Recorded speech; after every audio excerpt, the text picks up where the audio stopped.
Hello everyone, in today's video I will be narrating stories that I found off of Reddit. If you enjoyed this video, make sure you subscribe to my channel, like this video, and comment something down below. Before we begin this video, I would just like to let you know about my new store page, which can be viewed on my channel page. So if you're interested in buying anything and buy something, it's greatly appreciated. Thank you. But without further ado, let's get straight into these stories.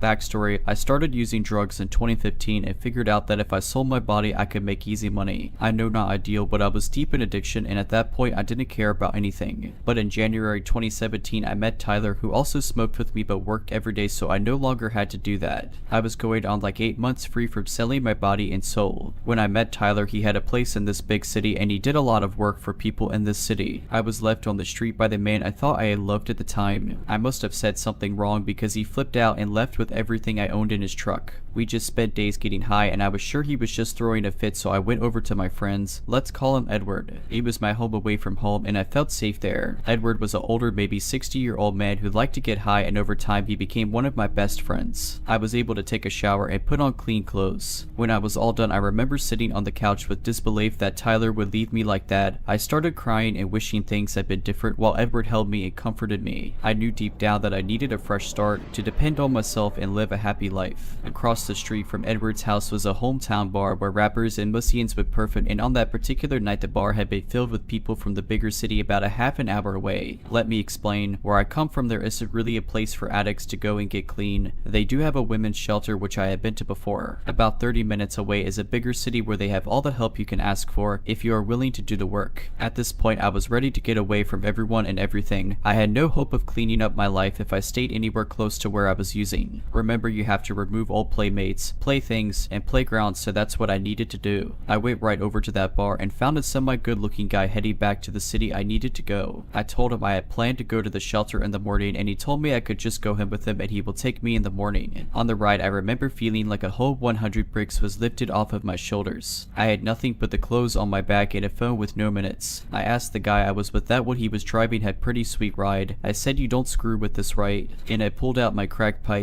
He shook his head, so I rolled down the window and just let it go. I knew that going into this shelter I had to get better, not just for me, but I had kids and a family that at that time still hoped I would get better. I wanted to start over. I just didn't know how hard it was gonna be. Me and this random dude go to his friend's house. We smoke a blunt and I don't remember anything after that. I woke up on the floor of a clean room. I mean clean, there was nothing in it. It smelled like paint. As I looked around I realized this was the place the dude was talking about moving into and renting. I got up and he took me to get a coffee and right over to the shelter. I was really terrified of what I was walking into. I had no idea what to expect. All I knew was I needed to better my life and I needed to do it now. As we drove into downtown I got a little nervous because I knew downtown was full of crime and drug dealers. Big buildings and confusing signs, tons of people and traffic. I then realized I was going to have to work really hard to get my life back. We pulled onto the street and before I knew it he was dropping me off. There I was standing in this big beautiful clean lobby just feeling lost and broken. I had been with Tyler for almost 7 months and this was the first time he left me like this, so I was kind of hurt over that. I knew he had been seeing someone else in our recent month breakup and he wasn't afraid to show it. It smelled like lime with spotless white walls. I walked up to the desk and I was asked if I was homeless. Yes, I said, and she didn't even ask any questions. She just looked at me with sad eyes and said, "Okay, let's get you set up." She took me to a small room full of boxes as she hands me one. She explained it was for my personal things. I looked at her with unsettling eyes and replied that I didn't have any belongings, that I had lost everything the night before. The nice lady gave me some toiletries and a pair of leggings. Next was the intake where I had to answer a bunch of questions and was handed a paper with all the rules on it, and on the top of the paper it stated there was no internet in or around the building. You had to go down to the stop sign to get internet. I knew Tyler was already probably staying with that other girl. Michelle was her name, so I didn't feel it was necessary to even try to use my phone. I decided to cut off everyone and try to be different. When she was done giving me the rundown on how things worked, she took me into the day room. Walking from the lobby was weird and I remember feeling sick going through the double doors with stairs off to the left. Under the stairs was a pile of mats. I was told to grab one. I followed her through another set of double doors into the day room, which was huge. It was filled with at least 50 women, a lot of older ladies with nowhere to go, but it was loud and bright. The wall to my left was full of lockers, which I was told I would get one if I stayed there long enough, and in front of that wall was about 10 or 15 round tables set up where most of the girls were sitting playing cards, coloring, and talking. On the other side of the room was the shower and bathroom and a small television that sat on a cart with wheels on it. Next to the cart was an end table that had an electrical strip full of chargers and phones. In the far back right corner was a door that led outside to go smoke. It was nice. There was picnic tables and lawn chairs set up with a huge fenced-in yard for the kids to play in. When 7 at night hit, the whole dynamic of the room changed. Everyone was moving around, people were running in, and then you hear over the speaker roll call. Then we were instructed to go and get one mat to sleep on. They passed out blankets and pillows to those who were without them, and they let us keep the television on.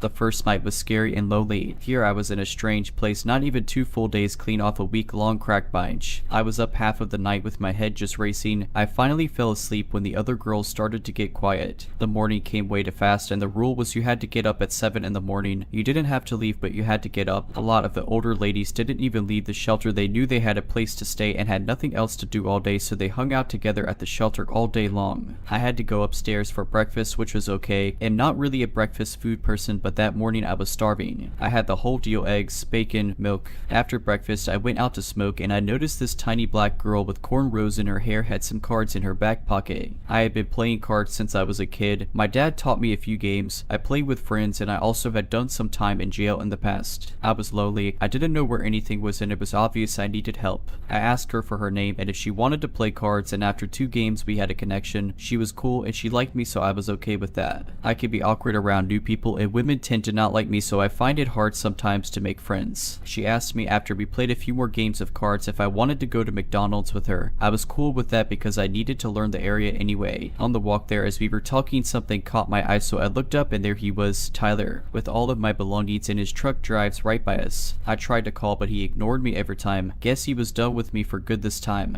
That crushed me. I wanted to fall to the ground and just sink until I disappeared, but instead I had about 10 different emotions running through my body all at once. I was so angry that he was just looking for a reason to leave me since the month before when we broke up, and I stayed with my dad for a while. He started seeing this Michelle. I was just absolutely devastated. We continued our walk to McDonald's as I was silent and broken. That night was easier to sleep because I was exhausted from not having any sleep and just feeling done. I slept like a baby, to be honest. The next day, my new friend wanted to show me this place she goes to get a good free lunch. The only thing was it was a church and we had to sit through a 30-minute sermon, which was cool with me. We were standing outside waiting on the church to open their doors, and this blacked out Mercedes-Benz with a trailer hauling a nice looking Harley pulled up and parked in front of the church. I then heard my loud mouth say, "That's a nice setup." I looked at my friend and then looked back at the Harley. That's when I saw him. I specifically remember everyone knowing who he was. William is what they called him. I remember getting excited to meet new people and be a part of a new community. Everyone was really nice going into the church. A guy at the door walking and gave us a pamphlet of meal times and services offered. I followed my friend to one of the back pews and slid in behind her. The church was pretty, different colors everywhere, and there was a choir singing in a low and almost quiet tone as people around us taking their seats. I kind of froze when that guy I saw come in. William sat next to me. I looked at my friend and then I quickly noticed his gold watch. It could have been fake, but it almost looked like a Rolex. He was an older black gentleman, talked real smooth when he introduced himself with his hand out. I was shocked that he wanted to shake my hand. No one in my life does that, so I shook his hand. He was nice dressed and had this hat on like a fedora. It even had a feather in it. His collar was strong but smelled good, like a man. He was handsome and smooth. He was also very confident. Sitting through this sermon, I found it hard to pay attention to the preacher. I remember looking at his clean, shiny black leather shoes, and the socks were black and thick. When the service was finally over, people started heading into the dining area. I just followed my friend through and we got our food. She picked an empty space to eat on one of the ends of the long tables full of chairs. Not even 5 minutes, not paying attention to our surroundings, just eating, William came over and sat 3 seats away from me. He looked at my friend and said, "Do you mind?" I don't know why I didn't see the red flags. Of course I see them now, but looking back I was so clueless. He hardly said a word the whole time we were eating, and when he was done he got up, threw his stuff away, and I assumed he left. My friend and I decided to go home and play some cards and go to a closed bank she knew about. We were walking home and talking when William pulled up next to us. He rolled down his window and he asked if we needed a ride home, but he was looking at me with a deep stare. I looked back at my friend and she refused. Smart girl, and I went with him. Dumb girl. I think I was more curious than anything. I had to know how he made that kind of money, and I remember wanting that. We drove around until my my curfew and just talked. I don't know what it was. I think we had a lot in common and we related a lot. He asked me how I ended up at this shelter and just asked questions, so I told him I don't know what it was. I am not sure if I trusted him, but I told him about my past anyway, how I sold my body for drugs and how horrible it was, and I even said I was glad I didn't do it anymore. He didn't say much about it, and we agreed that we would continue our talk the next day and he would help me put in a couple applications, and he had some errands too. I woke up in the morning to a text from William that said, what if you made that kind of money but spent it on yourself, not drugs? Everything you make will go to you building your life. Just think about it. I thought about it. I'm not going to say why I agreed and went with the idea that this would work and I could actually get my life together and get my kids back. $200 every half hour. I could be free. I chose to go with him. At that time I think he thought I wanted to be with him, but really I just wanted a way out of the situation I was in. I hated that stinky, loud shelter. I wanted out. He got a rook at a motel and we dropped off my stuff and he told me that I needed some new clothes. He did tell you that he was just fired from a trucking company. He was a truck driver. He was currently trying to find another job as far as I knew. He took me shopping and got me a few new outfits, more or less outfits to take pictures and to bring the money. I knew what I was getting into and I was preparing my mind to handle everything that was about to happen. William did tell me that if I went with him I had to stay clean and have a clear mind to make money and be smart. Looking back at how manipulative he was, it made me believe that I would do this to make my life better. We get back to the hotel and I do my thing, take my pictures and post them. It didn't take long before I started to get calls. I did make some money and I kept every penny and William took me shopping. I remember the shoes I bought. They were black and gold. I love those shoes. I got like 6 or 7 cute outfits, some makeup and hair dye. Remember I came to the shelter with nothing, so being able to get all this stuff made me feel so good. I was confident in myself and hopeful that I could get a place and start a new life within a few weeks if days like that repeated itself. Remembering how things went, I am starting to think that was a part of his game, making girls think they can do it and keep all the money and then just trap them and make them need you. It's like he tricked me. He made me think I could finally live a clean life. Yeah, I was escorting, but I treated it like a job. I bought another phone, so I had a new number and used the other phone for work and turned it off at like 5 in the evening. I thought rug. I later that day went back over to the shelter and grabbed the one shirt I had and some personal things, and I left with William. That night was cool. He was super chill. We talked in separate beds. We got a 2-bed and he didn't act like he had interest in me like that, which I was happy about because I didn't want to be with anyone. I needed a break from emotional attachment. After Tyler left me, I felt like I wouldn't trust anyone like that in a long time, so I was happy that I was comfortable in a bed, watching television, freshly showered, with money in my pocket. I had the best night's sleep and woke up to breakfast and time to get up and get myself together. He got up early, went and got us breakfast and coffee. He ate with me and then left. He said he will be back in a couple hours, take my time and do what I gotta do. So I did just that. While he was gone, I dyed my hair, did makeup and the works. Not long after I was done and waited for him, the door opens and a woman walks in. She's pale and has a beautiful face, long pretty blonde hair that ran down her shoulders. She was carrying a black trash bag that contained all her possessions. William walked in behind her and introduced her as Anna, and she needs some help too. He instructed me to get her together, get her pretty and take some pictures and post them. He then told her to go on and take a shower and then asked to talk to me outside. We went outside the door and as I was shutting it, his voice got real stern and said, I see you have not made any money yet, and why is that? I tried to explain that some days were the slowest days and I would be lucky to make any money today. Before I could finish, she cut me off and said, I don't care, you need to make some money. What do you think? This hotel pays for itself. I will pay for it tonight, but for now only pay half and half of all expenses. Now go make some money. I couldn't even believe he was talking like this. I had never seen him so mad and his voice scared me. I looked at him when he cut me off and I could see him get angry. His eyes got wide and the white just disappeared and they became all black. I was scared, but I did what he said. He then left me alone with her while he went out and got food and whatever he did. When Anna got out of the shower and her skin was more exposed as she walked out of the bathroom in a small towel, I knew she was addicted to syringe use. I assumed heroin. She confirmed it after I asked her if it was going to be a problem to not do drugs because that was his rule for me. Why wouldn't it be a rule for the other girls? After my kid's father passed away from an overdose, I didn't like to surround myself with girls I knew I could get close to, try to help, and something happened, so I cut all that out. And when she told me, I was like, okay, no girl, I'm sorry, you're gonna have to make some calls because you can't stay here. At that point, I didn't even care what William has to say. I don't want her here. Period. As soon as he came through the door, I stopped him and took him outside. I just told him I didn't think I could work with her. I didn't want to be around a heroin addict, or any kind of addict at that matter. He did make her pack her bathroom and clothes up and took her home. I think he was trying to please me for some reason. Looking back, William and I then took a ride to Main Street where all the girls walk and work. It was so weird. I remember how I said he knew everyone at the church. He knew all those girls, business owners, police officers, and other men who who drove drug dealer cars. I don't know why I didn't just run then. I'll never know. About an hour or two of driving around talking to a bunch of different girls, this random girl jumps in the car. It was crazy. They had known each other for years, I guess, and she had been looking for him and wanted to make some money. She was quite a bit older than me, but still really pretty, like beautiful. She had long, thick, curly, jet black hair. I didn't really get a look at her until we got back to the hotel. William told me he wanted to get a few girls together and make some big money. I was always going to be number one, and I will never post with another girl because I am the number one. He told me I was important and we were building our own family. Amy was tall and thick, but she was gorgeous. Big blue eyes and pretty skin. It wasn't long before I couldn't help but watch her. She was popular, and then at night she would be falling out and nodding off. It drove me crazy. I think I even started a fight with William about it once. I didn't think it was fair, honestly. Look, she can get high, but I can't. What William would do was during the day he would leave me at the hotel to make money, and he took Amy to the street and worked her. Well, it wasn't 2 days before they came home with another girl. Young one, a tub, her choice, no family. I only know what they tell me. Her name was Amanda. She was sweet and didn't say much. I tried to get to know her a little better, but she wasn't around for long. I posted her with Amy and she didn't get much feedback. More people were calling for Amy. Amanda stayed with us for a few days before she decided she wanted to go home. Will, Amy, and I didn't stay at that hotel for long. We ended up deep into the city, the farthest away from my hometown, in a bigger room and a little nicer hotel with a view of the whole city. It had a little microwave and a drive-up entrance to your room. Will and Amy brought home 2 girls that night. I don't remember them much because I wasn't involved with them much. I posted them, and the next few days we made money. Every time a girl would make money, they would give it to William because he had them believe he was saving it for them and getting them anything they wanted.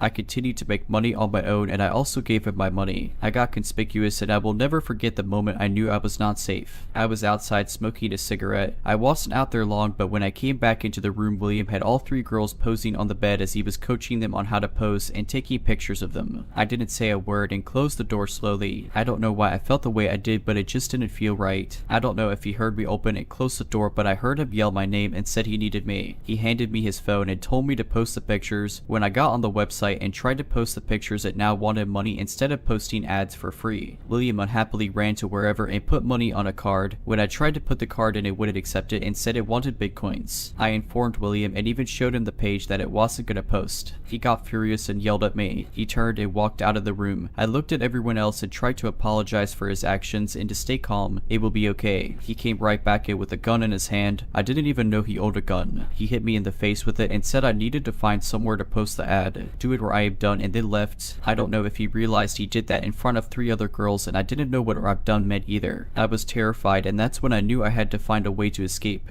I learned real quick that I wasn't able to just leave anytime I wanted anymore. After Amy got involved, William changed. He started talking about taking us girls to New York and make big money and travel and go here and there, and that alone scared me. I wanted to build a life, to get my kids back, not leave state to trick and maybe killed or abandoned. No, screw that. I got fearful for my life when he hit me with the gun. I have been hit before, punched like a man, but I have never been hit with a gun. That night I had a couple dates set up and William knew he had to take the girls and leave. I decided to try to make a plan to get away. The first date I made $200. I put $50 in my purse and then put $50 in a pocket and a bra, hid it away, and I left the rest on the table. The second date I made $150. I put half and hid away the rest on the table. William came in the door not long after I was finished and grabbed the money off the table. My purse was sitting right there and I didn't see him do it, but he took that money out of my purse and said he had to do something and left again. That was when I made my escape. I made 100 calls before I finally reached someone who was willing to help me. He had a friend come and pick me up and bring me to his house. I will never forget the feeling I had when I was running out to the car with a trash bag full of stuff I had collected in the past 3 weeks. I was scared to death that he would come pulling up and see me. That feeling didn't leave me until we hit the highway. I wanted to tell this story because I never have been able to get through telling it. That couldn't help to think where I would be if I stayed and if I would even be alive. So William, let's never meet again.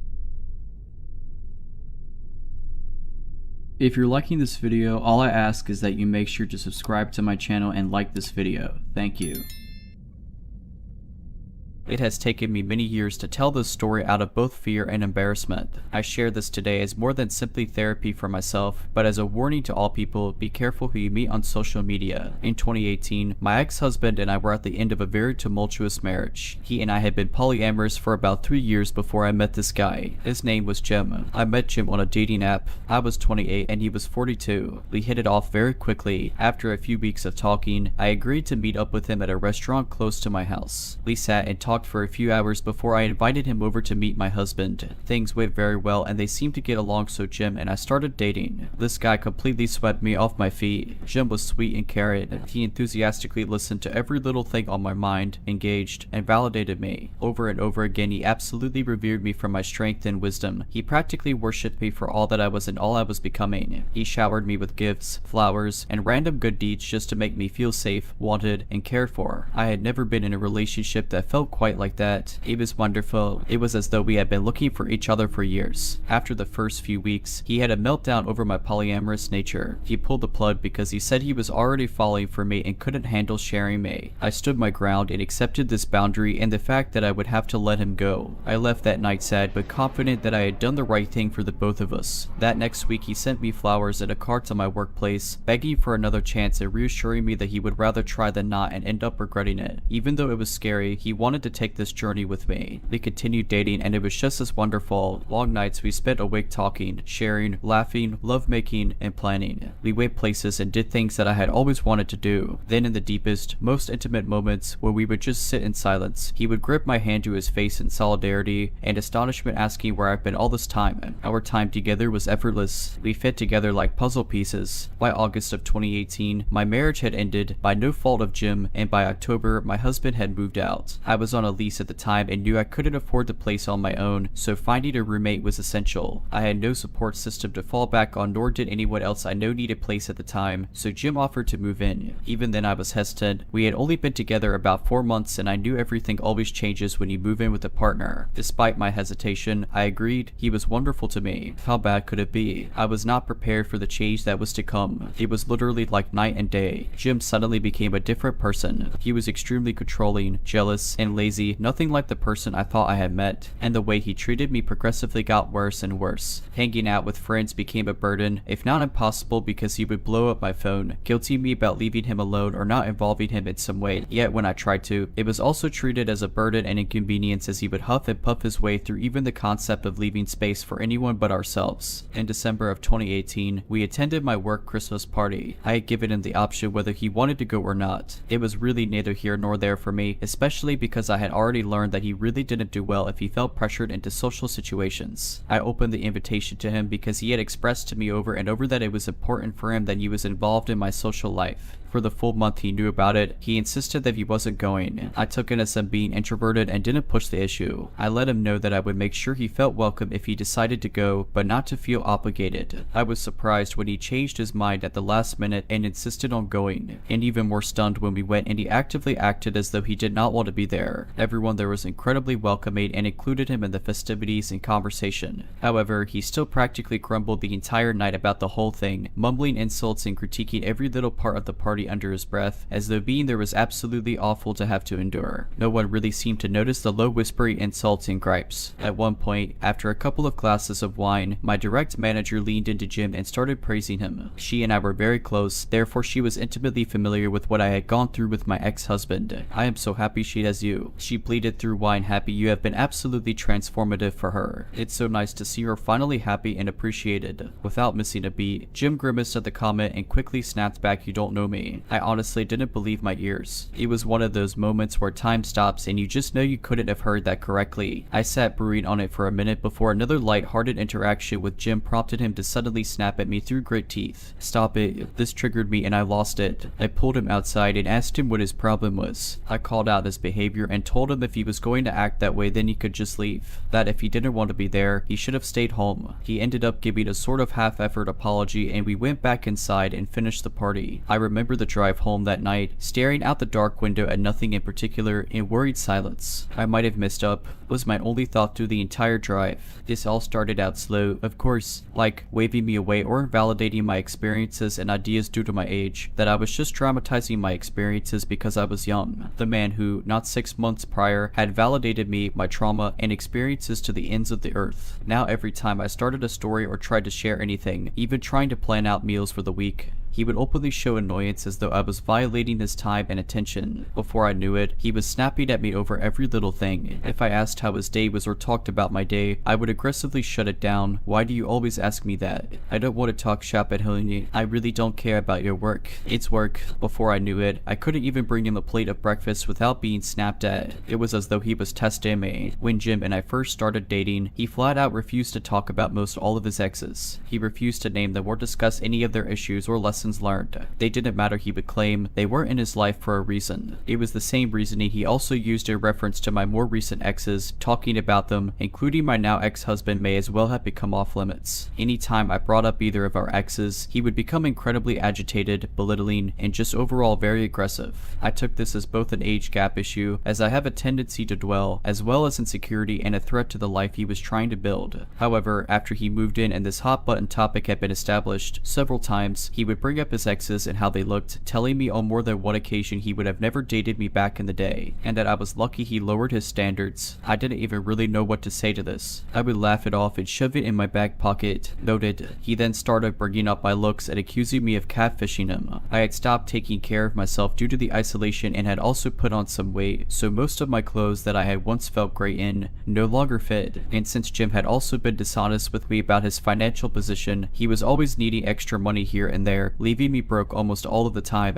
The horrible tragedy happened that following summer while Jim and I were together. I received notice that a good friend I went to art school with shot himself in the head while tripping on drugs. Our whole class was devastated. He was, without contest, the best photographer of our class and one of the most kind-hearted individuals I have ever had the pleasure of knowing. Also, as someone who is very familiar with drugs, I was rocked. Jim, however, was far from supportive. He pretty much immediately shrugged it off. That's life. I guess that's what he gets for screwing around with drugs. I was baffled at such an unsympathetic response, and even more later when Jim started to interrogate me about my relationship with this guy, asking when the last time it was that I had even talked to this friend. You don't even know this guy anymore. Who cares? I broke up with him the first time after he called me at work raging. I was busy, so I wasn't able to answer right away, but once I was finally able to answer, I was met with intense anger. It was storming and one of my dogs was having an anxiety attack due to storm and separation anxiety. This wasn't the first time, and he was well aware of what she needed in those moments. Why aren't you answering my calls? You answer when I call you. I don't care where you are. He went on for a few minutes, calling me a bad girlfriend and laying it to me over my sudden distance and lack of communication while I was at work. At this point, I was done and I lost it. I tore to him over everything, especially causing problems for me at work.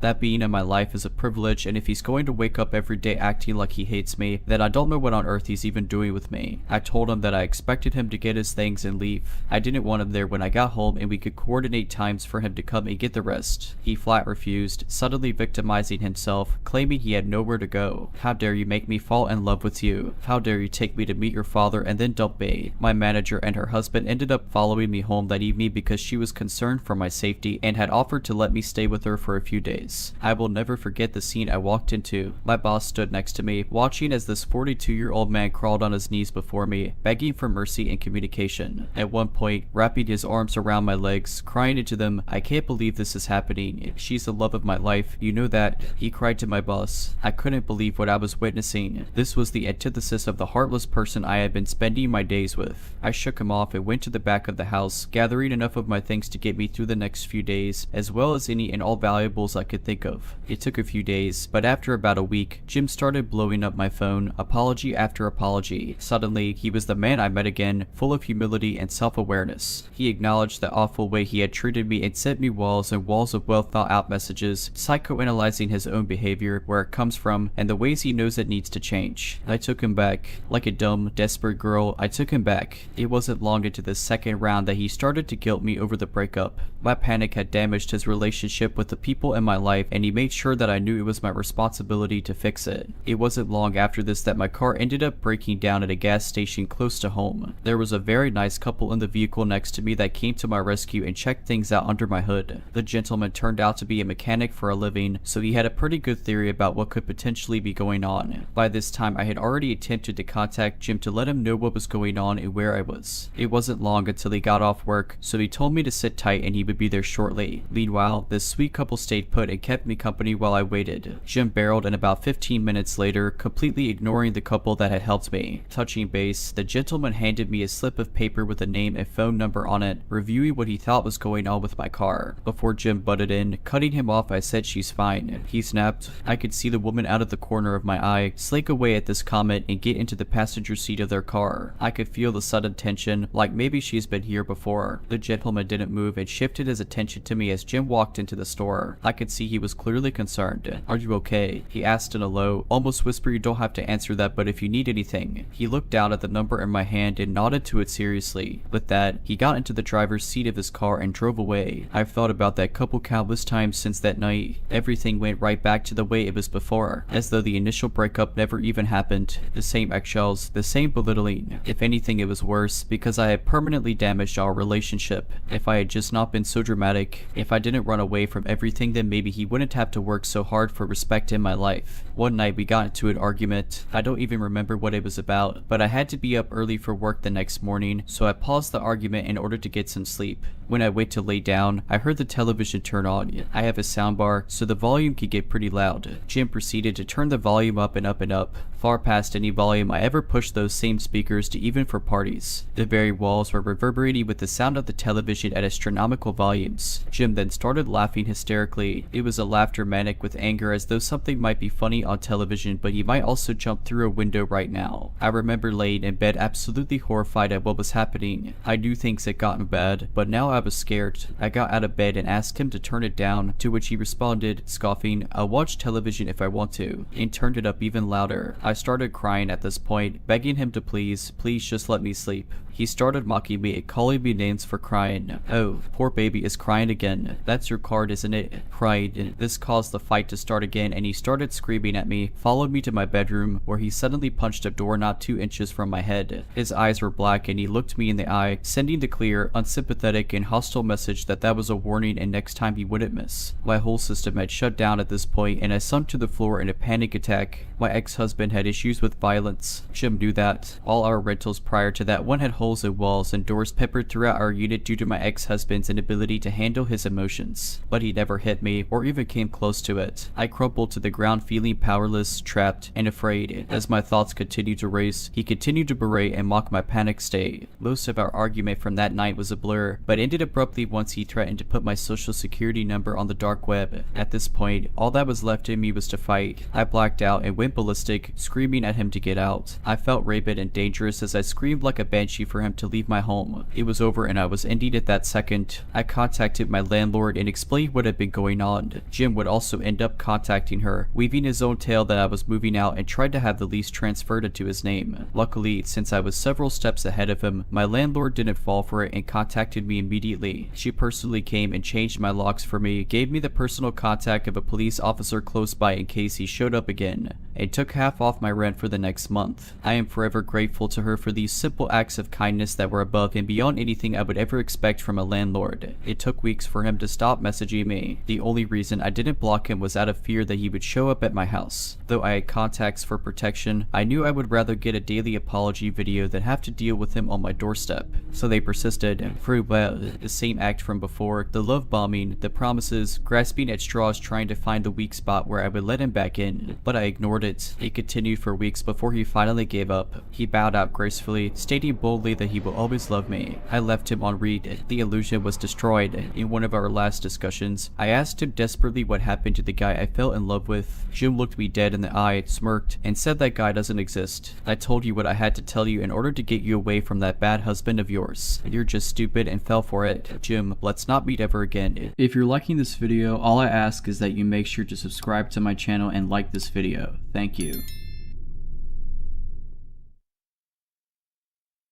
I used to participate in a group that did activities intended towards children. We usually went to neighborhoods to make games for the kids and so on. On Halloween, we usually went to give candy to children while on costumes. That night I was dressed up as the Joker, so I went to the rally point and met the other guys and girls with whom we were going to give candies. We were about 30 or 40. The night went as planned. We did some games, then we handed out some candies, and then we said goodbye. 3 of my best friends were there, and after the activities were over we sat on a bench and talked about random stuff. Eventually, we got to the topic of Halloween parties and how we never went to one. We really wanted to go to a Halloween party, dance, drink, do teenager stuff. I'm kind of an introvert, but I've always tried to live my life so when I'm old I don't have to regret not doing stuff and Party was one of them, so I, too, wanted to go to a Halloween party. They called our friends, but no one knew of any party. Eventually, we got in touch with our friend Lewis, who was 18 at the time, asking him if he wanted to do something. He told us he was going to round up a few people and then we could go out in 20 minutes. In those 20 minutes, we went to a friend's house, we cleaned up, changed clothes, and then Lewis called us back. He told us to go to a park nearby to get together. We went and we reunited with 6 of his friends. 4 we knew, the other 2 we didn't, but they were nice. Thinking on what to do next because his house was now unavailable, we decided to go to a skateboard park nearby to see one of them do some sick tricks with his kind of eccentric skateboard. We were all in awe, but after a few minutes we got tired down. After that we went to the cemetery to tell horror stories. Disrespectful, I know, but we were teenagers doing stupid teenager stuff. After that, Lewis said, dude, wanna go to drink? We all said let's drink, and we went to a convenience store to buy some alcohol. I think I have to say that in Chile people from that are 16 are expected, yet not legally allowed to drink unless they are with an adult. And we were with people from 18 to 21 years old. Legally adult age is 18, which is also the drinking age. So we had the alcohol, but we didn't have a place to go to drink, so we went to a forest that was about 15 minutes outside of town. We couldn't see nothing, so we were with our phones' flashlights on. When we got to a nice quiet spot, we lit up a fire. We made sure that there was no flammable material nearby. In front of us was an open field, and behind us was a wall of bushes. So as the night went on, we spent hours listening to music and drinking, telling funny stories, laughing, playing tag. It was a really good while until it wasn't. Anyways, it got to be about 3 in the morning after a while of dancing and drinking. We were kind of wasted, except for Lewis, his girlfriend, and her sister, all which decided to remain sober in case something came up.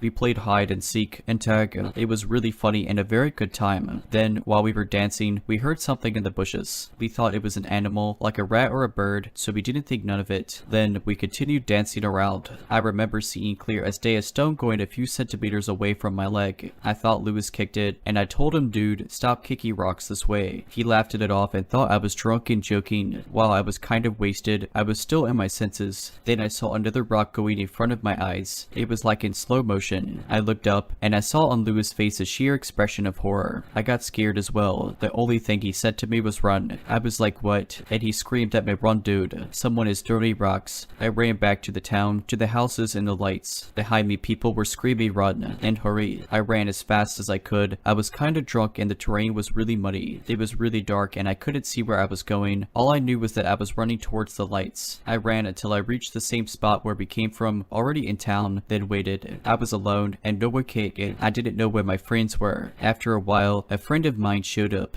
He screamed at me, dude, give me your jacket or something. They hit Fred on the head. When they came closer to the light, I saw him helping the others to walk. Upon seeing his face, blood was running down and dripping. I immediately gave him my jacket and called an ambulance. Then some of my other friends came, one by one. They all went to Lewis' place because it was nearby. Then Lewis came. Where's my girlfriend and my sister-in-law? He said. I told him she didn't come through. We sent everyone to his house and waited for the 2 missing people. We were ready to go and face the people throwing rocks in case they were doing something to them.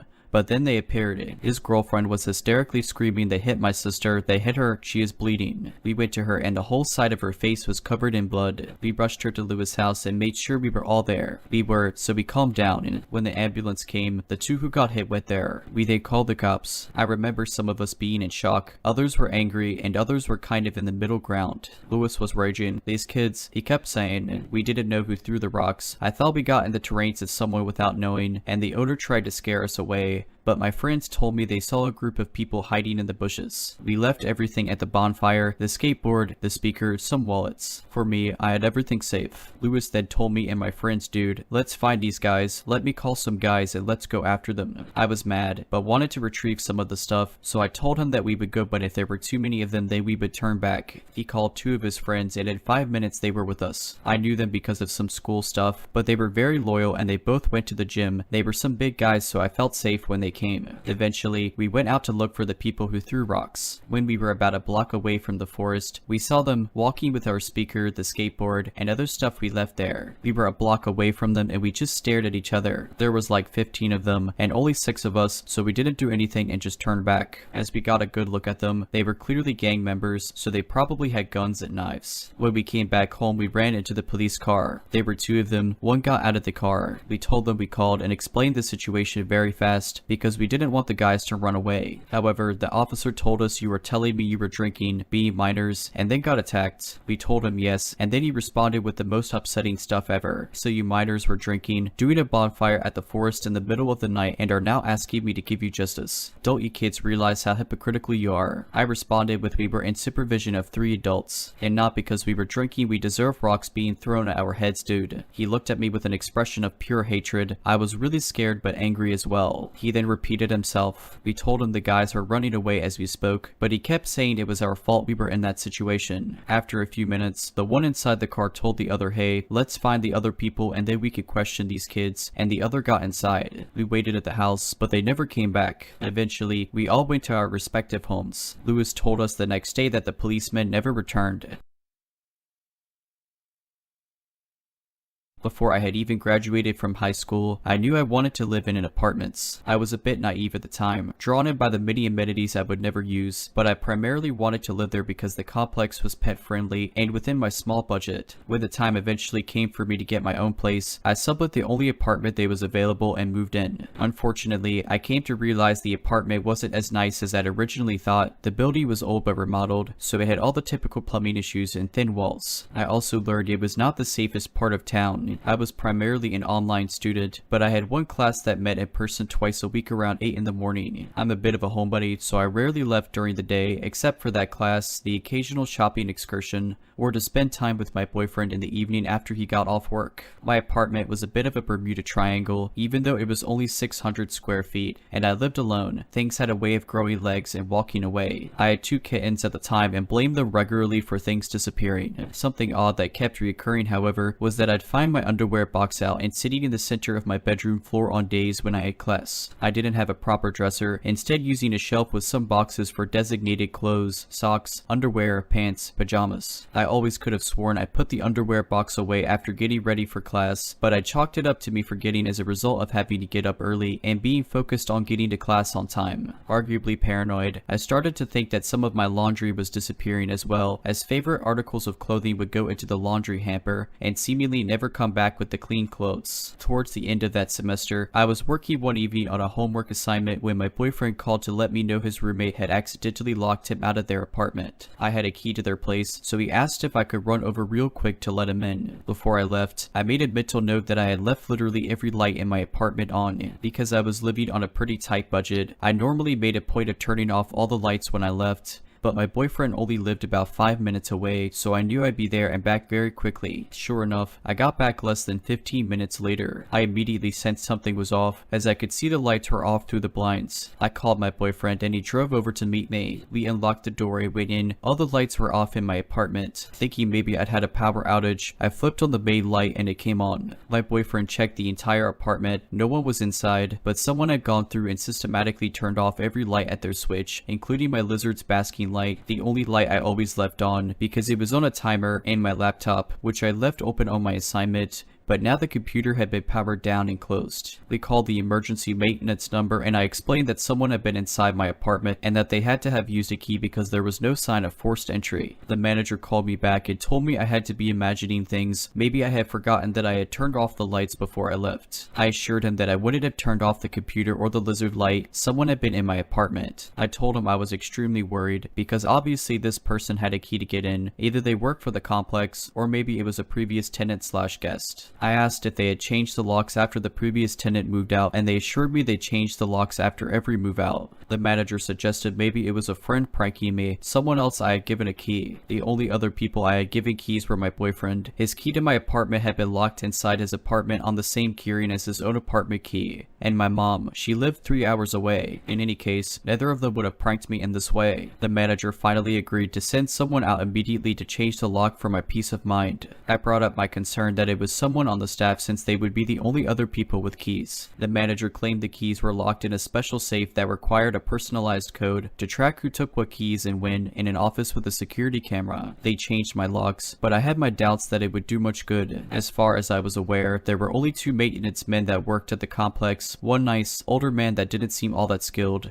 and a younger guy with a scruffy beard that gave me a bad feeling. I suspected he had to be the one that had come in. When I had first moved in, the manager had told me I would be getting a new kitchen counter within the first 3 days. I waited to move in my kitchen stuff, but after a week they had it come, and then after a few months I had completely forgotten about it. One day I was sitting in my living room and this scruffy maintenance guy walked in without knocking or announcing himself, and I hadn't received a notice to expect him. He said he was there to replace my countertop. It took him 2 days to install one small piece of counter. A few weeks later, I was getting out of the shower and heard a single knock at the door. I called out, "Just 1 minute," and hurried to get some clothes. Not 2 seconds later, the door started to open and I had to slam it shut, still wrapped in a towel, to stop him from coming in. He claimed he hadn't heard me call out, but I had my doubts. I don't remember what made up excuse he had for coming in. Another time I found a note from him that he had come in. Again, he didn't give it a reason as to why, but that he'd made sure not to let my cats out. He also made a note about my third cat being cute, except I didn't have a third cat. I did however have a picture of my childhood cat in my bedroom on the shelf where I kept my clothes. At that point I went to the office to ask them to make a note in my file that I wanted at least 24 hours notice before entry going forward, and I wanted to always be present for future entry. Now that I knew without a shadow of a doubt that someone was coming in secretly, it all made sense. It hadn't been long after the surprise maintenance visit stopped that things had started moving around in my apartment. He was also on site all the time. Everyone on staff also lived at the apartment complex, so he would know when I came and went. After the night with the lights, I put my own lock on the door, but still didn't totally trust the apartment. I ended up buying a condo shortly after with help from my parents, subleased the apartment, and moved. Right around that time, I also got my first job working in a different apartment complex. In the final days before I left, my mom came into town to help me move my stuff. While she was home alone, I was at a class. She caught the scruffy maintenance man trying to get his key to work in my lock. She demanded to know what he was doing, and he said he was there to paint the front door. I hadn't received a notice, and he didn't have any paint or supplies. She told him he could wait until after I had moved out. A few years later, I was stopped by the owner of the apartment complex while working at another complex in town. Shopping is when an employee from one apartment complex takes a tour at another apartment complex under the guise of wanting an apartment for the purpose of gaining information they might not otherwise easily give up. It can also be performed by your own management company to make sure you're doing a good job. There were certain tells a shopper always gave, like asking specifically worded questions. Is this safe here? I'm a felon. Can I live here? That required specifically worded answers and were easy to trip up on. Being too wealthy for the complex, Rolex watch, sports car, nice suit, and being too flexible on what they were interested in. They were interested in all the layouts and were open to move in whenever. This guy seemed too old and too well off to be randomly considering an apartment here. They were geared towards lower income people. While I was giving the tour, he asked if I had any opinions on other apartment complexes in town and mentioned the old one I worked at specifically. Normally I wouldn't badmouth any other complexes. I prefer to win them over by showing them the positives of our community, but I told him that I probably wasn't the best person to answer that question because I was probably the only person to give the old apartment complex I worked at a bad review in the last 5 years. He asked me to elaborate, and I told him my apartment had been broken into and I suspected it was someone on their maintenance staff. At that point, he revealed that he was the owner of the old complex and that he was very disturbed to hear I had this experience. He asked me to describe the maintenance man in detail. I assured him it was in the past and I was over it, but he insisted on calling the manager over at the complex, still the same guy, to ask him over speakerphone if they had had any issues with the maintenance staff back in the year I had lived there. He answered yes, there had been a scruffy young maintenance man he'd had to fire because he'd been caught multiple times breaking into the apartments of single women. Satisfied, the owner proudly told me the issue had been resolved and asked if I would be willing to change my review. I told him no, none of this had changed the fact I'd experienced this and actually validated what I had suspected. In the years I worked as a leasing agent, I learned a lot about where complexes will cut corners to save time and money. From my experience, a lot of complexes did not switch out the locks if the tenant was good, and a lot did not require background checks for employees even though they did require them for tenants. Keys also got passed out willy-nilly to vendors and maintenance during turns, and employees frequently got master keys that would open all doors. I won't go so far as to say every complex operates this way, but every complex I worked at was doing this when I started there. Because of my own experiences, once I began managing a complex, I enforced strict rules about changing locks, tracking keys, posting proper notices, and requiring background checks for all employees and tenants. If you're renting an apartment, stay diligent. If you have reason to believe someone is coming into your home, document it and let the staff/police/family/friends know. You never know who might have a key to your apartment. If you're liking this video, all I ask is that you make sure to subscribe to my channel and like this video. Thank you.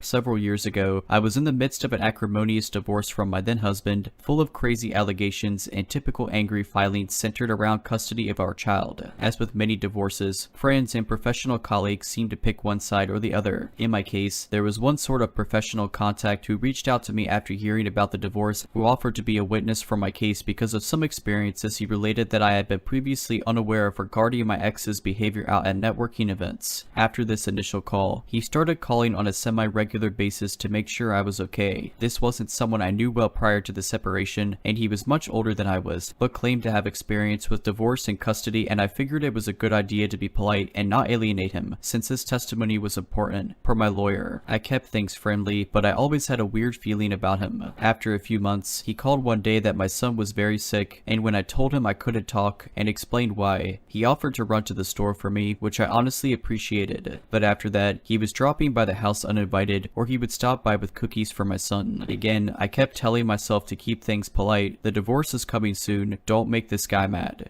He had called me out of the blue, and I was worried at this point that I was walking a very fine line being polite but clearly not interested, and that if he got mad, he might decide to go testify for my ex and say who knows what. During this time, he had also helped me set up a security cam system my dad had mailed me, and at one point, I needed someone to walk my dog, and he had offered to do it. He used and returned a spare key the same day. One evening he showed up while I was painting and insisted on sticking around to help, even though I was having my starting over catharsis and wanted to do it alone. Just after the painting day, he came around, uninvited and unannounced, with magazine photos of decor, and started carrying on in this manic way about how we could finish decorating the house. I was so weirded out that I made an excuse to leave, started ignoring his calls, and took my son and dog to stay with my parents for several weeks to avoid a drop-in. I came home just for custody exchanges. I came home a few weeks later, thinking he would have gotten the hint, and it was a quiet day. The following morning, I took my son on an outing, something like the zoo, and we both came back hot and tired. I put my kid down for a nap in my bed, and decided to close my eyes with him. I woke up maybe an hour or so later, and it took me a moment to realize something was way off. As I'm blinking off the sleep, I realized there was a rose bush sitting on my bedside table that I most definitely had not put there. There was a post-it note on it, something about planting it in the yard. I started shaking immediately because I recognized the handwriting, and stood up to go splash some water in my face and decide whether to call my parents or the police. I didn't want any trouble because of the divorce. As I stepped into my bathroom, I realized that the mirror was covered in post-it notes, all with super creepy messages that were intended as like love notes or with affection, but which all scared me. I was still waking up and trying to figure out how these notes could possibly have gotten into my house. My front door was definitely locked, but as I went from room to room, there were notes everywhere. I mean hundreds of post-it notes covering the walls and my cabinets. There was even one inside my coffee maker. I started grabbing all of them and putting them into a pile when I got to one in the kitchen that made my blood run cold. It said, "You're cute when you think no one is watching you." And I realized that there was a security camera pointed right where that note was left, the one he had helped me set up months earlier when I didn't think he was a psychopath. I called my parents in hysterics, sent them a bunch of photos, and my dad insisted I should not call police, remember custody battle, but that he would drive over and change the locks and put a chain on the door. We also immediately changed the passwords on the security cameras, which had been installed to document if my ex tried to break into the house. So there was one on the front porch, but 3 inside the house, including one in my bedroom. This man could apparently see and hear everything going on inside my house for months. The security cameras, I realized he had just paid attention to my passwords when I was setting up the system. But the only way I could figure out that he got into my house is that he must have made a copy of my house key the day he had it. And because my dog had gotten to know him, he wouldn't have barked to warn me, which also scared me. I was absolutely horrified. This man had been in my house for a long time. There's no way he could have put that many notes up quickly, and he was right next to my face at feed from my son while we were sleeping, and somehow thought that was okay. I left and stayed with my parents again for a few days, afraid of what he was going to do when he realized that he was now both physically and digitally locked out of my house. When I came home, my son had gone to his dad's for the night, and I was home alone on the phone with another friend from out of town. At about 10 at night, this man showed up at the door, pounding on it, trying the locks, screaming obscenities, and demanding to be let into his house. Gone were all the niceties. This was somewhat completely furious and derailed. All I could do was hide in my bedroom until he left. What felt felt like an hour later. This was St. Patrick's Day, so I am sure he had been drinking. After that, there were several other times someone would start knocking on the door in the middle of the night, always when my son wasn't home. I think he was crazy, but not that crazy, and figured if I called police he would get in more trouble if my son was there, but he knew the schedule, so I know it was him. He tried reaching out using fake social media accounts several times, always getting blocked. Years later, I discovered that he had friended my mom on Facebook and was therefore still able to see all the photos of us that she posted or shared, and there was a huge argument when I saw she had left her computer logged in, a conversation they were having about me and how he could get back into my life. I sold that house 2 years later, still finding new notes even as I was packing, and I am more than relieved that he no longer knows where I live. I don't post photos of my new house online, not the front anyway, and I have changed the privacy settings on my social media accounts. I avoid all the places he used to go, the networking events he attends, and I stay as under the radar as possible. I could never bring myself to play back the security camera videos because I was traumatized enough and didn't want to see just how much danger we could have been in.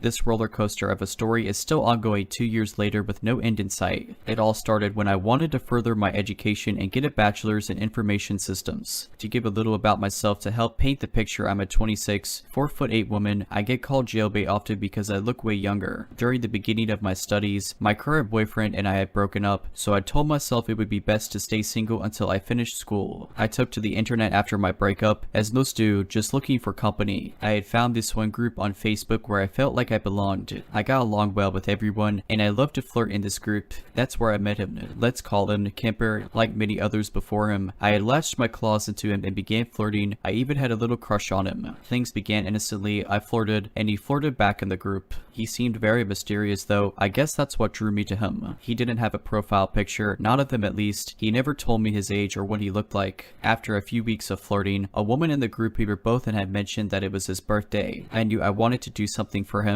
but I was pretty limited on what I could do. Now, before I get flagged for this, just know I have never sent an unsolicited topless picture to another man, not until that day at least. On the picture, I wrote happy birthday, insert his name here, and pressed the send button on Messenger. Just that split-second decision had changed my life the past 2 years. It's so easy looking back and thinking what you could have done differently, but there is no going back now. Within a week of talking non-stop to Kemper, he was already telling me he loved me. He was working as a truck driver, but at the time he had broken his knee at work. So he was out of commission for a few months, which allowed him to talk to me as much as possible. During this time, I was working as a delivery driver with DoorDash. It was easier for me to make my own schedule since I wasn't done with school just yet. The first few months were great. We would talk constantly over the phone and through Messenger. Also, let me point out quickly that this was a long-distance relationship between Kemper and myself. So I remember the first fight we ever had. Heck, even before then I could see the red flags slapping me in the face at every turn. However, our first fight was because I was texting him while driving. He flipped his lid and totally went crazy on me. It was very unexpected, and it made me cry. I can't tell you how many times I tried to apologize and tell him it wouldn't happen again. After the incident, I was blown away how easily something so little, or at least I thought it was little, would make him do a complete 180. Months go by and the fights continue more frequently. One point, he had mentioned how cool it would be to have an app where we could see each other's location. In my naive and in love state, I did some quick search and found an app called Life 360. We both downloaded the app and now he could see everywhere I go. At first, it was a neat idea to say the least, to follow him around everywhere he went to feel closer and more connected to him. That's what I used it for. He, however, wanted to use it for different reasons. I learned over time how controlling, manipulative, and how psychotic he was. We would argue about things, and even when I get mad, he would somehow turn things around on me and make me feel like I'm the bad guy. The first time we broke up, it was a bad show. He had broken up with me on the group we were both in just because I had flirted with another guy and he didn't like it. He was telling the other guys in the group how much of a bad person I was and how they could have me. He even threatened to give out my address to the guys in the group so they can come to my house and, well, I'm sure you get the idea. My friend, let's call him Adam for the sake of the story, he was a member of the group and he could tell how upset I was in the group comments, and he messaged me personally for the first time. Kemper and Adam are both well-off men with the world at their fingertips. I guess that's part of the controlling bits or showing aggression when they don't get their way about things. Before I go into more detail about Adam, I just want to recount a few incidents with Kemper to give the readers a better understanding of what kind of man he is, and how dumb I am letting things to continue the way they have. One incident happened months ago. He and I were fighting seemingly over nothing, and I was driving home from a long day of work and school and Kemper just blurts out I wish she would just run off the road and into a ditch and died. I was speechless. The tears welled up in my eyes and the driving became harder because I couldn't see, so he almost got his wish. I had to stop at the Dollar General in my town to compose myself. I couldn't breathe. I was wheezing. The man I had thought I loved was wishing I would die. If he hated me that much, why is keeping me around? I just wanted to curl into a ball at that moment and just disappear for a while. I didn't want to go home, but I couldn't just stay parked at Dollar General. I was really at a loss for what to do. It wasn't until a while later where I told my mom and dad what he said. They were already getting their pitchforks ready, and ever since then, they haven't liked him. Kemper has anger issues along with so many other issues as well. I know I'm not perfect, but at least I don't act like he does. I'm very friendly and I get along with almost everyone. I guess that's part of his problem with me. We are complete opposites when it comes to that. During our time together, I had gotten 2 other jobs at different times besides the DoorDash gig. Just part-time though. Notice I said I'd gotten 2 jobs. Well, the first one was at Walgreens. The very first day on the job, I was doing certifications for the job, and during the whole time, he was blowing up my phone, telling me I don't need another job, or telling me that I won't have time for him, or that he would need to find someone else to replace the time I had spent with him while also keeping me around. I just couldn't take it, so I quit. Fast forward a few months later, I get another job. This one was at Dollar General just at the town over. I did work there more than a day, but his nagging ultimately made me quit that job as well. I just recently had a talk with him about graduating soon and how I will find a job at a hospital working normal hours with better pay. Well, he didn't like that too much. He found some reason to be mad at me and start a fight, and he has gotten in the habit of ignoring me for a day or 2. He's even ignored me for a whole week, and honestly, that was the most peace I had gotten in a long time. As of right now, Kemper and I will have the chance to meet this coming January 2023, although I'm really not sure about it. 2 years of ups and downs, and him having my heart and ripping out when it's convenient for him has me thinking it may not be the best idea. Also, it may be the fact that he has told me of his violent past with an ex-girlfriend of his. This happened many years ago, but it scares me knowing he could be this violent. What had happened was, his girlfriend at the time was putting on makeup. He hates makeup, and they got into an altercation with him blacking out, and him pinning her down to the bed and choking her. He didn't even realize what he was doing until he came to his senses. He's told me lately that if he ever caught me in his bed with another man, he would punch me in the face, not the guy simply because the man didn't know better, and I did. I've spent a lot of time and effort into this relationship and wanting it to work out in the end, but honestly, not sure if meeting would be the best thing to do, now or ever. So let's talk about Adam. He's a tad bit older than me. He's 49 years old while Kemper is 48 years old. You would think they would be mature for their age. Well, Adam is very mature, Kemper not so much. Adam and I began talking the first time Kemper and I had broken up. He was being a concerned friend and messaged me asking me what was going on. I spilled everything to him. He was like a best friend I didn't know I had. He was so easy to talk to, and he even began opening up to me about his troubled upbringing. We would talk about everything and the topics would become more intimate. After a month or so of talking, he too would begin to tell me he loved me, but only as a friend. I knew better than that, and it made me uncomfortable knowing that someone I've only had a handful of conversations with would tell me he loved me. Over time, I felt bad for talking to this man, but he was a comfort when Kemper and I had broken up. But our conversations went from semi-normal just to weird. Let me mention real quick, just like Kemper, he too didn't have a profile picture, but he would post pictures of himself on the group, so I knew what he looked like, and he was a very handsome man. After a while of talking to him, he would send me some other pictures which seemed to be newer pictures which looked nothing like the pictures he had posted in the group. I didn't make a fuss out of it, just assumed the pictures in the group were older pictures. One day he had told me he was getting a haircut. I was trying to be polite and asked for a picture to see the new haircut. Days later, he finally sent me that picture. I wasn't sure who this person in the picture was. It looked absolutely nothing like the previous pictures he had sent. At the moment, I assumed I was being catfished, but it didn't matter to me because looks really don't matter. So this is my story so far. Not sure how things will turn out, but as of right now, let's not meet. If you're liking this video, all I ask is that you make sure to subscribe to my channel and like this video. Thank you. I've been debating about whether to post this or not, but I've finally decided that it's been long enough for me to talk about this. This happened to me and my mom a few months ago, back in October. It happened in a very rural part of New Hampshire, like a side road on a side road type of neighborhood. It was pouring out, as it had been raining for pretty much the whole day. My mom had just gotten back from down the street in my sister's car, and I was on the couch in the living room when suddenly I heard the doorbell ring. Our front door has a big glass pane in the front, so we can look out from the inside, and someone can look in from the outside. outside. Through this window pane, I see a man. I didn't get a great look at him as I didn't have my long distance glasses on. The man noticed that I had seen him and waved as if trying to be friendly. For the rest of this post, I'll refer to him as Jack. I got up and thought about opening the door for Jack, but relented as I couldn't properly see who it was. I didn't want to let a stranger into the house. Instead, I went down the hall to my parents' bedroom where my mom was getting ready for work. She asked what was up, and I explained to her that a man in a poncho was outside of her door and wanted to talk to us. She went as white as a ghost. Immediately, she stopped getting ready, closed and locked the bedroom door, and started checking the windows to make sure they were locked. I asked her what was going on.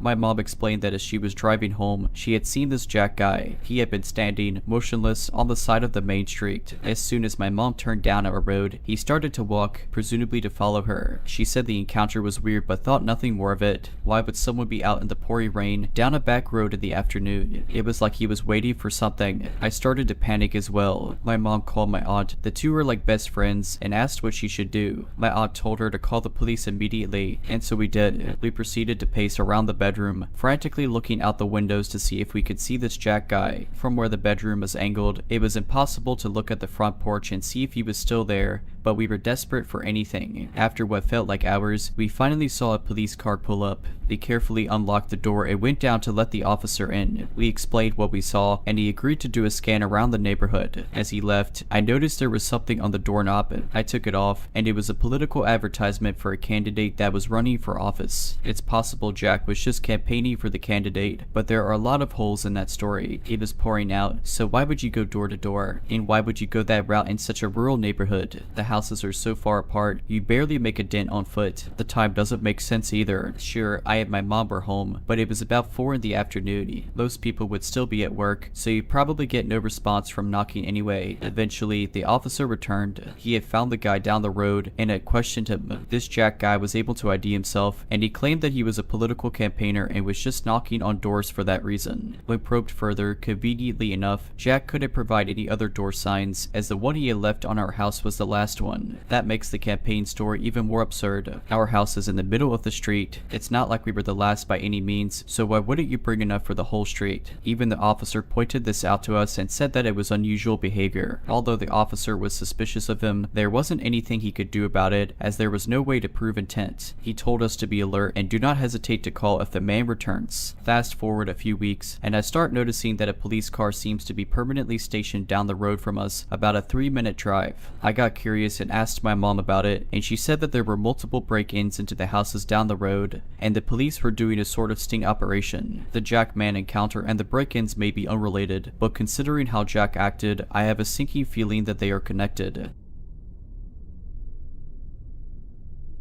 I'll start this by saying I am a 29-year-old female from a small town in northern Tennessee, the kind where everyone knows everyone, and the kind where you have to drive 30 minutes to an hour to a job that pays a living wage. So when my dad started his new job around 9 years ago, he found out he was working at the same place as a friend he knew growing up, Barry. I'll also tell you that I was bullied a lot growing up, so I took compliments as jokes mostly. So when I first met Barry, he would compliment me and tell me how pretty I was. I was 20 at this time, and I always thanked him for the kind words. As time went on, the compliments got more intense. He would say he'd love to be with a woman my size. I always laughed it off and never said anything. This went on at company picnics and holiday parties I went to with my dad for about 4 years. Then I got a job with the same company, in the same department as Barry. Things were okay for the 3 months he trained me. He still complimented me daily, and I thanked him for the compliments. After my training, I went to night shift and only saw him for the 30 minutes of overlap per shift. Then 7 months into the job, my boyfriend and I broke up.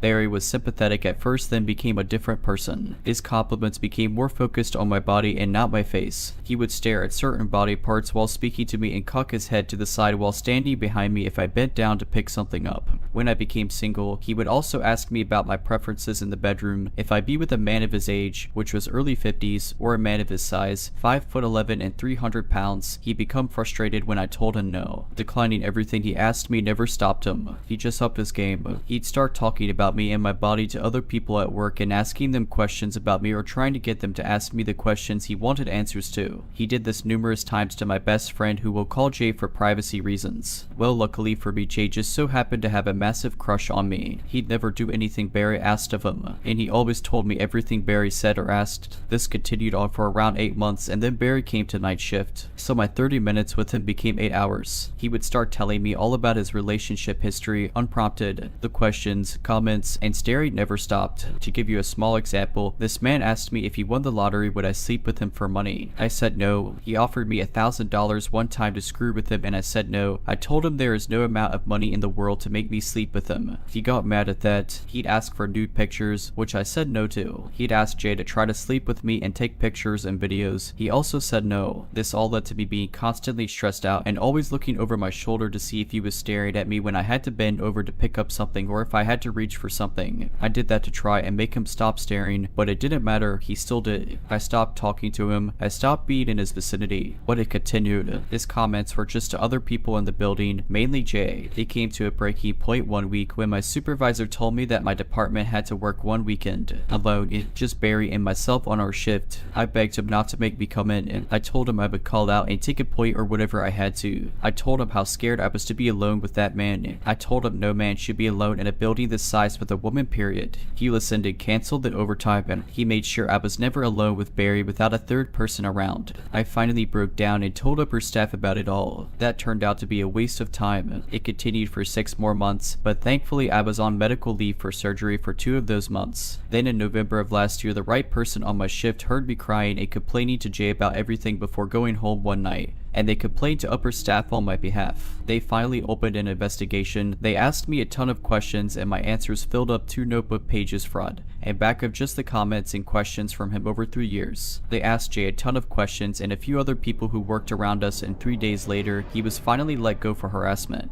He threatened me the day they put him on suspension for the investigation, and he was banned from company property unless he wanted to be arrested. I filed a no contact order against him and haven't heard from him in over a year. Jay finally told me that Barry had admitted to him at one point shortly before he was let go that if he ever got me alone, he was going to assault me and do ungodly things to me and then just leave my body somewhere. So I am extremely grateful to my supervisor for not letting that happen to me. I had to type this out twice to get my thoughts in order. But the thing that bothers me a lot about all this, Barry had a daughter a year younger than me, and she had nothing to do with him when I knew him. I can't help but wonder what abuse he possibly put her through growing up. It has been over a year since this all came to an end. I'm no longer scared at work. I'm not on edge or stressed out. But as long as Barry is living and breathing in my hometown, I will not live there.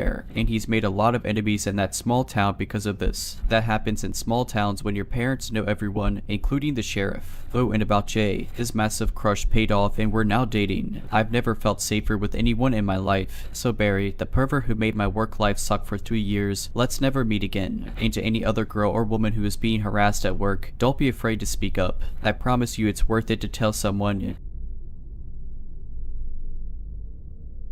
Every day I walk home from school with my friend because she lives only a little bit away from me, so our routes line up. At the start of the school year, we noticed there was a man usually looking at us from his window while we walked home from school. Found it a little weird, but ultimately didn't think much of it. A few months ago, after the heat of summer died down a bit, he started sitting out on his porch when we were walking by. Usually he would just smile at us. Sometimes I smiled back, but I usually just ignored him. One day as I was walking by his house, he waved to me from where he was sitting. I stopped and waved back at him and told him to have a nice afternoon as I walked past. It felt a little weird because he didn't reply, but eventually I forgot about the whole thing. Once when my mother was at work and I was alone at our house, I noticed him walking past my house several times through my window. I felt very creeped out and uncomfortable. I considered talking to my parents about it just in case, but I ultimately convinced myself he wasn't doing anything wrong, so it didn't really matter. Yesterday I walked home from school alone because I stayed behind with some other kids outside the school for a few hours since we had our club that day, and I didn't want to walk home just to have to come back fairly soon after. I had just bought myself a nice pair of wired headphones a few weeks with money I've been saving up for a long time since I don't have a job. I was playing them over one ear as I was walking home. On the way home there is a public lot with a stable on it that I like to cut through to get into my yard as quick as I can rather than walking around the property. Sometimes people like to hang around it to meet up, but there wasn't anyone on it that I could see. As I rounded a corner on the stable, someone grabbed the back of my shirt. From the way they were grabbing it, I could see part of their hand. I jerked forward forward and they grabbed the top part of my headphones. The wire was at the bottom part of my neck and it got stuck for a moment, and I remember feeling like if I couldn't get away something very bad was going to happen. The wire eventually snapped and I took off running as fast as I could, screaming. They let go of my shirt and I hopped the half-length fence to our property and I ran as fast as I could out onto the sidewalk in front of my house because I was worried that I would take too long on the lock if they were following me. By the time I actually got to the sidewalk point, I was crying and I felt like I was going to collapse because I was so scared. When I looked over my shoulder, I couldn't see anyone, but I kept running until I reached my friend's house in case whoever was there was still around. When I got there, I was in tears and it took a bit to explain the situation because they couldn't understand me. I tried calling my mother, but she wouldn't pick up the phone. My friend's mom called the police and they came to check things out. There was nobody at the stables and they told me that it was most likely some kid trying to mess around, but they escorted me home to where my mother was waiting for me anyways. I didn't tell them about the old man because I was worried they would think I was crazy considering he hasn't technically done anything, but there's something in my mind that keeps telling me that it was him who grabbed me at the stables. When I was walking home from school today, I brought a screwdriver with me in case I needed to defend myself. I also had my friend with me. My mother offered to pick me up from school, but I was worried that if I had shown how the encounter had affected me, then it would make things worse. I also avoided the stables and my friend made sure I made it to the door. The guy on his porch wasn't there today and I'm still not fully sure if it's him or not. I feel terrible that my headphones broke, but I can't help but wonder what would have happened if they didn't.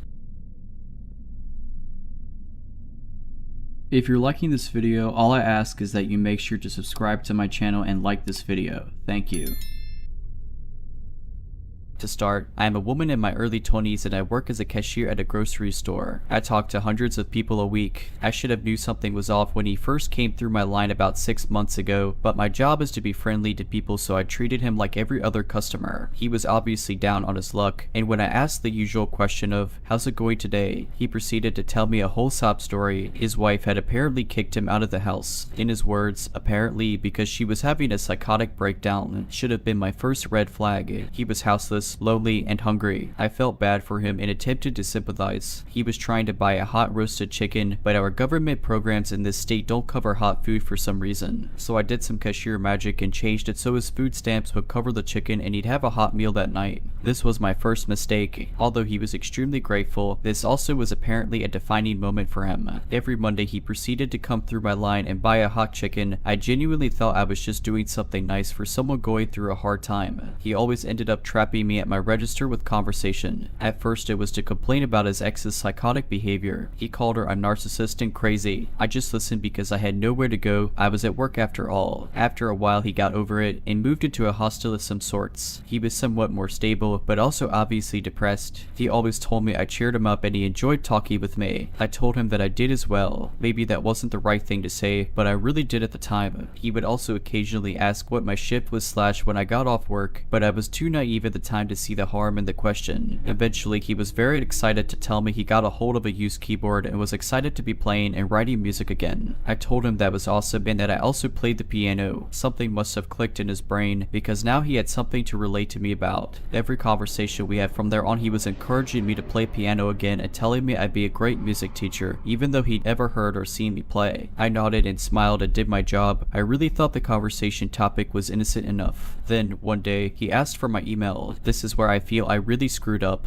Even though it was a burner email and never planned on responding, I gave it to him. He was sending me music he liked and music he wrote, and I never responded to him. I knew it was upsetting to him, but at this point something felt weird and responding would have been opening another line of communication with him. I kind of had my fill at work already. At some point he also asked for my number, but I declined giving to him. He said he finally wanted to have a real conversation with me, even after never responding to his emails once. I should mention, my coworkers always thought the interactions he had with me were a little too personal and lengthy. Someone even called him a creep one day, but I brushed it off. I was just being friendly to someone who was down on their luck, so I thought. Eventually everything my coworkers were saying was starting to ring loudly in my head. I found myself avoiding him. He was sending me emails at least once a week and I never replied. I knew he'd come in on Mondays at about what time, so I'd take an extra break then. I just didn't want to see him anymore. I didn't want to talk, and to be frank, he was creeping me out a bit. Last week, one of the busiest weeks at the grocery store, the week before Thanksgiving, I couldn't avoid him and he came through my line. He only bought a bag of chips, very clearly just wanting to talk to me, and waited in line for 5 minutes instead of going through the express registers. I gave him short answers and tried not to engage too much. He told me I had saved his life and had somehow helped completely turn it around by being his cashier at the grocery store. This is something he has said before, but this time he told me he had wrote me a song to return the favor. I didn't know how to react, but in the moment I said I'd let him know what I think. I saw it in my email, but never gave a listen, never even read the email. This interaction made me feel weird. It told me everything I needed to know. He was thinking of me after he left the store. He was thinking of me while he was home. He was thinking about me while writing music. The only thoughts I were having about him were on Mondays, because I knew he'd be coming in. My thoughts about him were filled with dread and anxiety. Today was my absolute breaking point. I got back from my last break and saw him just getting off the bus. At this point, my coworkers know I tried to avoid him. I ran up the stairs to the break room and was obviously panicking. 15 minutes later, one of my coworkers comes in and lets me know he did 3 laps around the store looking for me and then left without buying anything. He was clearly seeking me out. I told her I was gonna wait 10 more minutes and would be back on the floor. So I did that, but when I got back to the floor, I was just filled with anxiety and clearly looking around for him. Thank God my coworkers had my back, because I didn't notice him coming in again, but he suddenly went straight to my register. I started having a panic attack. One of the other cashiers was very inviting to him. "I can help you right over here," she said. At this point, I was running away from the registers and the other cashier had stepped into where I was at. He ignored her and followed me. I didn't say anything. I was also clearly panicking and running away. He followed me to the steps yelling, "Wait, I'm sorry, I'm sorry." I had just made it to the break room and the store manager opened the door. I had just had a conversation with him about this guy. He told me he would handle the next time he was in, to tell him he needs to leave me alone. I didn't realize it would be in the same day. I blurted out he's back. He was following me. Management ran down the stairs to try to catch him, but he was gone. He still didn't buy anything because he only does if I'm his cashier. I had a full-blown panic attack in the break room. I was crying. I called my boyfriend to come pick me up.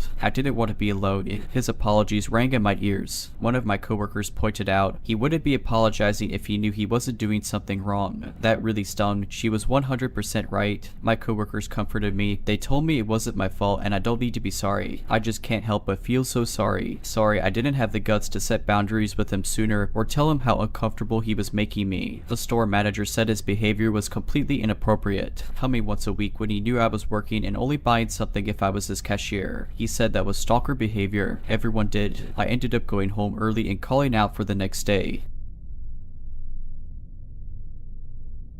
This was a few years ago. It was pretty late, past 2 in the morning. I was living with this boy who was pretty abusive, and he had gotten really jealous at this party we were at earlier that night. Not even an hour after we had gotten home, he tossed me out onto our front porch and locked the door behind me. I was knocking and pleading for him to please let me back inside. I was still wearing what I had worn to the party and it was freezing out. I wasn't sure what to do. He had my phone, purse, and wallet in the house with him, so I just sat on the porch crying. When he turned off the lights both inside and outside of the house, I knew he wasn't going to let me back in. I felt so helpless and cold. I thought about knocking on a neighbor's door, even though he didn't have many, but I had anxiety about waking any of them up and causing trouble for my boyfriend. So instead I decided I would try to walk to this gas station and motel, which was like a little less than a mile away, so I could use their phone to try to call a girlfriend of mine to see if I could sleep over with her. A little bit into the walk, this tall white pickup truck was approaching on the opposite side of the road that I was on. I tried not to make eye contact for obvious reasons, but then I heard the truck stopping and beginning to make a U-turn and my heart just started pounding. I just about froze up but forced myself to speed walk at the very least. The truck pulled up to me and this guy rolled down his window and asked what I was doing out this late. I told him how I was going to meet my friend at the gas station and that she was expecting me. He sort of smiled and offered me a ride. I said no thank you, citing that I shouldn't hitchhike. He told me, well good. I don't pick up hitchhikers or anyone. You don't look like a hitchhiker though, you just look like you need some help. He just kept driving next to me and told me I shouldn't think he was a creep, and he pulled out what looked like a police badge and told me he had just gotten off duty, which is why he was in civilian clothes and out so late. He said he wouldn't mind driving next to me just to make sure I get to where I was heading safely. I was naive and a bit too trusting of his kindness and quote-unquote credentials, and when he offered me a ride again I said that it would be nice because the gas station wasn't that far away anyway. He popped the door open for me and I hopped in. The radio was low. It was a little messy. The ashtray was full of cigarettes. There were a lot of newspapers on the passenger floor. As I was moving my feet, some of the papers shifted, showing a pair of handcuffs, some coffee cups, empty water bottles, rags, a highlight colored bandana, and some other things. He apologized saying that it was the truck he took hunting, but it was super warm so I was happy and didn't mind at all. He told me his name was John. He asked why I was scantily dressed without a jacket, and I started to tell him about the party and the fight I had been in with my boyfriend. He was super charming and attentive. He even laughed that he could go back and arrest him. I asked about him and he told me about his family. He was a young dad. He had a wife, a daughter, a son, and a dog, and I told him it was like he had the perfect little family, and he laughed and said he certainly did. Then it had sort of clicked for me to ask him I could use his phone, but he said no because he had to save his battery. We were approaching the gas station and he drove right past it. I politely said, "Oh, I think that's the one," but he didn't answer me. I felt sick to my stomach. My heart started pounding. I started getting choked up. My eyes started tearing up as I was looking out the windows and watching the lights behind us getting further and further away. It was hard for me to even speak, but somehow I murmured, asking if he could please turn around, and he ignored me. Whenever I would look at him, he just looked empty-eyed and emotionless, totally dead and glazed. I looked back out the window and down at the road to see if maybe we were going slow enough that I could make a leap out of the car without seriously injuring myself. I remember always hearing never go to the second location, but I thought about the possibility of jumping out and breaking an ankle and how it would be a lot harder to get away with one foot as opposed to two, debating with myself that there was snow on the ground, but then again, snow is hard to get along in, especially when you're not fully clothed. I feel so dumb now too because I wasn't even tied up or anything. I was just so scared though, like there was nothing but trees, an empty road, and us. I was crying pretty badly at this point and asked if I could please borrow his phone again. I honestly don't know why I even asked, and he told me to stop talking. Then he started talking underneath his breath saying, "Girls shouldn't be out so late. You shouldn't have been alone this late. Look what you're doing to me. Dressed like this," and other derogatory things. As he kept saying these terrible things, too many to type out here to be honest. I wasn't even responding. I was just crying and trying to think past the fear I was feeling. I remembered the pair of handcuffs I remember seeing under the papers beneath my feet, so I used that little, I don't know how to describe it, like scoopy motion. I managed to use my feet to scoop the handcuffs up and use my heels and toes to push them under the bottom of my seat as far as I could. I was thinking of different things I could do to try to help myself, like if we were close enough to some upcoming lights or structures, if I ever made it to them, I could just grab the wheel and cause us to crash into them, or maybe how if I got lucky enough for a cop to pass us, I could grab the wheel and swerve so he would appear to be a drunk driver and we get pulled over. I guiltily thought about the possibility if this man is just having a weird night and how if I did anything it would hurt him,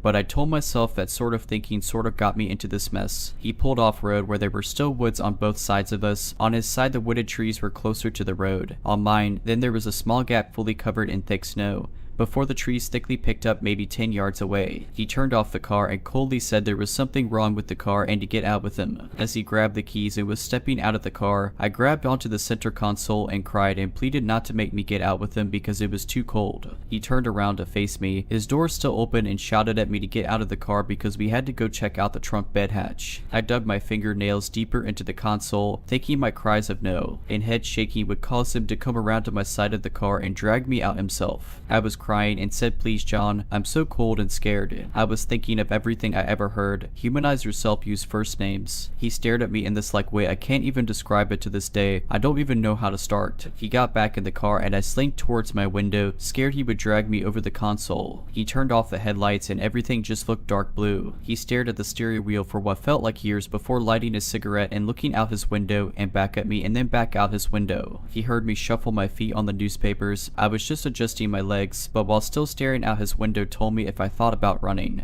He had a quick way to get me where he wanted me, and oddly enough I was sort of thinking of running minutes before that, but reasoned that if he wanted me out of the car then I should definitely stay in, otherwise he could chase me or shoot me. I think at that point I sort of hit some sort of bottom of my reserve, and instead of panic, there was numbness and exhaustion. It was dead quiet, but I finally just barely audibly told him that my friend was still waiting for me and asked about his wife and children, and he flatly said he didn't have a wife or children and that his house was empty. I asked him what he was thinking about and he said, "I'm thinking of what to do with you." He didn't say it angrily, he just said it flatly and coldly, which sort of scared me more. I did start getting worked back up to a cry at that point, and he told me not to cry and turned the car on, offering me some heat. I just cried and said I wanted to go home. Eventually, he started driving and kept driving until we were approaching a gas station. I was gauging the right time to reach for the wheel, but before I could, he started slowing down. While pulling up, he told me not to tell anyone or he would find me. Then he told me all he was doing was teaching me a lesson not to hitchhike with strangers. He was almost almost coming to a complete stop when he told me to get out before he changes his mind. Before he could even get another look at me to assess my understanding, I was already down out of the truck and sprinting towards the gas station. The panic was overwhelming me, but then I stopped and remembered to try to see his license plate. I turned around but only caught the blur of the last 3 numbers as he was driving off. I ran inside and asked the clerk behind the counter to please call the police. I waited until the officer got there, and I'll be honest, I was a little scared it would be John. My fears melted away when the new-faced policeman got there. I gave him the description of John, his appearance, the vehicle color and type, the parts of the license plate number I had caught, the fact he said he was an off-duty cop, just basically anything I could. I asked him if he could look at the camera, and the officer disappeared in the back for a little bit, then came back out saying there was nothing was on them. I asked if I would be able to look, and the officer said no and asked me if I didn't trust him, and I told him of course I did. The officer gave me a ride to my friends, lecturing me for hitchhiking. I never heard anything back about the report that was made, so I would try to follow up, and each time I did, they never got back to me aside from this one time I was told my case number didn't exist.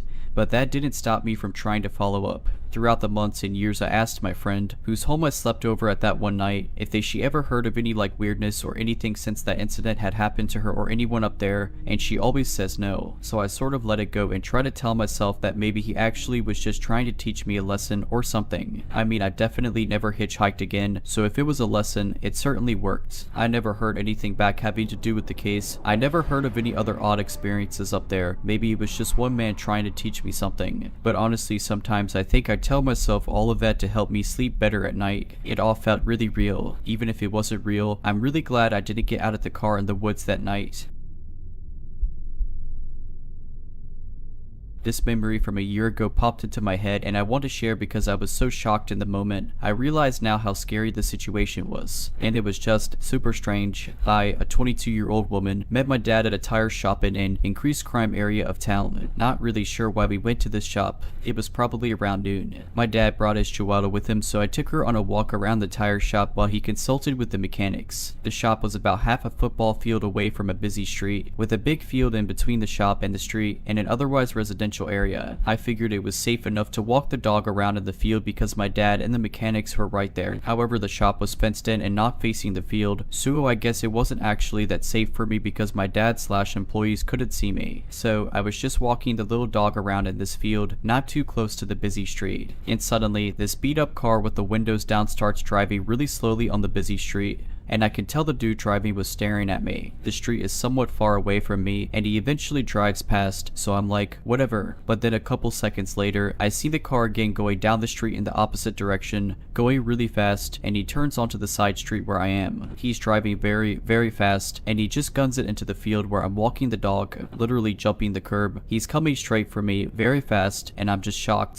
thinking, is he about to plow us down? What is happening? It was just so quick and unexpected. In my confused shock, I'm just hesitating with the dog, contemplating running away but also not wanting to turn my back on the car. Then, miraculously, I guess there was some kind of uneven ground or a hole because the guy's car, which was a real beater, very old, got stuck and a wheel started spinning. With his windows down, I could hear him cursing and take this moment to scoop up the dog, about to run out of there. Then he opens the car door, about to get out of the car. I can't remember any descriptions about this man other than he was quite overweight. Again, because of the shock, I can't even recall his race or age range or anything. Right at that moment, a truck pulls up beside us with 2 young men inside. It was like a construction truck. They roll down the windows and ask if this guy is bothering me. They say it loudly and it spooks the guy, and he goes back into his car. He then is able to peel out and reverse from whatever hole the car was stuck in. He very quickly reverses out from the field we're in, back onto the street, and takes off. The kind men who stopped apparently saw all this happen. It just happened so quickly. They were just as confused as I was. What was this dude's game plan? What was he attempting? Kidnapping me in broad daylight, obviously with people around. I'm not sure. I'm so glad his car got stuck and I didn't find out. It was just very strange. I'm grateful his car got stuck and the guys who drove by stopped and were willing to check out the situation. We chatted for a second after the guy left and were all very confused about what had happened. I can be overconfident at times about my safety, but after a handful of other strange, potentially dangerous encounters, I've learned to always be alert. Bad things can happen anytime and anywhere, and don't freeze in fight or flight situations. So many times, I've frozen instead of fighting or flighting when I really should have taken some kind of action. If you're liking this video, all I ask is that you make sure to subscribe to my channel and like this video. Thank you.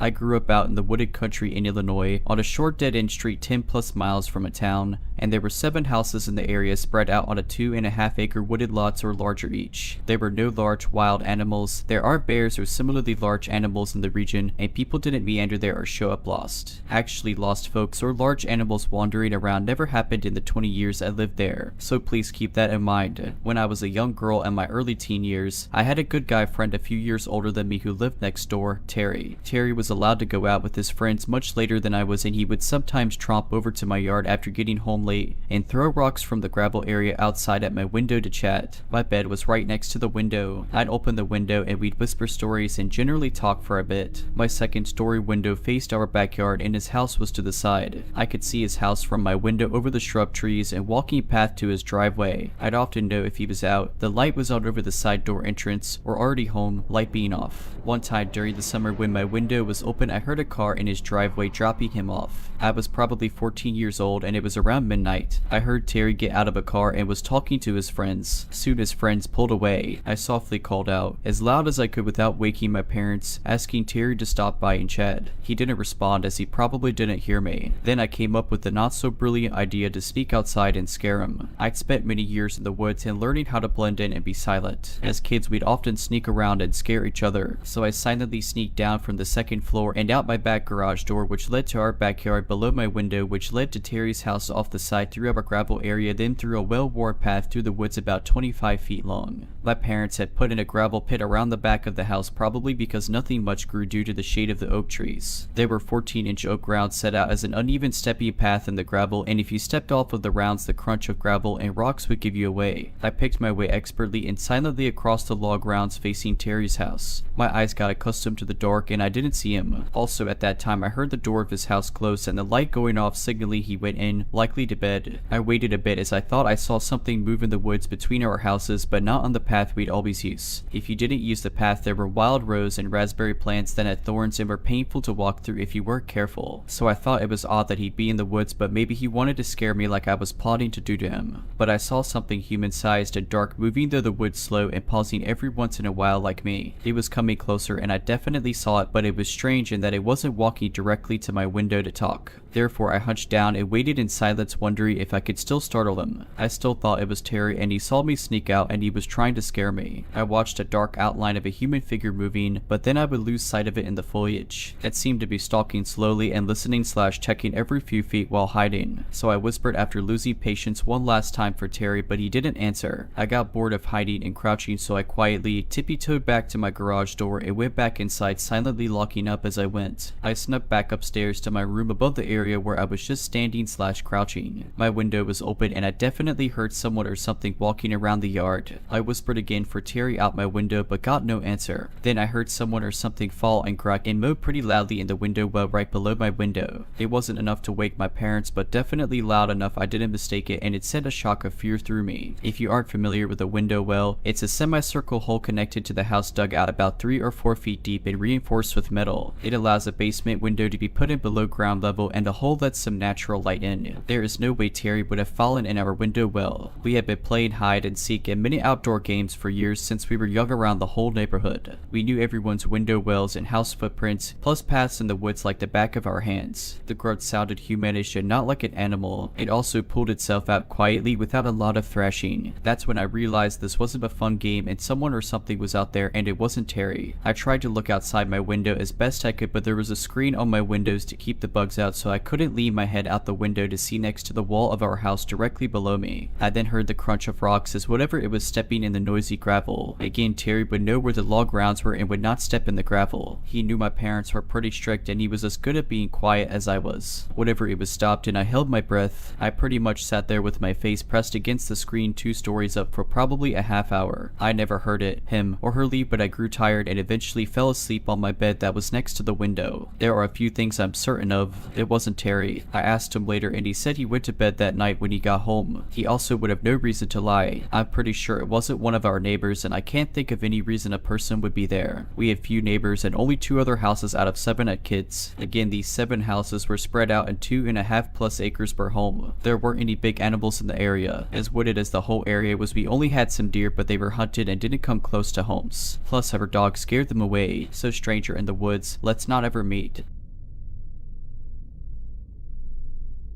A few years ago, I was working at a pizza chain in my hometown as a driver. I was 27, but made good money delivering. I had worked at a few other places, both local and chain, in the years before, and still work as a dasher on occasion even after this happened. Now I choose to deliver in much safer areas for this reason. I got luckier than I could ever imagine. One night I was working and had 2 deliveries to take. Both were cash orders. I had $12 left in my bank. It's what drivers are given to use as change for cash orders, so you don't have a ton of cash on you at all times. The first order went smoothly. The guy gave me $50 for a $35 order, so I was excited about the nice tip. I drove to the second delivery. It was in an apartment complex with multiple buildings. I had delivered there before. The sun was about to set, but it was still very light out. The chain I worked at had its drive company cars with the logo on it, all white sedans. This is important for later. I grab the order and go to the door to the apartment building. A young guy comes out, and a much bigger older guy was outside smoking a cigarette. The big guy went inside as the smaller guy came out. He looked around nervously and asked how much he owed me. The way he was looking around just made me very nervous. The hairs on the back of my neck stood on end. I told him the amount, and he said that wasn't what he was told on the phone. Something was very wrong. I felt someone else walk out behind me from the door as the first young guy looked around down the parking lot, craning his neck as if he was looking for someone. I told him the amount again and broke down the order for him, trying to keep calm. Then the first guy held a gun to my right temple. I also felt a poke on my spine. 2 gunmen. I couldn't speak. Words wouldn't form no matter how hard I tried. Give me your money and keys. No. The first guy growled, and I fumbled immediately for the keys. I gave him my bank, but hadn't realized the 50 was mixed in. I gave him the keys, trying my best to remain calm. Another guy came up from my left. He had poofy hair and was around the same age as the first kid. The one behind me I hadn't seen yet. The big hair kid grabbed the pizza bag and ran off and hid. The first kid searched the company car. Luckily, I had left my wallet in my personal car. I saw him grab my cell phone, and that's when the panic began to set in. I had pictures on that phone that I hadn't backed up of my then 5-year-old son, who absolutely is my world. Please don't take that. I have pictures of my son who died on there. It's all I have of him, please. I lied. My son is very much alive.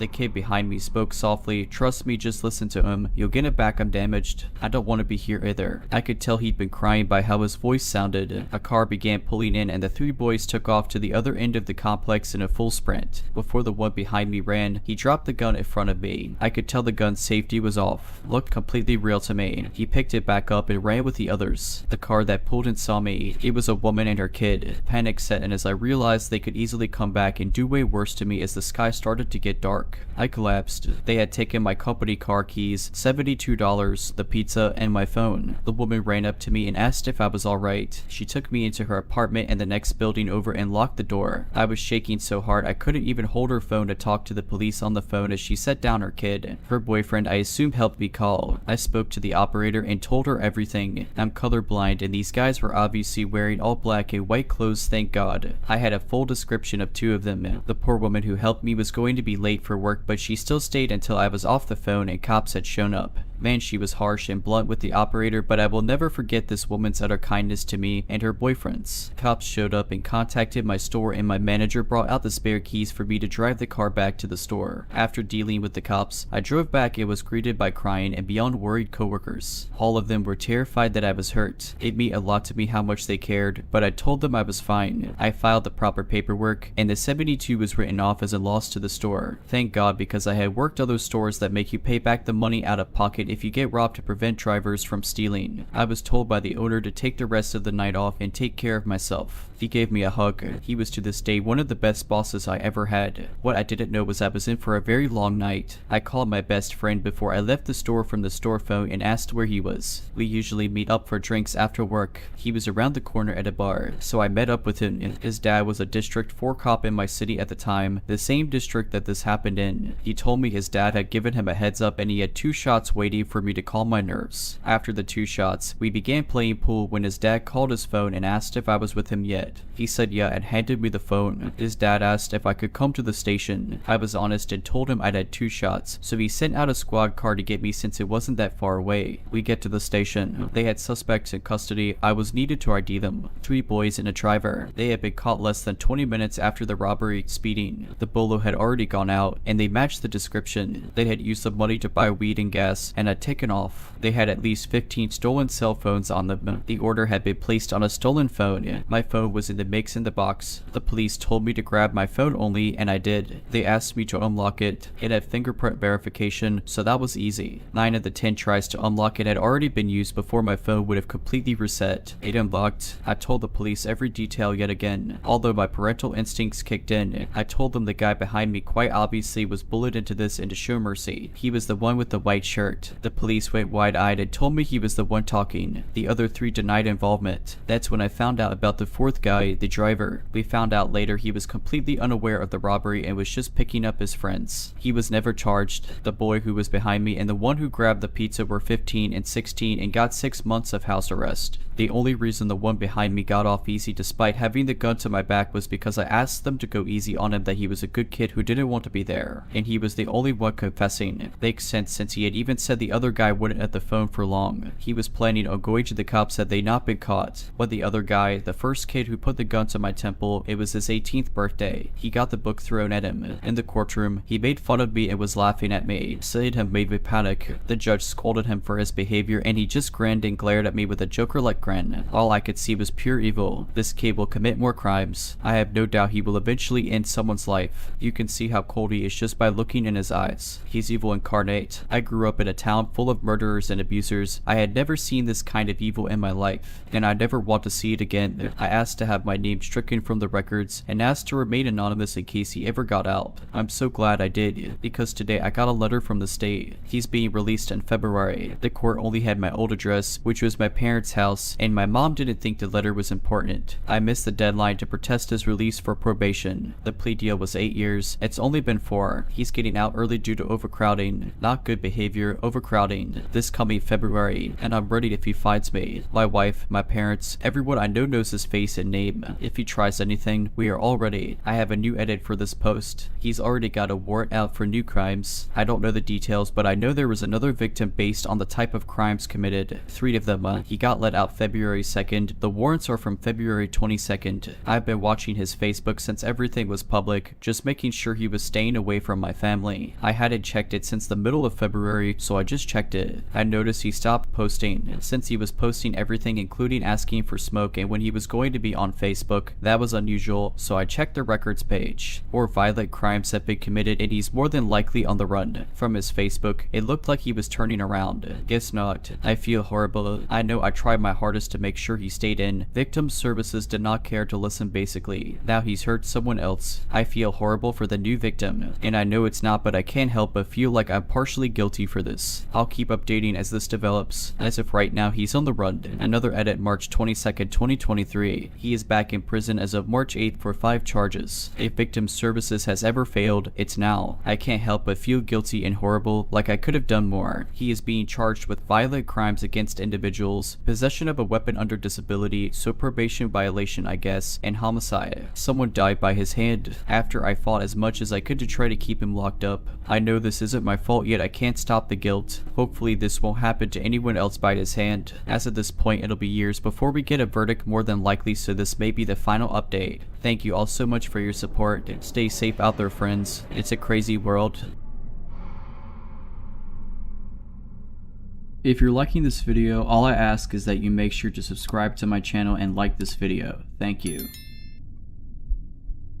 Autumn of 2019 in British Columbia, Canada. I am from Germany, but spent half a year in Canada as part of my bachelor's degree. I barely got back before the pandemic hit. I was 22 years old at the time, and the other people involved were about the same age. Another foreign student, and I befriended this local Canadian student. We all had the same interests and humor, and the dude became a very good friend of ours. He told us all about the local area, and we spent a week in the summer with him and his father at their very remote. Remember this is important, cabin near some woods. They taught us how to handle guns there and let us shoot a lot. Then fall came and we had a lot of free time due to being finished with all of our papers. So our buddy proposed that we spend a few days at his dad's cabin, this time without his father. We went heck yeah because we could load up on booze and weed and have a great time there. Just living the life. 3 close dudes in the woods gaming and getting wasted. Sounds great, right? After loading up on all the quote-unquote supplies, the first 3 days were very calm. In this case, what freaked me out the most was the fact that we were far away from civilization, and you never understand how quiet your surroundings can be until you spent some time in a remote area like this, which led to me often just standing in the dark at night, listening to the surroundings of the cabin. But after the first few days I got less paranoid. After all, I was with friends, was constantly high, and we were quite armed and dangerous, probably more dangerous to ourselves to be honest. Day 4 came. We spent the day attempting to hunt in the woods, mostly just chilling under trees with a beer and rifle in hand. But in the evening it started to rain heavily. After an hour we were starting to see lightning in the distance, with quite a bit of time passing between lightning and thunder, which meant the thunderstorm itself was still some time away. So we aborted our incompetent hunting attempts and started trekking back to the cabin. It took us about an hour to reach it, due to it already being very dark and the rain creating unsafe footing. For context, you should know that once you spent a few days in the wilderness and haven't seen a soul other than your friends for days, you can become quite careless about your surroundings. I think you can imagine why I am telling you that last part. So we entered the cabin. At that time the thunderstorm was raging full on, and we put away our gear and changed clothes, except for our guns. Yes, I know, drugs and guns are a horrible combination and I wouldn't mix that stuff nowadays, but we were drilled quite well by Canadian friends' dad regarding trigger discipline, safety, that type of stuff. And man, I really miss spooning a rifle while sleeping. We cozied down in the living room at a table, started a YouTube video, and began playing cards. Barely 20 minutes passed since we returned, and at the time, we didn't bother closing the curtains in the living room because thunderstorms are cool. So imagine that we were 3 guys sitting around a table, occasionally in awe at the weather outside while playing cards. In such a remote place, it is extremely dark outside. Without a full moon and clear skies, it is pitch black. The only lamps we have are old vintage looking and dimmer than my phone's screen. What comes next is how my also non-local friend has described what he saw. While sipping from his beer, another lightning went off. He spit it out instantly after the lightning came and screamed loudly and stood up.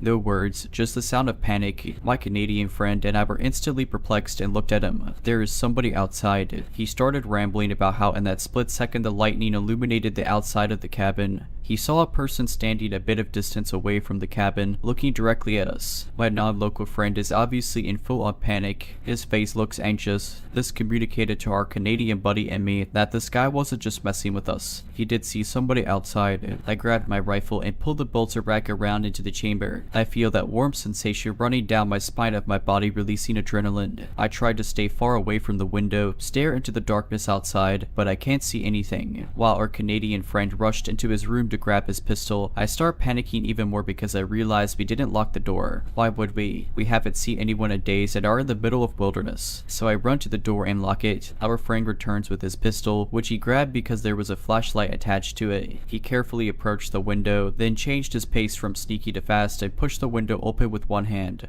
while the other hand was aiming the handgun outside. I wish I was any good at drawing, because what we saw next when our friend turned on the flashlight was the most terrifying image I have ever seen. It is burned into my mind. The fact that I cannot share that image with other people has been bugging me for 3 years now. The light turns on, and what we saw in that moment was a man, tall and slim, dressed in all black, with a hooded raincoat which he has pulled over his head, almost covering his eyes, but not far away from the cabin, just a few steps away from the window, not standing as our friend yelled earlier, but crouching, looking directly at us with clenched eyes and a terrifying little smirk on one side of his mouth. Another lightning flashes, and for that moment we were all frozen. The image of what we saw must have shocked the other guys as much as it did me, because nobody said anything for a few seconds. There is a hard to explain dreadful feeling about seeing something like this. In a storm, in the middle of nowhere, a person dressed in a black raincoat is suddenly crouching so close to you. I'm facing you. Our Canadian buddy was aiming his pistol and attached flashlight at the also frozen crouched smirky man and just yelled out, with a slight stutter and a higher pitched voice than I've ever heard from him, "Get away from us or we will shoot." I guess at that moment, after his eyes adjusted, the raincoat man realized that this was not just a flashlight, but a gun, and I was standing next to my friend with a hunting rifle in my arm. Raincoat man's slight smirk changed to something where I am unsure if it was shock or rage. All this was happening in less than a minute. While my friend kept on yelling and I was just frozen, the raincoat man figure turned by about 90 degrees towards the nearest tree line A wave from crouch to full sprint quickly. He ran away to the right side of our window. Two of us poked their head out of the window to see where exactly he was going, but with the heavy rainfall and darkness we could barely make out anything in the distance of that tree line. After a few minutes of just looking at each other in disbelief, we decided to pop off a few rounds outside the window to prove that we were for real and to cope. When the shock wore off, we decided to call the police. They asked a lot of questions on the phone to describe the location of the cabin and a description of the man who just almost crept up on us, totally unsuspecting and only revealed due to lightning and luck. Due to us being in such a remote area, the cops told us it'd take at least 1 or 2 hours for somebody to come out. They asked, because of the weather and time, if it'd be alright if they sent somebody out tomorrow to talk to us about all the details. Given how the man saw that we were armed, he probably wouldn't come back again. They agreed. We discussed just jumping in the truck and leaving right now, but us idiots were too lazy to refuel the truck. The idea of doing this now, in the dark and in that heavy rain, was just too frightening. I kept thinking about this guy lurking in the darkness and picking us off one by one.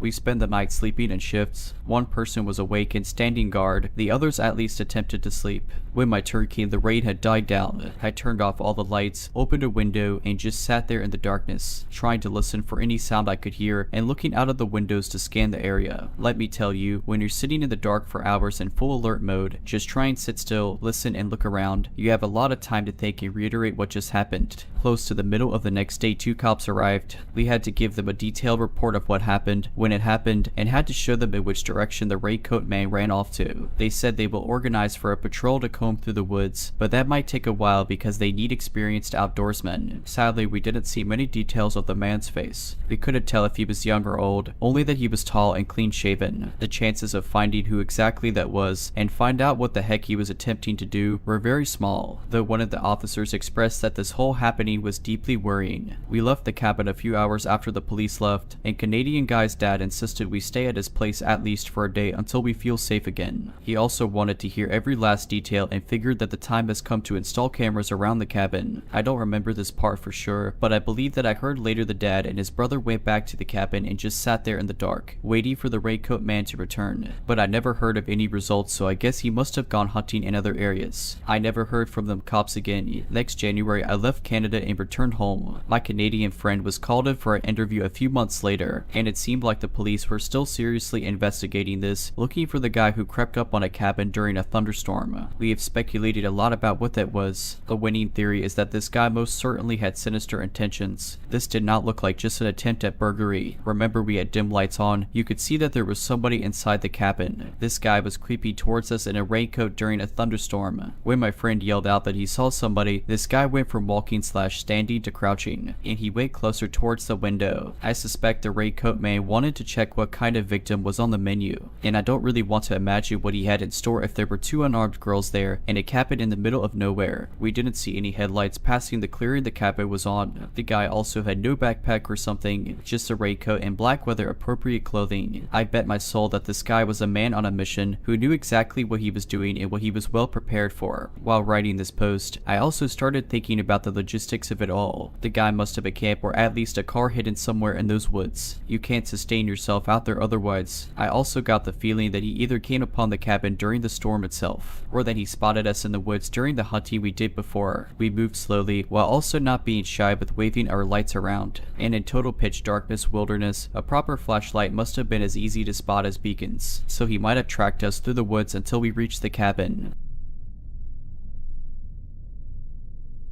Hello everyone, I wanted to share my scary encounter that occurred just yesterday on the bus. So for a bit of context, I am a college student. Without giving too many details, I am a woman on the smaller side of average female height. I currently do not have a car, so I use my bike, walking, and the bus to get around. My college has a transit service that allows you to scan in with a student boarding pass for free. Other non-students are allowed to ride the bus by paying upon entry or purchasing a ticket beforehand. I frequently ride the bus for various reasons, grocery runs or treating myself to food, and yesterday I had the idea of treating myself to a movie after all the exams I have been having lately. I'm an avid horror fan and knew that Terrifier 2 was in theaters, so of course I wanted to see it immediately. One of my friends told me they found it funny and really enjoyed it, which was more than enough reason to go see it. I was looking at tickets the day before yesterday and trying to decide which time slot I wanted to see the movie in. Looking back now, something in my gut told me to choose the earlier time. I wish I had listened. Another detail I want to add is that there are 2 bus sizes, a large one and a small one. The bus I rode during the incident was the smaller one. The stop where I got on the bus is the beginning of the route. Unlike every other stop, the driver usually parks the bus here for 5 minutes and gets off to use the restroom or have a quick break before continuing with the rest of the route. Upon entering the bus, I noticed only 2 other passengers, another girl about my age and an older man. The girl was in the front of the bus on the right side and the man was in the second row on the left side. I sat on the right side several rows back. I usually read something on my phone or listen to music on the bus, so I immediately got on my phone when I sat down. Everything was okay for a little bit until I looked up and noticed the man repeatedly staring at me and looking away before staring at me again. I was immediately apprehensive but just brushed it off. He started speaking aloud out of nowhere, saying things like, "Beautiful baby and so fine," while staring at me. I was frozen out of fear and could only keep looking at my phone and trying to ignore it. This continued until I worked up the courage to say, "Sir, would you please stop staring at me?" To which he claimed he was not staring and told me I was extremely beautiful. Unsure of what to say, I just stupidly thanked him and went back to my phone. He had his body slightly turned, but when I confronted him, he faced fully forward. The driver got back on and we started moving again, so everything was calm for a bit, though I was admittedly still shaken up. This calm did not last long. Obviously, this creep couldn't contain himself and just had to voice his opinions about me out loud. He started saying similar things again, but also added some new phrases such as, "Going to make you my wife," and by far the worst one, "I'm gonna get you pregnant." I was shaking at this point and was unsure what to do. I desperately wanted to sit next to the other girl but did not want to pass by him to sit by her. We made it to 2 other stops before the girl got off and said sorry before leaving. My heart dropped to my stomach. The last thing I wanted was to be alone with this guy. Luckily, more people got on at this stop, a middle-aged couple and a guy about my age. In a panicked voice, I sort of shouted and asked the guy my age if he would sit with me. He was a bit confused but came to sit by me and I immediately felt relief. The stress of the situation got to me and I broke down crying. I guess the creep took this as indication to leave because he swiftly made his exit after that. The kind younger guy who sat next to me and began to comfort me. I am so grateful he chose to ride the bus that day. The bus driver noticed the commotion and called me to the front to get information in order to make a report. He told me he couldn't hear anything but that buses have video and would hopefully pick up what the creep was saying. He told me that same man had recently been kicked off for a similar incident and that he would be reporting this immediately. For the rest of the ride, the younger guy and I talked about things like majors and other school related stuff. I want to go into the marine biology field and he is a graduate student in mechanical engineering. I made it to the movies, it was awesome, and back home safely, but I definitely learned a lesson. My boyfriend is going to help me look into some self-defense items and he taught me a few fighting tactics.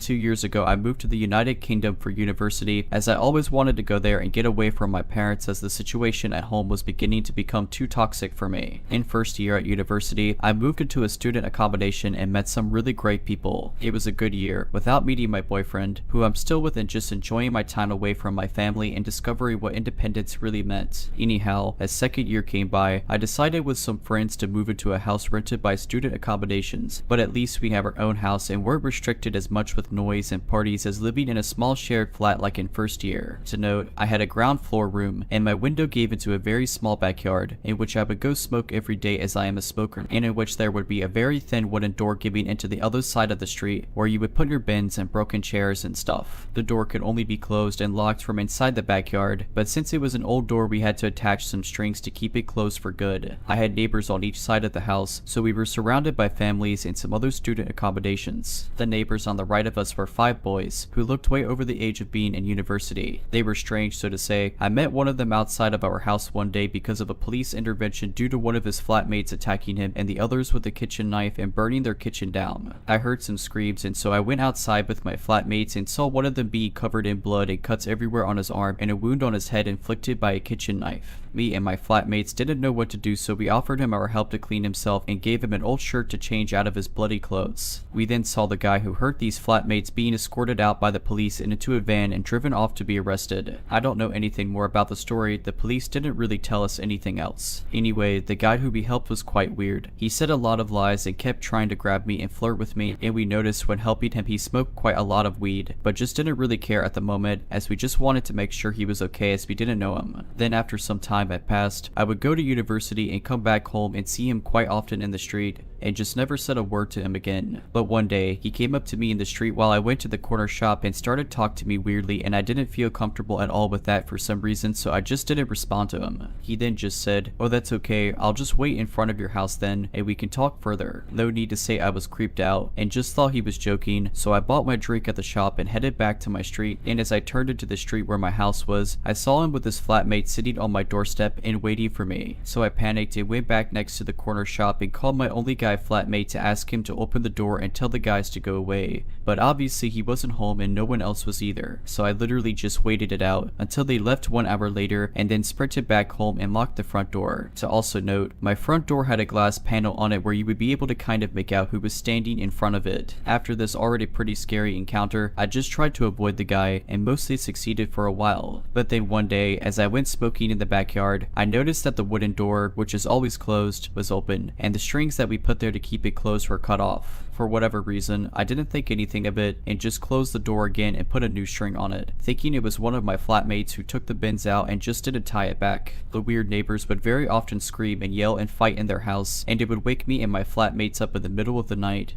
But we kind of got used to it after a while. But one evening, my boyfriend slept over like he usually did, and he, who usually never ever wakes up because of a noise, woke up in the middle of the night because of a bang and some whispering. I was sound asleep, so he very silently woke me up, and we both just waited in the dark and listened for any other noises. Suddenly, we heard the wooden door just bang, just shot open, and some footsteps next to my window. I always had my window open because it would get really warm inside, so we both just froze. And then we heard the door leading to the backyard get shaken softly as if they were trying to get inside, and then they stopped. Luckily, we had the curtains closed, so they couldn't see us, but we were ready to get dressed and get out of the room and lock them in if they came in from the window. Then we just heard my window move and get more open, and one of the guys saying something in a different language that we didn't understand, and started to hear them trying to get in. My boyfriend and I just shot up out of the bed, took my phone, and put clothes on and ran out of the room and out of the house. So I then called my flatmates and told them to lock themselves in their rooms, and then the police, who luckily came in less than 5 minutes as the headquarters were a couple of streets down from us. I don't remember anything after the police came. I think me and my boyfriend were in shock. They ended up catching one guy, the other fled and was later found a few streets up smoking weed. The police told us they went inside of their house and found a lot of meth and heroin, and they were carrying a massive kitchen knife with them. I was so confused as I've never done anything to offend or do anything wrong to my neighbors, so the idea of them breaking in with God knows what intentions with a kitchen knife terrorized me and my boyfriend. The 2 guys ended up being arrested, and one of them was put in prison for 2 years for carrying a weapon with intention to harm. I never heard anything else from the police, and I moved back home a few months later as I was so scared, and it tormented me for months on end not knowing what would have happened if my boyfriend didn't wake up. If you're liking this video, all I ask is that you make sure to subscribe to my channel and like this video. Thank you.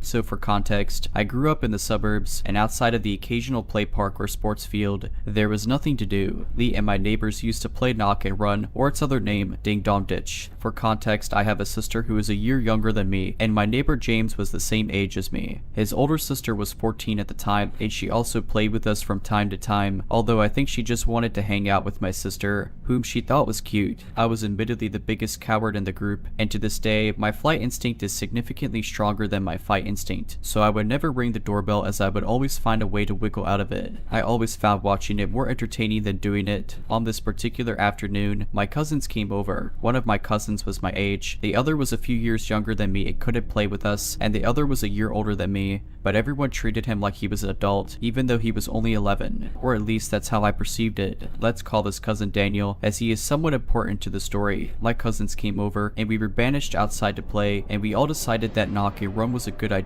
We usually just played around our immediate street, never venturing further than the next street over out of fear of getting lost in the carpet and pasted suburban streets. We made our way up the street to the play park on top of the hill. It sat where a house could have been, and someone could cut across it onto the next road. As we sat on the play equipment, we decided that a vote should decide who knocked first, and of course I was picked. I remember getting myself out of it and getting my older cousin to take my place. I am thankful that he was and is as proud as he is. It helped me get out of a lot of situations. We decided that our first target would be the fanciest looking house in the area, a white marble house with a fountain in the front yard and a curved driveway. I remember sitting next to a car. I was small enough to look under it from the curb, and I had a clear view of my cousin sneaking up to the door and ringing the doorbell 3 times in order to get the attention of whoever was inside, and he bolted down the pathway towards the street to hide behind the cars. But before he got to the fence, an older man in a black leather apron with what I assumed was paint came sprinting after him. I immediately knew something was wrong. This wasn't the usual response to a knock and run. Sure, we have encountered some angry people before, but this was something very different. He practically flew down the walkway towards Daniel and threw his hand out to grab him. This didn't feel like anything someone his age could do, and it scared me. I think I might have been the only one with a clear view of what was going on, which meant that I was the first to see what was happening. It wasn't until the man was practically on top of Daniel that he noticed that he was being chased, and the scream that he made when he realized this will always stick with me. As I said at the start of this, Daniel was and still is a very proud person who will always try to prove himself, so hearing this scream of pure terror struck at my core. Everyone was clued in at this point as to what was happening. Daniel didn't open the waist-high gate at the end of the path, he just jumped it, which I think ultimately saved him from getting hurt as the old man had to take a second to open it. Daniel was sprinting down the street as fast as I had ever seen him. "Stop, you little brat," the man shouted with a deep, angry voice, which did actually stop Daniel in his tracks. They were both standing in the middle of the road at this point, reminding me of an old western movie when 2 cowboys would be standing at either end of the main road. The man marched straight up into Daniel's face, and I could finally get a good look at him. His skin resembled rough leather, and the few strands of hair on his head had long since grayed. He was clean shaven, and he was wearing white pants, a white button-up, and a black leather apron that had what I rationalized as red paint on it. After he was maybe half a foot from Daniel, he started to berate him, and I could only make out the words "sick people" in there. Everything about this man threw me off, and I could see my neighbor and my other cousin, who was hiding in the bushes, felt the same. My neighbor's older sister, whom I will call Tay, screamed out at him from the other side of the road, which gave Daniel the opportunity to run as fast as he could away from the man. We all ran at that point. I don't think I or anyone else knew where we were running off to, but I found myself in the car park of the shopping center across the road from me. I waited there for maybe 30 minutes, just watching cars come in and out, feeling safer with the large group of people. I had no idea at the time if he chased one of us, but I knew that I was safe. I made my way back to my house and found that I was the last one to return. My cousin Daniel ran straight home, and Tay followed him. My other cousin and neighbor ran around the suburbs for a bit before deciding to go home. My mom was missing when I got home, and I realized that she had been told what happened. My mother is someone who isn't afraid of protecting her own, and she is one of the strongest people I know, so I felt pretty safe that she was aware and was off telling him to screw off. But when she got back, she seemed off. She didn't want to talk about it or anything, and any color from her face had completely drained. We slept at my neighbor's house that night because my mom wanted to talk to my dad about something serious, and I think we all knew what it was about. Nothing happened for a while after that. Not for a while, but my mom was a lot more protective of what we did outside. We were no longer allowed to play knock and run or go up the road without a parent. It really bugged my sister, who loved to play outside, but I don't think she fully understood what happened. I have a lot more stories about this guy, and I probably will write more because this has helped me get a better grip on everything that happened throughout that year. But I hope you enjoy the very first event in one of the worst periods of my life. Part 2. Okay, so before I get into the next few events, I think that it is important to address some things that I've read in the last post. I know that we were the ones who originally disturbed him, but I thought it was important to dedicate a post to that event as it kind of kicked off a lot of stuff. I will probably update this post with a few more stories just to get it all out there, but I just wanted to say that I fully understand me and everyone else's part to play in part 1, but I believe that the issue really began after that, which is what I'll show you today. First things first, I promised a few of you that I would ask my mom what the old man had told her last night at dinner, and I did manage to do so. She was surprised that I remembered what happened and tried to sweep it under the rug, but I kept pressing her for answers. I'm not proud of pressuring my mother into talking to me about something like this, but curiosity got the better of me. I know that that isn't an excuse, but I feel it somewhat justifies my actions, as a lot of you wanted to know as well. After I pressed her for more answers, she grabbed my arm and led me to my room before placing me on my bed. She sat next to me and told me not to repeat anything of what I said to my sister, my cousins, or anyone else who was involved with this man throughout that year. She finally opened up about how she was sitting at home watching television when she heard a loud knock on the front door. It was my cousin Daniel and my neighbor Tay, who looked terrified and exhausted. After letting them in and grilling them for answers, my mom was rightfully pissed that someone had spoken to them in such a way, and so she got up to go and confront the man, and on her way out, my other cousin and neighbor arrived, whom she also sent inside. She was concerned about where I was, but Daniel made it clear that I ran in the opposite direction of the man and that he would go out looking for me.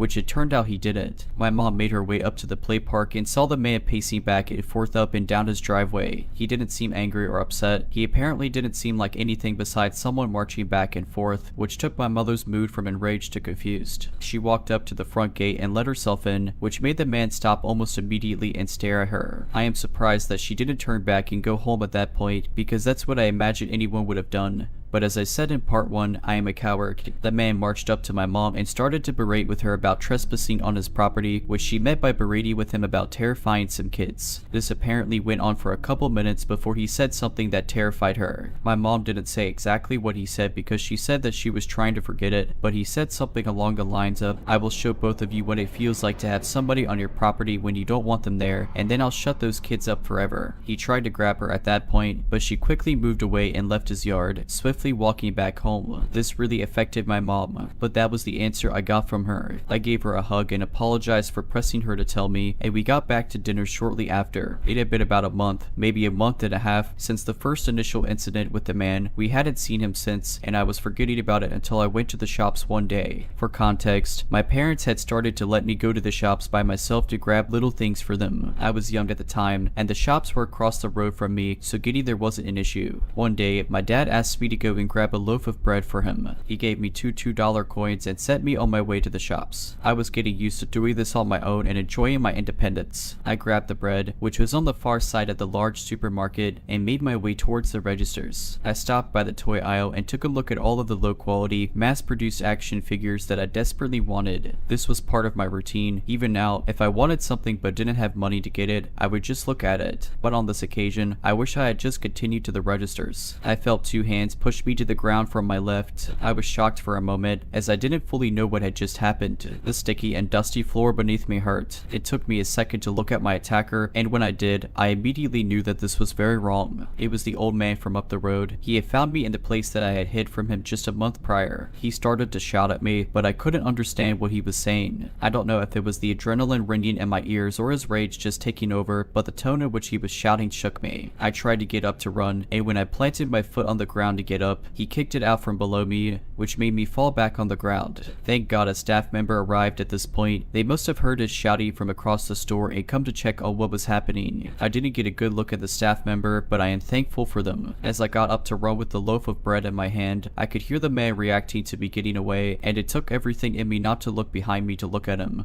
But I knew that he was furious. I ran straight out of the store with the bread without realizing it and almost threw up from all of the emotions. I told my parents when I got home, and they both made it clear that I wouldn't be going on any shopping trips by myself from here on out. They didn't think about how me and my sister walked together to school, which in hindsight should have been something that they thought of. The trip to my school wasn't a long one. It was just over a kilometer long, or just over half a mile. But the trip was still tough on small legs. There were quite a few hills, which added time to our trip there, and the path went along a creek with nothing around it. It was nice and isolated, which helped relax my mind after school. Not long after the supermarket incident, me and my sister were walking home from school and just made our way to the beginning of the path along the creek when we saw a van that had been parked there for what I assumed had been a while. I thought it was empty, but as you could probably guess, it wasn't. We turned to enter the creek when the van door opened, and we heard someone shouting out to us, "Hey, do you guys want to drive home?" It was the man. My sister, who was always trusting of others, started to walk towards the truck, but I quickly held her back. "What's wrong?" the man said in a cheerful tone. This was very different from the unintelligible screaming from just the week before, and I obviously wanted nothing to do with this man. I quickly started to lead my sister towards the creek, and the man quickly scooted over towards the door. "Wait up, I will walk you home." I should have run up the hill towards the school, but instead I started to sprint down the creek. Looking back at this, I feel stupid. Daniel was faster than me, and the man had been able to catch up to them in seconds, but for some reason he didn't leave his truck. All I heard was another unintelligible scream and his truck driving away. My sister was beyond pissed that we didn't get a ride home and that we had to walk, but I didn't care. She and I were safe, and so we continued walking along the path. Thinking back to it, the path was beautiful and connected on either side to small, quiet streets, the perfect in-between of isolation. Sadly, my young mind didn't realize that the creek opened to two quiet streets, and so when I saw that same silver van on the street at the end of the path, path, I froze. What could I have done? I felt powerless and had to take care of my sister, who was only now figuring out that this man may not have good intentions. I decided that the best course of action was to cross the creek and walk through the bushes to the other side. This was a beyond dangerous idea as there were slippery rocks, animals, and running water. This very easily could have injured or killed us, but somehow we managed. We climbed over logs of wood and under tree branches, through prickly bushes, and through large plants. But we managed to do it and crossed over to another road that we followed towards the main road, which took us home. Obviously, those two vans could have been different, but at the time I was certain they were the same, and even now I am not 100% sure if they were different. I only found out about this later, but my parents got the police involved at this point. But based on the fact that more stuff happened, I am going to say that they probably didn't do much. There were a few other things that happened throughout this time, like mail being stolen, our Benz being pushed over, and the front door knocking at the early hours of the morning that we knew was him, although we had no real proof. There is one last thing that I will bring up before I end part 2. For context, my dad used to have campouts with me and my sister. We would sleep out on the couch, and my dad would sleep on a mattress on the floor. The couches we would sleep on were right next to the front door in the living room. We would watch movies with pizza or some other type of takeaway. It was really fun, and I remember those nights, but one particular night will stick with me. Everyone else went to sleep, and Naruto was on. I hadn't watched or read Naruto at that point, but I recognized the characters. I was sitting directly next to the large window that looked out onto the driveway. I was just enjoying doing nothing when I saw some movement out on the driveway, and so I looked out, and there he was, walking up to our front door, wearing his white pants and white button-up shirt. He was staring directly at our front door with such focus that it felt like nothing would break it,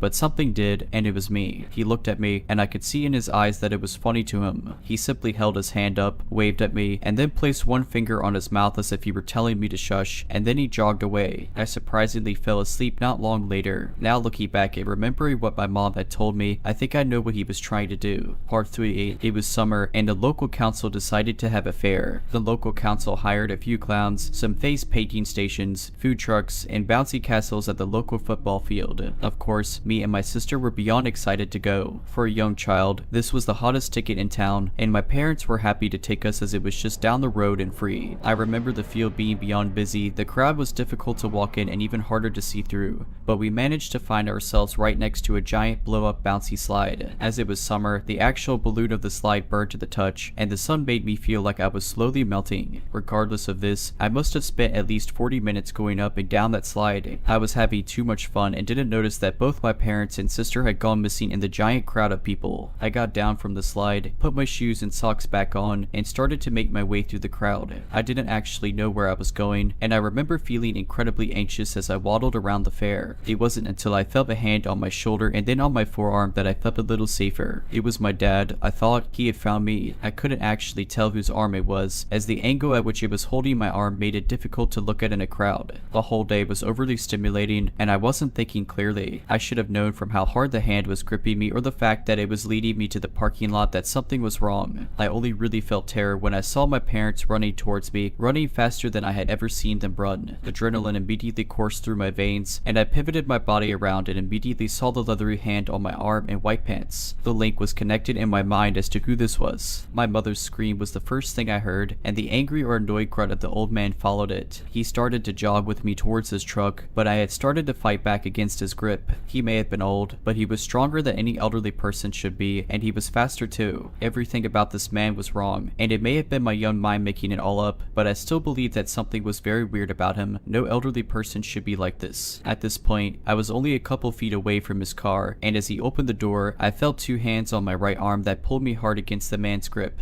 The man's grip held on before my dad came out from behind me and slammed the old man's head into his car, which loosened his grip on me. At this point, my mother grabbed me and ran, and we went straight home. Apparently, they didn't notice me slip away on the bouncy slide, and they ran into some family friends who offered to take care of my sister while they searched for me. I don't know what type of person it takes to do something like that in such a populated area, but this man was not normal, not in the slightest. My dad returned later that night. He looked really roughed up and drained of all energy. From what I had gathered over the years, they got into a pretty brutal fight that ended with the police breaking it up. My dad didn't get into that much trouble considering that he had called the police on the man before, but they still took him to the station to give a statement. When he sat down on the couch, he looked exhausted, bruises forming all over and a cut on his lip and upper eyebrow still leaking blood. But he had a smile on his face, and I could hear him telling my mom that it was over. They were both hopeful, and so was I. A couple weeks later, my cousins came back over, and Daniel wanted to know everything. He felt like he was the main victim and deserved to know everything because he was the one that the man shouted at and the one that the man wanted to get the most. I don't disagree that the man would probably try to hurt him on sight, but it felt weird to me, almost like he was trying to take credit for something that to him sounded like a creepy story, but to my family was real. Anyway, we decided to go out for a bit. My parents trusted us because we were with my older cousin. We went up to the usual play park, which was across the street from the man's currently vacant house. Daniel was telling us all about how he swore that he saw him near his house. Keep in mind that he lives almost 3 hours away. I am not saying that he is a liar, but I am saying that he wanted to be part of this. Anyway, we were playing hide and seek. Tay, our neighbor, was seeking, and she had only just started to count down from 60. I always tagged along with Daniel because he always found the best spots. We ran across the road towards the man's house, and Daniel jumped the fence, which I immediately stopped at. "Come on," he said from the other side of the waist-high fence. "No one will find us." The house felt like a void that we would get sucked into, and I had up until this point refused to even be near it. But for some reason I agreed. I joined him in the man's yard, and to my shock, Daniel wanted to go deeper into his home, not just his yard. I made it clear that this was a very bad idea. Even if he was in custody, jail, or whatever, we would be breaking into someone's home. Daniel didn't seem scared by it, though I think the whole idea of being in the man's house seemed too attractive to him. We went around the side fence into his backyard. It was overgrown, almost like no one had been living there for years. I made my way towards his back window and looked inside. From what I could make out, he was a hardcore minimalist, only having a television, chair, fireplace, and shelf that housed some photos of a much younger man and some medals. He was a veteran. It changes nothing to me, but it explains his above average speed and strength, especially for his age. The sound of a door sliding open almost made me yell in fear. Daniel had found an unlocked sliding door and wanted to venture inward. I ran around to find him, but he was already inside before I could stop him. At this point, I was also curious to find out more, but I understood the risk of this all. It didn't matter if I understood it because I went in with him.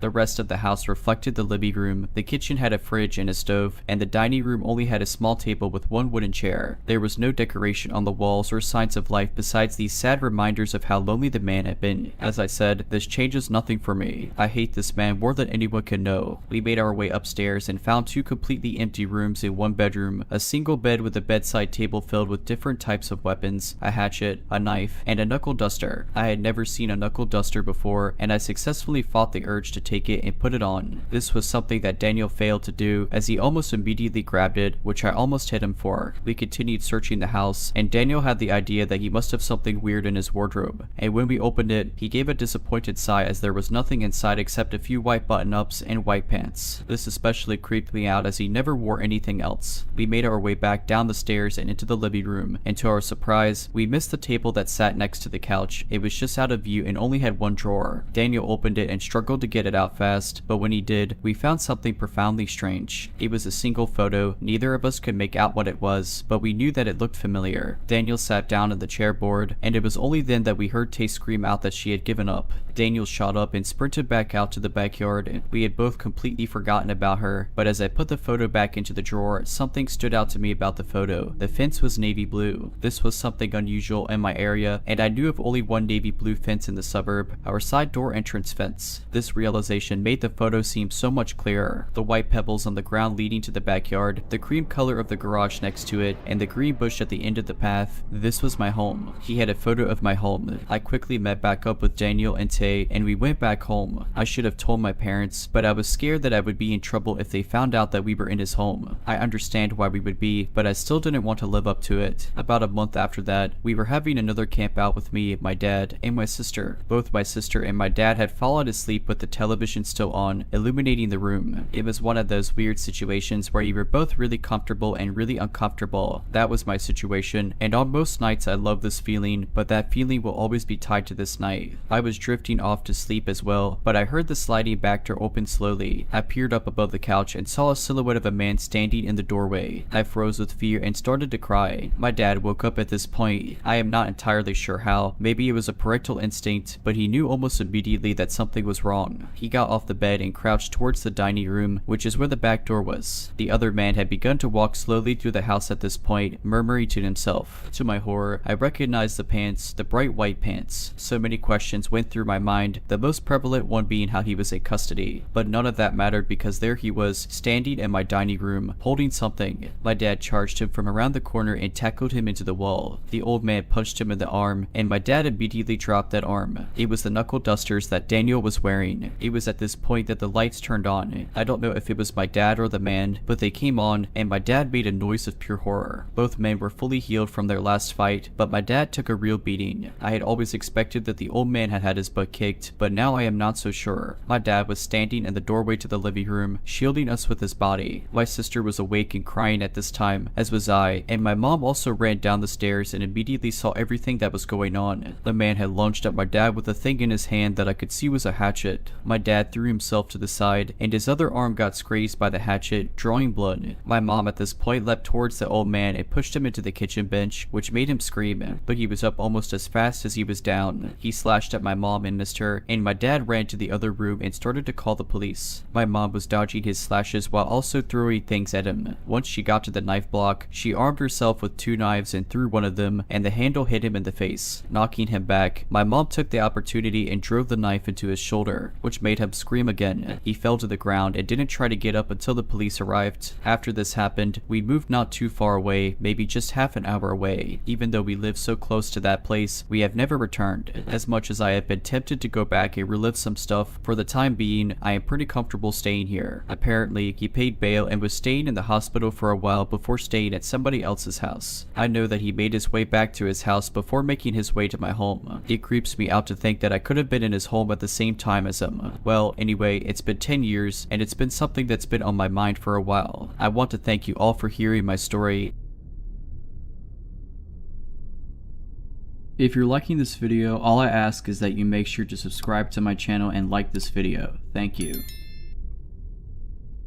I grew up in a small town. The total population was maybe 2,000. Everyone knew everyone else, or at least knew your family members. It was a safe town with mostly middle-class working families. Nothing major ever happened and the crime rates were low. I grew up feeling safe and secure. To note, I grew up in the 90s. One summer day, my good friend Ginny and I were out for a bike ride. We were 11 years old. We were allowed to bike anywhere we wanted, as long as we didn't leave our town and wore our helmets. There was a new road being constructed in between the 2 main neighborhoods. The new road was to provide a shorter way of accessing the main road to get to the next town. At the time, the road was still under construction but was nearly complete. All that was left was paving and painting. Ginny and I decided to bike down the gravel road. Ginny and I were about halfway down the road. The road was about 1 kilometer long. At the halfway point, we noticed a man walking. He was early 30s and very handsome. I didn't recognize him and Ginny didn't either. As we got closer, he broke out in a big smile and said hello. We said hello back as he didn't seem threatening or scary. He asked us if we were having a good summer and we said yes. He told Ginny and I he was a photographer from a nearby city and was in town to scout out models for his new postcard company. He said Ginny and I had beautiful features. He said everything in a very flattering way that made us feel special. He said we could be models. He asked if he could take our pictures. He said we had the look he wanted and the scenery right now is perfect to promote the town. He said he knows he will sell tons of postcards and we could all make money. Ginny and I eagerly agreed. He got us to stand with our hands on our hips and smile big. He took a disposable camera out of his back pocket and began snapping photos. He took about 10 photos in total from many angles. I remember feeling a little uneasy and said we should probably go because we needed to be home soon. He said he would get in touch with our principal on the first day of school to give us some money from the postcard sales. We foolishly confirmed we went to the local elementary school, though it was the only elementary school in town, so it wouldn't be hard to figure out. Neither Ginny or I remember to this day giving him our names. This is an important detail for later. Ginny and and I talked about becoming famous on the way home. I told Jenny that I wondered why he didn't have a professional camera. She said she wondered that too, but we agreed cameras are expensive, so maybe he didn't have a nice one with him in case it rained. That evening at supper, I told my parents about my potential newfound fame. They were horrified and got on the phone with Jenny's parents. The two sets of parents called police and gave statements. Police sort of downplayed it and said it was unusual, but nothing criminal had happened. My parents had a long talk to me about safety, as did Jenny's parents with her. The following spring, Jenny and I were hanging out together, this time a little older and a little wiser and a lot more cautious. We were walking along a quiet side street, just talking about music and television shows. A minivan approached us and slowed down. A friendly-looking woman asked us if we knew where Smith's Road was. We told her she just needed to drive straight for less than a minute and it's the first right-hand turn. She said she was having difficulty finding it and would we mind hopping in and showing her. I instantly said no. Jenny also declined. Then, the woman said it was okay because she knows who we are. She called us both by first name and said she saw us on a postcard. By now, we were both freaked out. We were on a stretch of the road that had no houses. The nearest one was about 100 meters away, and it wasn't common for people to have cell phones back then, so neither Jenny or I had one. The woman continued to ask us to get in her minivan. Jenny, who is normally super chatty, was staring into the vehicle intensely. Her body language was stiff and I could tell she was scared. Suddenly, and seemingly out of nowhere, Jenny screamed run. I didn't know what was happening, but I ran and followed Jenny. We ran off the road and through a field and into a yard another street over. I recognized the yard and house as belonging to a school teacher. We pounded on her door and she answered. We told her what happened, and then Jenny said something I will never forget. She said she saw the photographer man from last summer crouching down into the very back row of seats. She said she knew something bad was going to happen. Police and our parents were called. We gave statements and a vehicle description as well as descriptions of the man and woman. Unfortunately, the police were never able to locate them. Jenny and I never saw them again. We had some serious trust issues with strangers after those encounters. Always make sure to teach your children that strangers are not safe, no matter how nice they are. My situation could have had a much more unfortunate outcome if things had gone even slightly differently.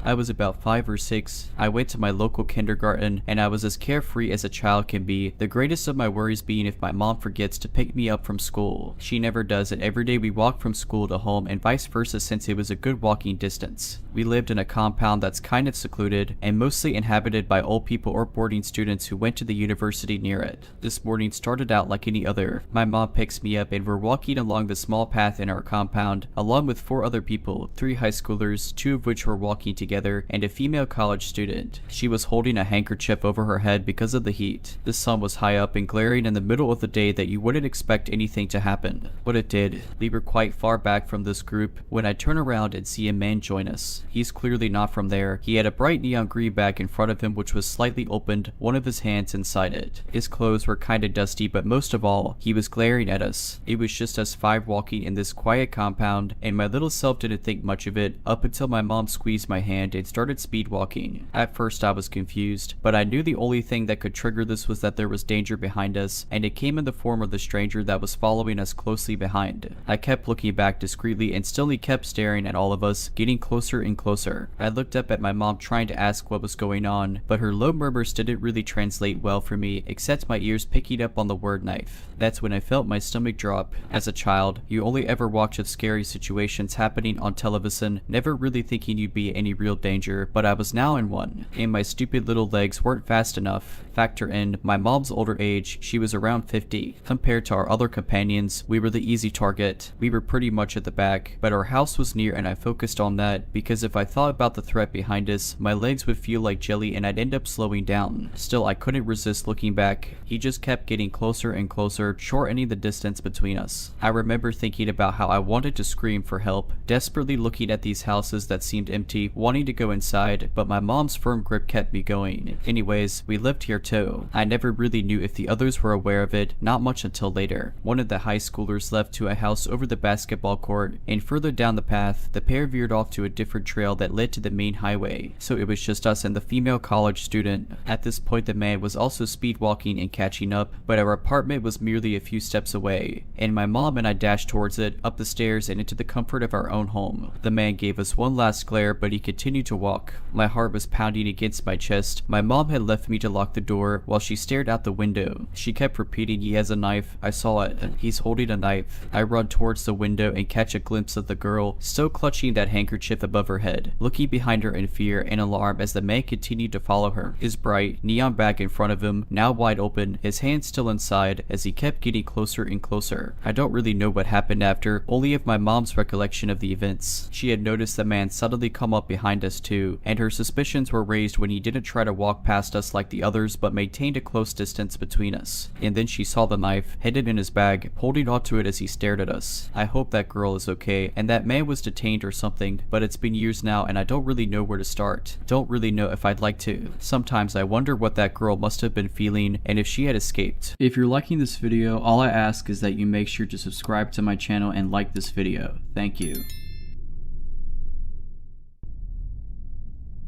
Hi, this only happened a few hours ago, so I'm shaken, but it's too early in the morning to phone and wake up friends, and I needed to talk to someone and get this out. I'm so creeped out and concerned, so I thought of coming here. Brief setting and context: I'm a woman in my 30s, caring for my elderly parents, so staying in a downstairs room in my childhood home at the moment. The window faces the main street, which is an average residential street in a fairly quiet area. The bed faces the window. I often leave the window open at night since I need it to be cool to sleep, and I haven't really worried about it since there's a cabinet with an aquarium in front of the window area, not blocking the window from view, and I can reach to open and close it, but it would make it difficult for someone to climb in. My dog, Sable, also always sleeps in the room with me. While she's a sweet-natured, medium-sized dog who doesn't look the least bit threatening, she's a fantastic guard dog in that she's always alert to any noises, and will stand her ground and bark and growl if she senses a threat, so I've never really worried about the open window. After tonight, I won't be able to do it again. It started at maybe 3:30 or 4 in the morning sometime. I was awake. Since I care for my parents, I often have disrupted sleep patterns and I'm awake at odd hours. I was reading a book and heard Sable growl, low and deep.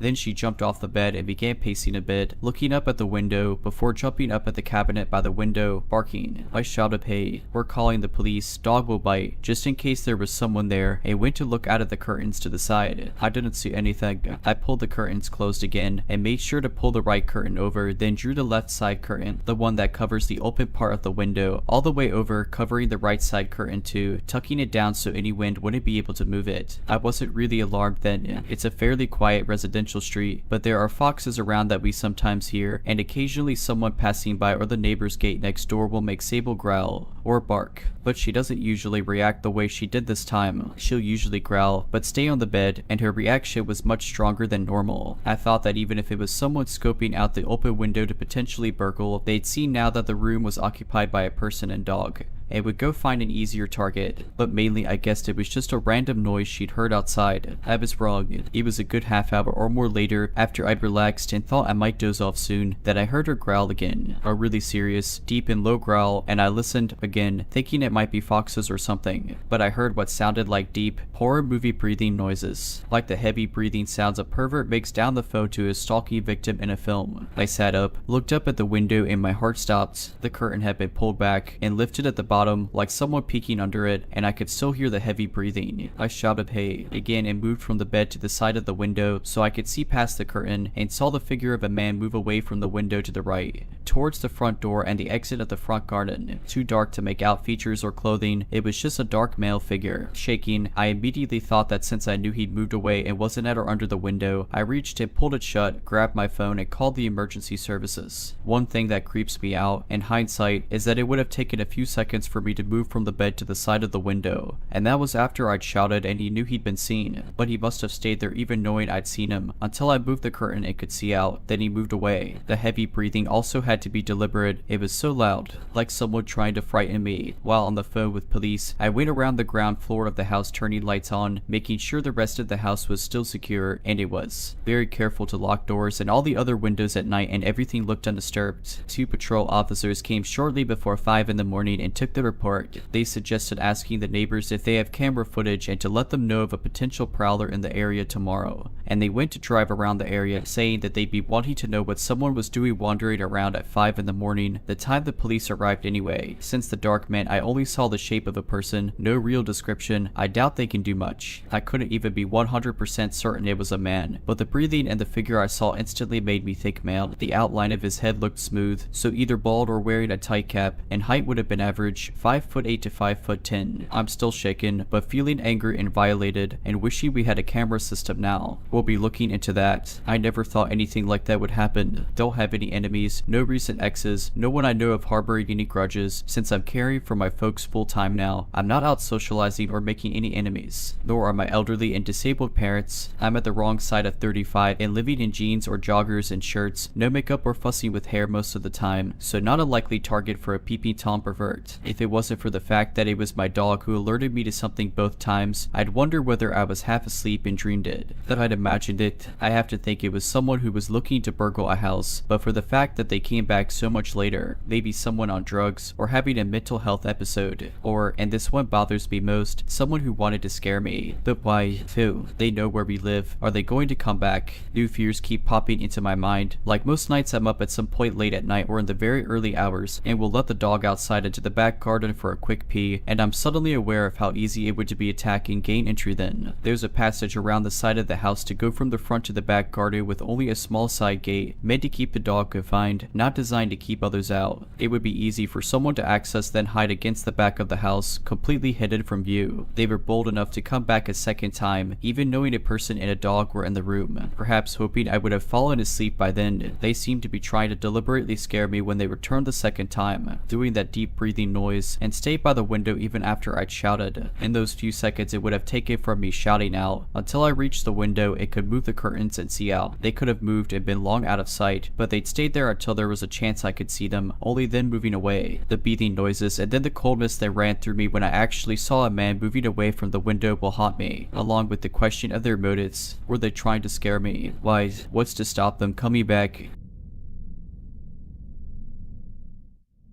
I, a 40-year-old woman, went to the university at Buffalo fresh out of high school in the early 2000s. At that time, the online world was a bit like the Wild West, which included having to do quite a bit more digging to find specific information than today's split-second Google search. As such, it was a much easier time for colleges and universities to hide or spin campus crime statistics to make themselves look better for prospective wallets. I mean, students. Case in point, I was at orientation a month or two before my freshman year, and one of the mass presentations I had to attend was about campus safety. Bright-faced, upperclassmen orientation aides enthusiastically verbally filleted the school, boasting about how North Campus was at the time, the safest town in the country, and that the only murder in recent history has occurred 9 years ago, to an unfortunate student named Linda Yalem who was murdered on the campus's bike path during a low early morning run. It was a fate that, we were assured, could be avoided by simply not hitting the bike path alone. What they conveniently didn't reveal was that the killer hadn't been caught and Yalem wasn't his only victim. He was a serial assaulter who had already been active in the area for at least 25 years in downtown Buffalo, and on the secluded bike paths of the Buffalo suburbs. In retrospect, had this information been as readily accessible as it is now, it probably would have kept me from the most bone-chilling encounter of my life. Fast forward 3 years. I was a very depressed 20-year-old who was struggling with her identity and her parents' reaction to it in a much less accepting time than now. I left school and, to avoid being home, shacked up with a woman who promised me the world but then rejected me in favor of her ex-girlfriend on the night I moved in, and eventually turned out to be a felon who drained vulnerable would-be love interests' bank accounts, though that's a very convoluted story for another time. So clearly, I was an unhappy young adult desperate for love and a sense of belonging, sometimes to my own detriment. Despite my roommate's many unkind and hurtful gestures, I stuck with it in the naive hope that she would eventually come around and fulfill her pie-in-the-sky promises to me. On a particular July night, that hope just fell flat. I was at Roxy's Green Room, a now-defunct lesbian bar and club that many wayward Buffalo lesbians, myself included, flocked to at night to feel a much-needed sense of community and to hopefully land a special someone. Since the latter just wasn't happening for me, and since I didn't yet know what kind of person she really was, I was still stuck on my roommate. She liked to dangle emotional carrots overhead out of some sick joy that she got from making me hurt, but also hang on to hope.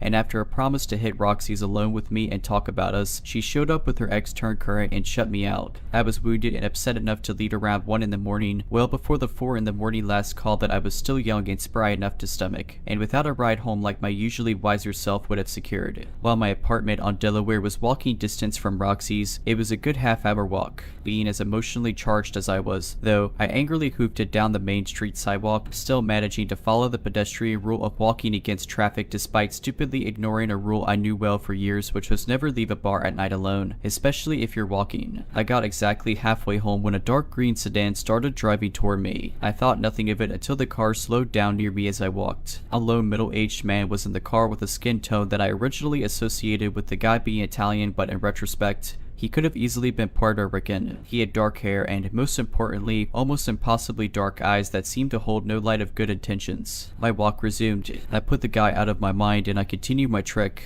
but the peace didn't last. About 2 or 3 minutes later, I see a familiar green car coming up on me again. This time, the guy's window was down a bit and he shouted, "Hey," in a beckoning manner and gestured in a way that made me wonder if he thought I was a lady of the night. Now that incensed me, despite my recent struggles with my identity and the resulting entropy in my life. I was always a good kid. I flashed him a quick, annoyed look to inform him that despite the mildly revealing clothing, he was barking up the wrong tree for several reasons, and then I ignored him, focusing forward. He sped off again and turned again. At that point, it was clear that the dude was casing me like a cat burglar cases a house. It was before the time of Uber or even widespread use of cell phones, and with no cabs passing by, I had little hope of getting one. Public transit existed, but it was both sparse and not running nearby. The stretches of Main between intersections were long, and I'd probably be spotted on them anyway since the guy was circling. The 15 minutes away from both Roxy's and my home. There was also no way I could get anywhere near either place before the green car came back around again. The main thing I thought of was to get to an open business, inform the clerk, have him or her call the police and stay put. Then the guy would either give up or get caught. I was coming up on the convenience store on the opposite side of the street where I'd bought a pack of cigarettes earlier in the night, but as I got closer, the desolate blackness through the windows told me that it was closed. I looked around for something else, another bar, a gas station, anything, but the street was flanked by shuttered brick buildings and a locked up church. Then came the headlights and green again. Again, the guy slowed down as he approached me, but his demeanor had shifted again. He put his palm out impatiently, as if he couldn't understand my lack of complicity. "COMPILATION," the guy yelled through his now open window, his face an equal picture of aggression, intimidation, and frustration. I kept out of arm's reach on the sidewalk and once again ignored him, but this time, I was properly shaken. He angrily punched the gas and was off on his familiar circuit back around to me. Now I knew I was in trouble. The guy's behavior was escalating and I was genuinely scared that his next move would be to grab me off the sidewalk and pull me into his car. From there, God only knew what sort of depravity I was in for. I scrambled through my memory for another safety tip, and I remembered that making myself both impossible to ignore and obviously in distress could get me some much needed attention from an outside party. I ran into the middle of Main Street and started frantically waving my hands and shouting at every car that was coming my way. The first car drove by. The second car drove by. The terror in me was palpable as I was beginning to lose hope, but still determined to keep trying while thinking of my next bold move. A van pulled over that had 4 men in it. In a game of numbers, this van full of guys was exponentially safer than that single stalker in the green car. I opted to take the gamble. I frantically told them about the man in the green car who kept circling around the block and following me, and begged for a ride home. The driver asked if I had any money in exchange for the favor. I didn't. Then he asked if I had any cigarettes. I may be one of the only people you'll ever meet who actually had her life saved by smokes. Though I had never been a smoker before, I briefly picked up the filthy habit because New York State bars still allowed smoking, and it was a weird part of Buffalo lesbian bar culture that I emulated to fit in. "Yes," I answered urgently. "I just bought a pack and you can have the whole thing if you get me home." Admittedly, I was initially a little miffed that the driver wanted something from me in exchange for not letting me get abducted off the street, as well as the implication that he may not have helped me if I had nothing. Still, I had the smokes, he had a vehicle, and the stars had hopefully aligned. Regardless of how it went down, I'd help if he let me in and the details didn't matter. After a second or two of thought, which seemed like an eternity to me, the driver agreed and one of the two dudes in the back opened the side door for me and got out so I could slide into the seat behind the driver. As the door to my safe carriage full of impromptu nights shut and I got buckled in, I looked out my window just in time to see the green car creeping past the van and proving to my saviors that I was telling a very disturbing true story. Until my dying day, I will never forget that man's eyes. The feeling safe surrounded by a closed van full of young, tough-looking rescuers, I looked that guy dead in the eyes. Part of me was rightfully terrified, but another part of me wanted to look right at him defiantly and tell him with my eyes, "I got away from you." I went in. I was repaid with the most evil, hateful look that I've ever had directed at me, let alone seen. His eyes were black. Black like a cat's eyes get when it sees a bug in the house and its hunting instincts cause its pupils to blow to allow more light in. But at least there's usually a hint of playful mischief in a hunting cat's eyes. The eyes I was seeing were those of a pure, unadulterated predator, and the vitriol that practically oozed from them as he glared at me let me know exactly how he felt about his prey having the audacity to elude him. He drove off into the night, and so did we, in a bit less direct route to make sure that we lost him. After a blessedly quick jaunt with frequent looks behind my shoulder, I was delivered home, one pack of cigarettes short but alive and in one piece. The first thing that I did when I got in the door was to check the locks on absolutely everything. After that, the adrenaline started to wear off and the pure fear set in. I was so terrified that the man in the green sedan was searching the area where I got dropped off that I grabbed the cordless phone, then lay completely flat on the living room floor for hours to keep totally out of sight from any of my apartment windows. As I lay there, I called the Buffalo police and relayed my terrifying tale in as much detail as I could give them. I told the cops that it was possible that the man was cruising near Roxy's to prey on vulnerable women who were out and about. In hindsight, I think the guy just saw who he thought was an easy mark out by herself and availed himself of the opportunity to strike. Fast forward another 4 years and I'd moved out to Chicago to live with my then girlfriend. For about half of my 4 years there, I was pretty homesick. I'd never lived anywhere except my home state of New York, and I went there knowing no one except my ex, who wasn't exactly an empathetic soul, adding to my feelings of isolation. I coped by keeping up on upstate New York news so I'd feel a little less far away. On a chilly mid-January morning in 2007, I was at our computer looking up headlines from my home state when one popped up that immediately snared my attention.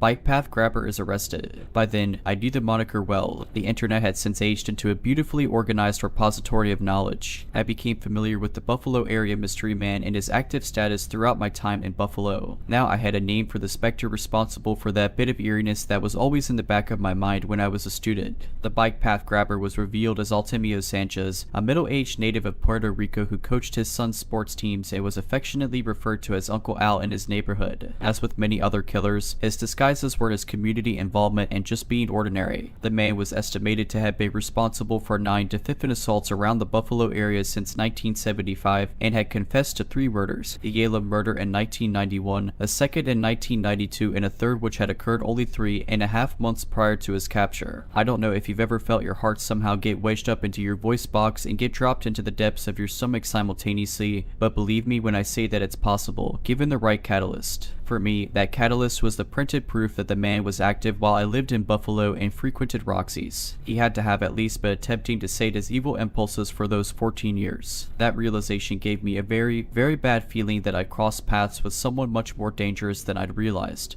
The news article had no picture of Sanchez, but this sickening feeling in me prodded me to find one. It was almost as if I knew what I would see before I ever even looked at him. I Yahoo searched his name, because that was still a respectful means of finding things on the internet in 2007, and I was horrified, though not surprised, to see those same black, soulless, predatory eyes that I looked into 4 times on that summer night in Buffalo in 2003. The timeline fit. Artemio Sanchez pled guilty to the 3 murders and was sentenced to 75 years to life in prison. In essence, the guy won't be exposed to the outside again unless he's in a body bag.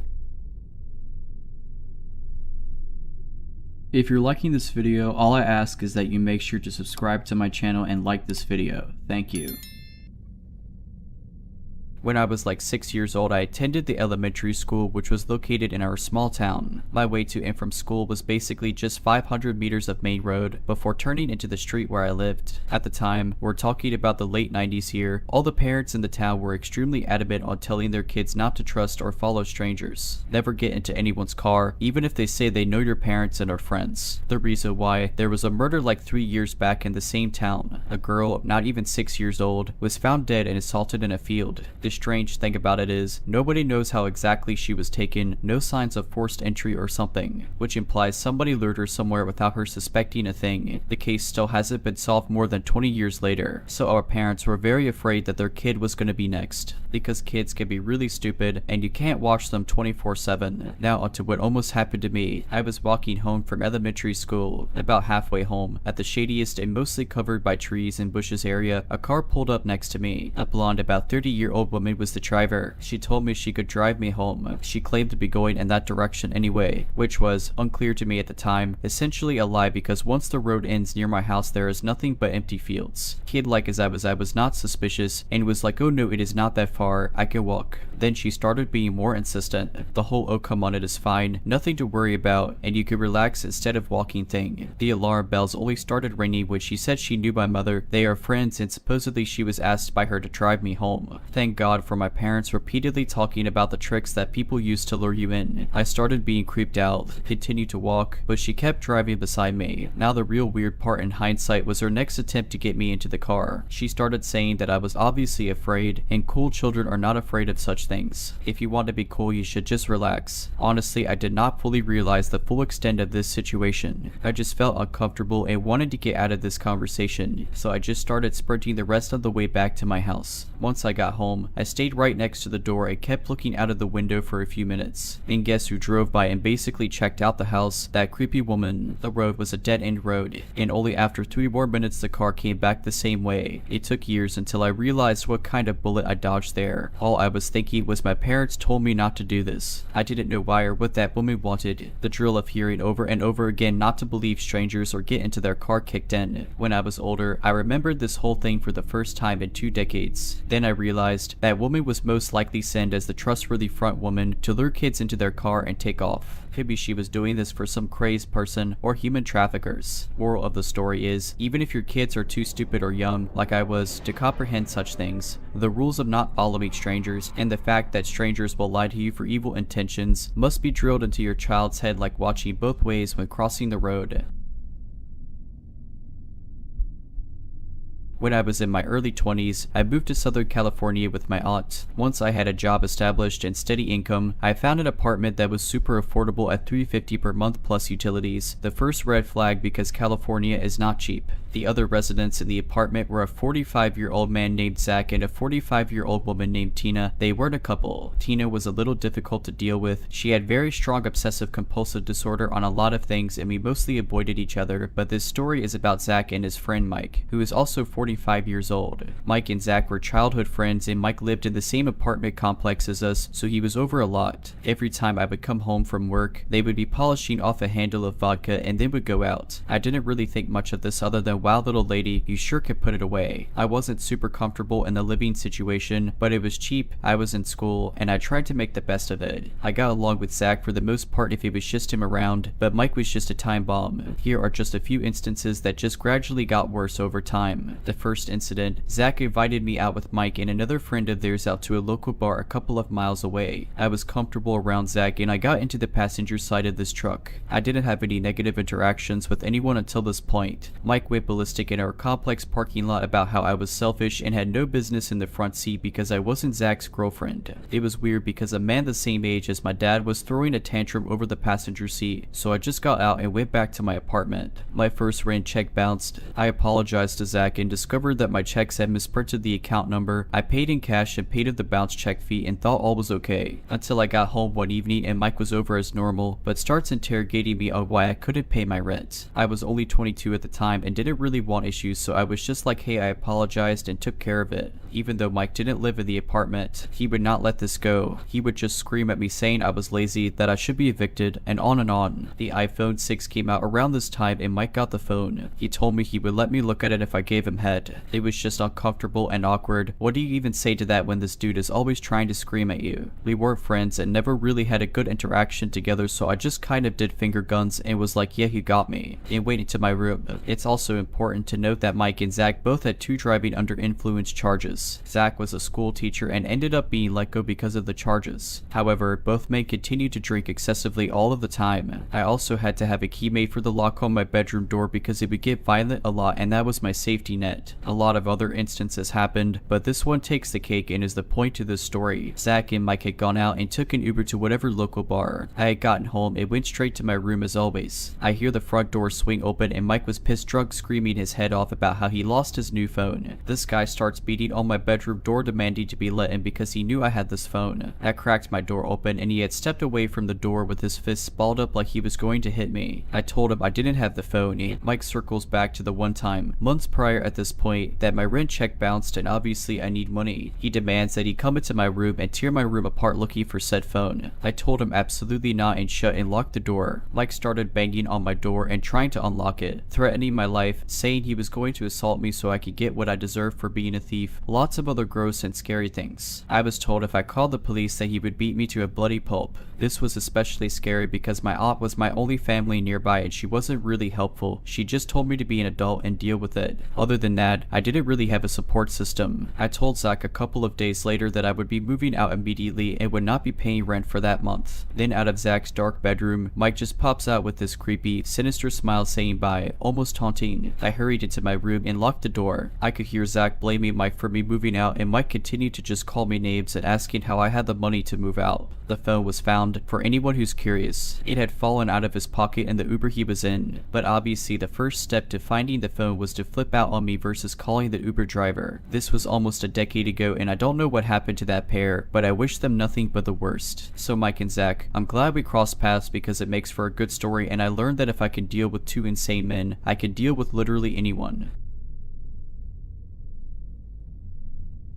I'm 14 and 1 year ago, I was subjected to abuse by my special education teacher and my math and science teacher for my entire 8th grade year. I suffer from dyslexia and I am suspected by family and my therapist to suffer from autism. I also have a history of depression and currently undiagnosed mental illness. I had told my special education teacher at the beginning of the year that I wasn't feeling okay and that I had attempted to off myself during the middle of 7th grade due to how horrible my mental state was. I got asked the basic questions: if I'm being abused at home, have I thought about doing it again, stuff like that. But what surprised me is that I wasn't sent to a mental hospital after this conversation. My parents weren't even called. I thought I got lucky because I didn't want my mom to know that I told anyone this, but I was so very wrong. I wasn't lucky at all. I had given something that this woman could use against me, something she would use against me. The next day, my special education teacher told my homeroom teacher, my math and science teacher. Now, my homeroom teacher wasn't the nicest woman. Actually, she wasn't nice at all. She yelled at kids for minor mistakes, showed favorites towards the more smarter / gifted kids, and even told the rest of us to give up on trying to even go to high school. But in my opinion, these actions were 10 times more common when it came to me. She constantly shamed me for everything, and I mean everything. My spelling, my handwriting, the way my desk was organized, how messy my hair was due to me not taking care of myself. All of it. She knew about what I was going through, what my mental state was like, and how much I hated myself for my conditions. She yelled at me despite knowing I'm sensitive to loud noise. She told me to not even bother trying to keep my grades up because I'm not going to survive in high school. She told me that I was better off in a homeless shelter because I had trouble with catching up with the rest of my classmates and that no one would want to hire me for anything. She told me to give up on art because it wouldn't do anything for me in the future, and she acted like it was my fault for failing whenever we had parent-teacher conference. Whenever I told my mom, I was left with disbelief, a punishment. Eventually during the fall, I had trouble concentrating on basic things that wasn't what I'm interested in. I'd even black out during random moments in class. When I woke up, I'd be yelled at again and I start having a mental breakdown. She was only ever nice to me when I gave her something for special events like her birthday or holidays. Despite her unjustified hatred towards me and how badly she ruined me, I tried to get her to like me as a person. I'd give her gift after gift each holiday, showing false appreciation in the hopes of her going easy on me, but every time she'd just continue. My special education teacher wasn't much help either. She and my homeroom teacher would talk about me behind my back, saying that I'm lazy and I wouldn't make it far in the world, and that it would be better for me to give up on my future entirely. It wasn't even like they didn't know I was listening, because they did. I'd look at them in utter disbelief every time, questioning why they would say these things about a child. They know I was watching. In fact, they constantly looked at me while talking, making sure I was listening. They did this for the entire year. It was a cycle I couldn't avoid because my mom simply refused to transfer me, telling me that she'll put me in the mental hospital if I ever ask her again. I faced bullying for most of the year due to how funny it was to some of my classmates, and they even expected it to happen every day. It was so bad to the point I faked being sick just so I wouldn't have to go back, so I wouldn't have to go through this over and over again. I felt like the most useless child to ever walk the earth. I thought about how peaceful death would have been because I'd finally be free from being constantly targeted. So I became a ghost. I just sat there letting everything fall apart around me, and the only sense of freedom was art. I'd draw until it was time to go home. I started eating to put on more weight because of how some of my classmates commented on my weight and that I looked like a skeleton. But when I ate, they called me fat and I was left with throwing up my food after eating. I developed an eating disorder due to this, and if it weren't for the fact that I was born with a fast metabolism, I wouldn't look as skinny as I do now. I had enough of it one day. I wrote a note in class that day saying I wanted to off myself. My special education teacher found it in my desk and asked me to come to her office to talk about the concerning nature of the note. I knew she was acting. She never cared for me past 5th grade anyways, when I was gifted and had a more bright future. After graduation, I was sent to summer school for my horrible grades and attendance. I've grown scared of my teachers there. One of them pulled me to the side, asking what was wrong, and I lost it. I cried for what seemed like forever, and my mom was called to pick me up early. I told my mom again, and this time she said that the reason why she never bothered to care, why she let me go through this, was because she was having fun in the house by herself and she didn't want me to ruin it.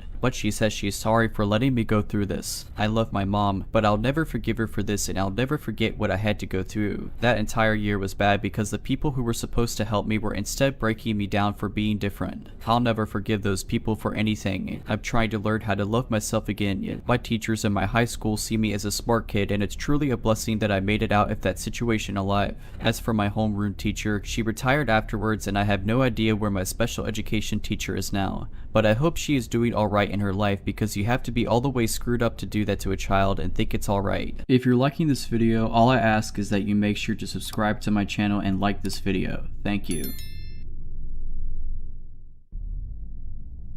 One time I was walking home from the train station after I spent the weekend at my aunt's house. It was about 11 at night and very dark outside. When I was almost home, I noticed a guy on crutches in front of me who walked the same direction and then stopped every couple meters to turn around and look at me before continuing to walk on. Since he was walking with a limp, I quickly passed him. When I did, he stopped walking and grinned at me in a very creepy way. I kept moving, since I lived in an apartment over a burger restaurant. For a moment I considered to ask one of the employees to walk me to the front door, because to get to the entrance of the apartment part of the house, you had to walk around the house into a dark court. Finally, I however didn't ask, because I thought what could possibly happen. The guy is on crutches and I didn't want to come across childish. So I was walking through the court of our house and wanted to pull out my keys while walking. Suddenly I couldn't find them in my handbag. I realized I had thrown them somewhere in my travel bag, because I didn't want to lose them from my handbag while staying at my aunt's and being out with her all the time. So, still standing in the middle of the court, I had to search the whole travel bag for the key. I was so distracted by the whole key searching incident that I totally forgot about the creepy guy I had encountered before. When I finally pulled the key out of the bag, I looked up behind me and the creepy guy from before was standing right behind me, grinning. I always thought in a situation like that I'd start screaming, but instead, I couldn't get myself to make any sound at all. With the keys in my hand, I started running to the front door, opened it, and jumped inside the house. The guy, still walking with a limp, followed me as fast as he could. Luckily, due to his injury, he wasn't as fast as me. Unfortunately for me, our front door was one of those doors that slowly fall into the lock automatically, but when you try to push them in order to shut them quicker, it pressures back and stops you from slamming it. So there I was, trying to push the door into the lock, while creepy guy was on his way to follow me into the house. Believe it or not, the door fell into the lock right in the second he reached the doorstep.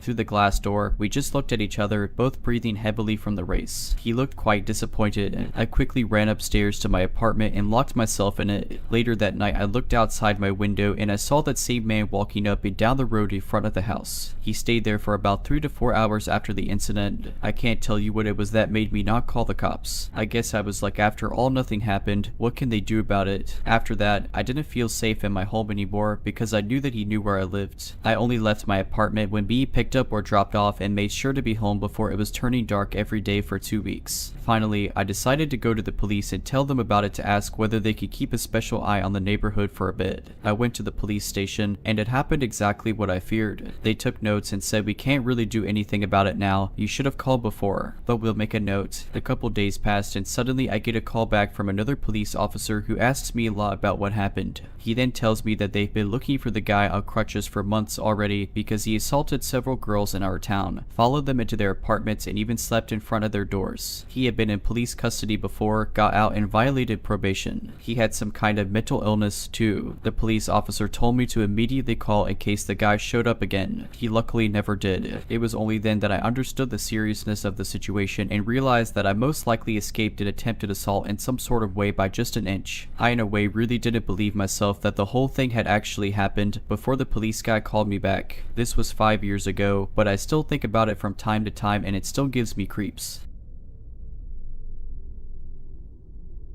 Back when I was around 18 years old, I would go out to parties with my friend at night. It was my best friend at the time, Ivan, and his cousin Cesar that would invite me out that fateful night. I had been talking to a friend of Ivan on Facebook about meeting each other, and since I really hadn't had much experiences with girls, I thought it was now or never. This girl had a birthday party that day and invited us all to join her. So I took a bath, got ready, and my friends pulled up for me in a small car model that was really popular in Mexico in early 2000s. Since it was small, it was really good at saving gas and not too expensive, so the perfect car for a college student. I said bye to my mom and got in. We went to buy beer for the night and a pack of smokes for everyone. Back then I would smoke a lot. I still cringe about it, but it was a college thing, I suppose. My friend told us that he had been in contact with this girl on Facebook and that she accepted to come to the party with him tonight. We all were impressed and happy for him. We pulled to her house and parked to wait for her. I remember a group of thugs walking around the park, but since they seemed our age, we weren't too bummed out. My friend called her to come out and my friend Cesar stepped out for a smoke. I was sitting in the back not wanting to come out because of these guys outside. They seemed to be asking for trouble because they'd begun to argue about something really dumb with him. So my friend Ivan told me to step out just to have his back in case anything went down. I'm not particularly strong, but I am almost 6 feet tall, and with a winter coat I tried my best to appear tough enough for them to think twice. I lit a cigarette and pretended to be a tough guy and looked at a guy and laughed. Somehow it worked and they left. We went to the party and had a great time. I made out all night with the girl I was talking to and later even found out she had kissed pretty much every dude that was there before me. Nevertheless, I was still grateful for the opportunity and said goodbye with a long kiss. As we headed back to the house of my friend's date, she seemed very quiet. I knew they had hit it off during the party, but now looked stiff and even scared. My friend and I were ready in the back to let them have the front to themselves, but she was just nervously looking at her phone. When we arrived, she wanted to get out and my friend, trying to score points, said, "Wait, I'll walk you in." She did not like this and said, "Just go." We were a bit buzzed in the back and wanted to have a smoke, so we all stepped outside and watched them go to her door. I remember laughing about something with my friend when the mood suddenly became so dark. She started screaming, "Go now. Get out of here." The car pulled out nearly in front of us and people with bats and blunt instruments got off so fast I barely remember how I got back into the back seat. The girl said something along the lines of "leave them alone," and held him while a bunch of dudes got out. My friend Ivan got into the driving seat and started the car. Thankfully it started right up without trouble, but a big bottle of liquor then hit the windshield, cracking the top corner. I saw some guys come from the right side of the car where we were standing and quickly went to the other side to let my friend have easy way in into the back right seat. As I turned the corner, I saw this massive looking guy come up to me and barely had time to close the door and pulled the lock down. The dude was punching my window. My other friend wasn't so lucky since he actually got hit in the head and I barely made it in the car. He couldn't even close the door because one guy was grabbing his leg. All of this happened in the span of 6 seconds. I acted all out of instinct and thankfully we all got in and my friend stepped on the gas while zigzagging in case they would shoot us. We all were scared and wondered what had happened. As we got back to our neighborhood, my friends were fuming. Both of them knew their way around the fight and could hold their own. I, on the other hand, am turning 30 next year and still have never been in a fight. Thankfully, I still had some cash left and told them we should go buy some illegal beer at midnight and tried my best to calm them down and convince them not to go back. My friend Cesar had actually woken a dude up in the middle of the night with a phone call and the man was ready to show up and throw down. After a few beers and a lot of talking, I convinced them it wasn't worth it and to just let the night end. I got home, my parents never found out and I just fell asleep.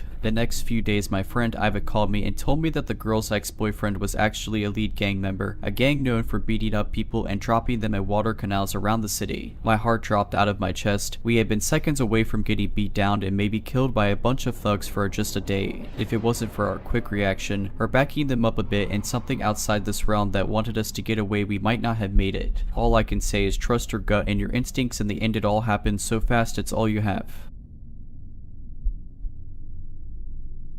15 years ago, I made one of the worst decisions of my life. I began dealing for a well-known biker gang. Though I wasn't a member, but I had connections to one of their members through my mutual friend, Josh. I had a short history in dealing years before but got clean and walked the straight narrow road. I worked 3 jobs and was saving for college. However, tragedy struck when a very close relative of mine was murdered by her new husband while they were traveling in his home country. What made this even more difficult is that they had canceled their life insurance, so the cost of returning them to our country and the the funeral arrangements fell on me and 2 other close relatives. Now, this isn't an excuse for what I did, I just wanted to provide some context to what was going through my head when I met with Josh and asked to set up a meeting with his relative Mike, who was a member of a well-known biker gang, so that I could get back on my feet financially. If you're asking yourself why I didn't just pursue one of the millions of other avenues for financial assistance, it's because I was young, stupid, and wanted to replace that lost feeling with something I thought would make me feel better about myself at the time. So I gathered a team of hand-picked dealers at my house and waited for Mike to come by and discuss business, and soon enough he arrives with 2 pounds of weed in front of me. My plan was to only involve myself by distributing to my runners so that I could work my regular jobs while making a passive income. A quick side note, I had known Mike for about a year at this point, which is why so much was given upfront. The term front means to loan, and the term runner refers to a dealer who works for you. Things went well over the next year and a half. My team expanded, I was making a ton of money, I sold the weed to my runners by the ounce,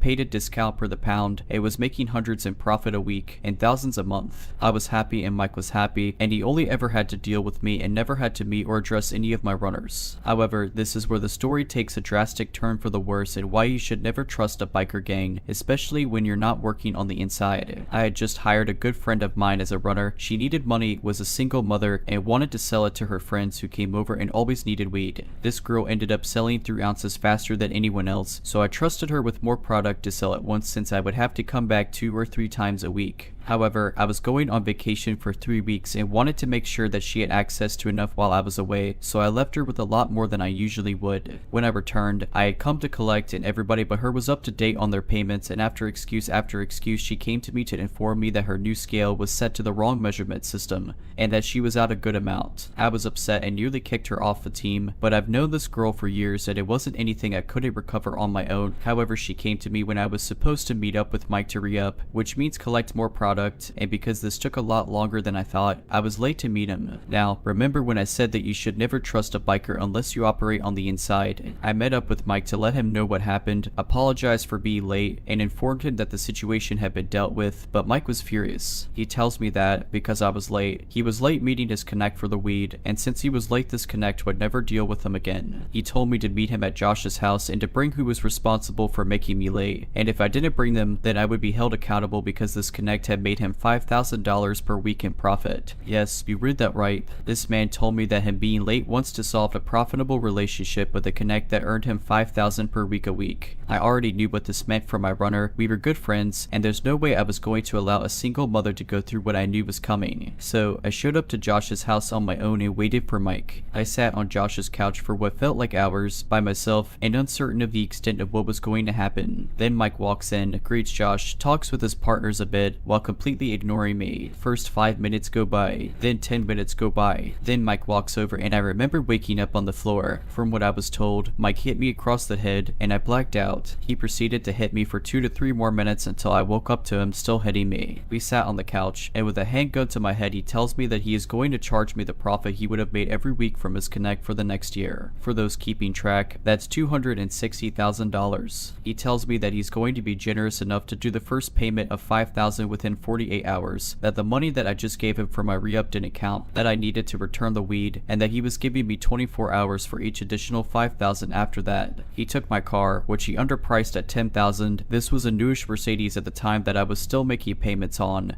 and essentially planned on using me as a human automated teller machine. At this point I knew what was happening, and despite our relationship for the past year, he was going to exploit me for as long as he could until he had a reason to get rid of me. So I went home and thought about my options. I had around $17,000 in cash, my savings, which amounted to just over $35,000. But even that would only get me by on the payments for a week. I realized that even if I was able to come up with half of the money, I would end up in jail or worse. After 24 hours of deliberating, I considered the fact that Mike had never met any of my runners, my family had moved away from this town after the death of the relative, and there was no way that I was going to risk my life or my freedom for some arbitrary debt. So I took all my cash, made my savings available, and knew I only had 24 hours to run as fast and as far as I could. 40:30 in the morning, I gathered a bag full of clothes, called a lifelong friend of mine who had moved to another country 4 hours away, explained the situation, asked if I could stay on his couch for a week, and took a bus as close to the Greyhound station as I could get without stopping in front of it. The Greyhound didn't require photo identification at the time, and I didn't want to fly out of my own city in case anyone saw me, or Mike was able to figure out where I was going by pressing any of the airport staff. At this point, my heart was beating out of my chest because, although the Greyhound isn't as busy as the airport, if Mike, or anyone he knew, saw me there, it was game over. I waited an hour, then walked inside and bought a ticket for a city 3.5 hours away that had an airport. Before boarding, I wrote down all my important contacts, removed the battery from my phone, dropped it down the sewer, and began my escape. At 8:15 in the morning, I stop in said city and buy a ticket to go and meet said friend. 12:30 at noon, I land in a country I've never been to, in a city I've never been to. My friend picks me up and we talk about the situation the entire way home. Him and I had a similar past, and although the story itself is ridiculous, he understands. When we arrive at his place, I cut my hair, decide on a new name I'll go by while staying in the city while deciding my next move. I get a new prepaid phone and number and try to relax. 6 in the afternoon, I was supposed to meet Mike 30 minutes ago. The stress starts to kick in. 8 at night, we've been drinking and telling stories, and I remember that I hadn't deleted my Facebook, so I jumped onto my friend's laptop, threw on a VPN that was located in my home country, and was met with a flood of messages. Josh and Mike had kicked in my front door and destroyed my place. They left messages with the addresses of places they thought I was hiding out. They told me that they were watching the airport and Greyhound station and told me that it would be impossible to leave the city. It was at that point that I realized they never knew I left. Throughout the coming weeks, months, and years, I made a habit of changing phones and moved around from city to city and country to country. I even did those work for your accommodation programs in a couple of countries as a tourist. Every few weeks and months, I would get an email from a single friend back home who would tell me that Josh or his girlfriend were telling people to assure me that it was okay to come back, and things had blown over. A couple times I even tried to reach out to some other friends back home, only to find out that they were trying to cash in on the reward Mike had placed to anyone who could find out where I was. It eventually became easier to cut contact with anyone and everyone around me if I felt that I needed to move or felt that I couldn't entirely trust them. I could never go back to who I was or where I came from physically or mentally. I later found out that Mike had a nasty habit of hiring dealers that when he thought they had made a good amount of money, he would conjure up some dire situation in which they would need to pay him back a crazy amount. He would drain them for every dime they had until they couldn't pay anymore. After that, they would usually end up in a ditch somewhere. One of his associates, who happened to be my next door neighbor back home, was recently charged for first-degree murder after taking a woman out to the woods and killing her. Although this did a number on my trust issues, I've made a lot of changes throughout my life since the event. I've changed my name. Obviously, I'm in my mid-30s now. I have an amazing corporate position in a company that changes lives. I speak to schools about the impact of poverty, and it's taught me to empathize with people in different positions than my own. I own a condo in a very beautiful city. I'm engaged. I took up learning a second language, and I never take the second chance I've been given for granted. I've been clean for just over 15 years now. I've never told anyone in my new life about what's happened. I don't even think they would believe me. I take full responsibility for my stupidity in my younger years. Never again.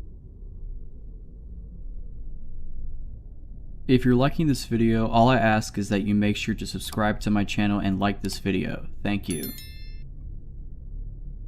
I, a 24-year-old woman at the time, was 21 years old. I lived in a larger small city in the Midwest. At the time, I had no car, a bicycle, and hardly enough money for the public buses. I worked at a retail battery, lighting, and repair store. I worked full-time and only lived a little over a mile from my job. Since I was a female in a male-dominated field, I was often used to targeted abuse from men that thought that they knew better. Many times I stood my ground and flaunted my knowledge in subjects that these men couldn't grasp. Because of my willingness to learn and my close proximity to work, I often worked all sorts of hours, mostly by myself. This time I wasn't the person closing and had a coworker, Joey, who was 22, who came in for a part-time shift after he wrapped up classes at the local college. We had a close friendship, and we often stood up for each other and stood in when we were flustered or needed to go to the bathroom in the back. Joey received a phone call for a possible repair on a smartphone, a low-tier phone though, and he wasn't 100% sure if it was a phone that we could repair. He asked the young young female caller to stop by for a consult. She had quickly agreed and said that she would stop by at around 5:30. This was a night that I was supposed to get done at 6 and catch the bus at around 6:30. It was a windy, drizzly, early fall night. I remember this because I had my bike with, and it became my anchor that night. A little before 6, this frantic, terrified, bawling 20-something-year-old woman came into our tiny shop. I was at the counter, switching out aging price tags and general store maintenance. I looked up at her, confused and willing to help. She looked me deep in the eyes, asking if Joey was here. At the time, he was using our tiny bathroom in the back, so I had to step in and help out any customers. I told her that he was currently busy and that I was willing to help her. She handed me her smashed cheap phone very timidly. My customer service skills couldn't prepare me for what she was going to say next. She quietly told me that her boyfriend, who was out in his red mini truck in the small front parking lot, had gotten angry and smashed her phone when she tried to call her sister that afternoon. I took the backing off of the phone and tried to research the model for any possible screen repair. No results found. I tried to hand her back the destroyed phone and she pushed it back in my hands with a pleading look. Then the honking commenced. There was this light drizzle outside, so our front glass door was covered in beaded drops and was slightly fogged over. I couldn't see who was honking out there. I told her again that I couldn't help and for her to try our cell phone repair competitor down the road. The tears started to really flow down her cheeks, and I was freaked out at this point. She kept throwing glances behind her, and the honky would not stop. I shook with fear and rage at this point. I, myself, was in a domestic abuse situation at the time, and knew what this girl was experiencing. I broke my locked stare at her, and tried to look in our system a second time for a replacement screen. Nothing again. I looked up from our computer, and saw a shadowy figure of a young man pacing in front of the store. I was just happy that the honking stopped, but I was increasingly shooken up. My whole body vibrated with fear, and I whispered across the counter if she needed me to call the police. She slammed her hands down on the counter and said that I couldn't do that. She begged me not to. At this point, Joey came out from the back and asked me what all of the honking was from. We had a lot of elderly, farmers, lazy, and disabled customers that would honk their horns for us to pick up heavy battery cores from their cars. He thought that it was one of those situations, but with the looks on our faces, he knew something horrifying was happening. The young guy stopped pacing outside and began banging on our front door. Joey took the girl's phone from my hands and said for me to go in the back and lock the back employee only doors. I did what I was told and grabbed my bag, my bike, and my jacket. I looked at the clock in the back and it read 6:14. I spent 15 minutes with this girl, both of us feeling like trapped animals. Joey did bodybuilding during his free time and was a gentle knock of 14 short but stocky Asian guy. I was a short, obese, kind lady that would respond either of two ways, like a doormat or ready to stand my ground. I knew that I couldn't fight a customer and neither could Joey. Not because of physical reasons, we'd lose our jobs and had no idea what to do. The young guy threw the door open and the wind kept the door open. He had this manic, hateful look about him. A total predator he was. He was slim but muscular, early to mid-20s, and was soaked by the rain. He took the broken phone off the counter and took the girl in tow. He hurled insults at us and I gave the girl a pitted look. He slammed the door back shut and both Joey and I stood in absolute silence. He snapped out of it and ran to the front door and locked it. I told Joey to call our manager from our store landline and stood around while he did. I noticed that the guy had moved his truck to directly in front of our door. He was watching us from his truck, watching us behind the counter as we were on the phone with our manager. I had to leave to get home. The last possible bus came at 6:42 and I couldn't pedal my way home in the weather and all of the circumstances that had just occurred. The time was around 6:18 and I just needed to cross the busy highway and down the sidewalk by an eighth of a mile to the nearest bus stop. Joey, the guy, and I played the waiting game. It was 6:23 when the jerk finally left our parking lot. I told Joey that I would leave at 6:25 so I could arrive at the stop safely. Joey opened the front door and I threw myself on top of my bike and pedaled harder than I could ever imagine. Now mind you, our store was in an industrial shopping area at the very edge of town. We worked next to a Subway shop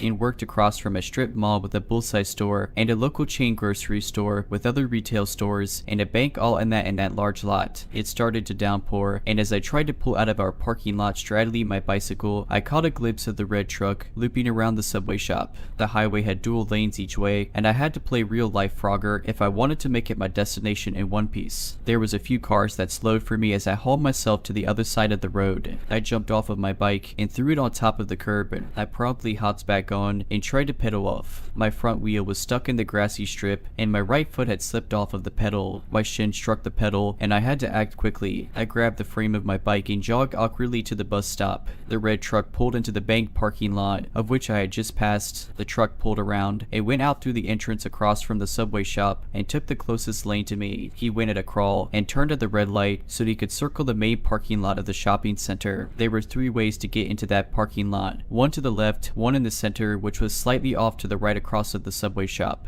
and the other far to the right next to the grocery store. I stuck to the sidewalks since it felt safer and was in front of people. The truck patrolled the parking lot, the hunter stalking its prey. I felt cold, sore, and cornered just like an injured animal. There was a couple of cars that pulled into the left entrance of the parking lot, causing the truck to stop from re-entering the lot again. I almost collapsed in a small bus stop, and I felt my phone buzz. I saw that it read Joey, so I rested my bike on my person to answer the call. Joey told me that he was watching, and even though he had an elderly couple in the store that he was helping, that he wouldn't allow the guy to hurt me. I started to cry. All of this had just gotten to me. The red truck looped around once again and again. I saw the bus pull up early at 6:39, and I couldn't be happier. I knew the driver since I used the buses to get around town, errand shopping, and to get to and from work. I had my stupid bike to worry about. I hung up the phone with Joey, putting my phone in my jacket pocket, and strapped down my bike in the rack that was in front of the bus. I struggled since I shook, and my bike was slick from the rain. I got on the bus and turned to the open bus doors and saw that the truck took a left at the center entrance of the lot. I could finally let my guard down. I sat at the front of the bus, and my hand shook at trying to get the $1.25 for the fare. The driver said that it was okay and that I could take my time with the change. I kept my backpack on and pulled my damn phone from my pocket, dialing Joey's number, letting him know that I was fine. In under 15 minutes, I made it to my apartment safe, but deeply disturbed. I tipped my bike in so it wouldn't draw any attention to where I lived. All of this gave me an idea to leave my own domestic abuse situation a few months later when the pandemic took the world by storm. To this day, I wonder about that girl and hope that somebody more daring and stronger than me called the cops on her abuser, that she had the strength to leave that violent man, for her to write her own story and to recover from all of it. I'm currently doing significantly better in life and finally have my own car, and I live a couple of states away safely from my past life, even though I'm states away and it's been 3 years now. Let's not meet.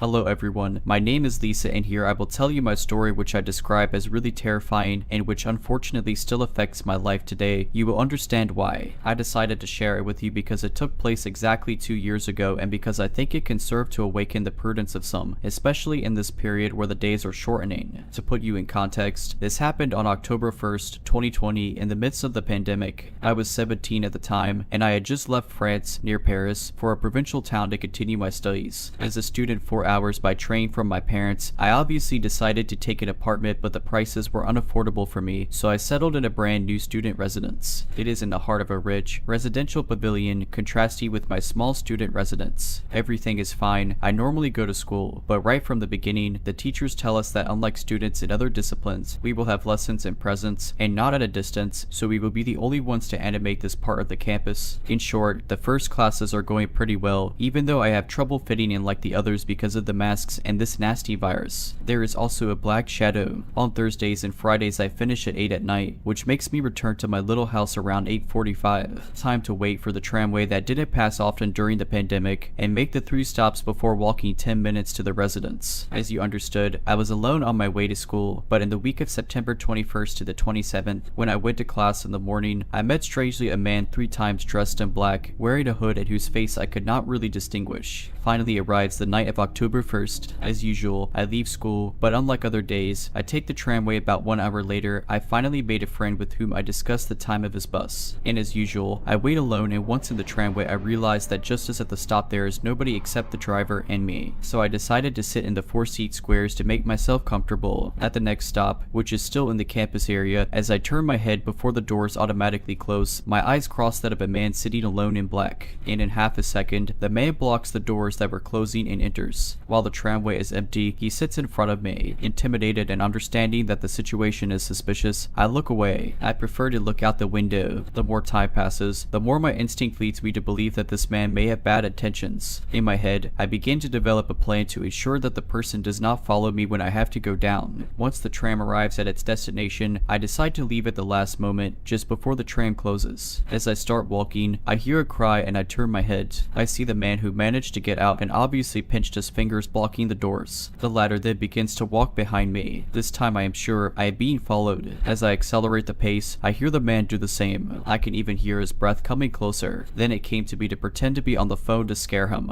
That worked at first. Indeed, when the man turned around, my phone rang. I later learned it was my friend who just wanted to tell me he had the wrong bus. I was sure he heard the bell and therefore understood the deception. I turn around and see the man slip something in his hand. I see nothing because of the night. The latter starts screaming and running after me. While I am out of breath, I rush into a crossing on a neighbor. I throw myself in the arms of the latter and shout loud, "Great, you came to get me." At these words, my neighbor immediately understood the situation and returned with me to the residence. Before that, I turned one last time and nothing. The man had disappeared. Once I'm in my room crying, I think back to this man's walk. Bingo, it looks like the person I met earlier this week. I decide the next day to make a statement. During the day, I was called to tell myself that the surveillance videos of the tram had revealed the identity of the person. He was a wanted man for assault and armed robbery. Apparently, he found pleasure in assaulting rich girls to humiliate them before stealing them. That's when he prowled in my neighborhood. Made my blood run cold and I decided to go home to my parents. Apparently, the man was found 2 weeks later in another city for assaulting a young girl in a store. Pay attention to yourself, especially at night, and above all, nothing is better than to follow your instincts. Still today, we talk about it with my neighbor. Besides, he confessed to me last year that he often saw the scene and especially rethinks my face decomposed by fear. He says he's deeply shocked. Even if this story ends well, it has developed in me a kind of distrust. I remain on my guard, especially when it comes to meeting people with hoodies. Now I keep a pepper spray in my bag.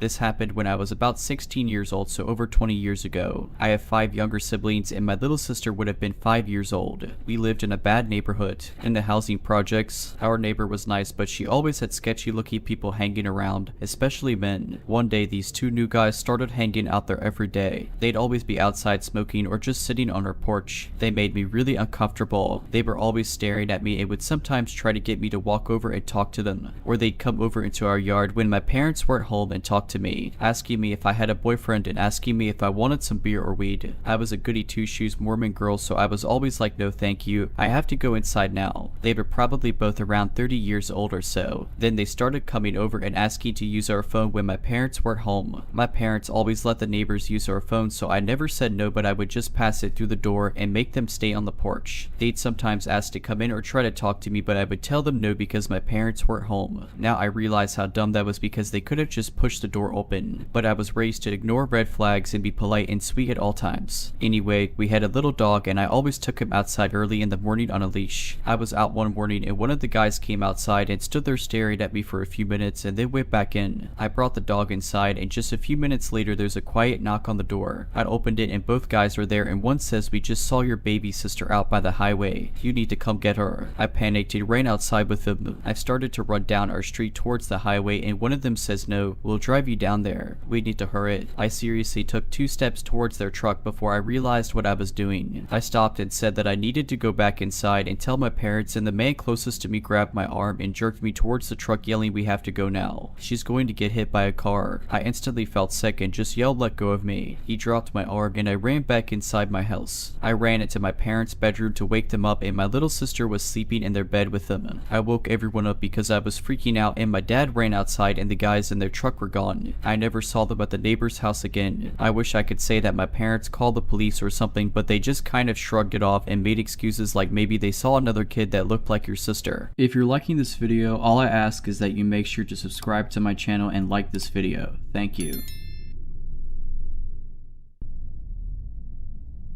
This was the worst 12 hours of my life. This is the first time I'm telling anyone the full story of what happened to me. I haven't told my partner, my therapist, my parents. No one knows the details. If there is anything that should be taken away from my story, it's this. Remember that you don't need to be polite to everyone you meet. The setting. In October 2018, I was 18 and my first year at university in a big city in the United Kingdom. I had always lived in the countryside before this, so I was never very street smart. About a year before I went to university, I had started a relationship with this guy guy, Jimmy, who is now my ex. It was my first real relationship and I thought the world of him, but it was not reciprocated in a loving and compassionate way. Jimmy started off as very emotionally abusive and got progressively worse, but that's a whole other story. At this point, Jimmy and I had been together just under a year and had applied to universities in the same city mostly by coincidence, and both moved to the same city. I wanted to have a proper student life, so got accommodation in a student block on the other side of the city to him. Jimmy had been using drugs for quite a while, initially starting off just smoking weed, but this progressed rapidly, and by the time we were at university he was regularly doing a lot of hard drugs, plus smoking weed multiple times a day. Honestly, I don't think he was ever not high. When we moved to university we still saw each other every couple of days, and he found a regular drug dealer, Mark, that he had been using continually since we got there in September. Jimmy used to buy from Mark multiple times a week, so on a handful of occasions I had briefly met him. Mark lived a lot closer to my student accommodation than to Jimmy's, so a couple of weeks before this all happened Jimmy had started picking up drugs from Mark when he came to see me, meaning Mark would often be outside of my accommodation. Jimmy had asked me a few times if I would pick up the drugs he bought from Mark, but I had always felt weird speaking to Mark on my own.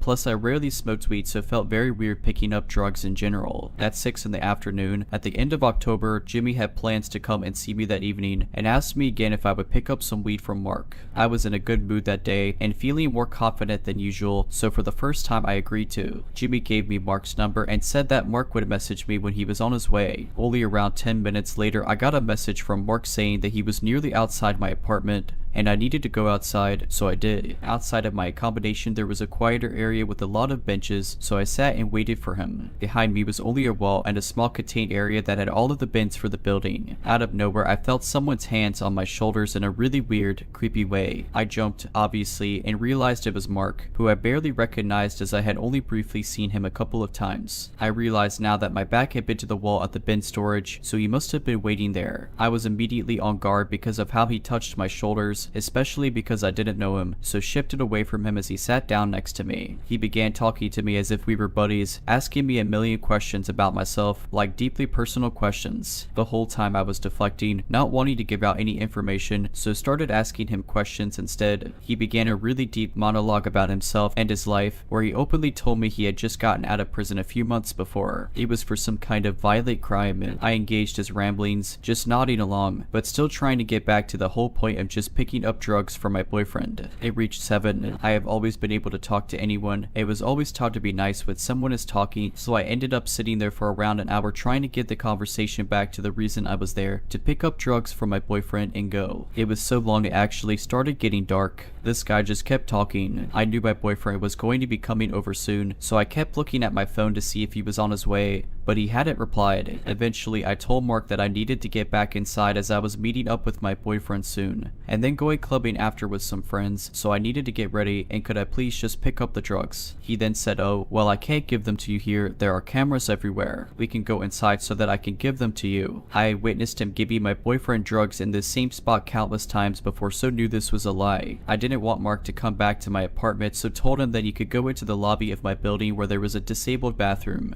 and he could give them to me there. He agreed and followed me inside. We went into the bathroom. It was a very large room, so I didn't have to be too close to him, and he locked the door behind us. He then began fiddling with something in his pocket, I assumed the drugs, but instead pulled down his trousers fully and started peeing in the toilet. I was hugely freaked out. This guy just started peeing, but I rationalized that there was no way he had any other motive because he had met me and my boyfriend together, so he knew I was in a relationship. I figured he just really needed to pay. I had kept my eyes shut the whole time, and when he flushed I thought that finally he would give me the drugs that I was there to collect. This whole thing had been going on for about an hour and a half by this point. He said, "I really want to roll myself a joint, but there's no space in here to do it. Can I come and roll it on your desk and then I'll give you Jimmy's stuff?" I asked again if he could just give it to me now, and he said no, saying that I was being rude for not inviting him in. By this point I was wanting to get ready to go out with my friends later that evening and knew my boyfriend would be coming by any minute, so figured it'd be okay even though I didn't want this. It's worth noting that I was emotionally abused by my boyfriend and knew he would be mad at me if I didn't collect his drugs, or if I annoyed Mark because he was his favorite dealer. I honestly figured that Mark was harmless, despite him telling me he was a violent criminal, and just assured myself that he was only a bit creepy, it would be fine. It was now 8. Reluctantly, I took Mark up to my apartment, opened the door and let him in. I said he had to roll his joint fast because I had to get ready. Finally, he gave me the drugs that my boyfriend wanted, so I felt better at that point. He walked over to my desk, moved all my things to to the side and sat down, getting out the things to roll his joint. I cannot roll a joint, but I've seen Jimmy do it countless times, so no, it doesn't take more than a minute or so. Mark keeps trying to talk to me, but at this point my answers are getting shorter and shorter. He rolls this joint so slowly I cannot even describe it. He then said, "Well, I can't smoke this outside, so is it cool if I just stay here and smoke it? It'll only take 5 minutes to smoke." I said no and told him again that I had to get ready. He replied, "It's okay, you can get ready with me here." By this point I was over it, messaged my boyfriend again to tell him to hurry up. Mark asked me again, and in my frustration and wanting this guy out of my apartment, I just said okay sure, but be quick. I then went out of my room into the shared kitchen. I only had 2 flatmates and no one else was in the apartment that night. Grabbed some wine and a glass so that I could have some solitary pre-drinks and returned to my room. I sat for another 15 minutes being increasingly less polite, but he kept talking to me. I drank my first glass of wine pretty fast and just decided if Mark was going to take ages then I would just get ready to go out with my friends. I told him that as soon as he finished smoking he could just leave on his own, so I left him sat at my desk, took some clothes into the bathroom and jumped into the shower. It was now night. Maybe a minute or so into my shower I heard some soft footsteps outside the door, and like a scene from a freaking horror movie, I saw the door handle slowly be pushed down. Thank the Lord I remembered to lock the door. All of a sudden Mark began banging on the door. I turned the shower off and just said hello through the door. He shouted through the door, asking me to let him in because he needed to pee again. I obviously said no and just got dried and dressed. Thankfully I took clothes to the bathroom as fast as I could. By this point I figured there was no way he was going to leave my apartment until I did, so I did my makeup as fast as I physically could and messaged my friends that I'd be coming to theirs sooner than I had planned. I still hadn't gotten a reply from my boyfriend, so I just told him that I was going out early and not to come over. I got ready to go and told Mark that I was leaving now and he needed to come downstairs with me. He was still sat at my desk and ignored what I was saying. He asked if he could stay in my room while I was out because he was tired and wanted a nap. Finally, I was firm with him, and after a lot of convincing he left with me. I made sure to order an Uber to my friend's place so that he couldn't try and walk with me, and by the time we got outside my Uber was nearly there. He stood with me, looking over my shoulder at my phone the whole time. Then the Uber arrived, I got into it, and Mark straight up walked around the other side and got in. I was in disbelief and laughed, then told the Uber driver that I didn't know who this guy was, and that he wasn't getting in with me. The Uber driver was not as polite as me and told Mark to get out, and he did. It was now 10. I sat there on the way to my friend's house and finally felt calm that I had gotten away from Mark. I called my friend from the Uber and told her what happened, so she said she would come outside of her building to get me with a group of her flatmates. My friend's accommodation was not far from mine and took longer to get to by car than on foot because of the one-way system in the city, but I didn't care at this point. Maybe 10 to 15 minutes later I arrived, and my friend came over to my Uber, then brought me back to her group of friends. She had quite a few people with her, and I suddenly noticed that one of her male flatmates was talking to someone slightly away from the group. I looked over and suddenly realized he was talking Mark. I guess he was looking at the address when I had the Uber app open earlier. I whispered to my friend and she freaked out and went inside with me straight away. I was super freaked out that this guy wouldn't just leave me alone. He refused to leave my side for the last few hours, and now he had followed me to my friend's house. Honestly, I felt much safer now and met a few creeps in my time, so just decided to get over it by having a nice time with my friend. So we sat in her kitchen having a chat and some drinks. It was now 11. After a while talking to her, I almost forgot what had happened just an hour ago and was getting increasingly tipsy from the wine. The kitchen door opened and her male flatmate comes inside announcing that he invited a guy in who had given him free weed. You guessed it, Mark walked in. Mark addressed me by name and walked over, putting his hands around my waist from behind. I get pretty confident when I drink, so I had no problem pushing him off me and announcing to everyone in a jokey way, "Yeah, this is the guy who has been following me around all evening. I don't know him." Even in this room with all of my friends' flatmates, I still didn't feel safe. He stayed away from me, looking at me for a while from the other side of the kitchen, and I just ignored him. My friend could tell I was uncomfortable, so suggested we go and drink in her room. Around 30 minutes after going into her room, the door slams open suddenly, and Mark is standing there. He says, "Oh, I was looking for the bathroom. Can I use yours?" She tells him to get the out, and he does. I'm honestly just bored of this guy's constant presence at this point, so we decide to just go to the club early. It's now 12. We grab our stuff, run past the kitchen door and outside. My friend orders us an Uber, and we get in and go to the club. After a while, some of her flatmates join us, but Mark does not. Thank the Lord. The people who had been in the kitchen said that Mark left shortly after he saw me and my friend leave,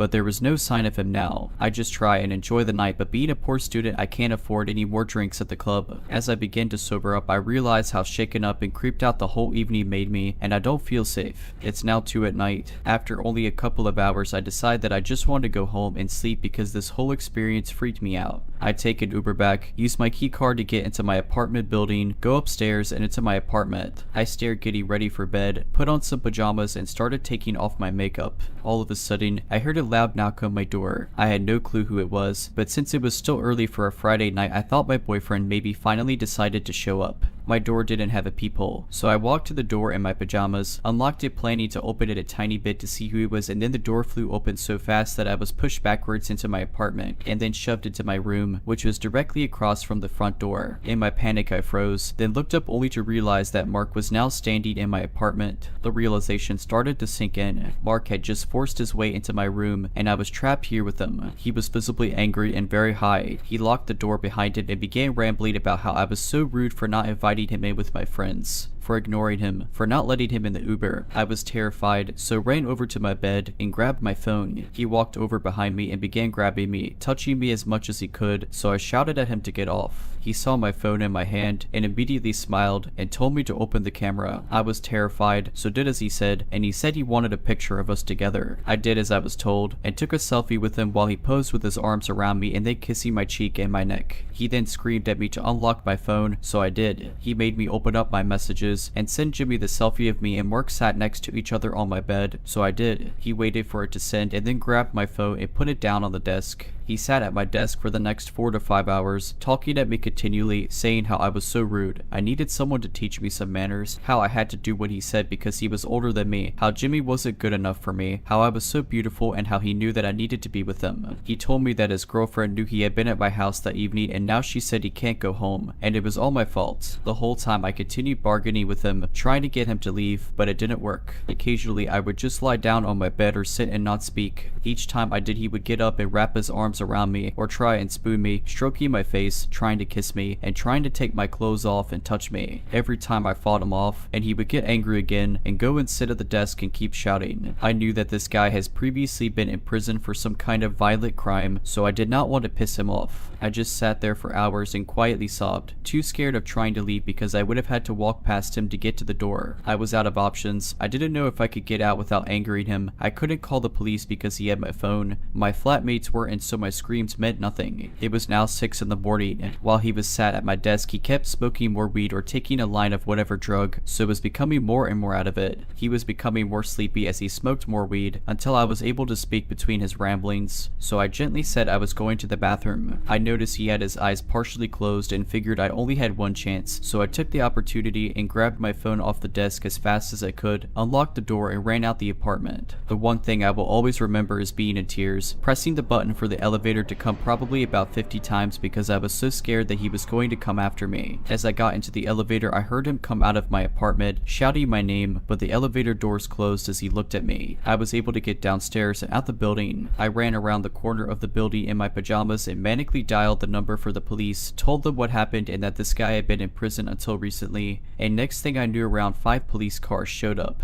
I was in such a state and called my boyfriend to tell him what happened. He was still awake and hadn't come to visit the night before because he was with a girl who was a friend, and said that now he didn't want to come to be with me because he had some weed on him and didn't want to be near the police. I told him to get to my place right now and he reluctantly did. This is the aftermath. The police had to force entry to my apartment because Mark had locked himself in and barricaded the door. They arrested him and he ended up going to prison for drug charges, but not for what he did and tried to do to me. The police said they couldn't prosecute him because I had willingly let him into my apartment earlier in the night and he hadn't physically done anything. After I had given my statements to the police, I went back inside to see that after I had escaped, my room was trashed. Mark had thrown things around and smashed things in anger. I'm so glad I got out when I did because I can't imagine what would have happened if I was trapped in the crossfire. I don't know what happened to Mark after that, but I moved out of that apartment a couple of months later and away from that city as soon as I could when the pandemic hit, to make sure Mark could never find me. I actually stayed in my abusive relationship for another year or so until I realized that I was too good to put up with Jimmy's stuff. I couldn't go outside for months after, which messed up the whole of my first year at university. It has taken until now for me to be able able to walk around at night, and being alone in public is still really difficult. If you take one thing away from this, stop being so polite. I was raised to be nice to everyone, and I realize now that being polite worsened everything. I wish I had never been polite enough to pick up drugs for my eggs, or polite enough to let Mark into my apartment when he begged. So to Mark, let's not meet again.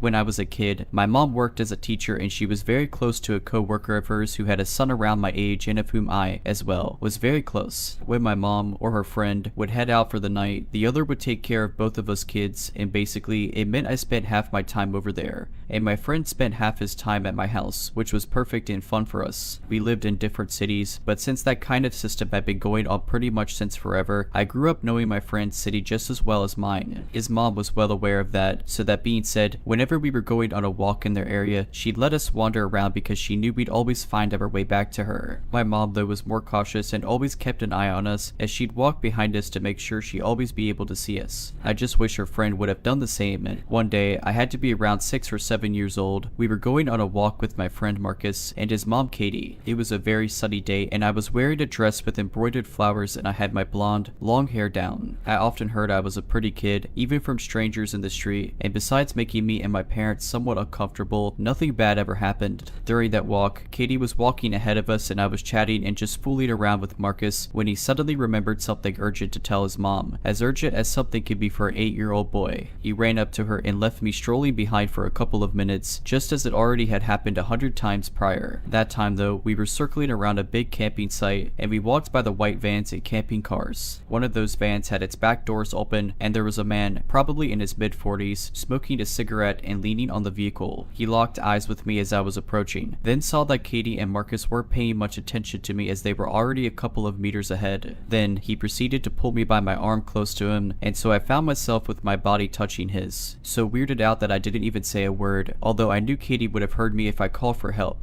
He leaned toward me as he was obviously much taller than I was, muttering something I didn't get, and he winked at me and kissed me on the lips and then pulled me to the open doors of his van. At this point, if he had pushed me just a little, I would have fell in the truck. At this point, I just was too scared to even lift a finger, and even though I didn't understand everything that was going on, I knew it wasn't alright. He put his hands on the doors as to close the vehicle, and I felt my heart sink. At that exact moment, some other man jogged towards us, in his 40s as well, waving hello to me and saying something along the lines of "I lost sight of you for a bit." I was so scared. He had a very friendly look on his face and was staring at me with great insistence and with a huge reassuring smile. And the van man awkwardly laughed and yanked me out of the way of the car, slamming the door shut. I ran to Katie as I heard the van go off and just acted as if nothing had happened. To this day, I never told that story to anyone, not to Katie or Marcus, not to my mom, nobody. I am 22 years old today, so to the friendly guy who obviously didn't lose sight of me or whatever but just probably saw everything and wanted to interfere, from the bottom of my heart, thank you. To the guy who surely would have abducted me and who was strangely okay with kissing a kid in public and in broad daylight, I'm not even in the mood to add anything to what happened, but everyone thinks the same thing as I do and I wish you the worst, and let's not ever meet again.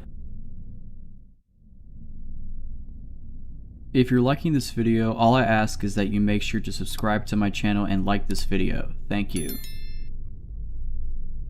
This happened a few weeks ago. I work at a petrol station. I have years experience in a previous one, so getting this job was just piece of cake, I guess. Only this was different. It's low working. Can you imagine 8 hours entirely by yourself, especially doing late shifts? So my shift started early afternoon, about maybe half an hour into my shift this guy walks in. I seen him before as he entered the shop the day before and randomly asked me if I had any shopping bags to spare. The guy was giving me some uncomfortable vibes, but luckily someone else was working with me that day for a short while, so I asked them to deal with that guy. My colleague said we don't have anything to spare you and told him bye. The guy leaves. Anyway, back to this very day, that guy walks in and I thought, what does he want now? Another handout. Of course, he just walks up to the desk and just starts chatting to me. He was asking me some advice about his living situation as he told me he used to be homeless. Since to me it's not really my place to give advice, plus I just really didn't want to be stuck talking to this guy, I just shrugged and told him to just sleep on it and have a think about things. And of course he left. He didn't enter the store to buy anything at all, just just a chat, but thinking back I remembered that he asked me what time I got off and stupidly told him 11 at night.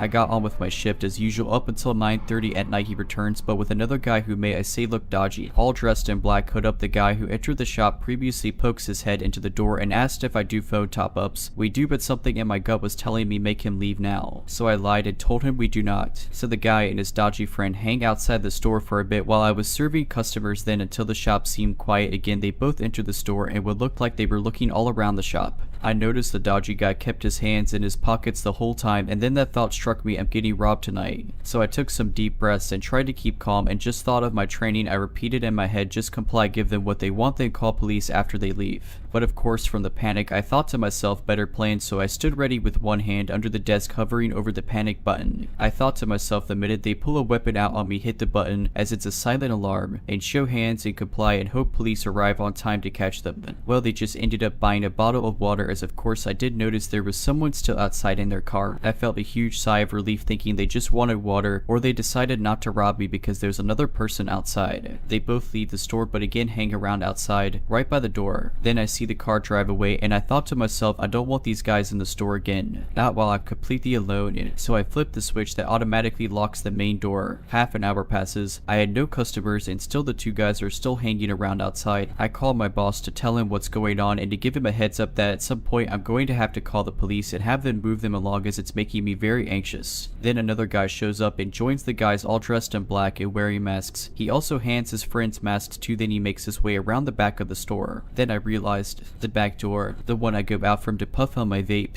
I ran to the back door, slammed it shut and locked it. At this point I was scared for my life as these guys stack around the place to which felt like an hour and a half. I hid in the office watching the cameras. I picked up the phone and dialed the non-emergency number for the police. At this point I was really freaking out, but of course I had to listen carefully while a bit on the phone was going through those. Press 1 for this. I couldn't focus as the next thing a colleague calls me on my mobile to check in on me. I told him what's happening, then I came out the office to take a peek, and of course those guys were right up to the window knocking to grab my attention. And yes, they saw me with two phones to my ears. They saw me. I said to my colleague on the phone that I came up with an idea. I put the phone I had making a call to the police down and kept my colleague on the phone. I said, listen, I'm going to see what they want. Stay on the phone. I'm going to put you on speaker. Stay quiet. Don't say a word. Just listen. If you hear me say the store is slow, you hang up and call the police. I mean, if that's me telling you I'm in danger. So I put him on speaker and hide my phone in my bra. I head to the window. What's up, guys? Can I help you? Guy, why is the door locked? That's because we're in night mode now. Door's locked, but I can surf through the hatch. What can I get you? They just look at each other and whisper amongst themselves. Guy, we'll just take some smokes and a lighter. Sure, 1 minute. I grab what they asked for and they push a $20 note through. I quickly grab the 20 and of course check it. Then I rang them up, but as I had their change ready, I saw one hand through the hatch. I dropped their change into that hand, avoiding contact. Okay, thank you, bye now. I stared them down. They finally leave for good. As soon as they were gone, I fell to the floor and burst out crying after holding in that fear for so long. I demanded that my shifts are to be changed to morning shifts after that night or I'm quitting. In my late teens and early 20s, I was friends with a girl named Lucy. She was a very lonely kind of girl whose parents were, well, honestly, really bad parents. Her mother was verbally abusive and her father really couldn't care less about anything. Because of the lack of love in her life, Lucy searched through dating sites for love and comfort from strange men, and she was not afraid of meeting them face to face even if they'd been chatting for only a few days. My friendship with Lucy was a strange one. I found her quite annoying sometimes, but I also felt awful for her because of her loneliness and lack of friends and love in her life. Sometimes I really didn't want to hang out with her, and some days I would accept her offer to hang out. When it was just her and I together, she was normal and okay to be around, but also very appreciative of having someone giving her attention. We had a small group of friends and she would try to get all of us together as often as possible, and honestly, the whole group together was really quite fun. When we were all together, Lucy was very hyper and you could just tell that she was happy to be around people who didn't insult her as her mother does. Suddenly, Lucy tells us she has a boyfriend. We were all surprised because we knew she met a lot of guys online, but we had never heard her say she was dating someone. A few days later, she sets up a day for our friend group to meet Trevor. None of us were looking forward to it because we thought he was going to be like all the others, a temporary boy toy. When we met him, we all felt awkward. He barely spoke a word. He wouldn't look directly at any of us at all. Lucy would try to be funny, but he would just give her dirty looks. Needless to say, we thought he was a weird one and could tell he didn't care much for her. As the days went on, Lucy kept telling me how much Trevor did not like me. This was weird weird because no one ever disliked me. I am always polite, respectful, and I smile a lot at everyone, but for some reason, he did not like me. She kept saying he thinks I abuse Lucy for her money. Not sure how he thought that since I paid for everything for Lucy. To keep this piece of the story short, I think he was trying to find reasons to convince her to get rid of me. I got a terrible vibe from Trevor. He dressed like he didn't care about life. He never smiled. He didn't shake our hands when first meeting us. He stank of weed and really had an overall uncomfortable feeling about him. After months of Trevor trying to convince Lucy that I am a terrible friend and she should not hang out with me anymore, she started to do as he said. She would start to hide me from him. If she and I were together and he would call her on her phone, she would lie and say I wasn't there. If she was with a group of friends, he would never swear I wasn't there. When he was going to be joining the group on an outing or just hanging out at her place, she would tell me I couldn't come. Lucy will do whatever a boyfriend says just to keep pleasing him so she doesn't lose him. Now here's where it gets scary. Lucy calls me one day and says she wants me to come hang out at her place. I agreed. She came to pick me up. We went to her house and watched television for a bit. We then decided since it's a nice day outside, we would take her two dogs for a walk to a nearby pocket park and would later return to the house to have lunch together. While at this park, she receives a phone call. Now, let me say that Lucy is not a private person whatsoever and has never ever walked away to answer a phone call until this day. She walked far enough away that she knew I would not be able to hear anything she said. This was suspicious to me, but not enough to question it. The call ends as she begins walking toward me with a look on her face as if she is trying not to smile. She tells me, "So, I need to bring you home now." I was slightly confused as we had only been together for about an hour when we usually spend the entire day together. She would never wanted me to go home. She would even frequently beg me to sleep over to avoid being alone. So anyway, I said okay and we walked to drop off her dogs at home and we got into her car and off we went. About 10 minutes into the car ride, I realized she isn't going in the direction of my house, so I questioned it. "Where are we going?" She smirked, but didn't respond. I asked again, laughing uncomfortably. "Seriously, where are we going?" She continued to smirk, but didn't want to answer me. I started to realize she was heading in the direction of where her boyfriend lived. "Oh no." I asked one last time with anger in my voice, "Where are you taking me?" Her only response was bone-chilling to me. "Trevor wants to talk to you." Nope. I wasn't having any of this. I insisted and demanded she let me out of the car, but with her evil smirk and same response, she said it again, "It's okay. He just wants to talk to you." I was furious at this point because this creepy guy who looks like he wants to kill someone, who also despised me, wanted to talk to me. Why can't he talk to me on the phone? Why do I need to go to his sketchy apartment? She absolutely refused to let me out of the car. She had the doors locked, as if I wasn't able to unlock my passenger door. I waited until she reached a red light. I grabbed her wallet from the back seat and took out her bus pass and bolted out of the car. I had no idea where I was or where the nearest bus stop was, but I was not about to let her crazy boyfriend do whatever he wanted to me. She yelled for me to get back into the car, but of course, I ignored her. She sped off furiously. I immediately blocked her number on my phone. I removed her as my friend on social media and immediately warned the group of friends not to talk to her because she has gone nuts. I have not spoken to her since that very day, and she also lost the other 5 friends of the group as well. After this situation, Lucy, I hope you're truly lonely now.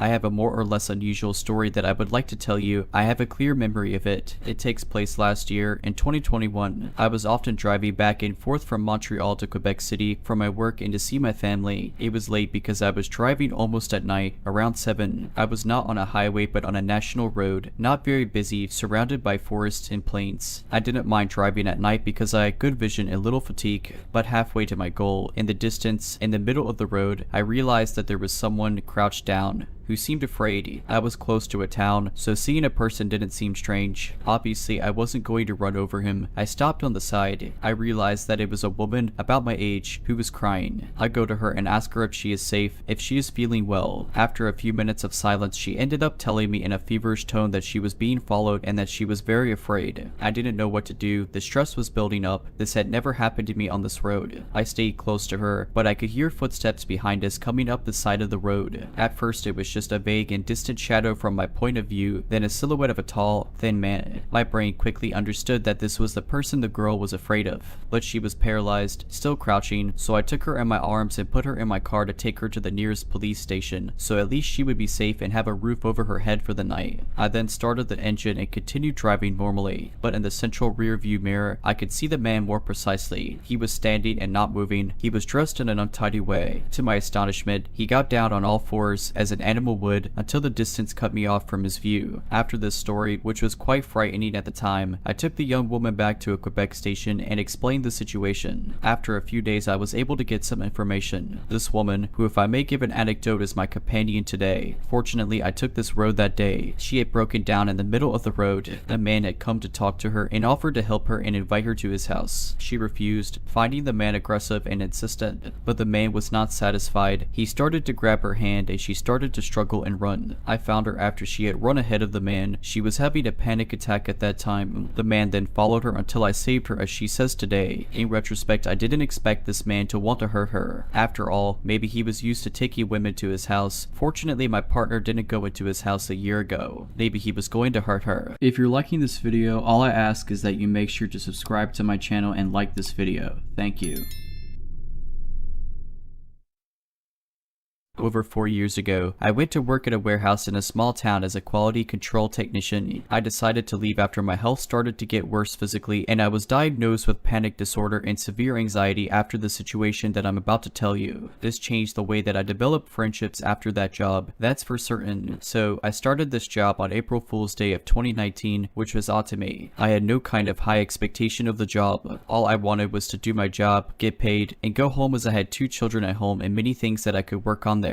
The job wasn't hard and it made pretty good money for all duties considered, so I really couldn't complain. I worked second shift for about 5 months and I went to day shift. While working on second shift, I kept to myself mostly until one day I met someone from one of the lines after we struck up a conversation about gaming. For the sake of anonymity, we'll name him John. Well, John was a pretty good guy and we had a lot of things in common. I went home that night and he popped up as a suggested friend on Facebook. Again, another oddity, so I decided to add him. When I did, we started talking more at work until he suggested that we should hang out, so we did hang out pretty frequently. We were friends for a month at this point, and one day he decided that he was going to introduce me to his partner. She seemed decent at first, super nice, didn't seem to be a judgmental type, so I was cool with her. From then on, I would hang out with him when my kids were spending time with my mother. One time, we were talking at a restaurant and he started to vent to me. Dude, she's such a jerk sometimes. The other day, I forgot to take the trash out and she threatened to stab me if I didn't. I've never been in a relationship where someone's threatened me, but she's got good intentions. Dude, when he said that to me, I was concerned, but of course, we had only been friends for a month, so I thought that maybe he was being morbid jokingly, so I chuckled at him. He gave me a pretty serious look and said, "I'm not joking." She really did. That concerned me. Fast forward about 8 months, they're still together and we all hang out pretty regularly, forgetting the things he told me then. One day, we were all talking and he seemed a little off that day, so I asked him what was wrong in front of her. He flashed a smirk and said, "Nothing, dude. I'm just a little tired." He didn't have his eyes on me though. He had them on her when I asked that. When we went to work the next day, I asked him again, "Do you promise to keep this between us?" Of course, I agreed. He said that he was breaking up with her and she went a little crazy. He said that she grabbed her gun and pointed it at him and said, "If I can't have you then, no one will." He said that he diffused the situation and is trying to look for a way out. Not really knowing what to say, I just said, "You'll figure it out. Man, if you need somewhere to go then, you could come stay with me until you get her out of the house." Fast forward to another year. He finally decided to leave her. When he did, she flipped out again. This time, he told her over text. She said that she was going to find him and kill him, and he was actually out of work that day with a vacation day. He sent me a text that said, "Hey, let me know if she comes over to work looking for me." That struck me as odd because I had no idea of the situation that was unfolding. She actually did come to our job and she asked me where he was and I said, "I have no idea. I thought he was with you and you guys went out of town or something." All she did was roll up her window and drive off. I called him and told him that she came by and he called the police about it. They had found her up the road with a loaded gun in the car. 2 months later, he decided to talk to her again, and when he did, he had something to tell me. When he called me, he asked if I had seen her around and I hadn't. He said, "I would take some vacation days if I were you." Dumbfounded, I asked him why. He said to me, "Because she's out of jail and her cousins are in town trying to find the people she has personal vendettas with." Here one of them. At that point, I was terrified. I grabbed my kids and went out of town. Took 2 weeks off of work. Come to find out, that next day, her and her cousins went to the next town over and shot 3 people in an apartment and killed them. I got the news about it the day after it happened. The reason why he knew they were coming after me is because they made a Facebook Messenger group that he was included in and sent a list of names. Everyone regarded it as spam and decided to disregard the message, but he knew what it was. 3 of the names on that list were the people that they shot. The 4th name on that list was Mai. After they found the evidence and he decided to go public about the group and screenshots that he had. They were all charged with first-degree murder. From then on, I was very careful about who I would stick my neck out for because, even though he knew the context of that list and her intentions, he decided to not inform anyone else on it. Needless to say, we aren't friends anymore and I dodged a bullet. Literally.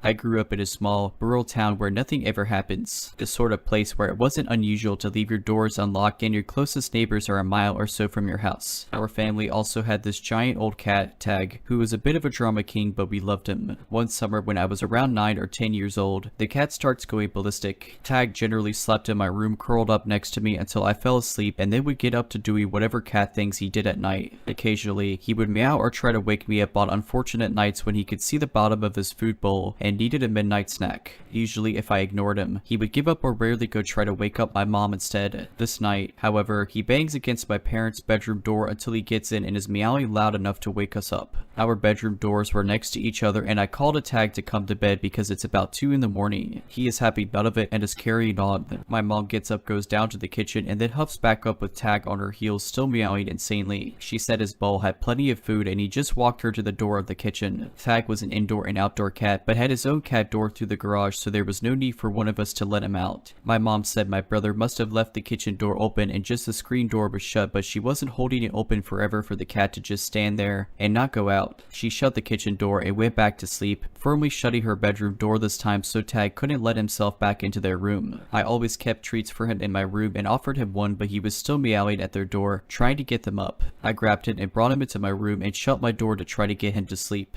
I lay in bed trying to go back to sleep and Tag meows at my door wanting back out. I finally open my door and he bolts back downstairs towards the kitchen, and that's when I heard what sounded like a door slamming. I have 3 older siblings though, and someone is always up watching television or running to the bathroom, so I think nothing of it. The cat finally stalks back into my room, but instead of curling up in my armpit like usual, he sat at the bottom of my bed staring at my door. I fell asleep until morning when some commotion wakes me up and I pad down to the kitchen to find my parents on the phone with the police. They got up as usual to get ready for work, and while making coffee my mom went to grab her rings from the little jewelry dish she had by the sink because she would take them off in the evenings to rinse dishes and load the dishwasher, but discovered the dish was empty this morning. Small town, so the sheriff sends a deputy over, and when my dad walks out to meet them, sees the ATV is missing from out back. The key is off the key ring. My brothers are all up at this point too, and we are all freaked out that while we were sleeping some robber came in and removed the ATV key and saw an opportunity to take my mom's rings. They were asking if we had any clue when it happened and my parents say no. My mom asked my middle brother, who was a freshman in college and home for the summer, what time he ended up off the couch last night and if he heard anything. He said he went to bed at 10 or 11 and asked what she meant as his bedroom was in the basement and he wouldn't have heard anything in the kitchen. She said, but you were in the living room off the kitchen when I went to feed the cat and shut the door you left open, and I told you not to sleep on my couch and go to your bed as I went back upstairs. He told mom he was in the basement since dinner and never went out or came upstairs again. He watched a movie in the basement living room before going to bed in his own bedroom. She goes white and realizes that the cat must have been trying to warn us someone came into the house, and the robber dove onto the couch and covered up to hide when she came to the kitchen and exited after she went back to bed. The cops said for someone to be so brazen they probably knew our family, knew our habits, but didn't count on the cat being so overprotective and had probably intended to steal more but was afraid the cat may wake the whole house. It has been over 20 years since this happened and the robber was never caught, but it is unnerving to think it was probably someone who had been to our home before as a friend. Thank God for our cat.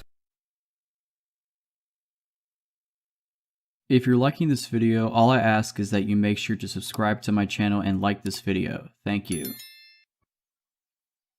So this happened about 4 months ago now, maybe more, but I really don't know for sure. Anyways, I was 19 years old, I've turned 20 by now, middle of February. I was going home from university after classes. I usually take my keys with me, but around that time, I had lost them and my mom was yet to take me get a new copy. I remember I kept insisting, but she wouldn't listen, so what I did was knock on the door to get my younger brother's attention so he'd come and let me in, but my mom also took his keys and just left him there locked up as well. I asked my brother to pass me my charger from my room and I called called one of my aunts to see if I could go hang out at her workplace in the meantime. She said yes and then told me to call an Uber that she'd be paying for as soon as I got there, and that's what I did. Now, the Uber didn't pick me up exactly at home. It was in the house across the street instead. No special reason, it just did. The moment I saw the guy, he gave me kind of a weird vibe, but I also tend to be paranoid every time I so much as hop on a taxi, so I just got in, rolled down the window, and kept a grip on both of my phones. It all seemed relatively normal until we got to the area where my aunt's workplace was. This was a convenience store at our home in a housing. He just completely drove past it and claimed he was following the GPS when I asked him about it, but he wouldn't let me see said GPS. He seemed to know exactly where he was going. Now, I was kind of doomed from the beginning cause I don't know directions and I could only rely on the driver being a decent person and recognizing the area, which I did, but wherever he was taking me, I had no idea. I remember seeing this fountain that I could recognize from when mom drove to my uncle's place, but that was like way farther away from my aunt's place. By now, I was kind of thinking of what to do cause this guy drove past a ton of empty housings and a couple of them even seemed to be still under construction. Then he stopped near a place that looked like the end of civilization. We were literally on a hill and then he turned off the car. I got lucky in so many ways. Looking back on it, my phone had no credit. As soon as I thought of that, my aunt called me and asked, "Where are you?" And I literally felt my heart drop because I had no idea and this dude was just staring at me. I said I didn't know and asked him, "Hey, where did you take me?" And he replied with, "I wouldn't know what to tell you, kid." That was enough for me. I grabbed my backpack and opened the door real quick with a loud "That's fine." I'll see myself out and haul myself like I hadn't in a very long time. I remember even being afraid of carrying my backpack on the back in case he chased me and pull on it, so I was holding it in my hand with my hoodie wrapped around my waist as I thought of where to hide. I thought of knocking on someone's door, but for some reason that didn't seem safe to me at the moment. I remember telling my aunt not to hang up because he was still following me on the car. Then I saw an empty barren surrounded by concrete walls and a strong bar gate, except there was enough space under the gate to crawl in, so I literally threw the backpack and then crawled under. There was a huge electric control box and I opened it to crouch inside and hide. My aunt's still on the phone. She, my other aunt, and my uncle were all on a call with each other, putting credit on my phone and asking for my live location through WhatsApp cause I had no idea where I was, literally in the middle of nowhere. I waited there for like 2 hours and this guy wouldn't leave. I even had to go pee outside the box and immediately ran back inside. At some point, I'm guessing the guy left and my uncle got there in his truck. He didn't know where I was, so he kept honking and telling me to tell him when I could hear it closer. And then I finally did and got out. For a while, I thought maybe this had been a misunderstanding and I just jumped out of some guy's car like a maniac without even paying him. But then when I got home after staying at my aunt's pharmacy for a while until my mom, who still didn't know much about what had happened, picked me up, I checked the Uber app and not only did it say I had already paid, but it also said I made it to my destination, so I ruled that out. I had told my aunts not to tell mom about it because she goes insane at the minor inconvenience, so telling her this would only freak her out and she wouldn't be any help. I only let her know when I called her to come get me and on our way to get a copy of that key because of course something bad had to happen until she actually listened to me, and nowadays she always puts credit on my phone. It really could have gone terribly wrong. My parents believed this guy was a rookie who maybe felt sorry for me and let me go because if he had wanted to, he could have hurt me with some sort of weapon or just try to kill me right then and there. I don't even know anymore. I sent his profile to all the girls I know so that if they ever happen to get him as their Uber driver they can cancel. Since then, I don't take Ubers anymore. Wherever this guy is right now, I don't want to ever meet him again.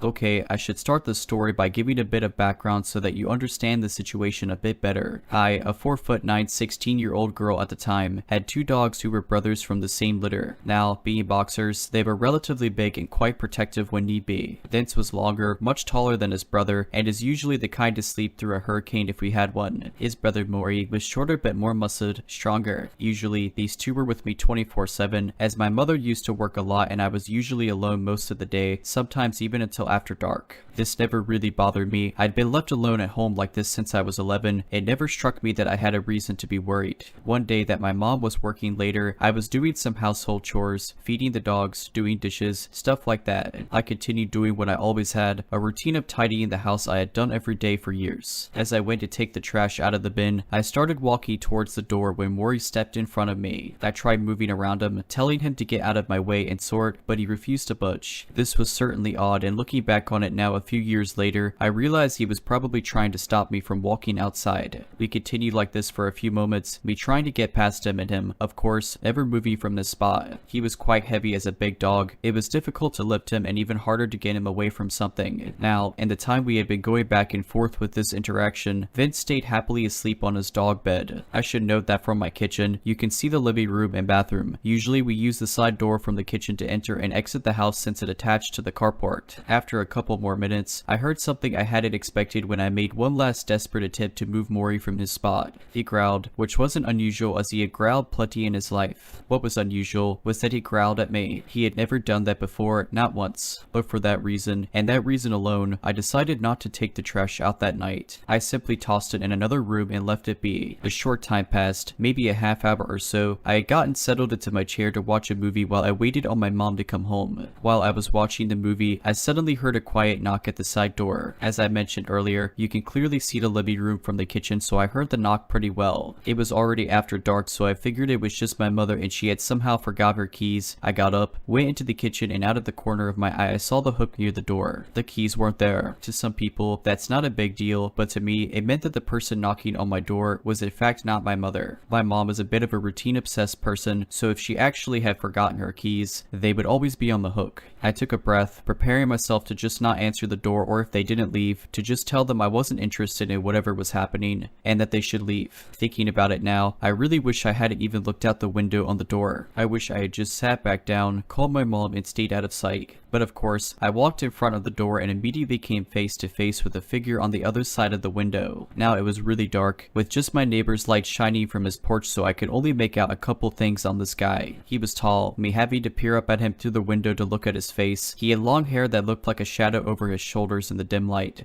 but the only facial feature I could really see were his eyes. God, I wish I hadn't seen them. I could see the spark of interest flare in them as he perked up when he saw me. They were wide and staring down at me. He took a step towards my door. Stepping up on the first of two steps, I heard him say something along the lines of my car broke down nearby. Could I come in and use your phone? Immediately, I thought of every bad thing that I had ever heard happening to a teenager home alone and tried to compose my nerves. I'm not sure what it was, but something told me not to trust this man standing on the other side of my door. I shouted back a quick no and an apology, hoping he was telling the truth and would just go to the next house over. But he didn't. Instead, he simply said it again, quite a bit louder. I thought for a quick moment he hadn't heard me, but then again, I know now that he most likely had. So I instead became a bit more confident. I'm sorry, I can't help you. Go to the next house. I shouted louder. For a moment he paused, as if contemplating what to do. Then he knocked again, louder than the first time I'd heard it. My heart rate increased as I stared at him. When I didn't react, he started to loudly bang against the door. I took a step back, praying to whatever god that he would either leave or my mom would be home early. I was usually a quiet girl, but my mom had a raptor knife. She could take him. He started to bang on the glass after a moment, my mind racing 1,000 miles an hour. Should I hide? Run? My phone was in the other room and I was scared to take my eyes off the guy. I was sure he would break through the glass. The banging was vibrating my eardrums, and apparently it was vibrating Maury's too. I saw him creeping up past the doorway, bending his head, teeth bared. He started to bark loudly. The guy stopped a moment, trying to see into the window at the floor where Maury stood. When he stopped barking, the guy mistakenly tried to jiggle the door handle. Now that's when Vince woke up.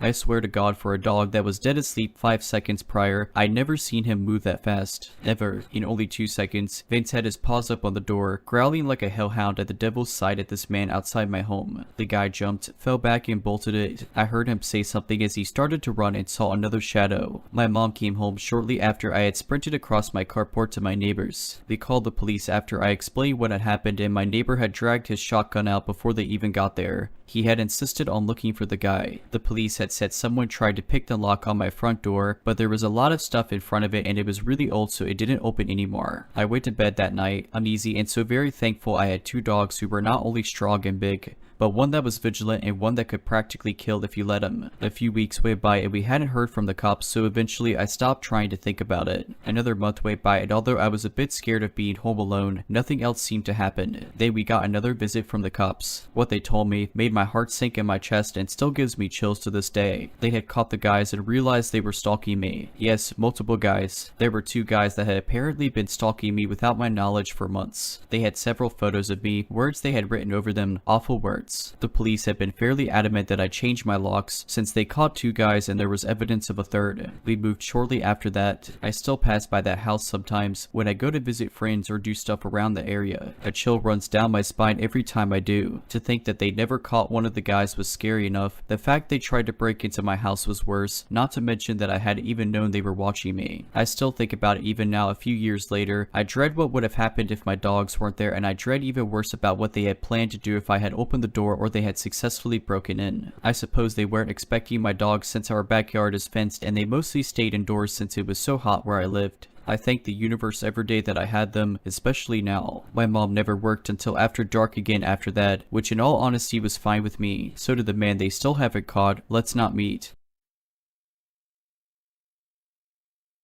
This is an old story, something that happened to me almost 20 years ago when I was 23. I was writing for a popular budget travel guidebook series and mainly worked in Central and Eastern Europe. Depending on the time of the year in which issues were being updated, I could be gone for several weeks or even several months at a time. I mainly traveled alone. I'd run into a few problems here and there, but my experiences were predominantly positive. I'd been working in the former Yugoslavia and was on my way to the Czech Republic from Sarajevo. It's a long journey by train, so I broke it up into several overnight stops. Zagreb first and then Budapest, making each leg around 8 hours. It was late January and bitter. There was probably a good 7 inches of snow on the ground, perhaps more in some places. I was exhausted and battling the remnants of the flu I'd picked up in Split. I left Zagreb in the late afternoon and expected to reach Budapest by around 10 at night. I bought my ticket in the travel center at the Zagreb train station. When I boarded the car, about half the compartments were empty, but there were definitely other people on it. Since the train wasn't crowded, I managed to find a compartment to myself, so I spread out a bit and prepared for a long ride. The first part of the ride was smooth.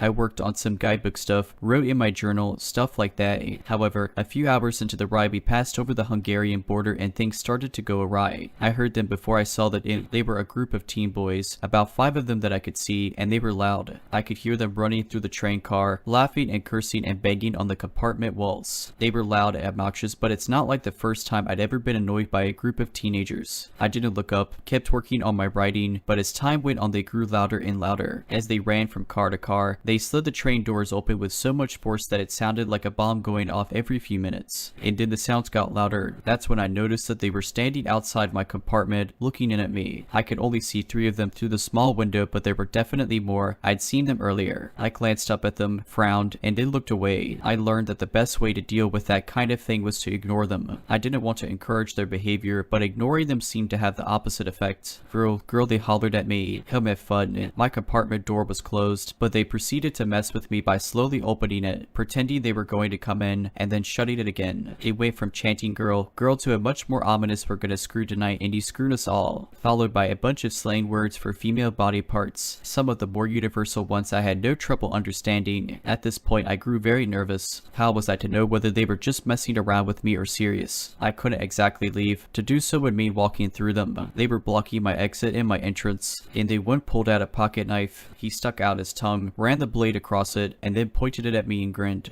The guy next to him made hand gestures towards me and laughed. I tried not to show anything, but in my mind I was quickly taking stock of what items I absolutely had to take with me if I made a break for it. My lack of reaction angered the one with the knife, so he switched from licking it to using it to penetrate the circle he'd made with his thumb and forefinger. If you like, he called out, if you die. Part of me figured that they couldn't really do anything. There were other people in the train car, after all, and they'd hear me scream. Surely someone would come and help me, right? The conductor hadn't come through since we did the border crossing, so he was due for a trip as well. I figured I only had to get through the next few minutes and they'd get bored and leave. It was at this point that I noticed the curtain on the door window. I know it sounds crazy, but that's when I lost it. I left the curtain open so that people walking by could see that the compartment was occupied, but now all I could think is that if they came in, all they'd have to do was pull the curtain and nobody walking past would see what they were doing to me. At least one of them had a knife. They were all taller and bigger than me. I am 4'10" and weighed 98 pounds at the time, and they outnumbered me. I started to tear up. Would they kill me? Would I be seriously maimed? My daypack was in my lap, and the only things I had in there for weapons were a fingernail file and a butter knife. I reached into my bag and fumbled around until I had one in each hand, but just as they slid the door open and the first guy stepped inside, knife pointed at my crotch, another voice filled the corridor. I didn't need to speak the language to hear the anger. The guys ran from my compartment, one dropping the knife, and I watched as a middle-aged man dressed in blue stopped after them. A few seconds later, the train came to a grinding stop. The world outside was creepy. All I could see was snow and blackness. There were no lights in sight. After a few seconds, the train started back again. The boys didn't return. I was just starting to feel some relief when the man in black returned to my compartment. He was a conductor. English, he asked, and I nodded. I made them leave. Dear God, and I thanked him, and he came into my compartment and sat down across from me. It felt good having another adult, a male, in there with me, especially an official one. I felt safer. It's okay, he said again. God, thank you, I replied again. I was scared. He nodded knowingly and then leaned back into the seat. It happens, he said. Sometimes we get this. They can hurt. I honestly felt like I was going to pass out from emotional exhaustion, but just as I was starting to let my guard down, the conductor leaned forward again and said, "You need the fee." "Oh," I said. I produced my ticket and showed him. "Here's my ticket to Budapest." He looked at it, shrugged, and handed it back to me. "This is a ticket." "Yes, but there's a fee for Hungary. You didn't pay." This was the second time I made that route, and I never had to produce anything extra on the train itself. Now I started feeling sick to my stomach. "How much?" I asked. I had very little cash. I was planning on taking money from the ATM in Budapest. He quoted me a number that was around 50 USD. For what it's worth, that's $10 more than when I paid for the actual ticket. I knew he was taking advantage of me. I wanted to argue, but then he said, "If you don't pay, then you have to leave now." We were literally rolling through the blackest night I'd ever seen. The snow looked like it would come to my knees. I didn't want to be dumped in the Hungarian countryside like the boys who were harassing me. I felt like I didn't have a choice. "I don't have any Hungarian money," I said. "I've been in Croatia and Bosnia." He shrugged. "I will take." He waited while I rooted around in my backpack and produced $30 in a combination of Czech, Bosnian, Croatian, and Slovenian bills. I left myself $20. "I don't have enough," I said. He shrugged again. "It's okay. I'll take." With that, he took the wad of cash and stuffed it into his pocket. Then he left. Once he was gone, I gathered my day pack and headed to the bathroom. I had to pass by the other compartments as I walked down the corridor, and it was at that moment I realized I'd been wrong. There were not other riders in the other compartments. They'd all left at some point. I was the only person in my car. If the guys had come in and attacked me, then nobody would have heard me scream. I'd have been on my own. I cried for 5 solid minutes into the tiny bathroom and then threw up in the metal sink. I never want to meet those guys or anyone like them again, and I could do without meeting the conductor again as well. So this event happened to be back when I was 20. It was going back from my aunt's house where I gave lessons to my little cousins each week. I was a student back then, and it happened in winter when it was quickly dark around 5 in the afternoon. I must also say that I am a woman. I was going back to the train station to take the direction of my home because I lived quite a few stations away from my aunt. At that time it was around 6 in the afternoon and it was really dark and cold outside, and I remember being quite tired that day, so I didn't give much attention to the direction the train I was waiting for was going to. As soon as the train came, I went inside, but it was really crowded, so I just stood up for quite some time, and that didn't help much with how tired I already was. After some time, a seat was cleared, so I went as fast as I could to sit there and let out a sigh that attracted the attention of the people beside me. I was a little ashamed by it, so I just looked at my phone and didn't pay much attention to others the rest of my ride. At some point though, I noticed the guy in front of me looking really intensely at me, but again I was so tired I didn't give it much thought and just continued watching whatever was on my phone at that time. As we arrived to a station, the train stopped and the driver informed us that it was the last stop. I had my headphones on, so I didn't hear all the message, but I deduced that I had to stay on the same train and it would just go back on the same line after some minutes. So while everyone went out, I just switched place to go somewhere with no one besides me on the wagon to sit comfortably near the window. But then when the train was soon to start again, the man that was looking at me earlier went straight in my zone and sat right in front of me. I was so focused on my episode I didn't pay much attention to it back then, but it was really strange because the whole part of the wagon was empty where I was and there were a lot of seats empty where he could have sat, but he chose to go exactly in front of me. The train started again and I was happy to finally be able to approach my home, but then as some stations passed I noticed something odd. The stations were the ones I already passed before. In fact, the train was going back to the direction of my aunt's house and not where I lived. I didn't hear that message right at all. I was a little pissed, but more importantly I laughed at myself because it was the first time I did such a mistake, and as I was smiling at my foolishness, I started looking around me and I saw the man that sat before me. He was also looking confused while switching his gaze to me in the windows. I laughed and gave him a smile because I thought he also got the wrong direction since he was in the same train for a long time now with me, but but he didn't smile back at all. He stared right at me and seemed angry. I remember getting a chill at that moment, and my senses finally woke up to make me realize something was wrong with this man. I stopped the video I was looking at and started thinking I had two options. The first one was to just stop next station and change side to take the train that would really get me back home. That was the most logic and normal option, but I don't know why something in my gut told me that I shouldn't go home tonight because of the man in front of me, so I decided to stay in the train and see if he would go off before me or not. After all, I was sure that it was not his direction too, so I stayed and at least 4 stations passed, but he didn't move at all. Instead, he seemed to get a lot more confused and angry each station. He was also staring at me a lot and switching to the windows each station as if he was waiting for where I would go down. The way he was looking at me too was really scary, so I tried to avoid his gaze as much as possible so he won't think I noticed him. At some point, he started giving me little pushes with his leg against my leg. It's like when the train is riding fast, and because of its movements, sometimes you touch people near you and bump slightly on them when it's crowded, but of doing it was not natural at all because the train was not crowded and he had space to seat away from me. So after some time, I was getting really awkward because of this, and even when I changed positions to be away from his legs, he would change too to touch me. It pissed me off, so I looked straight at him and then I knew I was in danger. He was looking at me with a big smile on his face as if the situation amused him. I was terrified, and when the train stopped again at a station, I didn't think and just jumped off my seat and went out. But he followed me. I was really scared and didn't know what to do. I really didn't want him to follow me home because I lived in a really secluded place, and if he were to follow me at some point, he could have done anything to me near my home as there would be no one to hear me or help me. I was thinking fast, and then I got an idea. I stayed near the train before the door closed and walked near it like nothing happened. He was still following me and looking at me, but I tried to remain calm. Then when I heard the sound of the door closing, I jumped inside the wagon again, and because it was right when the door was closing, he couldn't get in on time. I saw him looking at the doors in shock, and then he looked at me like he wanted to kill me. I went to sit back and kept looking at him to see what he would do. He seemed so angry, I was scared he would just break off glass and jump right at my neck. The train finally started again, and it was gradually getting away from the platform, but he kept looking at me with furious eyes and following it the whole time. When the train finally passed that station, I started breathing normally again. After that, I stayed on a few stations and finally got off and changed sides to take a train in direction of my home. I was looking behind me the whole time and ran home as fast as I could, and only when I was in my room I realized what just happened. That event was really a change for me as I was really carefree when I took the train or the subway, but from that time on I started being a lot more cautious of my surroundings, especially when going home at nighttime. So to the man I met in that train, let's not meet ever again, please. If you're liking this video, all I ask is that you make sure to subscribe to my channel and like this video. Thank you.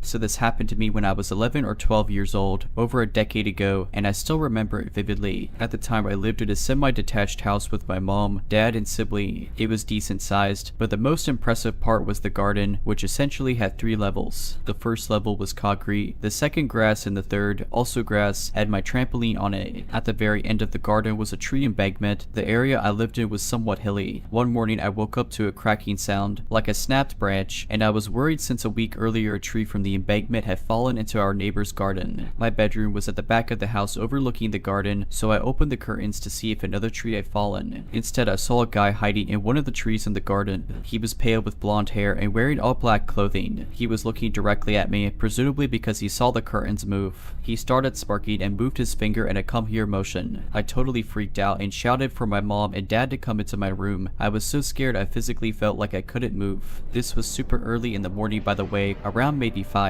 So it took my dad a good 30 seconds to get in my room, at which point the stranger had hid behind the trees. I remember being really shaken up. I was crying whilst I told my dad what happened. He went out into the back garden to see if he could spot the guy, but he was gone by that point. A bit of time passed and I'd started to forget about it. Then about 3 months after, my mom and I were watching television together after I'd finished school. The doorbell rang and my mom went to answer the door. I looked out the window of the living room where we were sat and saw a white van parked outside. It was the same van as my uncle's, so I walked out of the living room and into the hallway to greet him. When I got to the porch where my mom was stood, I realized it wasn't my uncle. It was the same guy I had seen in the garden a few months prior, and it really freaked me out. He noticed me as I walked behind my mom and gave me the same smirk as when he was in the garden. I wanted to say something to my mom, but I couldn't. I was freaking out inside. Anyway, he just asked my mom if she wanted work done on the drive. She said no, and he left, got back in the van, and drove off. He didn't give her a business card or anything. The van didn't have any any company branding, and he didn't knock on any of the neighbors' doors. I told my mom that it was the same guy as soon as he went, and she started to feel uneasy about the situation too. A month or so after that, I got my first job doing the paper round. I had to deliver over 300 papers with my best friend at the time. It was getting towards winter and it was dark by 4:30 in the afternoon. We'd been doing the job together for around a month when the one evening after school it was super dark and rainy. We were halfway through delivering the newspapers and a van started following us, driving really slow at the same pace we were walking. We clocked that it was following us after about a minute and we started to panic as I noticed it was the same guy again. We left the newspaper trolley and started walking quite fast up the hill. We were about a 10-minute walk from my house. I rang my mom, who made me stay on the line while she left the house to meet us. She told us to go to the corner shop that we were about a minute away from. When we made it to the shop, the van sped off really fast. The police were called, who came to my house for a report. We told them everything. That was the last time I ever saw the creepy stranger, but I still remember what he looked like so vividly.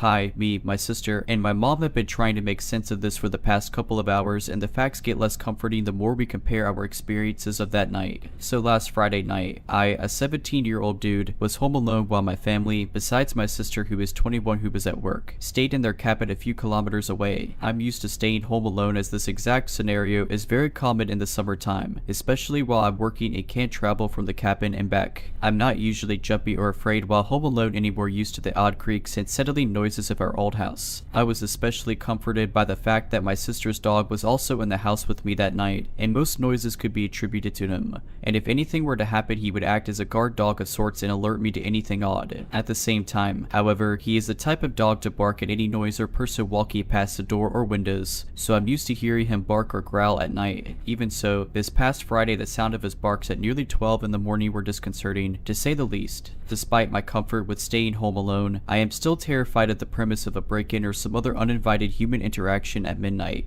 I let him bark for a few seconds, telling myself it was just someone walking past our glass door in the adjacent alleyway, and he would quiet down once they passed. Needless to say, that's not what happened. He kept barking and growling for a few moments too long, and I finally got out of bed. I sleep in the basement. I walked upstairs to check it out, as I'd suspected he was standing alert at the glass door. I was comforted for a moment until I walked over, ready to close the curtains and go back to sleep, and saw the door open about 2 or 3 inches. I froze. I had let Bosco, the dog, out earlier that night, but I know I closed the door. I have never left this door open. I am a paranoid person with bad anxiety, especially concerning break-ins and the like, so I would never, home alone, forget to close the door. I am 100% certain. But at the time I didn't let myself think about these facts or even acknowledge that I could not have left the door open, because I knew it would send me into a spiral, possibly even an anxiety/panic attack if I didn't explain this away. I closed and locked the door, double checking that it was certainly locked. Using the flashlight on my phone, the lights were all off. I looked around the entire second floor of my 3-floor house, including closets and other reasonable hiding spots, just to put my mind at ease, and upon finding nothing, went back downstairs to my room. As I was down there, trying to push away the fear, I could hear Bosco walking around on the floor that doubles as my bedroom's roof. I thought I was overthinking it when it started to sound like human footsteps accompanied by Bosco's footsteps. He walks around for about 10 minutes before I put in my earphones and talk myself down until I can fall asleep.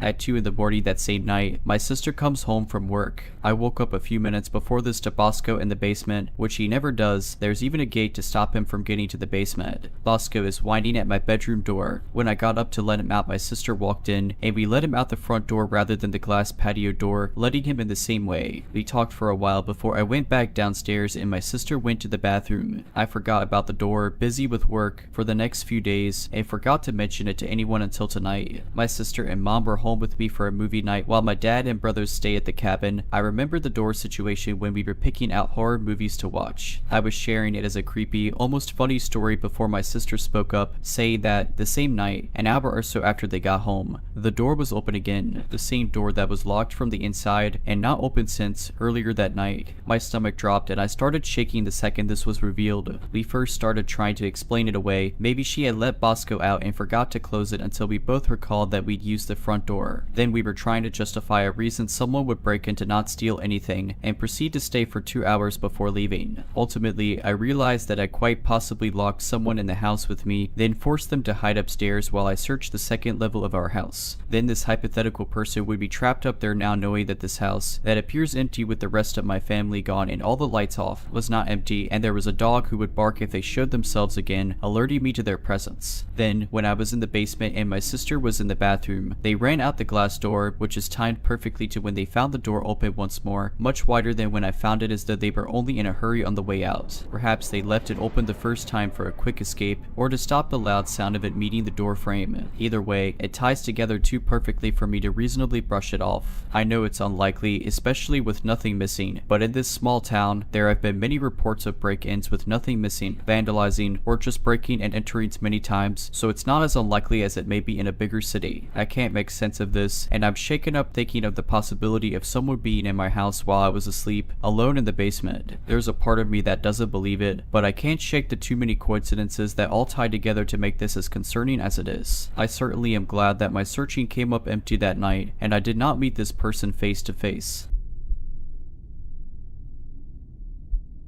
In the summer of 2020, my friends, Alex and Violet, and I decided to go on a mountain vacation. Pandemic cabin fever had hit us hard and we were desperate to get out. We settled on a mountain estate and planned to camp and hike at several different locations. For one night, we thought it would be fun to book a cabin in the woods. Violet's parents had rented a fire tower once and loved it, but a cabin beside a fire tower was all we could find. It was cheap, clean, and secluded. Excited to have a night where we could be as obnoxious as we wanted, we booked it. In the weeks leading up to the trip, we decided it would be a great idea to drop acid at the cabin. Violet bought an entire sheet in preparation for our arrival, and it was tucked in her bag as we pulled out of the driveway to make our way to the cabin. I remember this knot in the pit of my stomach, this achy feeling that gnawed at me. I told Alex and Violet that there was no way we could drop acid that night. Violet was pissed. We turned around and got into a massive argument, but I stood my ground. I just knew that we had no business tripping that night. Finally, the fireworks settled and we were off. The cabin was roughly 30 minutes away from the nearest town. It sat atop a mountain. We held our breath as we rounded the busted road that spiraled toward the top. There were no pull-offs, no other campsites, just a long, windy road that led us to the cabin at the peak. We settled in and started a fire to keep warm. As dusk gave way to night, we heard the unmistakable noise of an engine on the road, then the flash of headlights. A side-by-side with 3 kids arrived and our nerves settled. They smiled, gave us a wave, climbed the fire tower, and left. We'd heard there may be occasional visitors to the fire tower, but they were the only ones who'd come by. We doused the fire and moved inside, heated some hot dogs until they were lukewarm, ate them fast, and sat in the silence. You don't know how quiet it is until you're in the middle of nowhere. You can hear every rustle of the leaves, the whisper of the wind through their branches. You get so used to white noise. Living in the city, there's always the hum of an air conditioner or the dim roar of traffic to focus on. Here, the closest thing to white noise was the sound of our own breathing. We jumped at every noise, too frightened to speak to one another, and finally, I'd had enough. I cracked a few wine coolers, passed them to Alex and Violet, and slapped a board game down on the table between our bunk beds. It didn't take long for us to loosen, and we were laughing, having the raucous good time we'd envisioned. Much soberer than we thought, but enough that we were able to ignore the rumble of the woods. Later, we'd all recall hearing noises in the background, the snap of a twig, the dim rumble of an engine. None of us wanted to rupture the air of nonchalance between us, so we ignored it, until a human hand reached up to the window between us and slapped it 3 times. We were screaming in an instant. Alex called the cops, put them on speakerphone, and handed his cell to me. He grabbed pokers from the fireplace and passed them out. Violet started calling family members and saying her last goodbyes. I held my breath and listened for any more noise. Whoever this was, whatever this was, would have heard us call the police, and now they were being careful to make a silent retreat. Dispatch arrived 20 minutes later, a lucky thing for a 1 in the morning emergency call, and had their dogs comb the mountain. Nothing. They suggested it may have been a bear, but I could tell from their faces that they didn't believe that for a second. We'd barely cooked those hot dogs, and why would a bear smack the window by a couple of screaming kids rather than the one closest to the pan we'd used to cook?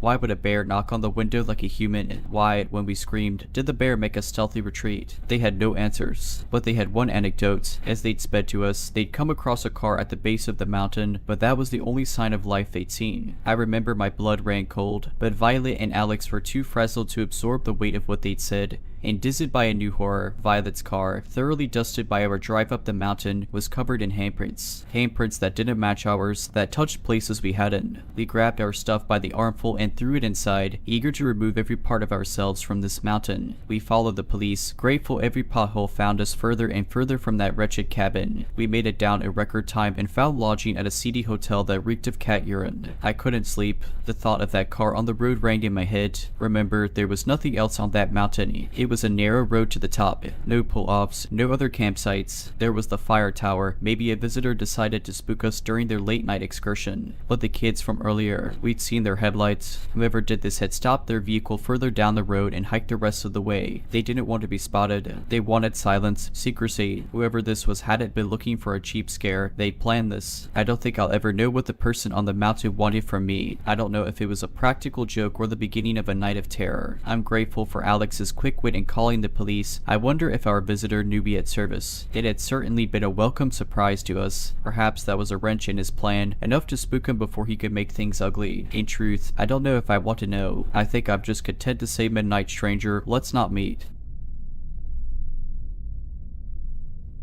If you're liking this video, all I ask is that you make sure to subscribe to my channel and like this video. Thank you.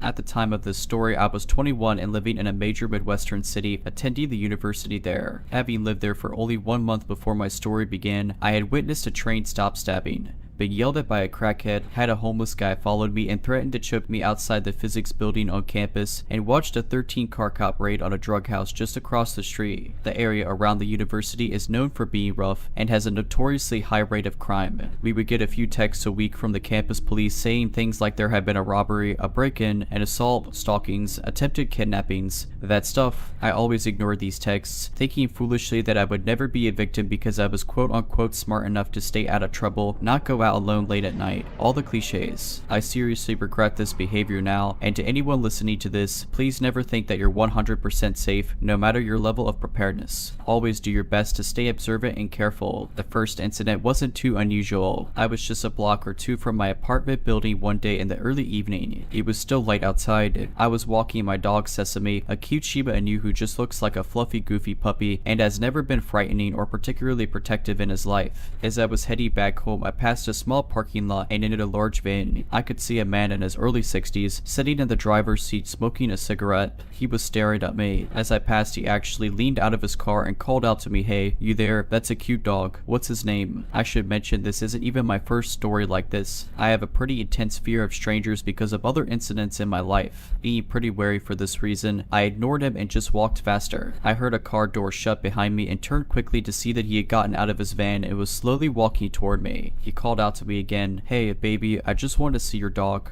Come back." His phrasing pissed me off and I gripped my dog's leash and started to speed walk away from him, starting to feel nervous. My heart was beginning to pound, but I kept telling myself over and over that I was overreacting and it was just my paranoia acting up and there was nothing to worry about. Boy, was I wrong. I managed to turn the corner and was about to cross the final park before getting to my apartment. In my fear over the van guy, I wasn't paying attention as much as I usually do to what was in front of me. I looked back over my shoulder and the guy had stopped following me. He was, however, standing in the middle of the sidewalk with a huge creepy grin on his face. I whirled back around with my eyes glued to my building. I only needed to walk another half a block and I'd be home. I was going to get away from him and his creepy van. Just when I thought I was safe, a group of 5 or 6 men came from the side of the park I wasn't watching. They were all tall and intimidating in stature and all of them were laughing and looking right at me. Out of the corner of my eye, the van guy had started walking towards me as well. I remember he was whistling. I again picked up my pace and desperately searched for my keys in my pocket as I hurried to the door. The group of men then veered towards me, partially cutting me off, and in all my stupid politeness I stopped. They grinned at me with sick, perverted smiles, obviously checking me out, looking up and down my body. It made me sick. I tried not to panic and inched closer to my apartment.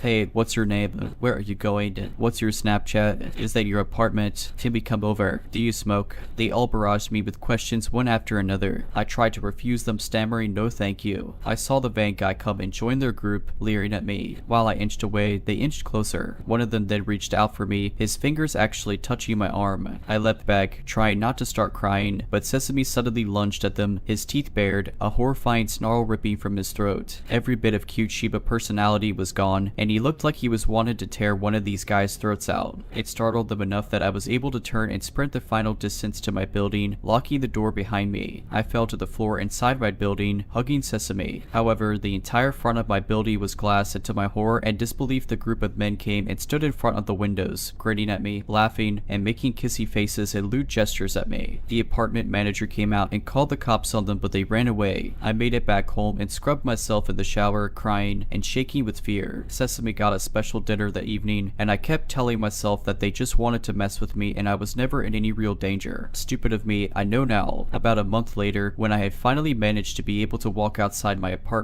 without severe anxiety, I was actually planning on moving a bit farther away from campus. It was still going to be in a sketchy neighborhood, but the thought of those men knowing where I lived kept me up at night. My apartment actually hired a security guard to be there 24/7 after someone had broken into the building, smashed all the windows, destroyed some of the furniture, and stolen a bunch of bikes. Of course, my bike got stolen anyways. I was heading home from class, and it was a beautiful day. I actually felt pretty happy for once and popped my earbuds in on the last few blocks before I got home. Stupid, I know. After a block or so, I started to feel like someone was watching me. My palms started sweaty. I glanced behind me, trying not to look obvious, and a tall man was about 20 feet behind me, staring straight at me. I snapped my head back around and ripped out my earbuds. Though, I thought, it can't be one of them. I was just jumping to conclusions given my anxiety disorder and paranoia surely, but there was something familiar about him. My heart started racing, as I hoped to God the others weren't waiting for me around the corner of my building, ready to jump me. I walked faster, wishing Sesame was with me. I was too afraid to look back at him as I fumbled with my keys and wrenched the door open as hard as I could. This turned out to be a crucial mistake. As I ran to the elevator, trying to breathe a sigh of relief, I saw with absolute horror that the man had caught the door I had thrown wide open and was slowly coming into the building with me. He paused, standing away from me, but close enough that I could hear his ragged breathing and smell of alcohol coming off him. My heart was thudding in my chest now, and I struggled to think clearly. The apartment manager was already home for the day, and I was completely alone in the lobby. There were no other doors out of that room, and a stranger was blocking my way to the door. The security guard supposed to be keeping an eye on the building was nowhere to be seen. The elevator came, and I tried to run into it and slam my hand over the door close button as fast as I could. I pushed my floor button and huddled in the far corner of the elevator. I started to once again try to catch my breath, but right when the door was almost closed, he stuck his hand in. I couldn't believe it. He waited until the door was just about to close, and then he stopped it. He was standing close enough that there was no way that was a mistake. My stomach dropped and a suffocating sense of dread crept in. I kept my head down as he joined me. My desperate hope that he was just a dirty Druka resident of the building was dashed when he didn't press any buttons. I don't know why I didn't run out of the elevator or try to leave the building again. I was paralyzed with fear, and all I could do was watch as the door closed and sealed my fate. The elevator was filled with the stench of alcohol and body odor. If I wasn't so terrified, I may have gagged. It was nauseating. I couldn't look at it.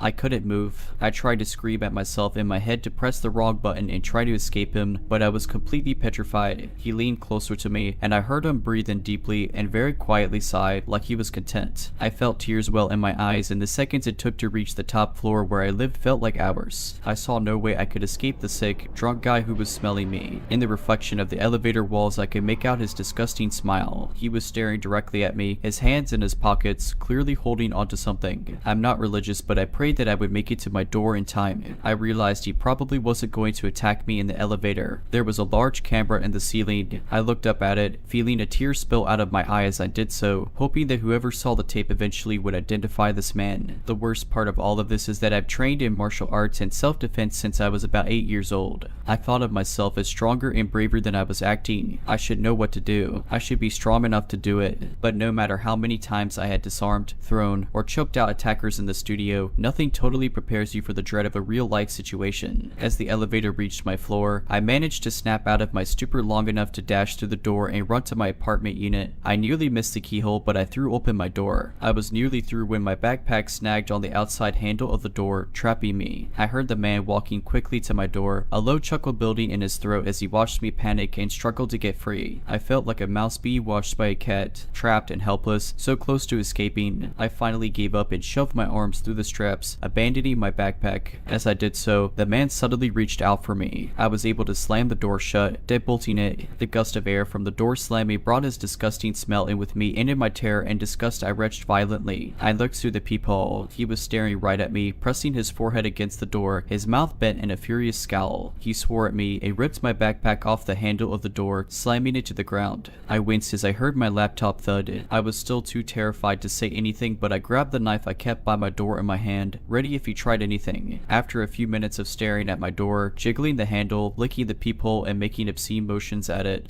he unzipped my backpack, dumping its contents on the floor. He picked up my bag, sniffing it and leering at the peephole as he did so, like he knew I was watching him. I couldn't look away, again paralyzed in fear. Finally he left, using the elevator visible from my door like nothing had happened. I continued to stare out the peephole for what felt like an eternity, and then finally called the apartment manager, feeling my anger sinking and that the security guard hadn't been anywhere in sight, not paying attention. It turns out he had fallen asleep eating Taco Bell and watching movies on his phone. He was only 10 feet away from the elevator the entire time, sleeping in the office behind a closed door. They fired him, but the creepy guy was never caught, and neither were any of the others. I don't even know for sure if this man was part of the original group. I was honestly too terrified to look much at their faces during the first incident. I moved out of my apartment a week later, staying with my boyfriend at the time for the remainder of my lease, and keeping Sesame with me at all times when possible. A few more things happened while I lived in that city, from having to call in a gunfight from outside my new apartment window, to having to pick up my friend who was being followed by a van, to having to evacuate during an arson incident. There are nice things about that city too, but during my time there, besides learning the police department was absolutely useless and corrupt to nearly escaping with my life multiple times, I couldn't be happier to be far, far away from there, and doing a lot better with my fear and anxiety. I want to start by saying that this isn't the first bad experience I've had dog sitting, but it's definitely the worst. So I started dog sitting back when I was 13 and made good money doing it. I'm currently 19 and this happened when I was 18. I set up an easy way for people to contact me about dog sitting. I put out a post on Facebook and Instagram about it often and would get people in my messages asking to dog sit. I got a notification from Instagram one day stating someone was trying to message me. I accepted it and the message said that me and my wife are looking to find a dog sitter while we go away for a week to Florida. You will have to work the 4th to the 11th this month. We will pay you $300 for the week. You're welcome to stay at our house or go back to your own home. I started talking back and forth with this man and we're gonna call him Mr. Brown for the sake of privacy. So I agreed to take the gig and told him I would stay at his house for the week. Once I got to his house, I was introduced to his two dogs, Mina and Letty. Mina was a little Yorkie and Letty was a blue hound. I was shown around his house, which was surrounded by 76 acres. I live in a farm town and live on 32 acres myself, so staying here didn't really freak me out. The closest neighbors were pretty far away and you would actually have to drive there if you wanted to talk to them. They told me the rules and when to feed them, stuff like that. Then Mrs. Brown told me about the nearest neighbor. In her words, she was a nice person, just a little drugged up and confused. She mentioned how sometimes she would pull into their driveway instead of hers and would end up mistaking Mrs. Brown for her dead daughter. Hearing this made me feel pretty bad for her, and I know all too well how hard it is for parents to lose their child because of how my parents were after losing my brother in a car accident. Mrs. Brown said she shouldn't do anything bad though, and if she came up to the house, just point her back home and she should leave with no problems. After they left, I was down to watch movies and just chill with the dogs. The first 2 days were fine with no hiccups. The third day, however, the old woman who I call Miss Rose did pull into the driveway. I came outside as she was getting out of the car. She looked up to see me and immediately she got back in her car and left. I chalked it up to her realizing it was the wrong house when she saw me and went back inside. Later that night though, I got a call from Mrs. Brown asking if I was okay. I said yes and asked why. She then went on to tell me about how she got a call from Ms. Rose and that she said there was a robber at their house. I explained what happened and she just laughed and said she must have been confused and forgot that they were out of town. I ended the phone call making a note to go over there tomorrow to clear the air about me being a robber. Once I went to bed that night though, things got crazy. I woke up at around 2 in the morning hearing a light scratching sound that almost sounded like ticking coming from outside the window. At first I thought it might have been a bird or some sort of mite creature and left it alone, but as the noise kept me from falling back asleep, I wanted to scare it away, so I got up and went to open the blinds but screamed when I lifted the blinds at the sight of Ms. Rose trying to pry the window open with a pair of pliers. Once she saw me though, she started banging on the window with the pliers. The dogs started barking now and I quickly got up, told the dogs to follow me, grabbed my phone and ran to a room with no windows, which was the bathroom. I locked the door in case she got in. I called the cops and explained the situation, quickly giving them the address from what I could remember. She said that police would be there in 10 minutes, which for the area I was in is pretty good considering their house is in a pretty rural area. I had gotten the dogs to be quiet and put them in the closet connected to the bathroom to make sure she didn't hear them. I was trying to stay calm and I could still hear the pounding on the window as I continued to talk to the operator, and then I heard glass shatter. I cursed under my breath left trying not to cry. I was really scared and pretty much ready to cry from the fear of being beaten to death by someone who was clearly not in the right state of mind. I was whispering what was happening to the operator hiding in the back of the bathroom in the tub. After about 4 minutes of pretty much silence, I heard footsteps and I could see feet under the other side of the door, and I cursed to myself again. I then see Ms. Rose get on her hands looking under the crack, and I mistakenly let out a gasp. She gets up quickly, pounding at the door. I can tell she's still using the pliers. I am at this point crying, asking the operator where the police are, to which she responds 3 minutes. Those 3 minutes felt like forever. I screamed at Ms. Rose to please go away, and she screamed back that I shouldn't be here. Once I heard the sound of police cars, and about a minute later of them trying to kick the door down, though I felt a little better. I was told to stay on the line until the intruder was caught, and that police were not trying to get into the house. Eventually they did get into the house, and I yelled to get their attention, not that they needed it. She was still banging on the door. Once they got into the room, she was told to drop her weapon, and she obeyed, saying she didn't do anything wrong. They got her in cuffs, and a police officer told me it was okay to unlock the door, to which I slowly got up and unlocked the door. After being taken to the police station and giving them my story for their report, I went to my parents' house. I was just too scared to be alone. The next day I called Mrs. Brown and explained the situation. I got full payment even after telling them I wasn't going back to the house. They called me a few days later saying that Ms. Rose was under the influence of drugs, and in her words she told the police she decided to take care of the robber, which was me, herself, and that she did nothing wrong. She was charged with breaking and entry, which is kind of ironic. After that I quit dog sitting, and I am a lot more paranoid and always make sure my doors and windows are locked. So Ms. Rose, let's not meet again.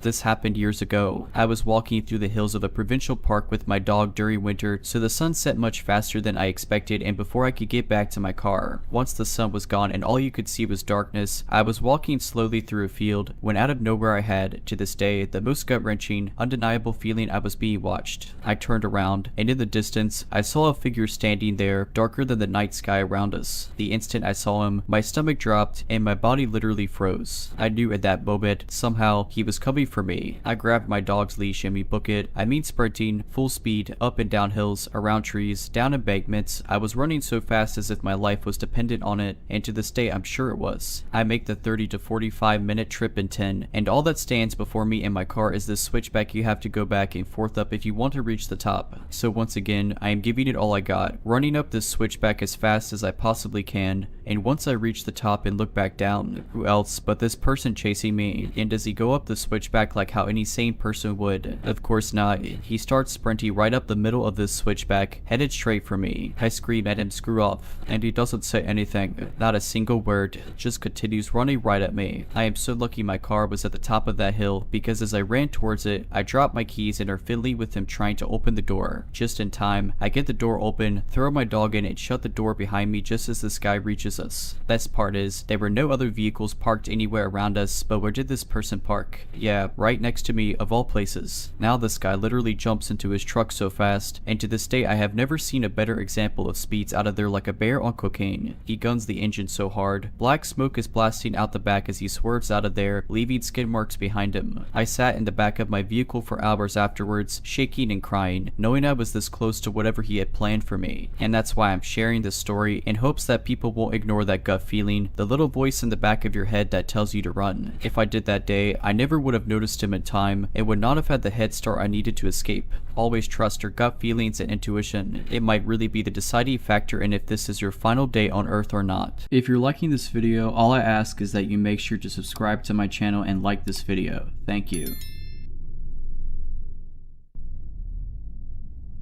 Gin, smokable stimulants, and sleep deprivation, the perfect ingredients in a recipe for disaster, especially when the pot they're brewing in is a mentally ill squatter that likes to wave around big sticks when he's mad. The man described as Darrell, my dad's old high school buddy, the 40-something-year-old antagonist of one of my life's more traumatic events, which took place back in 2015. It was a warm, fragrant springtime afternoon, and I was an 18-year-old kid coming home from a day of class at the local community college, coming home to my dad's anarchist trap house that my friend and and I decided to move into as roommates a year before. It was a small, one-story downtown house in an upscale neighborhood, and it had 5 to 7 vagabond guests or couch surfers at any given time. That's up to 10 people under one roof, or 2 if you count the shed. Conflict was inevitable. I entered in through the side gate, from the well-manicured, street-facing front into the neglected, junk-filled back. There he was, sitting at his crooked, worn-out metal table placed right in my path to the bent-up screen door. Darryl was dressed in his finest filthy, brown jacket as he carved his latest piece of stick art. He looked up at me with glazed eyes and an absent expression. This struck me as odd, since, although he was weird, he wasn't usually this weird. When I looked closer at his table, I saw why. Along with his usual random pieces of metal and rocks he used for his wands, there was a blackened glass tube, a lighter, and a 4/5 empty gallon jug of rock gut gin. The gin I had watched him bring home with him the night before. The night before, he had been partying, having fun, and acting fairly normal, but the presence of the charred, straight shot glass pipe on the table explained how he had stayed awake this whole time. I gave Darryl a modest greeting, to which he responded with an awkward head movement and unfriendly grunt as he continued to aggressively carve a stick. This body language gave me a dark vibe, full of animosity. What I experienced while walking it was unusual, but nothing too crazy to me. I had seen worse in that house, and had such a chip on my shoulder, I was almost itching for some kind of altercation to take my anger out on a daily basis. If this was my opportunity to protect my territory, I would do it with pleasure. I was a massive stoner and a bit of an alcoholic at the time, and upon arriving home, I usually would have stopped by my friend's room to say hi and smoke a bowl or two,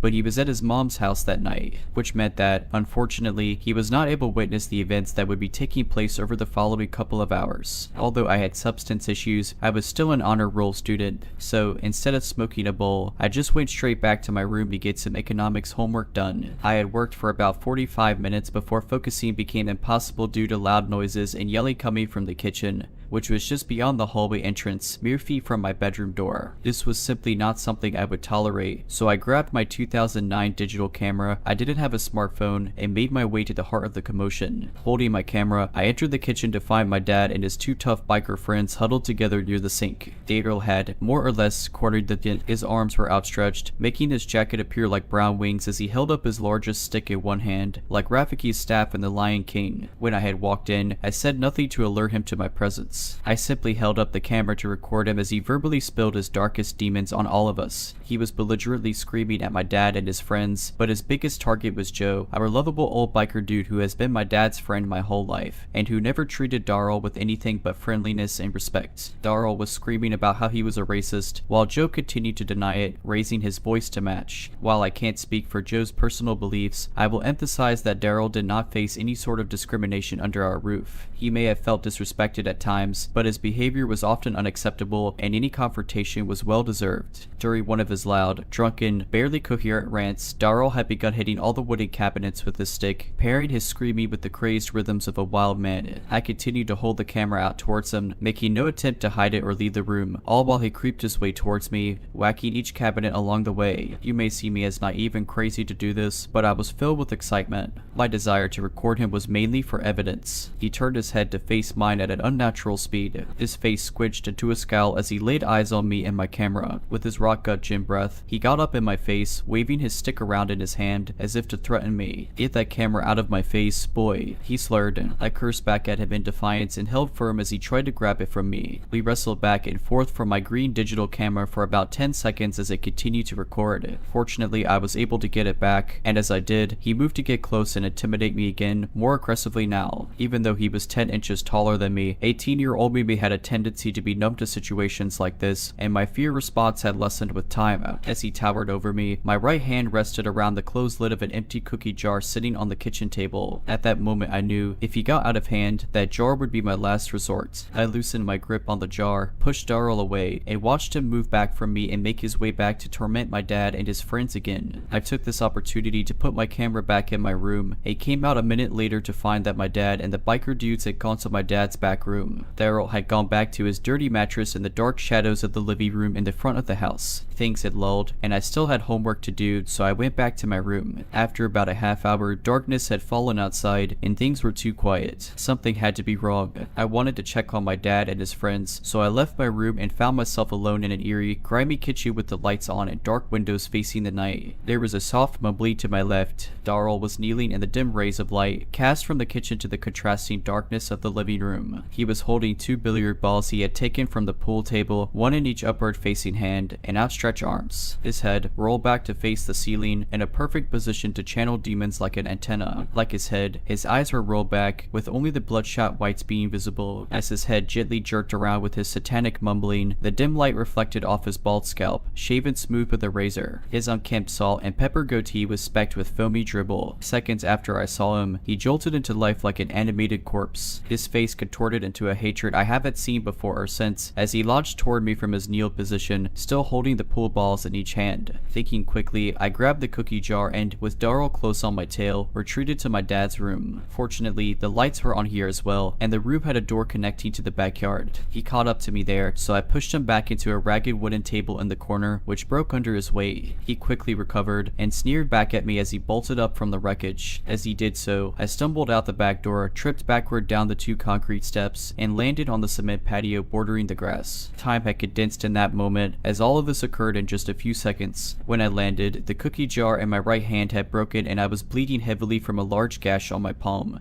caused by the broken porcelain, but there was no pain. I wound up my pitching arm from my position on the ground, and as he was about to make his way through the back door, I launched the jagged remnants of the cookie jar, which still weighed at least a pound or 2, through the air. Lucky strike, the cookie jar crashed through the glass window in the back door and hit Daryl squarely on the forehead. He went limp and collapsed onto the floor of my dad's room. He didn't get up. It was his turn to bleed. Having faced this entire situation alone, I made my way to the shed to find my dad, his 60-year-old biker friend Joe, and Joe's other biker friend. I opened the shed door and there they were, all sitting in a close circle, whispering to each other. Tough men, cowering in this tiny one-room living space in the corner of the yard. These 3 grown men left 18-year-old me alone to fend for myself in a house with a violent psychopath. But I forgave them. They genuinely seemed terrified, and I was thanked profusely by all of them for solving their problem. I appreciated the ego boost, but we still had 2 problems. I was bleeding heavily, and Daryl was unconscious and bleeding twice as much as I was. I was advised to wrap my wounds, get in my car, and drive the 25 minutes to my grandma's house in the woods. I bled in my car all the way to grandma's house. When I was there, I soaked my wounds in soapy water, hoping to avoid getting stitches, since I still didn't know if I was considered a criminal or not,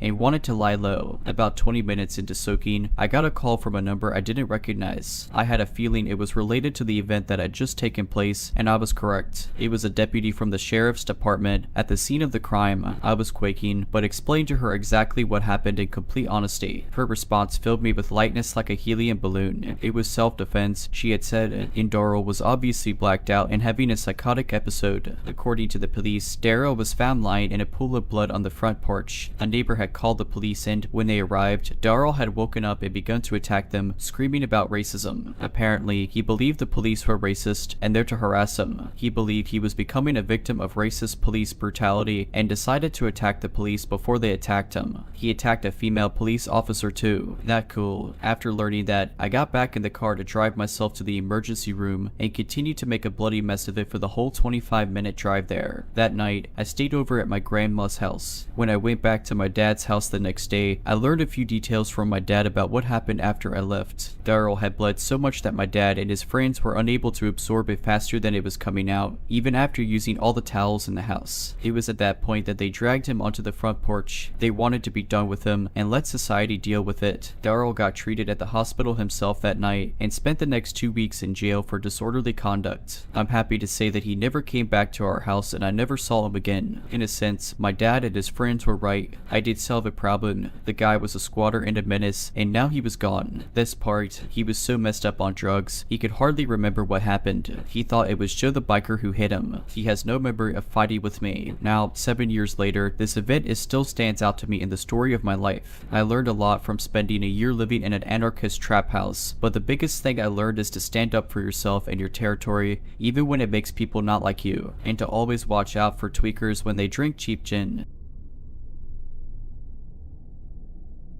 For some context, I'm a 32-year-old female. This happened to me when I was about 25 or 26. I work full-time as a researcher at a university, which is where these encounters took place. I'm not a professor or anything, and because of my age at the time, I could have easily been mistaken for just another student wandering around campus. On some days, when the weather was nice, I would prefer to spend my lunch hour strolling around the university grounds outside, or sitting underneath a shady tree on a bench, enjoying the time I was not sitting in a cramped corner of the lab. On one of these days, I was sitting on a bench enjoying the fresh air, and a male student walking by asked if he could sit next to me. I'm a pretty shy and awkward kind of person, so even though I really would have preferred sitting alone, I said, sure. He initiated simple conversation, to which I obliged, but being careful not to be too forthcoming. He mentioned he had seen which departmental building I came and went from, which slightly alarmed me, given I had never seen this person before in my life. But I pushed the thought from my mind. After all, the weather had been decent lately, and I had spent nearly all my lunch hours for the past week outside. He asked if I was studying within the mentioned department, to which I told him that I was not a student, but rather I worked there. He told me he was an engineering student, and then followed up with asking me out to coffee sometime. I apologized, and told him that I had a boyfriend and would have to decline. We parted ways after that, and I assumed I probably wouldn't see him around again. About a week or two went by, and I was spending another lunch hour outside on campus, sitting on a different bench somewhere. Seemingly out of nowhere, the same man from before asked if he could sit next to me again. Admittedly, I don't remember what he started talking to me about at first. My mind was reeling, and I was rather uncomfortable having to potentially turn this guy down a second time. Sure enough, he asked me again if we could go out for coffee sometime. I apologized, and reminded him that I had a boyfriend and would not be meeting him for coffee. And again, he left after that. I was feeling rather anxious now, but it still hadn't reached a level where I felt I had to be too concerned. A few days later, I had finished work and was leaving the building to walk to where I had parked my car. The university charges a fortune for parking passes, even if you're employed by them, so I had always opted for free street parking about a 10-minute walk away from campus. My walking route would take me down several quiet residential streets with minimal car traffic. Even pedestrian traffic was pretty sparse on the busiest of days. It wasn't until I was about halfway to my car, down one of these quiet back streets, that I noticed someone walking directly across the street from me, but keeping a few paces behind. I noticed him from my peripheral vision and didn't want to flat out turn around to stare at him. It wasn't uncommon to see someone else by any means. I was just always trying to be aware of my surroundings when walking the streets alone. I had to make a few turns coming up anyways, and the chance that they would be going the same way as me was slim. But he did. He made all the turns I did, still walking on the sidewalk across from me, a few steps behind. I still did not want to look at whoever this was. I didn't want him to know that I was aware of what I thought he was doing. I quickened my pace to a speedy walk. I was approaching the first of two busier streets before I would reach my car. His pace quickened to keep up with me. That was the moment I panicked, the moment I was sure that he was indeed following me. After that, I started a full-out jog across the first of the busier streets. He ran to keep up behind me and was now on the same side of the street I was. I was now nearly at my car. I had to cross the last busy street and get about 100 meters and I would be there. But it was crossing the street that worried me. I often had to stop and wait a good minute or so before it was clear enough to do so. If this were the case, he would catch up with me. As if the stars aligned, as soon as I made it running to the busy street, I had a gap to cross. I booked it as fast as I could, finally turning around once I had made it to look and yell at the man who had been pursuing me. It was him. I could have suspected, but now it was confirmed. It was the engineering student whom I had turned down for coffee. Stop following me. I yelled at him from across the busy street. Can I just talk to you? He yelled back. I didn't even answer him. I mean, the answer should have been obvious from the start, and I was certainly never going to give my time to anyone who had just followed and then chased me for about 1 kilometer. I keep moving quickly to my car, so determined to get out of there that I didn't even care if he saw which car was mine. He had given up following me and never tried to cross the road to my relief. I got home and broke down.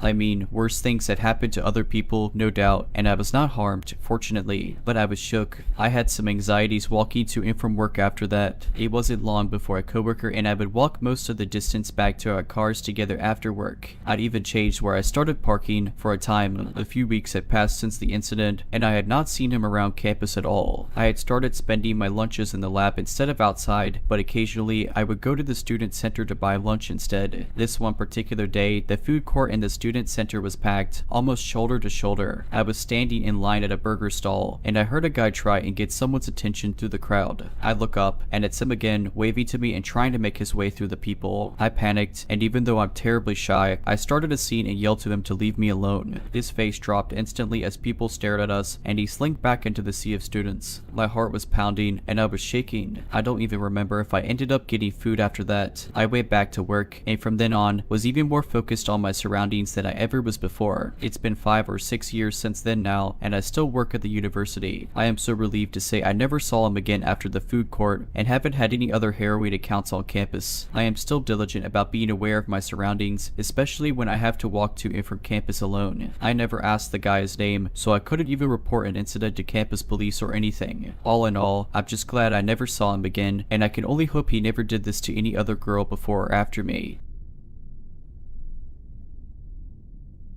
I was 17 when this story happened 3 years ago now. I was working at an old pizza shop right on the edge of my town. For context, the town I was in is an affluent, suburban town surrounded by a bypass which loops around the town. Around my town is some farmland and main roads where all of the blue-collar workers moved to after the town was gentrified 10 to 15 years back. This pizza shop was around for 20 years and was very catered to these same blue-collar workers. It's around 9 at night and a call comes in for 2 pizzas and a 2-liter of soda. I'm the only driver in, so I have to take the delivery out. It's about a 10-minute drive to get to the location. There I have to drive up a long, gravel driveway that took 5 minutes to get up. My car really couldn't handle the gravel and how rough it was. Arriving at the place, I see a nice house and 2 barns plotted across the land with weak 5 to 6 feet tall surrounding the whole property. I've always been really anxious around farms because of how creepy I think they are. Being at this place when I felt truly all alone really started to make my anxiety flare. I decided to call the number on the order because I have no idea where this guy wants me to go and drop off his food. After about another 5 minutes of absolute silence, the man picks up. He had a very deep and raspy voice, like he's been a career smoker, which didn't do anything to help me feel better. I was told to meet him at his truck at the far barn on his property. I am now properly pooping myself as my mind races of all of the worst possible things that could happen to me. I pull myself together and muster further into this guy's property. I see the man's truck as I round one of those cylinder storage units where I see his truck and him inside. Instead of getting out, I call him and ask him how we should do the transaction. In that same deep voice, he instructs me to get out of my car and put all of the food onto his truck bed. Since he paid with his credit card already, I thought this would have been over in 10 seconds. I do what he tells me to do and walk over to the passenger window so that he can sign his receipt. The man looks to be around in his middle 40s, heavy set, with a scraggly black beard and a trucker hat. I'm a pretty skinny guy, so with my mind already racing on the being kidnapped or murdered, I really don't feel safe around this guy. I ask him if he has a pen on him because I forgot to bring one. I was pretty bad at my job and he did not have any cash on him. He stares at me with these cold eyes and points into the back of his truck, saying to me, if you ask me for a tip, I'm going to be sticking this tip down your throat, where he has a double barrel shotgun just in the back of his car. I'm frozen in fear as I'm registering that this man has just threatened to kill me. Not only that, but this is the second time this has happened this shift. Yeah, I kid you not. The first time was because I messed up the address for a house and a man in his 60s wearing a cowboy hat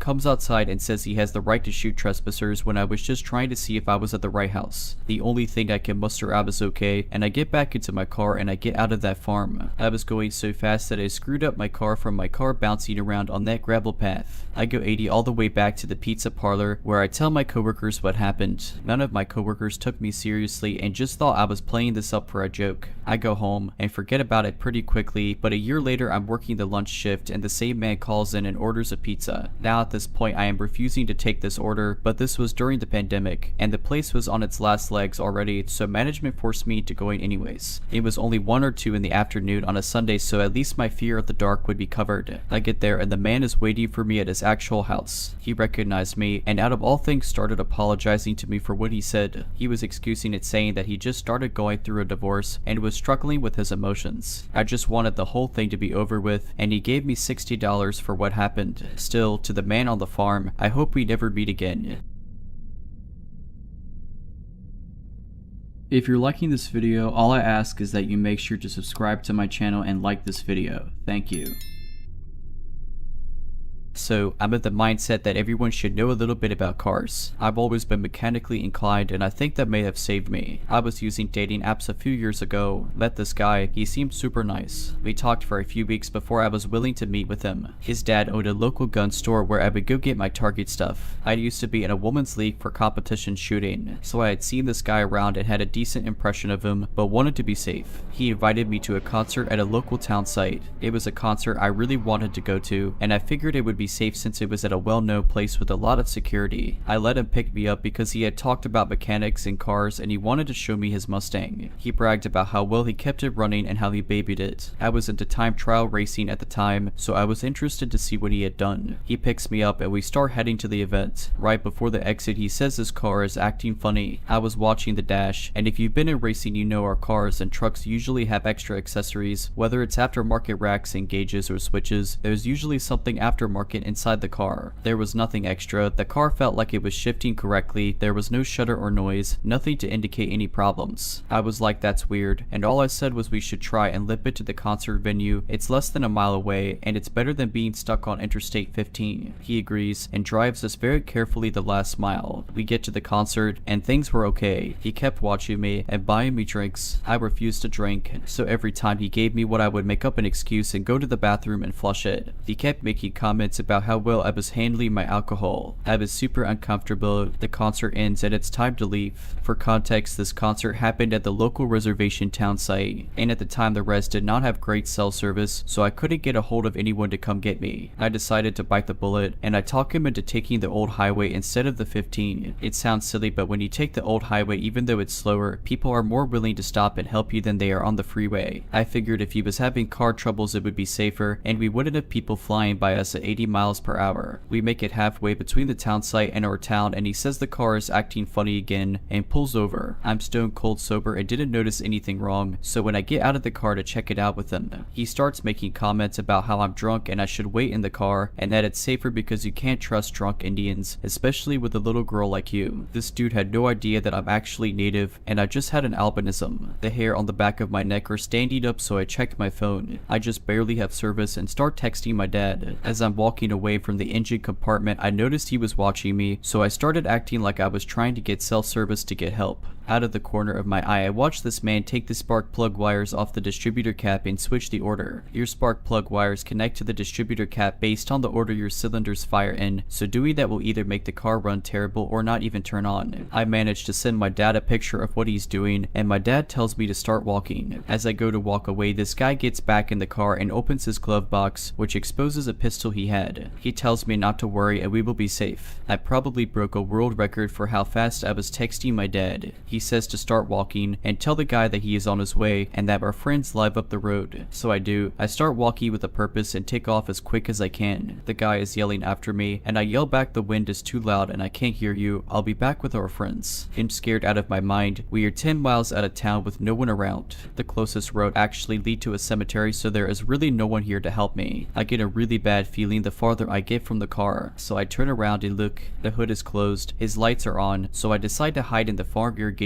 next to the road. I keep walking towards town and text my dad what's happening. I hear a car slowly coming up behind me and see a flashlight, so I press against the side of the ditch and wait for it to pass. Once I can't hear it anymore, I crawl out and just kind of keep walking along the weeds. My dad texts me that he sees me, so when he pulls up I run to the truck. As we make it towards town, we pass the dude and he's got like 3 cop cars around him. My dad tells me not to worry about what happened. I heard through the grapevine later on he had been charged with violent crimes in the past and that he had been arrested that night for concealed carry without a permit. The police never talked to me, but I haven't seen that guy in town since. If I didn't have experience with cars and didn't know what he was doing, I could have been dead in that ditch instead of hiding. Most communities have where you can take basic car care and maintenance courses. I highly recommend everyone takes them and at least know the basics. This dude knew I knew cars, but his whole goal was to get me so drunk I wouldn't realize what was happening. So let's not meet again, fake car troubles guy.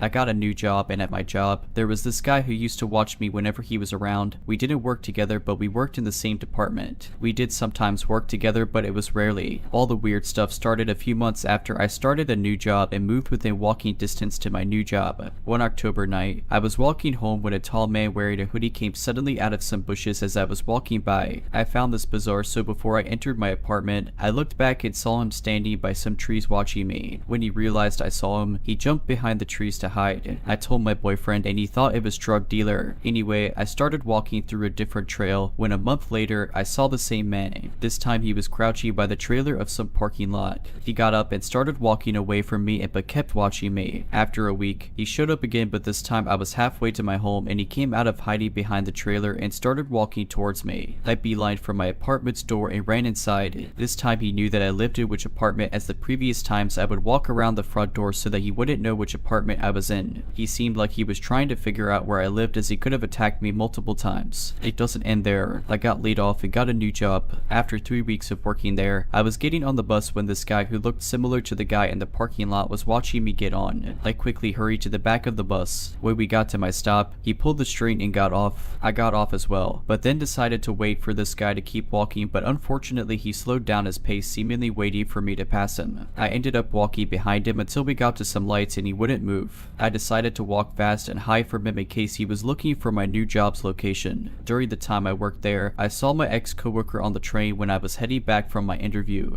He saw me going in the same direction as him and started running. He ran pretty slowly, like he had a limp or something. It was kind of strange, but anyway, I also saw him hanging out the mall when I was there with my mom, but this doesn't really matter as it's a popular place. Anyway, I got laid off from this job due to the pandemic and had a month where I did not go outside much. After a month, I got a new job within walking distance. After 1 week, I was leaving work when there was a guy just watching me again, and he looked similar to the previous guy watching me when I was walking home. So I ran away and got to some lights and didn't see him. For a month and a bit, I didn't see anyone. One night it was relatively warm. I was closing close to midnight and was walking home when I saw a white car parked behind some store, seemingly out of view of any security cameras. I was suspicious of it as it had its headlights and it seemed like someone was sitting in there. I'm walking by it and keep looking over my shoulder at it until I decided it was probably safe. Anyway, not a second goes by and I get this feeling I should look behind me. I look and I see my ex-coworker walking towards me. I start running as fast as I could and the adrenal helped me get away. I didn't look back until I cleared some space between us and I didn't see him. Luckily, there were some men waiting for the bus at the end of the road, so I wasn't too worried he'd come running for me as I've seen him running. So a month goes by and I didn't see him, but I assumed he was on vacation as he showed up approximately a month later. Anyway, one night in early May, I was walking over to a grocery store to pick up some groceries I really needed after work as it was only 9 at night. So as I'm walking there, some guy wearing a hoodie comes up from behind me. He starts walking towards the bus terminal, but I guess he overheard my conversation to my boyfriend as I was telling my boyfriend that I was going to the grocery store to pick up some stuff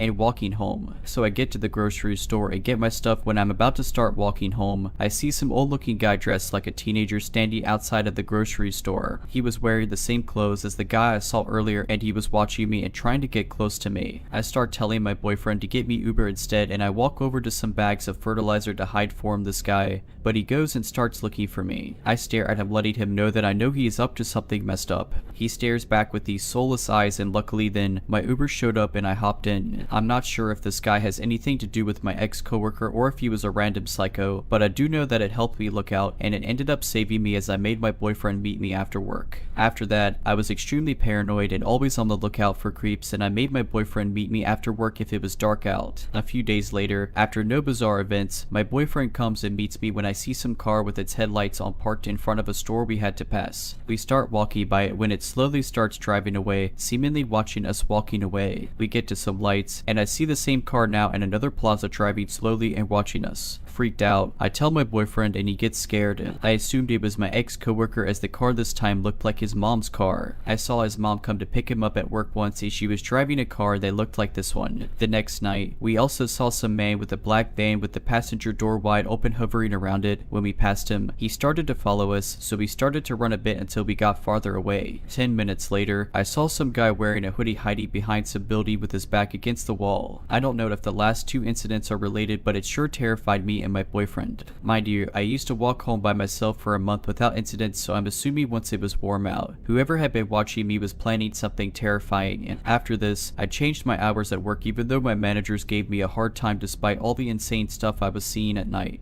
I got my managers to give me rides home anytime I had to close or I would would get Ubers, but I never walked again at midnight or after 10 at night even with my boyfriend. Anyway, I ended up seeing my ex-coworker's car multiple times in May when my managers drove me home. Eventually, I stopped seeing his car as he realized I would never be out again at midnight. Anyway, I started getting morning shifts at work and I finally don't close anymore at work. However, I don't know if I'm done being stalked or not. Last month, the sun was starting to set at around 9 at night. I was walking by myself to the grocery store when I saw my ex-coworker drive past me. I ignored it as I've seen him in this area and it's probably unrelated. Anyway, 30 minutes later as I'm walking back with my boyfriend had gone to a store so my ex-coworker might have thought I was alone. I see the guy who was watching me in the parking lot in the same parking lot. He's back and lurking around. He sees my boyfriend and me and starts walking away but keeping an eye on us until we get into our apartment. Unfortunately, due to having in-person classes at my university, I'm back to working until 10 at night. But I have my boyfriend meet anytime I do. I'm worried it's all going to start back up again. I'm genuinely scared to be honest as this has been going on for almost a year. If you're liking this video, all I ask is that you make sure to subscribe to my channel and like this video. Thank you.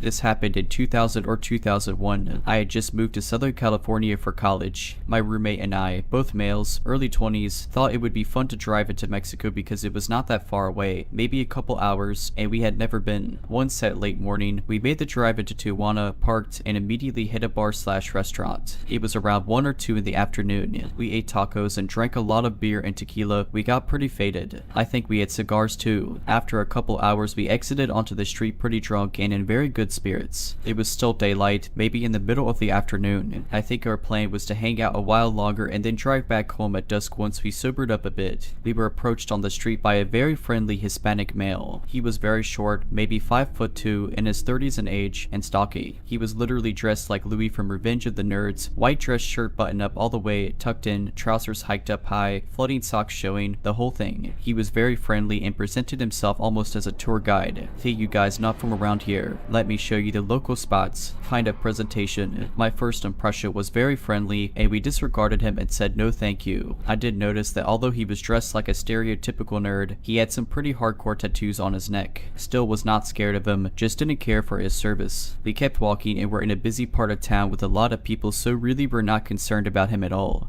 But he kept on us, just following us around trying to make chit chat about what bars or clubs were the best. It just seemed like he was a promoter or something. We were kind of aimlessly walking and he began to recommend different strip joints which we also disregarded. Slowly it seemed we were walking more into the outskirts of town unknowingly. I don't know how this happened, but he was always right there following us. I don't recall how, but he was finally able to get us interested in a strip joint. He pointed it out and said it was the best or something. Maybe just because he was relentless we agreed to walk over and go in. Oddly, we couldn't get in as my roommate didn't have his identification on him where we had just been drinking without issue. We ultimately walked away from this place and the follower began to ask if we had any interest in drugs, and he rattled off the name of a few. This was the first time he had mentioned drugs. Like an idiot, I said I was interested in a drug he mentioned. He said follow me and then led us towards a nearby bar, which was now really on the outskirts of town. On the walk over, my roommate quietly asked me what was I doing buying drugs from this guy, but we continued. I told him it was fine. We walked into this bad 2-story bar and he told my roommate to wait at the bar. He and I walked into the bathroom, but I recall going into a bathroom stall with him and him asking how much drugs I wanted. I said $20 worth, which was all the money I had on me. I gave him the 20 and the bathroom door opened shortly thereafter. Some other random guy came in and gave the tour guide a small bag of drugs, which he then gave to me. I looked at it quickly and it seemed legit. I put it in my pocket. Well, I guess it's time to get out of here, right? Well, this guy is kind of in my way, so I make a move to pass him and say thank you. He said something like, hold on a second, what about the 20 you owe me? I said I already gave it to you, and he reached into his pocket, I remember this clear as day, and pulled out a pathetic crumpled $1 bill and said no, you just gave me a $1 bill. I got really scared. I told him I didn't have any more money, which was true. The bathroom door opened and my roommate walked in and began to use the urinal on the other side from us. I felt relief he was nearby. The tour guide was telling me something about does your friend have money? I told him I didn't know. The tour guide suggested that we go to the ATM. I agreed agreed and told my roommate to follow us. We were now back on the street in daylight, following him to an ATM. My roommate didn't understand what was going on. I was whispering to him to give me $20, but he was saying he didn't have it. He may have suspected something weird was going down. We were getting back into a part of town with more people on the streets, which was comforting. I kept asking my roommate to just give me $20 so I can get this guy off our back. He finally gave me the 20 just as we were nearing an ATM. I turned confidently to the tour guide, partly because there were more people around now, and gave him the 20 with a remark like, "Here is the 20, now screw off." He immediately grabbed the 20 and shoved it into his pocket. He demanded more money. We began walking away from him in another direction, but towards a populated shopping area. He stuck right behind us and was saying scary things I can't remember. He seized my right wrist where I had a watch on that cost about $150. I wrenched my arm away from him and we kept walking away at a brisk pace, now with a lot of people around. I quickly took the watch off and put in my cargo shorts pocket. We passed by a market and 2 Hispanic males exited in front of us and we passed them. The tour guide yelled to them and spoke to them briefly, and then all 3 were suddenly running at us. They pinned me to the wall off the sidewalk, and the tour guide approached and put a ballpoint pen to my neck. It hurt. One of them began looking for the watch and I stopped him and simply retrieved it and gave it him. Once this happened, they fought for it and my roommate, and I ran away. I looked back over my shoulder and they were literally fighting each other for this watch, a metal Swatch watch. We got to our car, tossed the drugs, and drove back across the border safely.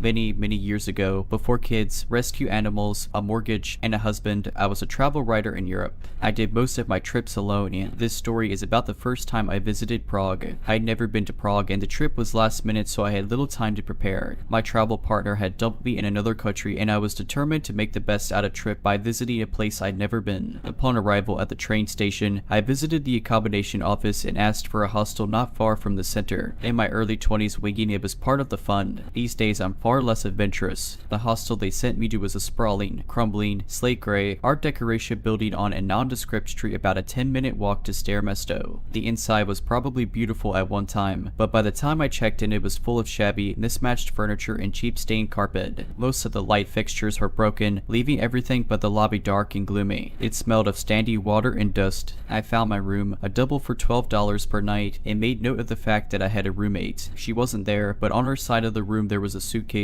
dressed neatly folded across the back of a plastic chair, a scattering of makeup containers on the beat-up desk, and a stack of German fashion magazines on the bed. As I had no plans or goals on this impromptu trip, so I spent the afternoon exploring Old Town Square, the Jewish Quarter, and Wenceslas Square. I purchased some Czech crystal for my mom and painted eggs from a street vendor for myself. I also made reservations for a sunset dinner cruise at 1 in the afternoon. At around 6 in the afternoon, I returned to my room to shower, change clothes, and unload my purchases. When I left my room about an hour later, there was no indication that my roommate had returned at any point during the day. After the cruise, I stopped at a tiny bar on Tinska and had a glass of wine. I'd heard horror stories about the dangers of Prague, but I felt no more trepidation than I did in any other large city. Sure, the cobblestone streets, fog rolling off the Via Tava, backlit Gothic architecture, and winding alleys made me think of Jack the Ripper and Dracula, but in a good way. It was nearly midnight when I returned to my hostel, so I was surprised to find that my roommate still hadn't returned. That wasn't uncommon though. Backpackers are a fickle lot. She could have gone on a short overnight trip and just left her stuff behind, hooked up with a guy or girl, and was holed up at their place or hanging out at another hostel. So I was surprised but not concerned. I took another shower before bed, however, and was surprised to find that things in the room had changed up in my return. Her bed was neatly turned down, the magazines had moved to the nightstand, and the dress was gone. The strangest thing, though, was the addition of a pink silky nightgown spread across the bed, my bed. Maybe she thought she still had the room to herself. I didn't see how though. My shopping bags, clothes, and toiletries were in plain view. I gently moved the nightgown over to her bed and then settled it for the night as I wrote in my journal. I assumed she was in the shower or somewhere nearby, so I expected her return shortly. After about an hour though, her side was still empty. I needed to use the restroom before I went to sleep, so I made one last trip down the hall. The building was unusually quiet. There weren't the regular sounds of chatty backpackers, the clinking of glasses, or music that would normally leak through the walls. There was nothing nothing. It was hushed, like a church after the congregation has left. I found myself practically tiptoeing back. My room was near the end of the hall, and I couldn't shake the feeling that the corridor was darker than before. The few worky lights were blinking as they struggled to stay lit, and it reminded me of a funhouse. A tightness began to fill my stomach, and I subconsciously quickened my steps. There wasn't a soul behind me yet. I kept glancing back over my shoulder, convinced I'd see someone gaining momentum on me. The only sound was the soft thud of my flip-flops as they struck my soles. I was flooded with relief as I flung open my door, but it didn't last long. Everything was exactly as it left it, except for the silky nightgown, which was now back on my bed. Sleep came at fits and starts. I left the lamp on for a while, still convinced my roommate would be right back, but the shadows it cast made the room even spookier. It was too dark with the light off. I'd finally slipped into a deep sleep when I suddenly heard the door open. A man stood in the darkened doorway, the hall light behind him showing just enough for me to see his contorted face. I didn't mean to. He sobbed, "You have to help me." Too confused and disoriented to be scared, I sat up, scrubbed at my eyes, and reached for the lamp switch. But once the room was light, I saw that the door was closed. There was no man. I quickly bounded off the bed and went for the door. It was locked. Nobody could have entered without a key. And the hallway, empty. I passed the rest of the night fully clothed, sitting up in bed, and with the light on. Though I'd paid for 2 more nights, at 7 in the morning I gathered all my stuff and went down to the reception desk to check out. By the way, I said to the 20-something-year-old receptionist, my roommate never returned. I'm a little concerned. She picked up the room key, looked at it hard, frowned, and then glanced at her computer. "What room were you in again?" When I repeated it to her, she looked back at her screen. "Ma'am, that room's been empty for 3 weeks and it's been clean since then. We only have 6 people in the whole building. The hostel has since been renovated and is now a luxury hotel." I realized that we didn't physically meet, but I thought it relevant since I seemed to have met someone. Someone entered and left my room.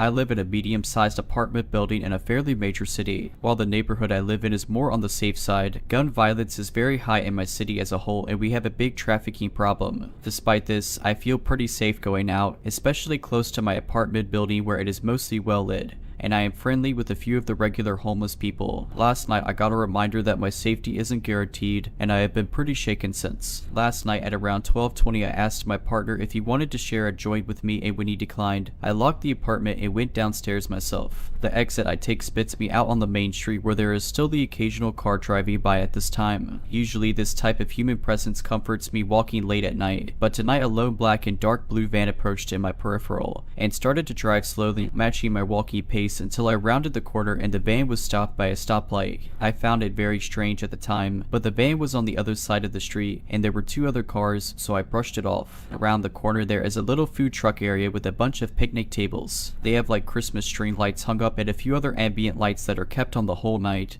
but it barely illuminates the area. As I'm walking past the picnic tables, I notice a large man dressed in dark clothes sitting alone at one of the back tables. He was wearing a hood or hat, so I couldn't see his whole face, but his eyes followed me as I walked the border of the picnic area. My usual smoke spot is behind a fence on the other side of the picnic area. I was a little shaken by spotting that man, and also didn't want to upset him by smoking near him, so I chose a slightly further spot against the side of a construction vehicle. I lit my joint and start puffing away and reading something on my phone. I soon start getting this really uneasy sensation. It felt like all my hairs were standing up and I got the most intense goosebumps I've ever felt. My phone was still playing music, and as I turned it off I heard this shifting and rustling of gravel on the ground behind me. I swung my head around and saw a man reaching towards me with huge hands. I only caught a glimpse of his face before I fell to the ground. His eyes were wide, bulging, and extremely dark. They terrified me. His mouth was agape and he was basically snarling at me. He scared me so bad I fell to the ground, stumbled, and broke into a run all in like 1 second. I ran for a few seconds before I peeked behind my shoulder and saw him a couple yards behind me. At this point I saw it was definitely the man who was sitting at the picnic table, and I now saw he was wearing what looked like a dirty bucket hat / fishing hat. He had shoulder length dirty light colored hair and was way taller than me, so at least 6 foot. He was definitely gaining on me as I had lost ground by turning around, and I am not in the best of shape to begin with. I was about to reach the first entrance to the building, but the issue was one, there were double doors at this entrance that closed quite slowly. slowly into. The only way up was an elevator, so if he got inside with me I was out of luck. I kept running, taking my chances with my running ability versus quickly opening doors ability. I kept running along the other side of the building to get to the second entrance to the building. This one is just 2 single doors which open to the stairwell up to my apartment. It's above the second floor, that's all I'll say because I'm still scared. As I'm nearing this entrance, I see another man who appears to be speed walking directly towards me from the opposite direction. I should note that throughout this I have been hearing the growling / snarling of the first guy behind me, and as the second man gets closer I hear he is also growling. I reach the keypad, unlock the first door and quickly slam it closed behind me until I hear the lock click again. The second man reached the door first, and I saw his face more clearly as it slammed against the glass window of the door. He was also tall with longer hair, and I remember he was wearing overalls. But I mostly remember his wild eyes and his teeth that he gnashed at me right before I turned away, opened the second door, and booked it up the stairs. I didn't even stop until I was in my apartment, had all the doors locked, and was under the covers. I think in retrospect I didn't hear any sign of them following me up the stairs, but I was so convinced they were still on my tail. I think the only reason I got away from them was that they didn't know about this side entrance to my building, so they didn't expect me to keep running past the first entrance. I got up to get my inhaler, was having a near asthma attack at this point, and peeked out the window. My heart sank. I saw the same van that had creeped me out earlier parked across the street from the entrance to my building. The entrance is like right below my apartment window. I then looked down to see 3 men pacing along the side of the building, including the 2 that had chased me. I ducked down fearing they would see me. A few minutes later they start shining flashlights into the windows of apartments. At first I think of course it's only my apartment, but after a while it's clear they're just searching for me. At this point I try to call my building manager to let him know about the situation, and he sent out a text alert to our all building list. I was so paranoid another innocent person would be accosted by them, so I called the police. They told me they were on their way and to stay out of the window in case they were armed. A few minutes later the men are spooked by a faraway police siren and get in the van and peel away. I think it was from a different police call though, because when the officer arrived to our building the siren wasn't on. I spent a long sleepless night thinking they'd come back, but they never did. Definitely going to avoid being alone at night from now on. I asked one of the homeless guys I am friendly with if he saw anything suspicious last night, but he said he hadn't.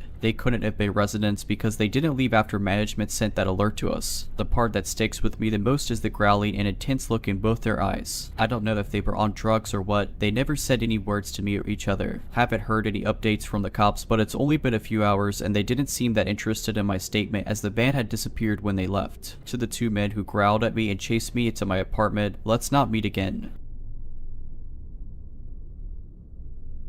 If you're liking this video, all I ask is that you make sure to subscribe to my channel and like this video. Thank you.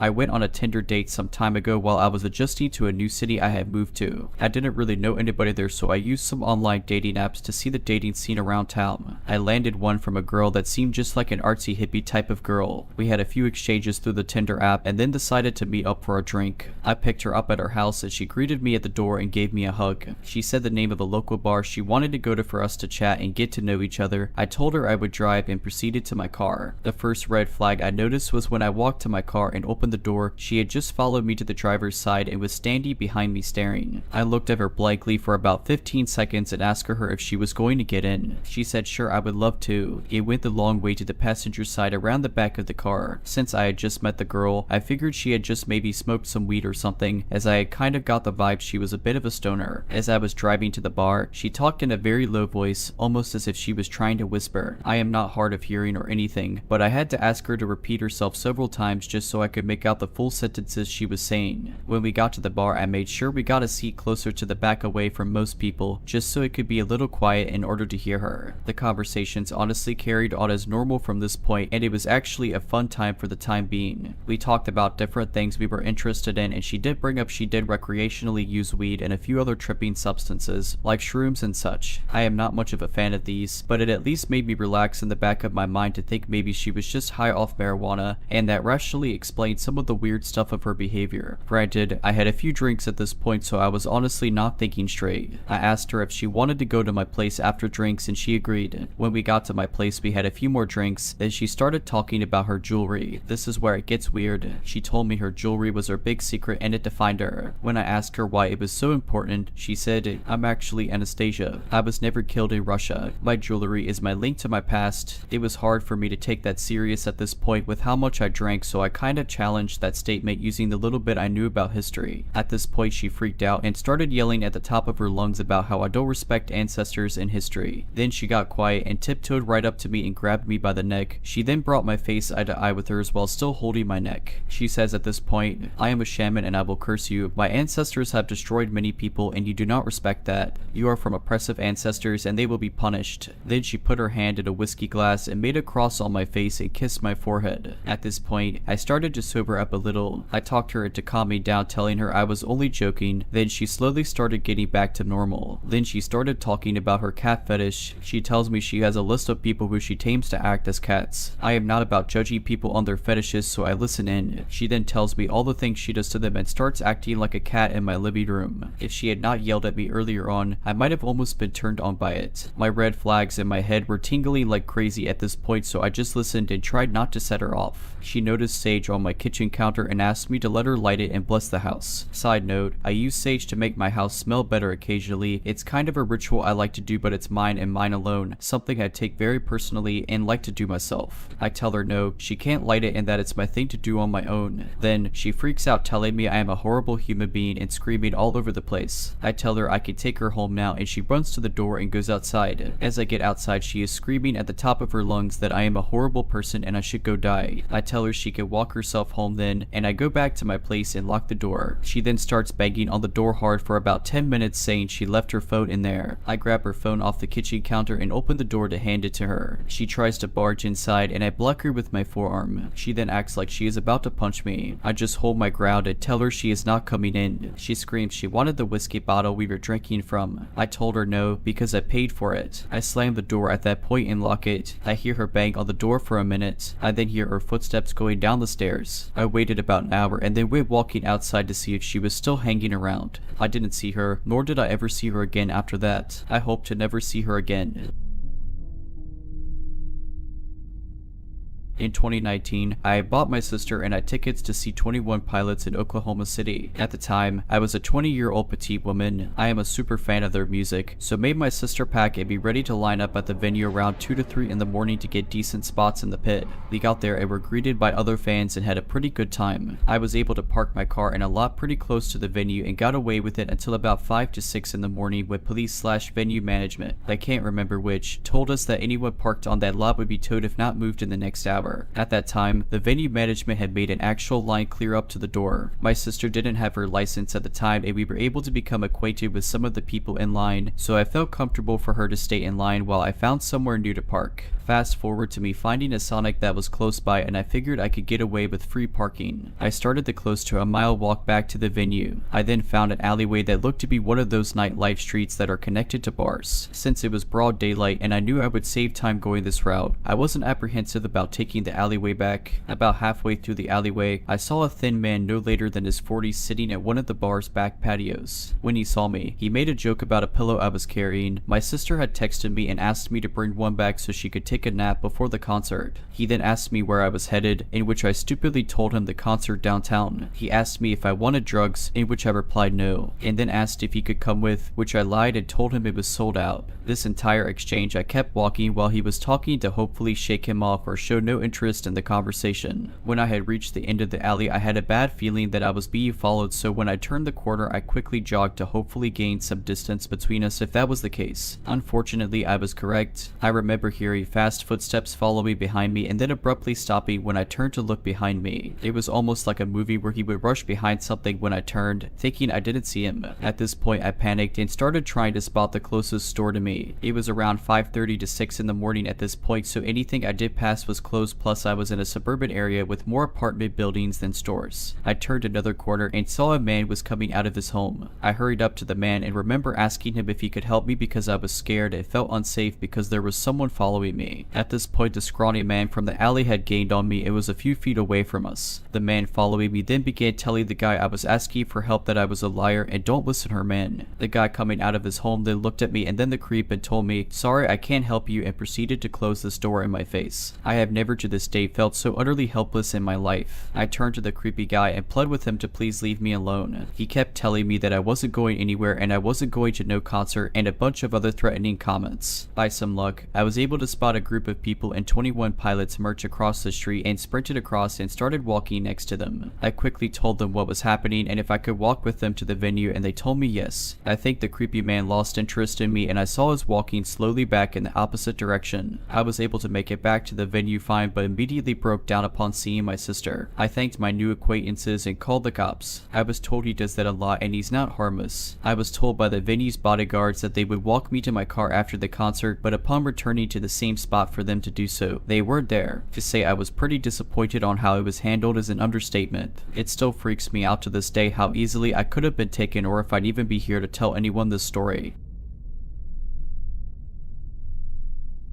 A couple of years before the pandemic started, a friend of mine, Mary, introduced me to a guy. He wasn't really my type, but she's one of those people who turns into a matchmaker when she's in a relationship, so I agreed to go on a couple of dates with him so she wouldn't feel as worried that I might die alone and so on. The first time I met up with this guy, it was a group date with Mary, her boyfriend Tim, and another friend and her boyfriend. This guy Mary was trying to set me up with, Joe, seemed alright. We talked, traded jokes, that sort of thing. I was comfortable with him because I wasn't interested in him. At the end of the night, he asked if we could meet up again sometime, and I agreed. Afterwards, I told Mary and she was delighted. Her boyfriend Tim was not very happy though. Tim's training to become a doctor. He's a very smart guy, and my friend said I greatly value his opinion. There's something off about Joe, Tim said, and I agreed, and Tim and I talked it over for a bit, but neither of us had seen or felt anything worse than a bit of weirdness. Be careful with Joe, Tim said, when I hugged my friends goodnight at the train station. Joe and I texted for a couple of weeks before we met up again, and those exchanges only cemented my first impressions. I just wasn't into him, and something about it was off. He began to reveal a side of himself that was less friendly as well. He had very low self-esteem and was always looking for reassurance. At first that wasn't so bad, but it turned toxic pretty quickly. He seemed to get off on that sort of attention. I didn't really want to go out with him again, but Mary was really invested in the idea of Joe and I getting together. Mary is a sweetheart, but she doesn't really have any instincts. Occasionally that gets me or someone else in our friend group into trouble. Mary's cute and everyone wants to make her happy. She has good intentions, but because she has no instinct she can't sense danger and sometimes drags people into dangerous situations unwittingly. I was hoping this was not going to be one of those episodes. Anyway, Mary was excited about the next date and Joe kept asking when I was going to meet him again, so I invited Joe to an event my hobby club was holding. I figured that was safe because we'd be surrounded by people I knew well. The evening was alright. Joe wasn't as creepy in person as he had been over text messages lately. After the event, we walked along the river for a bit, on a walkway crowded with families and tourists. We parted ways at a busy train station. I figured I'd just gently push this thing further into the realm of platonic, and everything would be alright.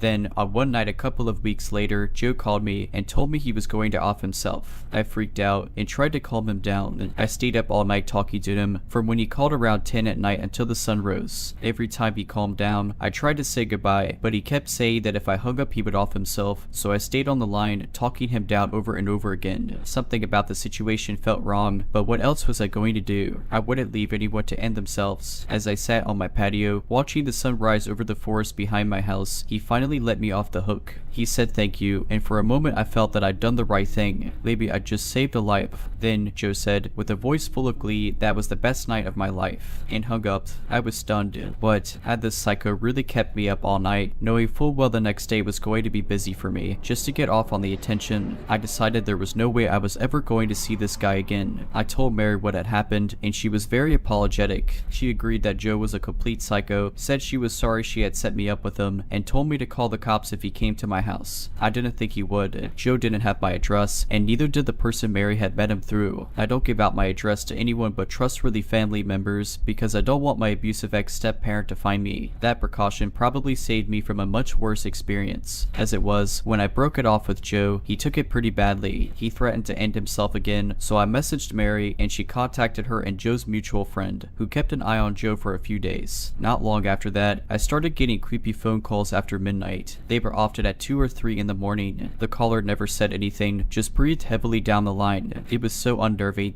I blocked the number every time, and Joe must have gone through 4 or 5 numbers before he switched his phone to a private number to get around caller identification. I couldn't block him anymore. I didn't know what to do. For more than a year and a half after Joe got a private number, I was forced to answer every one of his calls. A whole branch of my family have private numbers because one of them was scammed a while back. Luckily, the police caught the scammer and they didn't end up losing any money, but unfortunately for me, that meant that if I received a call from a private number at night, I had to pick it up, just in case something had happened to a member of my family. On one particular night, my phone went off at 3 in the morning. It was a private number. I knew it was probably Joe. I was staring at my phone, trying to work out what to do. I never let the calls go to voicemail, because apart from the whole family issue, even if he didn't know where I lived, he certainly knew where Mary and Tim's house was. I was afraid that if I didn't play along, he might go after my friends. The phone was still ringing, and I reached out to swipe up and answer the call, then paused. I had an idea. Back when I was in high school, my dad would sometimes call early in the morning. If no one else was in the house, I'd be woken up, stumble over to the phone half awake, and answer it with a slightly croaky voice. I have a low voice for a woman, so every time I answered the phone like that, my dad would mistake me for my brother, John. I realized that I could use that. I cleared my throat, dropped my voice as low as I could, then said hello. I was delighted with the result. I sounded exactly like John. It was uncanny. It made me a little sad, really. John died about a year before I met Joe. It was a bit of a jolt, hearing something so close to his voice again after almost 3 years. I quickly grabbed my phone before it could ring out, tapped the answer button, then said that deep hello again. This time there was no creepy heavy breathing, only silence. I said another deep hello. After a moment's pause, Joe hung up on me. I was overjoyed. Every other time, I'd had to hang up on him. No matter what I said before, he had always wanted as much of my time as he could get. I let myself feel a flicker of hope.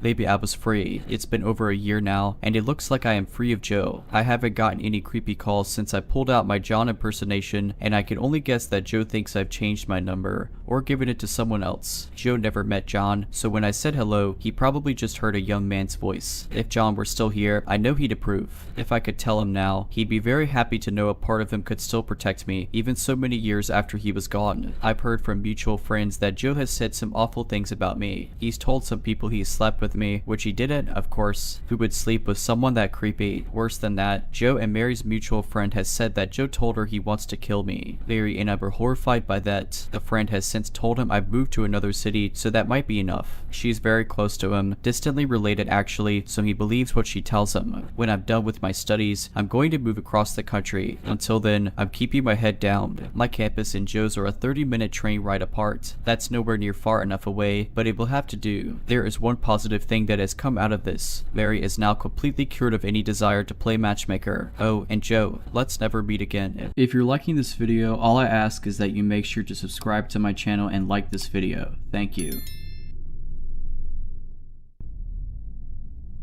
The following events took place over the space of a year. It took me a while to link them all and realize what had happened, so I'm going to try and relate it as I experienced it. I'm 31 now, but this took place when I was roughly 18. For the majority of my career, I've been a support worker. This involves supporting adults with learning disabilities / health issues in their own homes and out in the community, basically with all and any aspects of their lives. The job involves long hours and often sleepovers or waking nights. In this case, the other 2 staff members went home at 8 at night or 10 at night depending on if the service users were overnighting at their parents', which was a regular occurrence, and the sleepover would stay with the remaining clients in case they had a health concern or needed support with something overnight. At the time, I was working in a service with 3 young men who were very active within their community. This meant I was also very active in their community, out and about all the time helping them to and from work during college / work / recreational. We got the bus a lot because they had concession passes. I live in the United Kingdom and can't drive, so I commuted to and from work on public transport.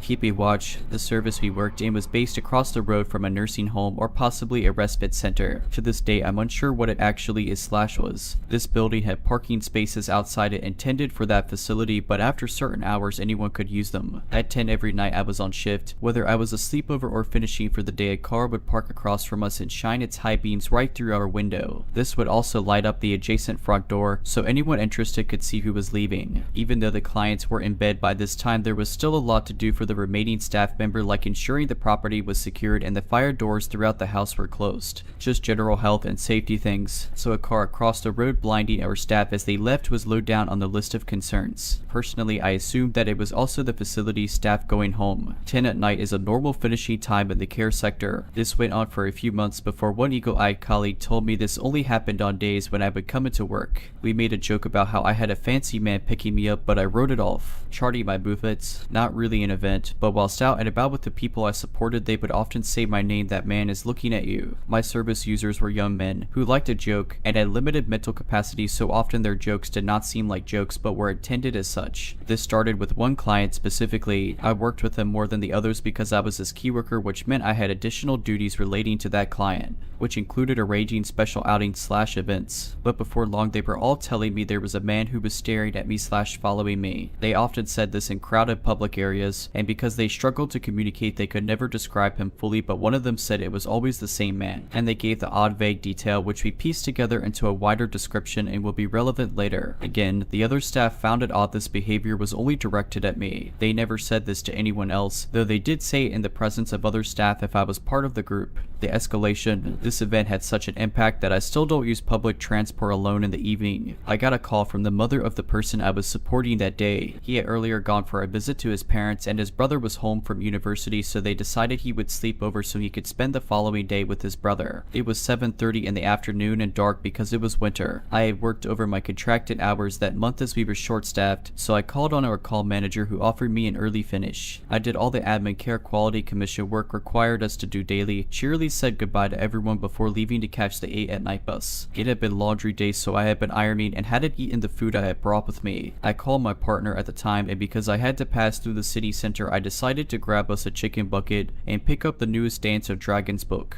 which I had pre-ordered from Waterstones as it was December and the shops were open late for Christmas. I got off the bus, wearing my headphones as usual, picked up the book, walked down to the fast food place to get the bucket of chicken, which was next to the metro, underground/subway station, got my food and was on my way down the steps to the ticket barrier. Halfway down the steps I had a tap on my shoulder. I had my hands full of chicken, so turned, unable to take my headphones out, to see a man who I assumed was asking about which line he should be on or something. Anyway, I tried to brush him off, but he followed me to the barrier. He bought a ticket, but I had a pass, which I scanned, but he ran down the escalator to catch up with me. As I was sitting on the platform, he sat next to me. It was late and people were sparse and spread out. It was super uncomfortable that he had all this space and chose to invade mine. Having a seat for my chicken, I took a headphone out because he seemed angry with me. He was rambling, but in a nutshell he told me he has seen me about often with different men, people I was supporting I assume. Sometimes I'm in a group with people much older. I assume my co-workers as I was the youngest employed there. He said a lot of odd things which didn't actually register as creepy until I got home. He said I live on road I work on and often go between 2 houses. At the time we had another service a few doors up again with 3 young men. That was my original service, but it was better conditions at my current service, so I had hopped over when they needed staff. It was ran by the same company. As I knew the service users, I'd often cover there if they needed me, rather than call agency staff. He described my commute, including times, the clothing I wore, which was dress code, that I was either with someone or had headphones in. He said my hair changed a lot. I had semi-permanent colors that I changed regular. There was a lot that looking back indicated he had been watching me a while, but I was tired, and he was rambling, and I wanted him to go away. He was inexplicably angry at me, and saying he just wanted to look after me, and I kept ignoring him. This was the first time I had ever seen the man. I can't remember how I responded exactly, but I basically told him he had the wrong person. However, it did freak me out enough that I changed lines in metros a few times. I was on the phone to my partner the whole time after I got on the metro. He followed me at first, at a distance, next car over, but eventually lost track of me. He was unable to describe anything I did after the city center, so I think this was the first time he had followed me beyond my changeover from bus to metro. I did end up safely at home that night, but over an hour late with cold chicken. I told my manager about this as she gave me a personal alarm. I hadn't yet connected it to prior events, so I just let it go thinking it was a one-off. Final event. I was either not at work or on annual leave and only have a vague recollection about hearing about this event. In fact, I had forgotten it entirely until a coworker at the time, a current friend, reminded me. It took place at a vulnerable person's home.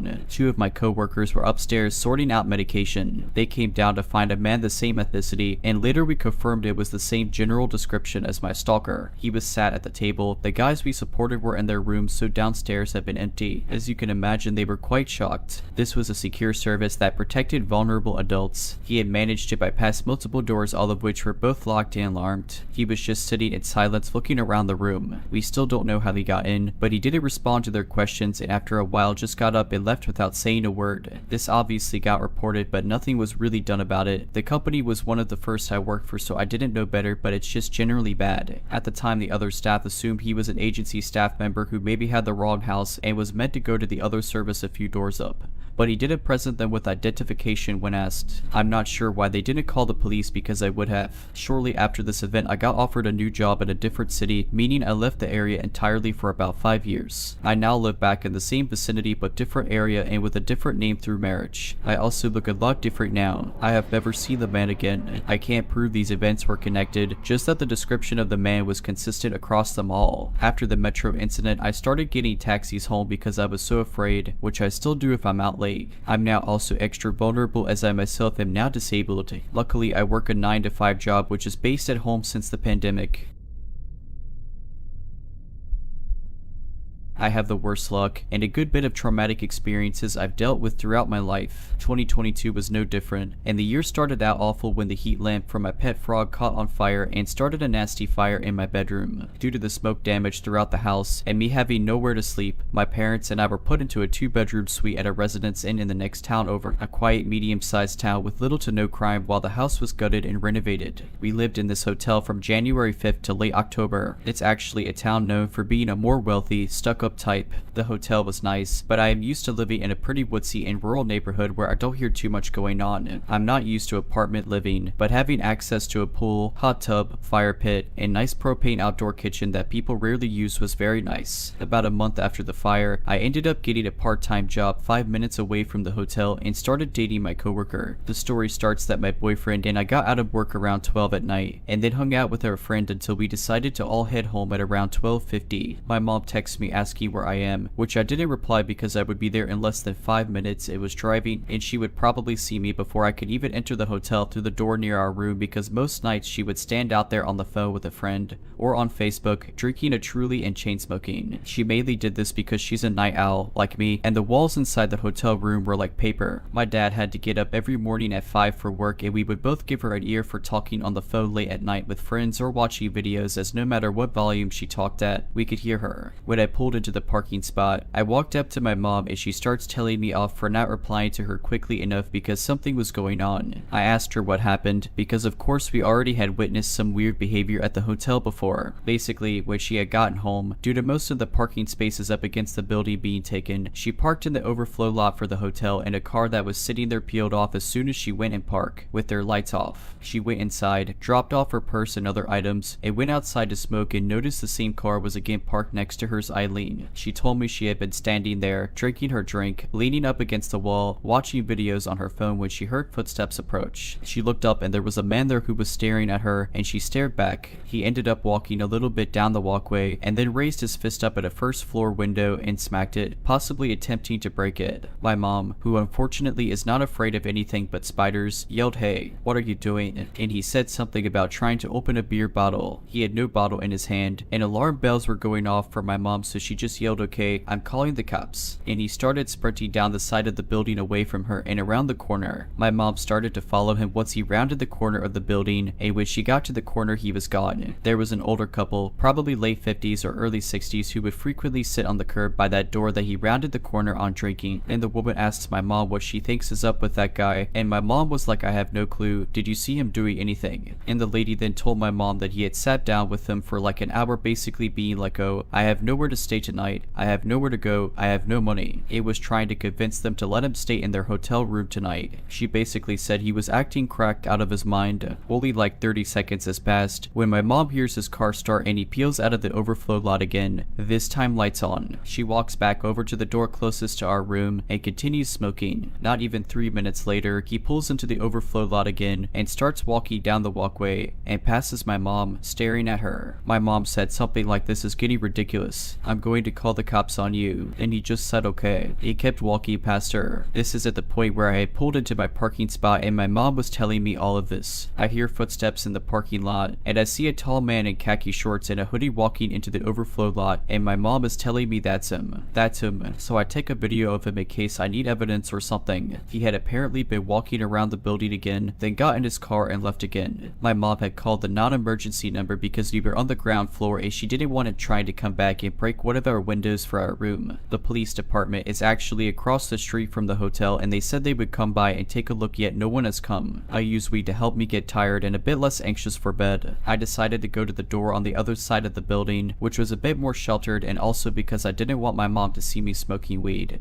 Even if she knew I was doing it, it felt weird to be doing it in front of her. I sit down on the curb of the walkway and light up, texting my boyfriend about all of this when I hear a car door close behind me. I look out into the lot and don't see any headlights or anything, but I'm not too worried because again, it's a hotel, lots of people get dropped off and come by late at night. I start scrolling through Twitter and hear a loud roar from a van. I get up, already shaking, and look around, and I see his Volkswagen Golf parked about 10 feet away from me. The lights in the car are on, and there's a bunch of smoke in the car. He's rooting through stuff in his backseat, making sounds like an animal and just talking gibberish. I immediately call my mom and start walking down to the other end of the building where she is, and she's looking at me head on and tells me to run through the phone and don't look back. Apparently at that point he was walking behind me quickly. By the time I get to her, I turn around and he's already walking back. I'm so shaken my mom said screw this and calls the police this time, because it's now been around 35 minutes and no officer has come from just dialing the police department. An officer comes 10 minutes later, which I recorded on my phone, and tells us that she actually had responded to the first call,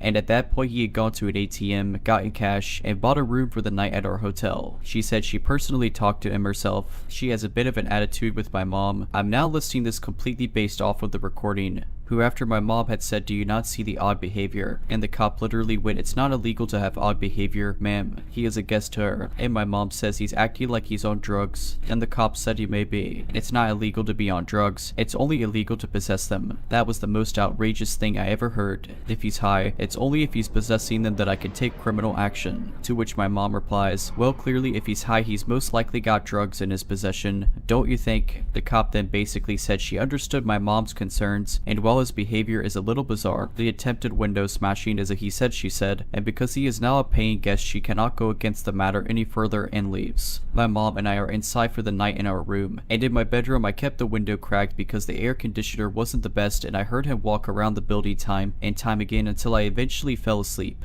When I woke up around 7 in the morning, he was gone. I have so many other creepy stories staying at this place, and it really is shocking if you knew what town it was. I would witness drug deals going down at 3 in the morning when we first started staying there, and I lived on the 3rd floor. People engaging in affairs. One night I had gone over to my aunt's house, which was about 35 minutes away, and on the way home had a friend on the phone to keep me company. I pulled into a parking spot right at the door, and it was around 9:30 at night. I was just sitting there for about 5 minutes when I saw a man's silhouette walking down the walkway slowly, coming closer to my car. I didn't think much of it because people walk their dogs a lot at night or go out to smoke, but then he slowed way down as he got to my car and stood directly in front of the hood, staring at me through the windshield. I stared back, but I couldn't see anything besides the black silhouette and the end of the cigarette lit, and just said to my friend there's a guy just standing, like right outside my car staring at me, and she yelled text her dad. Text her dad right now. I'm assuming he had heard my friend, because he then swiftly walked around the corner and disappeared. My dad came running down the stairs. Bless him, because at that point we were on the 3rd floor, and by the time he had come running out the man was gone. At that point, my parents wouldn't even let myself out at the pool and hot tub area by myself anymore because they noticed that the hotel was being used for human trafficking with pimps and so on. They wanted me to text them as soon as I arrived to the hotel and not dilly-dally in the parking lot.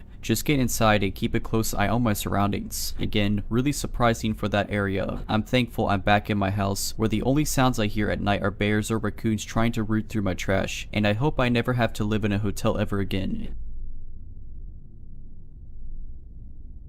Background information: this happened at a travel hockey tournament. I've never had an experience like this before, so it was shocking as somebody who has been playing for 13 years. At the time I was a 13-year-old girl. However, at 13 I gained the privilege of being able to walk around in public without having an adult's eyes on me 24/7. In hindsight, probably not the best decision of my dad. I was on a team this year and all of the kids were 13 to 14 years old. We were headed down nearby DC for a tournament in December. Our team manager booked a hotel that was in the projects. I'm talking hearing a gunshot and seeing abandoned houses nearby when I pulled into the parking lot of this hotel. This was already a red flag, but I continued to unload my suitcase from my dad's truck and grab my backpack too. As we were headed towards the doors of the hotel, I heard a man behind me calling some girl's name. I think he was screaming Annie or something that sounded like that. I turned around just to see if he was anywhere near us, and he was standing next to a large pillar connected to the hotel. This man had bloodshot red eyes and was definitely on some sort of substance. I decided to start walking faster, and my dad must have thought the same thing as me because we started hightailing it to the hotel doors. Less than a minute had passed once we reached the hotel doors, probably about 10 seconds. I decided to look back to see if this man was still there, but he disappeared. Eventually my teammates all texted the group chat saying they had arrived and they were hanging down in the lobby. I rushed to the elevator to go join them. I clicked the start button which leads to the lobby, but when the door opened, it wasn't the lobby. The elevator had taken me to the basement. I was frightened because it kind of looked like the back rooms except tile flooring, with some 60s music playing faintly. I took a peek outside the elevator door and there was absolutely nobody in sight. I tried the start button again, absolutely horrified from that. I didn't feel myself go up or down. The door opened to the basement again. I figured maybe the start button was the basement and it was just different from other hotels. Maybe I just had made a mistake and was supposed to press floor 1 to get to the lobby. I hit the floor 1 button.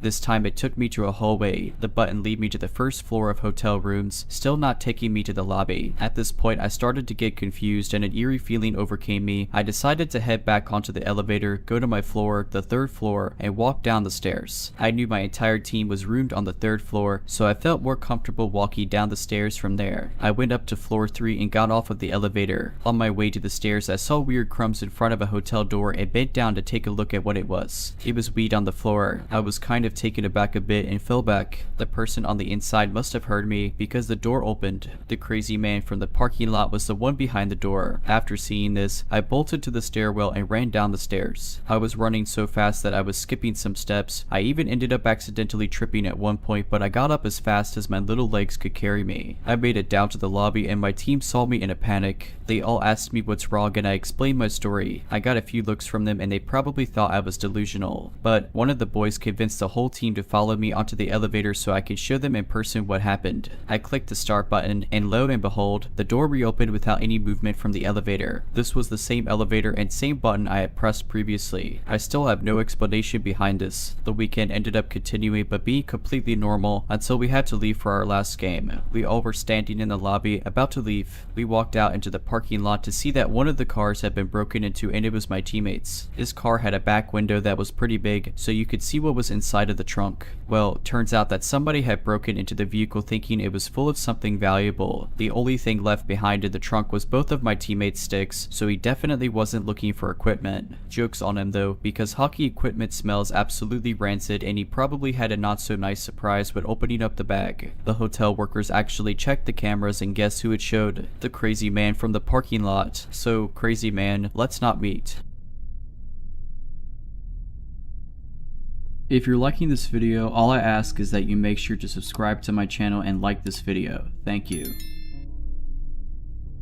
I've been holding onto this story for years now and would like to finally get it off my chest. So my sibling and I lived close to an elementary school where we would often go to walk our dog in the playing field in crop of woods, or we would let our dog roam around while we played on the playground or made pretend in the woods. I think I was around 14 when this happened, about 10 years ago. This schoolyard had a playing field, a playground near the building, and a playground farther away from the building in a crop of trees. We were swinging on the swing set at this more distant playground, but from this play area you can clearly see residential residential streets and the parking lot of the school, which kind of all wrap around the crop of forest. As we are swinging, I see an SUV drive up one of the roads and pull into the parking lot. It's a weekend, so there is no other cars around and not very many people, maybe the odd passerby also walking their dog through the school grounds. The SUV is about 40 meters or 130 feet away from where we are, and I wear glasses, so I can't see very well what the people look like as they exit the car, but I can see some distinct clothing pieces. There are 3 people. 2 look older and are dressed as if they are older middle-aged, like in their 50s. I remember one of these people was wearing a wide-brimmed women's sun hat. The third person looks like an older teen or young adult in his 20s and is wearing a green and white striped jersey and cleats. It is not uncommon for people to walk or drive to the school to use its field for play or sport practice, though looking back now I realize it is odd they parked in this lot and not on the side of the road nearer to the field,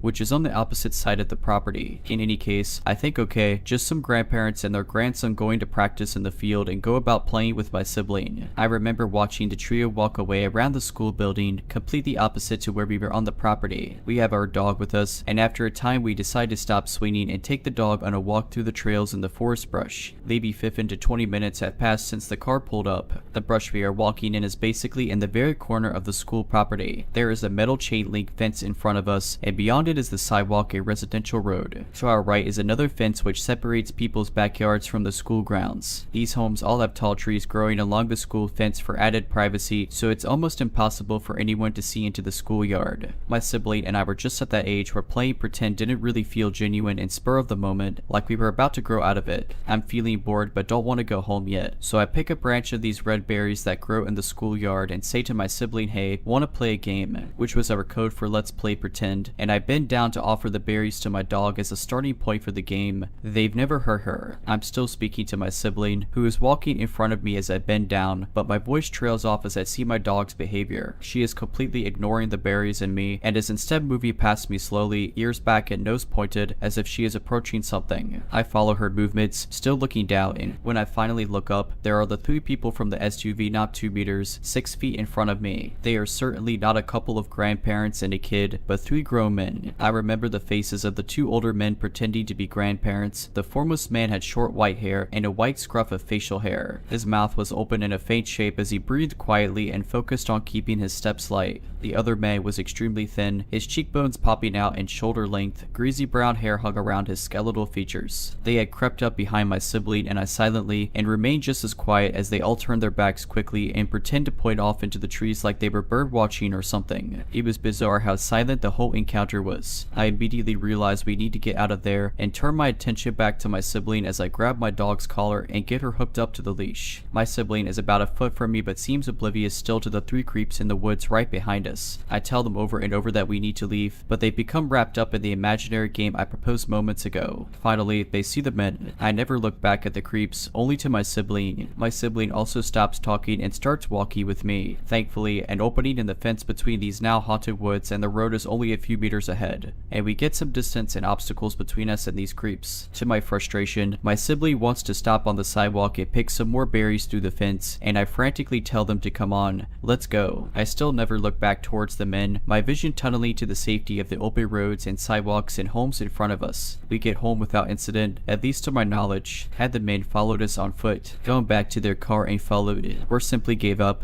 I didn't care. I just wanted to get home, which was only a couple blocks away. When we got home, I broke down as I told my mom what happened, and I remember her reaction being kind of nonchalant. I had always been an anxious child, and she had developed a habit of downplaying things in a kind of exposure therapy way. I realized I still didn't feel fully safe with this reaction and retreated to my basement to cry alone. In recounting the story with my mom years later, she said she did call the police, but nothing came of it. I am also very thankful for my dog, as it is likely she saved the lives of myself and my sibling that day.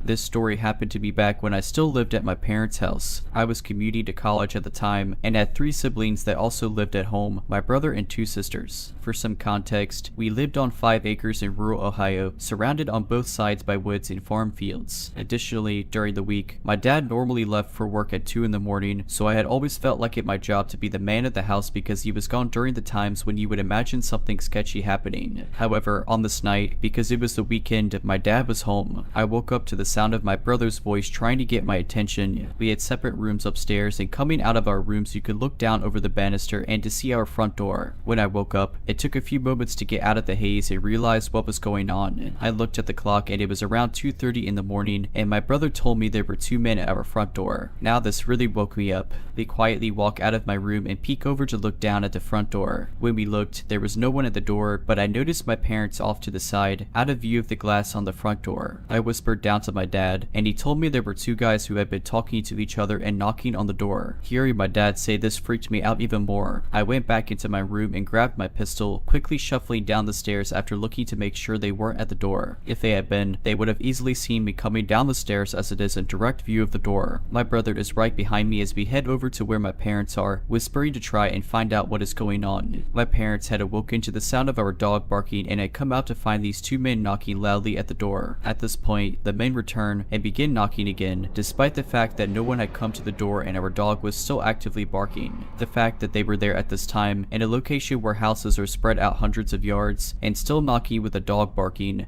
made the situation even more terrifying. After a couple of minutes, the men walked away, and we all shuffle across the kitchen into the family room to peek out the windows into our driveway, which is lit up by our outside light. There was a black Cadillac sitting there, but no one was inside from what we could see. Immediately the question was, where did these guys go? They were in their car and they were no longer at the front door. Unfortunately, we figured out the answer when the handles on our back French door started jiggling. They were actively trying to enter the back of our house, which enters into the kitchen. At this point, I just remember my mom frantically saying David to my dad as pure terror overwhelmed her. Then 2 things happened. Adrenaline filled my body as I prepared my handgun, horrified at the very real possibility that I might have to shoot these men. Secondly, my dad finally grabbed the phone, called the police, and calmly told them what was happening. Thankfully, after a minute of jiggling, they stopped at the back door and disappeared again, only to return to their knocking at the front. However, at this point, several minutes had gone by and suddenly we saw the local police fly up in multiple cruisers with their lights on. As they whipped into our driveway and front yard, the 2 men bolted away, attempting to run the long way around the house across the driveway. One of them disappeared out of our view, but the other one was intercepted by an officer yelling for him to get on the ground. He didn't, and he was immediately tased and fell on the ground. Some of the officers went around the house after the other guy, and one of them came to talk to my dad and I as we came out the front. They ended up finding the other man hiding in my sister's little playhouse in the backyard. It appears both of them were drunk and or high, as the one who hit had cocaine on him. While they were both arrested that night, we never did find out what they were charged with or what happened to them. Needless to say, the whole experience wasn't fun. So, random men at our door in the middle of the night, let's not meet again.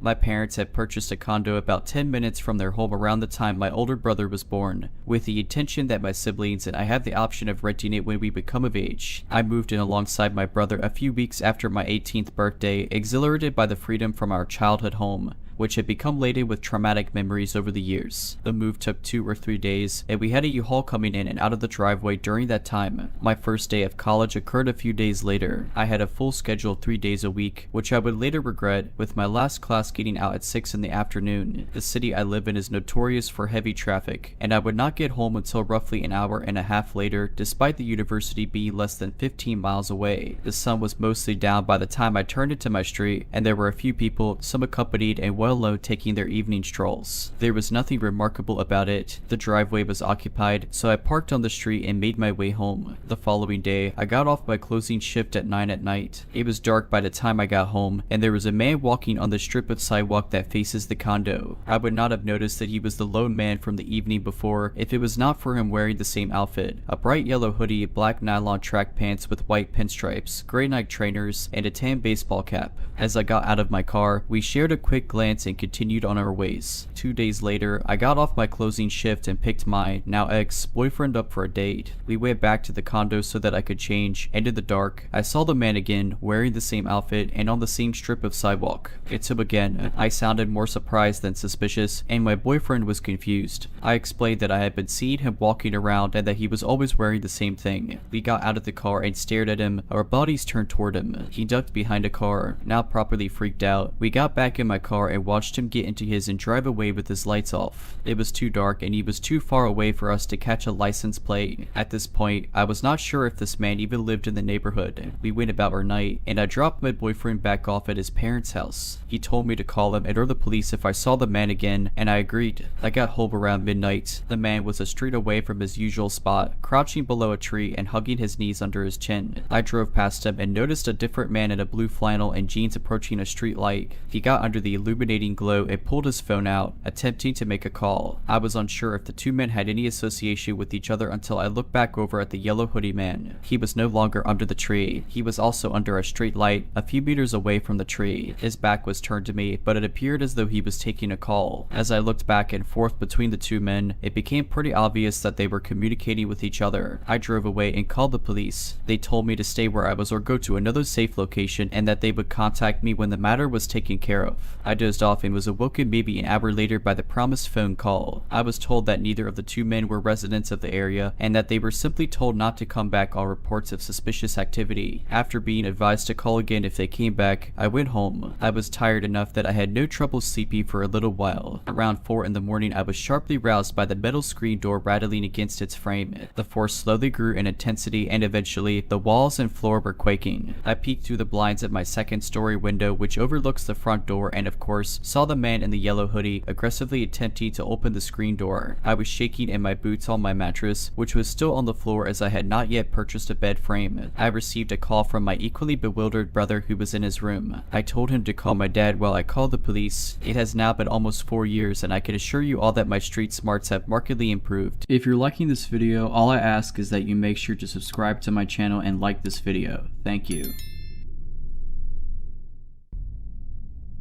For context, I am now 26 and I met my stalker at 14 to 15. So when I was 14, I decided to take ballroom dance classes. That was kind of normal for teenagers in my generation in my country, though you had to change partners each song, so every girl would dance with every boy. In my group that consisted of mostly teens between 14 to 17, there was a really tall, almost 2-meter tall guy who was 21 years old. His name was Philip. We had a nice chat with the times we danced, but he seemed weird because I was young and naive, and that's how I normally made friends. I told him where I lived when he asked me, so the stalking began. At that time, I did not realize that it was stalking. I just thought he had a lot of time on his hands and that he was annoying. Philip would ride on his bike from his house. He lived one town over to my house and asked if I wanted to spend time outside with him and play. After doing that for a few times, I asked my parents to tell him that I was not home when he would come over. Both my parents and I were very oblivious about his actions for a very long time. At one point in time, the stalking ended for a few weeks and Philip also did not come to dance classes. At that time, I became a part of a friend group of a boy I liked. For some months he had a girlfriend, but they split soon after and I became his girlfriend. Unfortunately, Philip was also friends with the best friend of my boyfriend, so he was also a part of the group.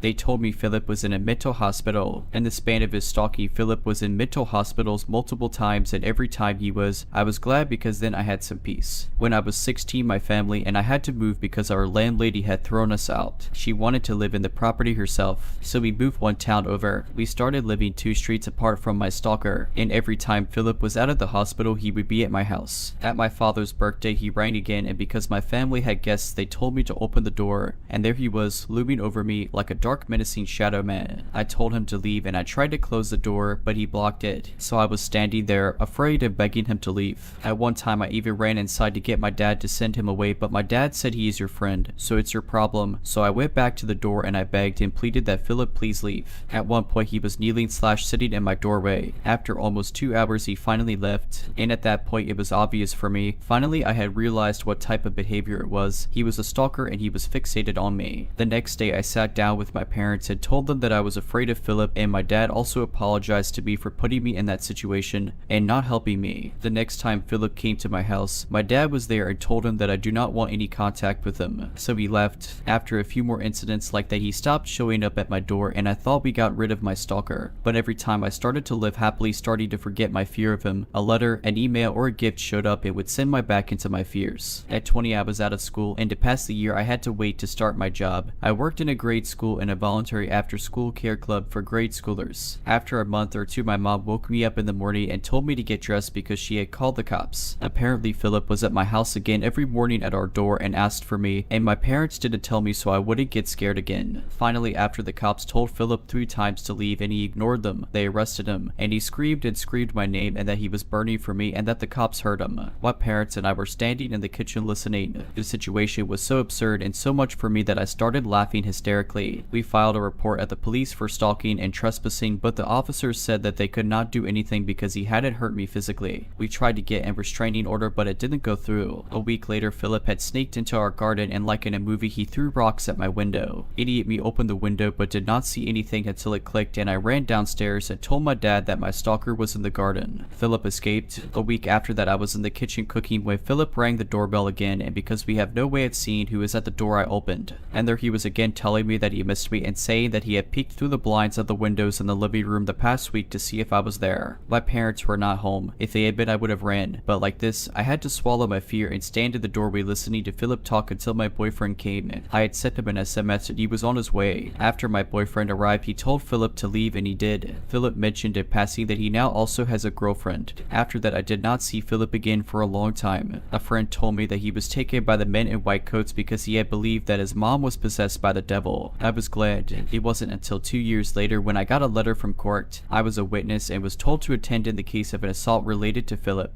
Apparently, after coming out of the mental hospital, he had a big fight with his girlfriend and hit her, and because she was scared, she played dead. Philip called an ambulance and the police finally had something against him. After the hearing, he was admitted again to a mental hospital. I finally was able to get a restraining order and he was ordered to stay at least 30 meters away from our property. I was so glad. The restraining order also implied that if he broke any of the requirements, he would go to jail. So it was over. 2 years ago, I also moved out of my parents' house.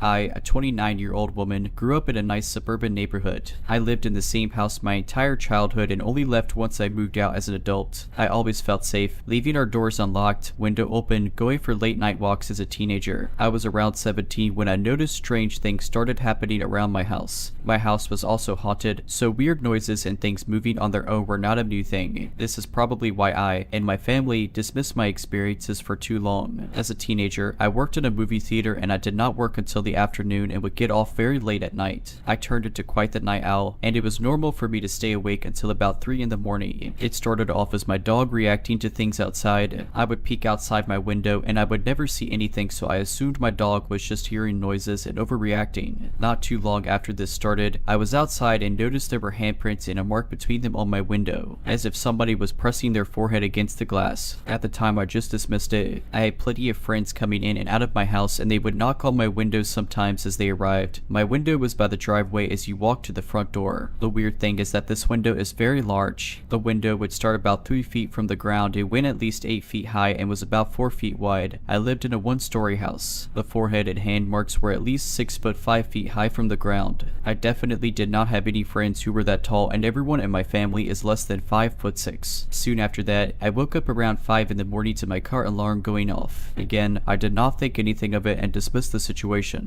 This happened a few more times within the next few weeks, always between 4 or 5 in the morning, but the last time I noticed handprints on the top of my car as if somebody was trying to crawl through my open sunroof. After that, I made sure to close all my windows and lock the doors. Again, I dismissed it thinking just some hoodlums were trying to get into unlocked open cars. Not long after the car incident, things started to escalate. One morning as I was leaving to school, I found a small step ladder outside of my window, leaning against the house as if somebody was looking through my window. I had blinds that would move from the top and bottom. I normally had the blinds closed on the bottom and left about 2 feet open on top to allow sunlight in, but still have privacy. When I looked at my window, I could still see the handprints and forehead mark were placed right above the opening of my blinds. This means they were able to use a step ladder to get a good look into my room. With the ladder against my window, I started to piece together the events over the last few months and realized I had a peeping Tom. I brought this up to my parents, but they did not seem to worry and made no effort to do anything about it. Over the next year, I found the ladder against my window many more times. This person would use an old step ladder that we had in the side yard that was unlocked. I would continuously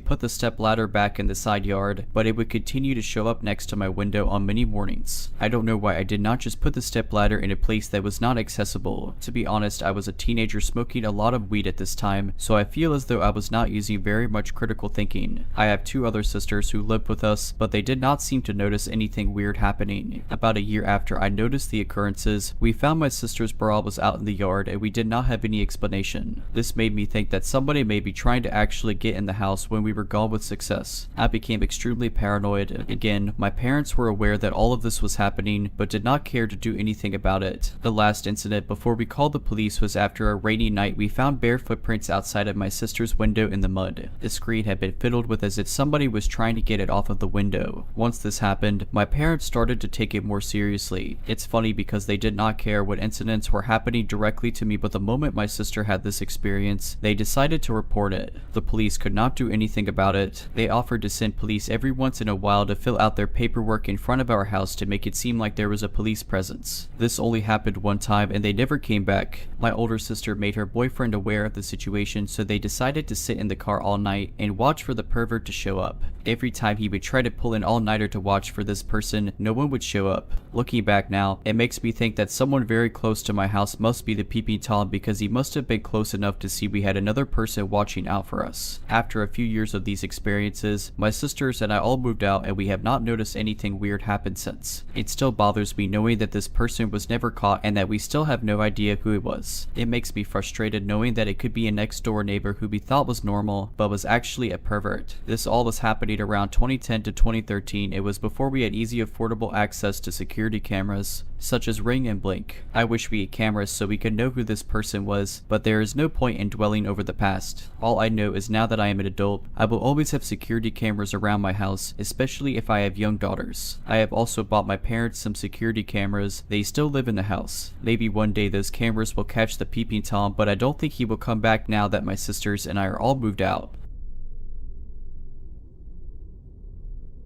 My story takes place 2 years ago, between the two first containment in France. I was home alone in my small apartment, working on something for my internship that I was stressed about. It was the beginning of the afternoon at 12. Someone knocked on my door, but I wasn't expecting anyone. I went to open up, and it was a guy I knew. Let's call him Jim. Jim and I had slept together a few times a few weeks before, until he pushed me away without explanation. We were still friends, but I was a little hurt. Was I that bad? Had he gotten what he wanted, I wasn't interested anymore. I didn't dare ask the question because I was getting a little attached, and I preferred to wait for it to pass, especially since we were bound to run into each other again. Indeed, Jim had recently got a room in the flat of a friend of mine. The situation was quite funny because he had stumbled upon the advertisement without knowing that I knew the other tenants, and my friend didn't know yet that I knew the new roommate. I was going to tell her about it in person when we met again in college for our middle terms, so I knew I was going to see Jim again, but I didn't expect to run into him so soon after he moved in, let alone during a surprise visit from him to my apartment. I asked him what he was doing there. He said he was bored at the dormitory and was just passing through. I invited him in. I was a bit uncomfortable because I still liked him and we had left without any explanation about his rejection before he moved in with my friend. We talked for a while about trivial things, but strangely enough I still remember the main points. Then he wanted to show me a new kind of massage against my stress that he had seen on a video. I hesitated a bit as I was still uncomfortable. "Do you trust me?" he asked. "Yes." I sat on the floor and he touched my back for a while, then did it once I was lying down. I don't remember everything except that at one point his arm was around my neck and I thought I'm not sure I can breathe.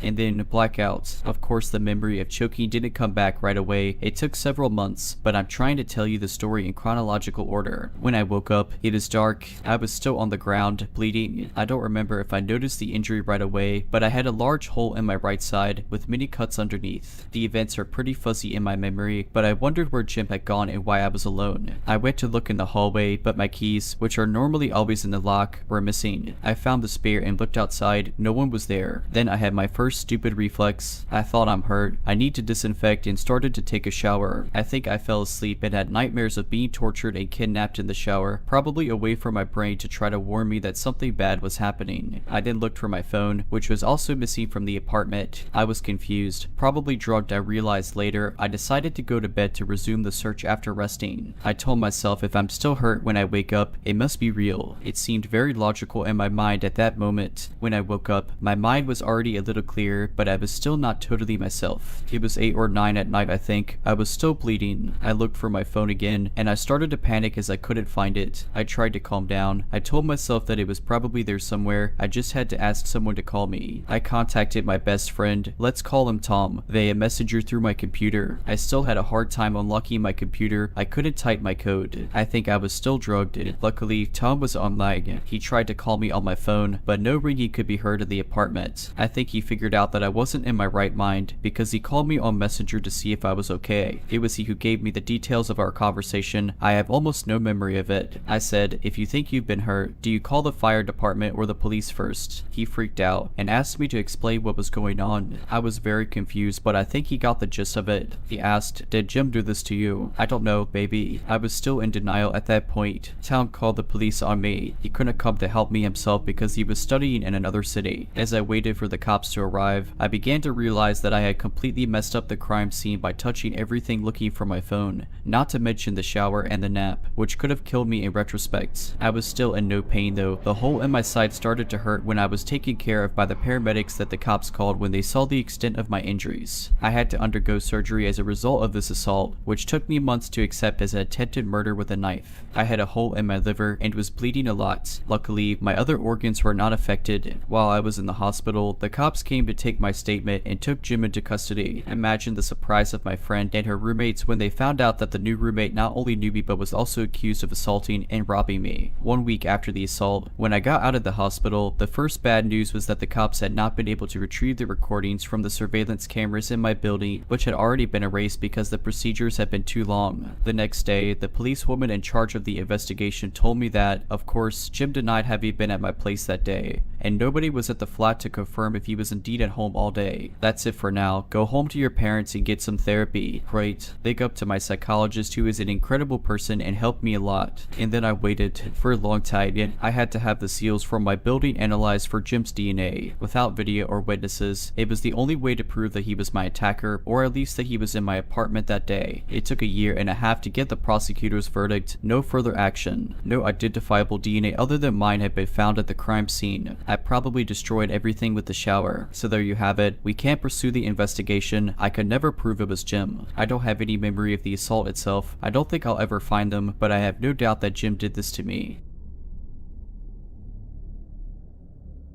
If you're liking this video, all I ask is that you make sure to subscribe to my channel and like this video. Thank you.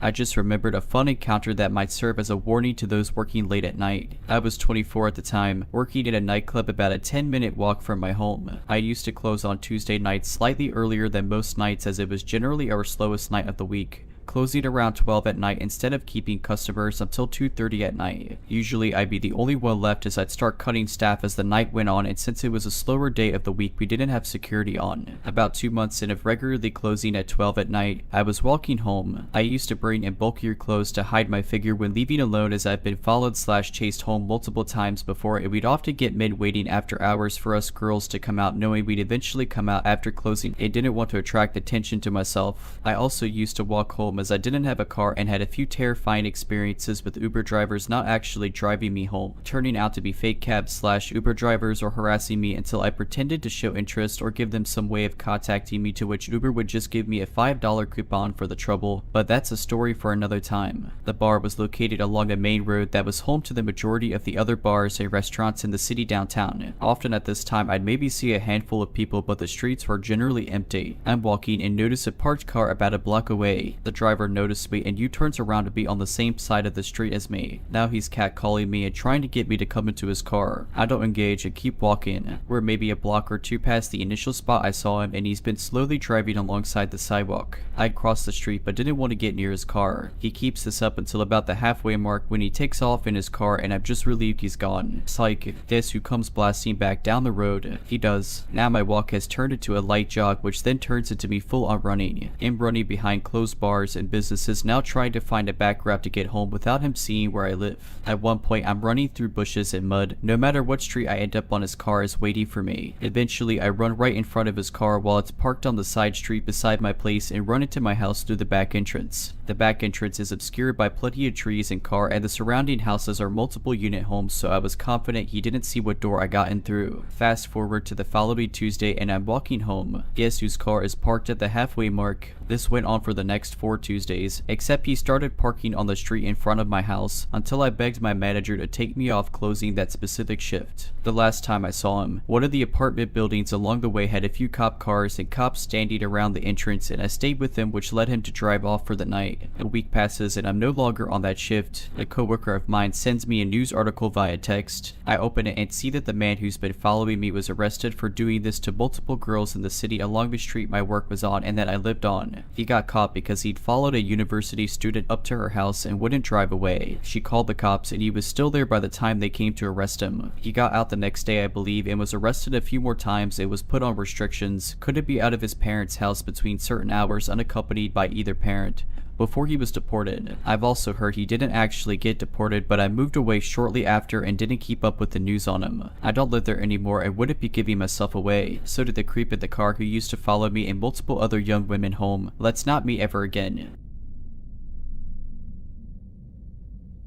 Quick backstory, I've had a stalker for about 4 years. He was never aggressive or sent me proper threats, so stubborn as I am, I did my best to ignore him and not give him the satisfaction of showing him any fear. To be honest, after a while I also wasn't scared anymore since he almost never came close to me. I know being stalked can affect people severely even in a case like mine, and that's totally valid. But I guess I just got lucky and was never really psychologically affected by it. His stalky behavior mostly just consisted of sending me letters and gifts such as photos of my own apartment building from the outside, things he dug out of my trash can, and so on. I called the police many times but they weren't able to, or really tried to be honest, catch or identify him. About 3 weeks ago I discovered the German version of r/IMA, you know the next word here, and thought that people might want to know about what it's like to have a stalker. Since I barely use any social media aside from Reddit and have no personally identifying information here, I didn't think he'd ever see it. One person even asked, does he know you're putting him on blast on Reddit, and I answered maybe. Maybe it would make him angry, maybe he'd be turned on. Don't know, don't care. Well, I know the real answer now. He did see it, and he did not like it. Like I said, he was never aggressive and never came close to me. The closest I know of was when he sent me a picture of myself unlocking my apartment door, taken from the corner of the steps above. Sorry if that makes no sense. I don't know how else to explain it, but I consider myself a pretty vigilant person, and I'm thinking that he might have hid a camera there instead of being there to take the photo himself. I think I would have noticed him if he did. I don't know how he got wind of the posts I made, but he did. The next week was quiet, no letters, and I didn't see him anywhere. Then he left me letters with printed out questions and my answers from the post I made. He also left me a long hateful letter towards my boyfriend about an issue I had posted on the subreddit. His letters were never hateful like that before, though he never seemed happy with my boyfriend. He wrote about how I should share the spotlight with him since I got so much attention thanks to him. A few days later I got a gift, but this time he didn't leave it in my mailbox or at my car like he usually did. No, this time he left it inside the apartment building right in front of my door. I didn't take it inside my apartment but opened it outside. It was a pretty big box, which was also unusual, and it was taped shut. As I'm typing it out I realized that wasn't a good idea at all and could have ended badly for me, but luckily he didn't send me a bomb or anything. He did, however, send me several zip ties, a roll of tape, the kind you use to tape off walls when painting nothing you could use to restrain someone, a television remote with most buttons picked off, a pack of band-aids with a few used ones, not actually, just made to look that way according to the police, and a framed picture of me. I could tell the picture was taken a few days ago and my boyfriend was next to me but cut out of the photo. The frame was shattered and the package was full of glass shards, clearly more than just what could have fallen out of the frame, and they were also intentionally put inside the crumbled newspaper that was stuffed in there to keep it all in place. I called the police right away and gave it to them. They were more concerned this time. Finally, thanks, and told me they'd send patrol cars more frequently. He didn't show up or leave me any letters/gifts for about another week and a half. But 8 days ago it started again. I found letters in my mailbox where he wrote about how he wasted his time on me, how I haven't been appreciating his effort, how he was wrong about me being special. 5 days ago I left my apartment in the morning and heard a crunch sound as I stepped on my doormat. He put broken glass under it in the night. I went off to work because I was in a hurry and was just going to make my boyfriend call the police, but then I found my car had also been vandalized. The sides were scratched, lights smashed, and the windshield had a phrase painted on. It's time soon, miss my last name. I went back inside and called the cops myself. They found the same phrase on a note under the doormat. This time they really took me seriously, which might have been because I was just pissed at this point, which I made very clear. If, for some reason, you're like me and just too stubborn to be afraid of a stalker like mine, then all of this, the letters, gifts, photos, even the glass under my doormat,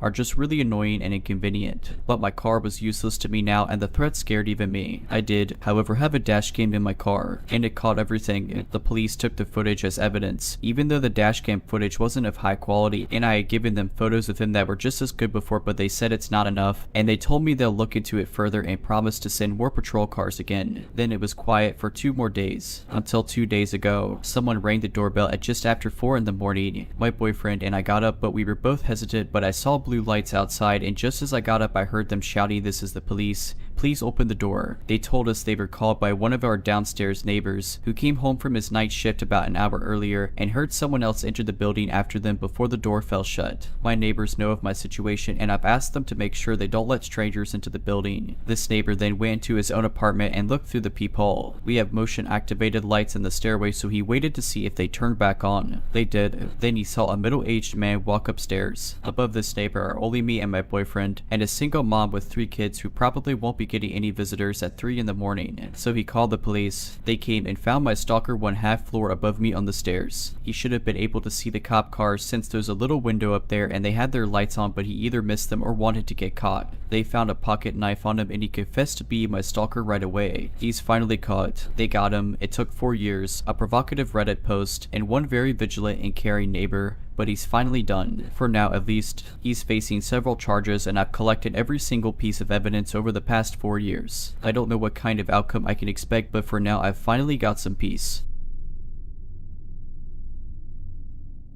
If not for being 5 miles from cell reception, and the way this story ends, there would be a police report for verification. I will be changing names, locations, and some details in order to protect the privacy of the innocent. A buddy of mine and I try to camp twice a month now that I have a vehicle that can be trusted to get me to some of the more remote areas of our state. We planned a camping trip for this past weekend from the 18th of February to the 20th. We chose a fairly remote location we had been to the previous weekend. The previous weekend we were the only people we'd seen within 1 mile of our camp spot. Friday night we got there and set up. This story takes place Saturday night. It's about 9 at night, so the sun is long gone and the mood hasn't quite risen yet. It's pitch black out, other than when our fire lights up. Suddenly, we hear a man screaming. We listen intently, silently sharing an anxious look. At first we were hoping it was someone drunk and having a little too much fun, but it quickly becomes obvious this isn't fun party screaming. It isn't even like he's hurt. It sounds full of despair, anger, and anguish. I'm going to take a moment to remind you that this is at 9 at night, pitch black night, in the middle of nowhere woods 5 miles from the nearest cell phone signal. We hadn't seen anyone in hours. The screaming continues for what felt like hours, but was probably about 5 solid minutes. We had no idea what to make of it, and started feeling extremely paranoid. We gathered up anything remotely close to a weapon, and tried to come up with explanations of the screaming while keeping our eyes on the forest around us. After about 15 tense minutes of fear-induced paranoia, I nearly fell out of my seat as I watched a flashlight and lantern slowly enter our camp. I greeted the stranger with a basic "how's it going?" before he was even lit up by the fire. He responded quickly but flatly by asking if we could do him a favor. That depends on the favor, my buddy, and I said in unison, obviously tense, holding our weapons close to us. The stranger proceeded to ask if he could hang out for a second by the fire. Given the 2 of us and one of him, plus our myriad of weapons gathered from around camp to within our arm's reach, we decided to agree and let him hang out. After a short second of awkward silence, I ask him what is going on. He proceeds to tell me and my buddy that he was camping down the trail with his buddy and that his buddy had snapped and tried to kill him. Wait, what? I said before the thought even finished processing in my head. Is that the screaming we heard earlier? The man slowly nods, staring blankly into the fire, and begins his story. We were just hanging out, man. We came up earlier today and my buddy just freaked out. He started screaming and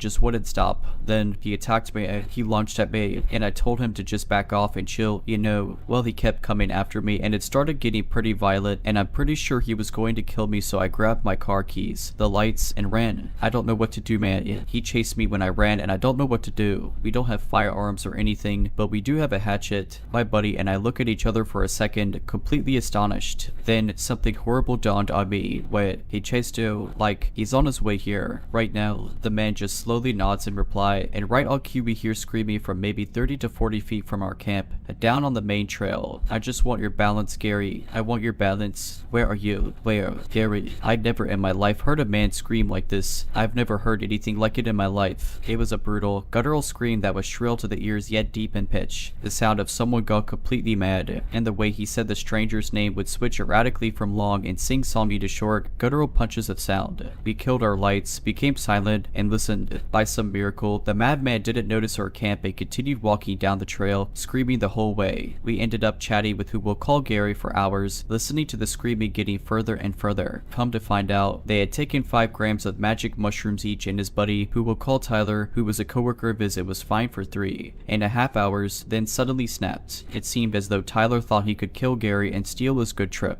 We hear the screams get further and further for over 2 hours. By this time it's 11 at night, the moon is starting to come out, and it's below 30 degrees Fahrenheit. Tyler had no jacket or flashlight according to Gary. My buddy and I are way too drunk to drive out of camp to get cell service, as it was snowy and icy and required 2 to 3 miles of highway driving after getting off the trail, and Gary was still lightly feeling the effects of weed and mushrooms, so he couldn't drive either. We had to make the decision to let the guy wander, hope he sobered up, and could find his way back. And it did. Oh, he did. Right into our camp. We hear yelling after about an hour of no screams, maybe 30 to 50 feet from camp again. Hey, help, please help me, I'm lost. And we could tell the man's walking from the woods into our camp. We tell Gary to hide just in case, and greet the man with me carrying my 12-gauge shotgun and my 40 caliber pistol holstered, my buddy carrying his rifle and his 2 9mm Glocks holstered, and with our flashlights on our brightest settings in his face. He was about 6'3" and approximately 300 pounds. We talked to him, decided he was calm enough to walk with, and walked him back to his camp. He seemed really remorseful, said he blacked out and didn't remember anything, and had a falling out with his buddy. We escorted him back to his camp down the trail, returned and told Gary that Tyler seemed cool, and if anything else happened to scream and come running, we would come out and help him out, and ended up being a happy ending. We made friends with Gary, and I got his phone number to make sure the next day he got back into town safely, back to his wife and kid, and we're actually planning a camping trip with him soon. But Tyler, who wandered screaming like a deranged maniac into the forest, potentially wielding a hatchet to murder your friend to steal this good trip, or whatever it is your psychosis-filled mind was thinking, for the love of God, let's not meet again. If you're liking this video, all I ask is that you make sure to subscribe to my channel and like this video. Thank you. Our story begins on a crisp September evening. Since our hotel's restaurants was closed on Mondays and Tuesdays, I was the only employee in the building past 5:30 in the afternoon. Us at the front desk had a habit of sitting in the office and stepping out when we heard a guest approach. This particular evening, my chest was very sore, so I was not in the best mood. While in the office, I hear the lobby door open, so I walk out to the desk. Hi, how are you today? The only description I can give for this man is that he just barely looks like one of the actors who has portrayed Spider-Man, so that is how I will be referring to them. Hi, I just came from insert military base here. Is it okay if I use the restroom and charge my phone for a little bit? A little background on the hotel. We were located within a state park and had 6 different buildings spread out. The main building where operations was located was a high traffic area, so random people coming in was not unusual. Yeah, go ahead. I go back into the office. Spider-Man takes care of his business and stops back at the desk. He begins striking up a conversation with me about different things. We sold beer at the desk, and he had asked me for a recommendation, to which I told him that I was not of age. I was 19 at the time, and all that I told him about myself was that I was in school for hospitality management, and that I wanted to open my own hotel one day. Spider-Man then begins to go on and on about his line of work. He's a life coach, how he's written 2 books, and just about how he loves customer service. In response to him unnecessarily talking at me, not with me, for like 45 minutes, I'm giving him a lot of yeah and oh, really. As mentioned before, I had chest pain and was not in the mood to converse with guests about things not pertaining to my job or their stay. As we near the end of our conversation, Spider-Man says, I really enjoyed our conversation and would love to keep in touch. Of course, my response is, oh, I'm sorry, I can't give out my personal information. No, not your personal information, your business information. At this job, I was an FDA, so I had no business information, which I let him know. Spider-Man was being very pushy, so I eventually say, oh, I work full-time in the evenings, so if you ever come back, you'll probably see me. Hindsight is 20/20. me. Obviously, looking back, I would not have relayed this to him, but to everyone else who works in the front office, telling people the general time you're in is not inherently weird. Usually, when I check someone in, I tell them that I'm there until whatever amount of time if they need anything. I guess that satisfied him, so he left for the night. Fast forward a week or so, and it is busy. My property had event spaces in 3 different buildings, and I believe this night we had weddings in 2 of them. Since it was a weekend, my coworker and I were split up, so I was doing check-ins at the main building, and she was doing check-ins at the secondary building. The secondary building was on the same road as the cabins we rented out, so we would call all of the guests checking into any of those buildings and let them know to head over there for check-in instead of the main building. We were a smaller property, but since we were located in a state park, I had to deal with hotel guests, wedding guests, and park people, not even mentioning the phone. I was slammed, the phone would ring, I would take care of the guest, then someone would come to check in or buy something, so I couldn't stop to use the restroom. Amid this chaos, a walks Spider-Man in. He comes straight to the desk. How are you? Imagine you're me, who had told a random person who was not staying at the hotel the hours you worked the week prior, and they come back and remember your name shortly after. Obviously, you would believe he came back in to see you. I'm shocked, but do not have time for his pointless attempt at a conversation with me. I respond coldly, hi, is there anything I can help you with? Yeah, just thinking of grabbing a beer from you and heading up to the bar. You should head up there first. What? The bar? It's closing soon. Go there first. Spider-Man was taken aback, but goes up anyway. He comes back down and has the gall to ask me, last time I was here you were so nice and talked to me, but now you're being very cold. I snap at him. I'm not in the mood to have a conversation right now. I'm extremely busy, the phone keeps on ringing, and I can't even stop to use the restroom. Well, I'm sorry to hear that. You can go to the bathroom if you need. I'm fine waiting. That moment, my coworker calls me and asks me to bring her something to the secondary building. I'm very irritated at this point, but at least it will get me away from Spider-Man. No, I have to go over to the secondary building. What can I grab for you? He begins to look over at our selection, but just says he would come back later and walks away. My coworker calls me back and tells me that she didn't need me to go over there anymore. I tell her briefly about the guy and go on to finally take a leak. My coworker calls me and is asking for help. Our cabins had 6 individually rentable guest rooms, and the lobby area had a communal fireplace. The fireplaces had a tendency to smoke out the building, partially due to guests not knowing how to use a fireplace, them not being cleaned out for the season, and the building's age. Of course, one of the guests used the fireplace, it smoked out the building, and all of the guests were upset. We were sold out and had no management on duty, so there was nothing we could do for them in the moment. She tells me that this guy keeps bugging her about a solution, but she would tell me more when she got back to the main building. When she gets back, she tells fully about everything going on with the guests while we are sitting in the office. Someone comes to the desk and she goes out to speak to them. I walk out as well, and behold, Spider-Man was standing in front of me. Did you get that break you needed? I said yeah, and walked back into the office. When my coworker comes back, she tells me that was the guy who had been bugging her. Turns out, he was a guest and I had no idea. I tell her everything that happened with Spider-Man, and she lets me know that he was talking to her about my quote-unquote amazing customer service and just went on and on about me. I never did anything special for him. I wouldn't even say the bare minimum. The following day, I tell my department manager about Spider-Man and say that if a complaint came through about me being rude to a guest, it is because I thought he was coming in specifically to see me. My manager told me it was alright and that the guy was weird. Spider-Man spoke to my manager earlier in the day when he checked out and was talking about something with him being on the run and having police involved. Fast forward to a setting October, we had an event in the main building, so a lot of people were meandering around. My manager, whose hours were always 9 in the morning to 5 in the afternoon, came in to work the evening shift with me for whatever reason. By working, he sat down in the office the whole time doing whatever knows what. There were some guests that needed a ride to the train station and were unable to find one, so my manager, who was a rideshare driver on the side,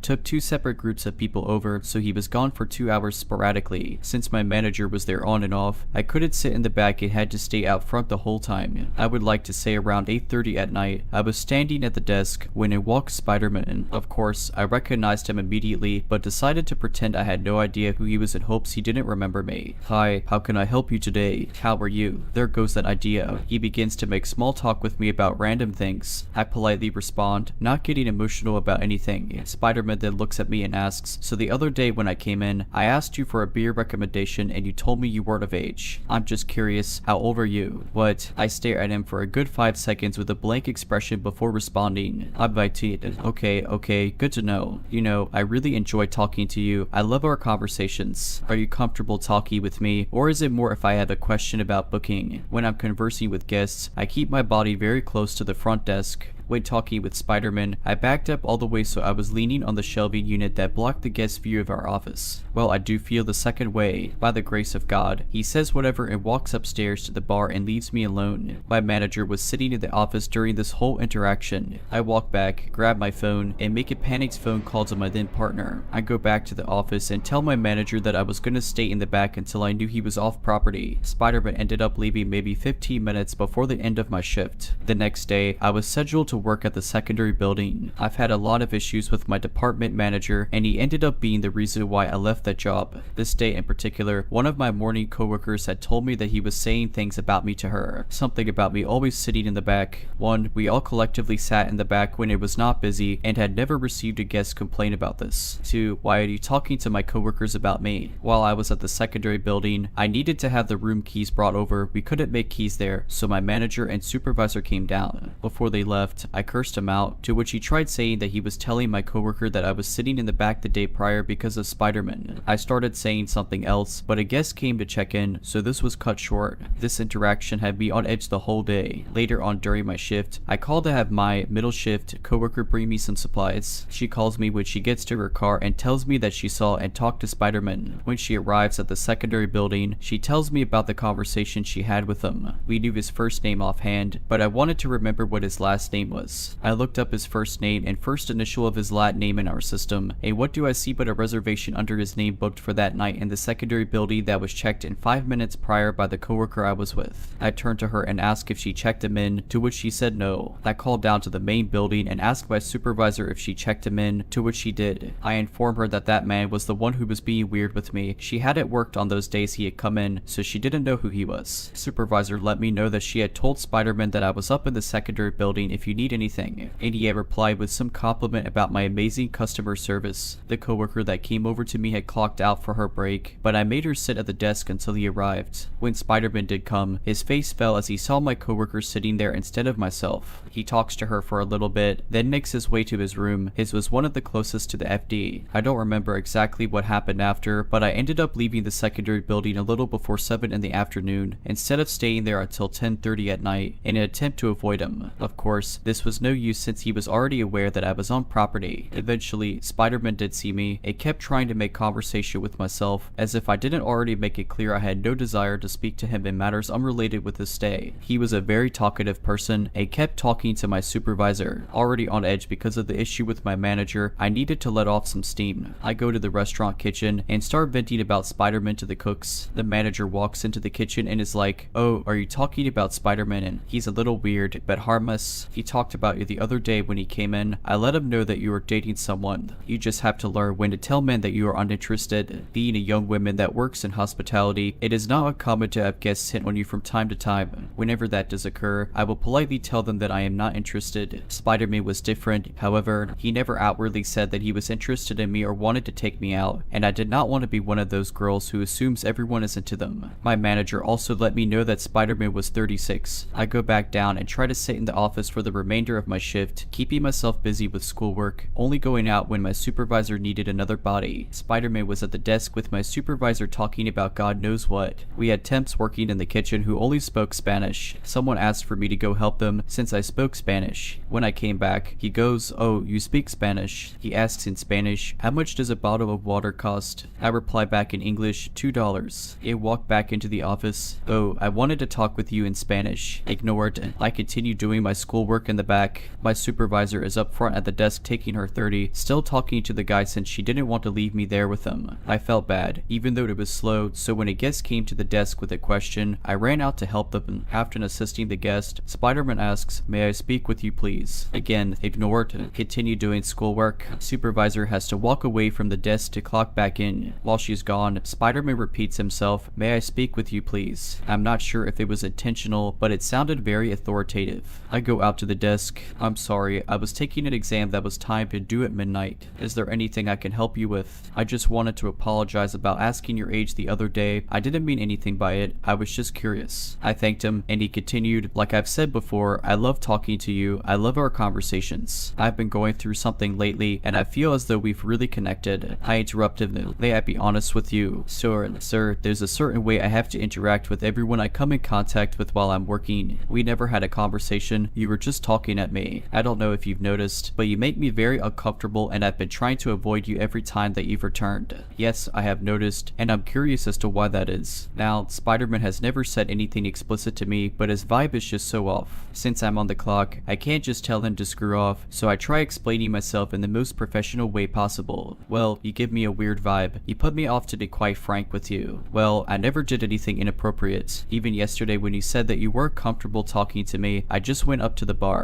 I'm just trying to express that you make me uncomfortable. I'm trying to set a boundary. I understand that you're trying to set a boundary, but I never did anything inappropriate. At this point, we're going back and forth. He had actually gotten upset with me because I kept calling him sir instead of his first name. My supervisor returns and stands at the other end of the desk silently, letting me blow up on this guy. Spider-Man is just not getting the hint, you guys. Remember how the manager told me he was 36? I end up telling him, for a man that is old enough to be my father, you should know well enough not to flirt with a 19-year-old. The face this man made. He looks at me, over to my supervisor, and back at me, and goes flirting. I was never flirting, and I don't think you know how old I am, but for Mr. to have been your father, I would have had to have you at. This guy literally stands there counting on his fingers. 17 years old. Is that impossible? People literally have kids at 14. When I'm upset, my voice will get progressively louder. Spider-Man puts his hands up and says there is no need for you to yell at me. I'm standing right here. I snap back with, if you have any issue with the way I am speaking to you, you can contact my manager.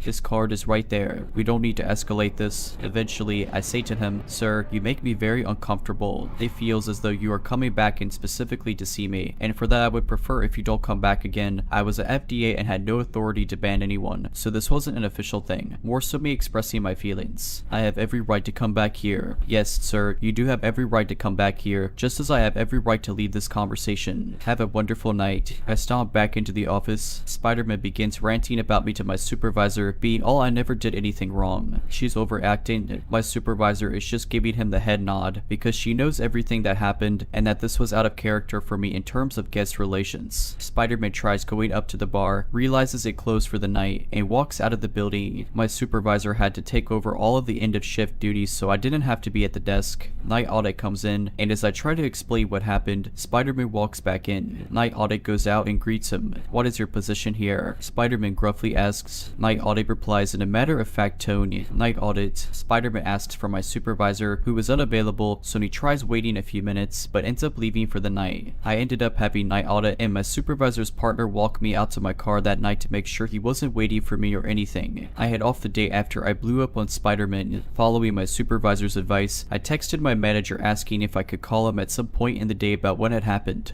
We agreed to call around 1 in the afternoon as I was attending classes in the morning. My morning coworker had texted me after I got out of class. Here is our conversation. My morning manager, he is here complaining about you too. I'm trying to eavesdrop. I went off on him yesterday in front of I'm talking to my manager in an hour or so. Let me know what happens. My morning manager, I will, and I think he heard me warning our sales coordinator about it today, so it's about me too. But is taking his side so far, so that's fun. My morning manager, this man is telling you had feelings for him.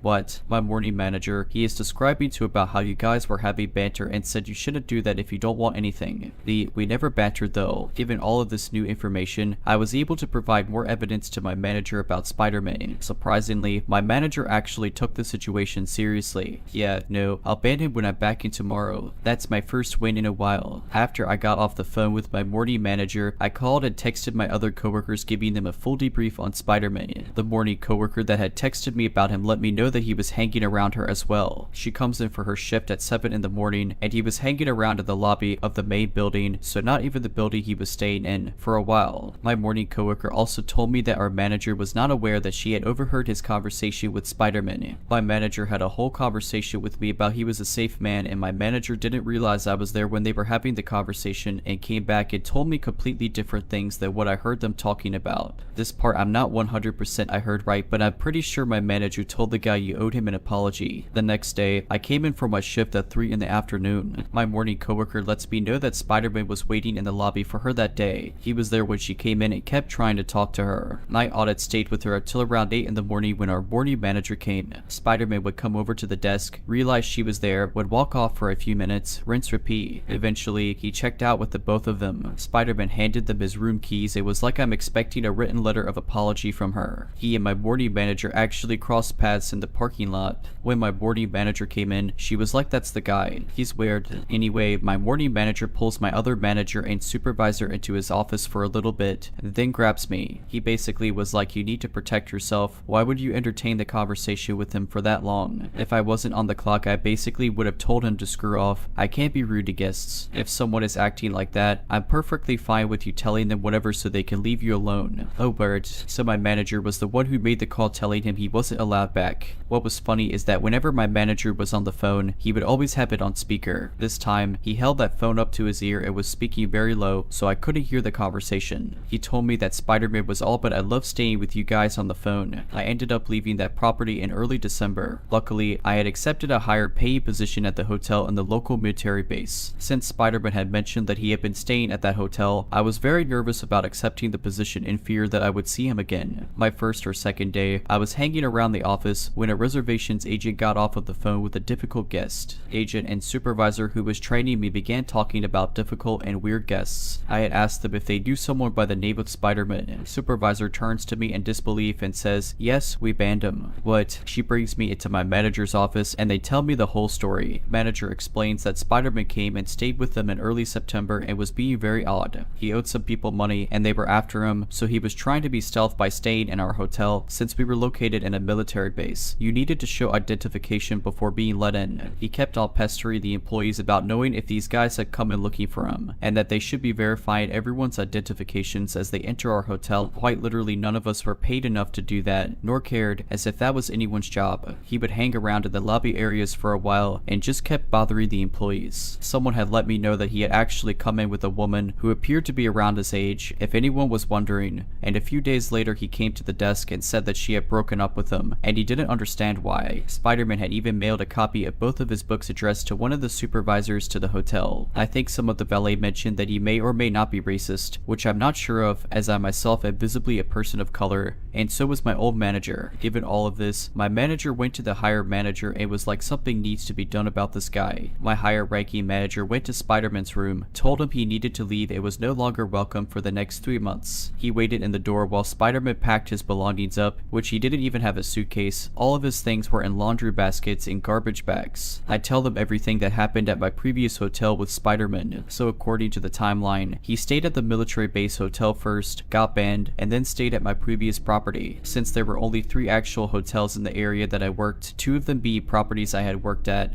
and the other one being a chain hotel, I wanted to know if he was banned from the 3rd hotel as well. Spider-Man was to call my higher ranking manager before he came back to check and see if he was good to return on property. He did call a few times, but my higher ranking manager let him know that he was permitted to return. Luckily, I have not seen him since I blew up on him in October. A funny bit for you all, the employees at the military hotel actually held onto the books he mailed in, and I read one of them during a boring shift. This look was horrible. I could open my butt, take a dump on a page, publish it, and it would be better than what he wrote.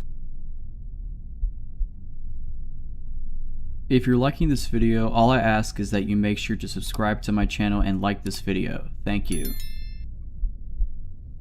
This story happened when I was about 13 or 14. I grew up in a town with a lot of walking and biking trails in a forest area about a 10-minute walk from my house, so I spent a lot of time outside. One of my best friends, we'll call him Anthony, lived in the neighborhood across from mine. I would frequently walk to his house to knock on his door and see whether he wanted to join me in biking aimlessly around town. On this particular day, he decided to join me and we went down to the local lake, an extremely popular spot during the summer. It's never empty. There's a trail right next to the local library which leads to the lake. We decided to hang out by the trail entrance as it was right next to a tunnel that ran under the street above, providing good shade and amplification for listening to music music together off our iPods. This tunnel is probably a good 20 feet long or so, with the only easy path back up to the street above being the paved one on one side. The trail itself is gravel, with trees on both sides, no easy way to get off with a bike unless you use the designated entrances and exits. Anthony and I were hanging out on the opposite side of the tunnel from the trail entrance so as not to bother any families getting on the trail with our music. We had our bikes leaned up on the side of the tunnel when I noticed a man coming through the opposite end, right next to the trail entrance. He entered the tunnel and, once he was about 15 feet away, called out, "I may insert our city name here, police officer." It didn't take more than a 2-second glance to tell that he wasn't. He was wearing cargo shorts, a green tank top, sandals, and a big military style backpack. Even from about 15 feet away, I could tell that his skin looked really greasy, his hair was unkempt. I immediately knew something bad was about to happen and my adrenaline started to rush. I turned to my friend and just yelled at him, "Anthony, run," to which he got on his bike and began to ride off. The man was standing between us and the trail entrance, so there was no easy way for us to take off without either needing to go directly past him or down the trail in the opposite direction. Anthony chose to try for the main entrance that the man was blocking. As he rode past, the man reached out and grabbed his arm. Anthony sort of stopped, but the man was more focused on me and ended up letting go, to which Anthony quickly took off. I knew I wouldn't be as lucky as Anthony was if I tried to push my way past the man, so I immediately started looking for other ways to run. I noticed that there was actually a small dirt trail on the same end of the tunnel that we had been. I tried to take my bike up it and the man yelled out behind me, "Didn't your parents ever teach you not to run from the cops?" The trail grew too small for me to carry my bike down, so I just dropped it on the ground and continued running, hoping that this side trail led back up to the street where he at least wouldn't be able to hurt me without witnesses. He chased me about halfway down the trail but eventually turned around. I ended up coming out at the library and quickly ran to the top of the tunnel so that I could see what he was doing. All I saw was him riding off on my bike. I called the cops and they came to my house to give me a lineup after I walked home. I instantly identified the guy. Apparently he and his twin brother were homeless and on meth, which would explain his demeanor and motivation. They were known for stealing bikes in the area but never so brazenly. I was just glad that the situation wasn't worse because based on his substance use he very easily could have chosen violence at the drop of a hat. To the fake cop that stole my bike, let's not meet.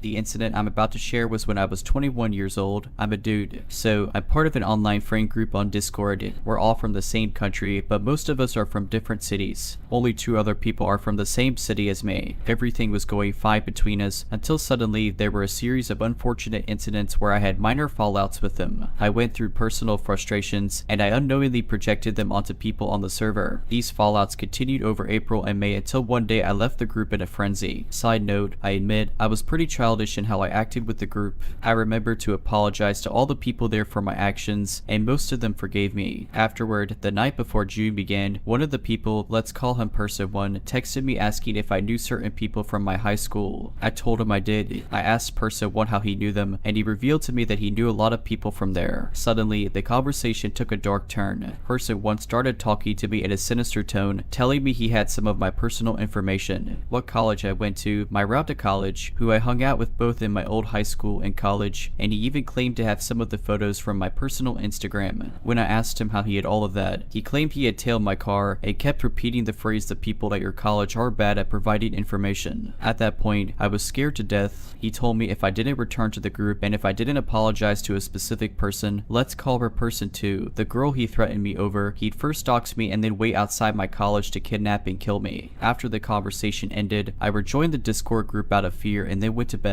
The next couple of days were rough. The fear of what Person 1 could do to me gripped me tightly. I lost my energy and motivation, the ability to engage in my usual day-to-day interests, and I even lost my appetite for food. My family and friends both noticed that something was wrong with me. I was too scared to even tell other people about what was going on. Fearing for your safety is a fate I wouldn't even wish on my worst enemy. Normally, death threats like these wouldn't scare me, but what made this situation different were the following points. Person 1 lived in the same city as me, and relatively close to my neighborhood. Before this incident and my fallouts, he'd often tell us stories of how he got into major gang fights and dangerous situations. I had never received serious death threats before. I've pretty much been safe my whole life. Since this was my first time facing such a situation, it seriously traumatized me. A couple of days later, I contacted Person 1 again and begged him to stop dictating me like that. Finally, he revealed to me his reason for scaring me. He told me he wanted to humble me so I stopped being too moody in the group and rejoined. He said he wasn't dictating me anymore, but still wanted me to remember the conditions he put on me as a request this time,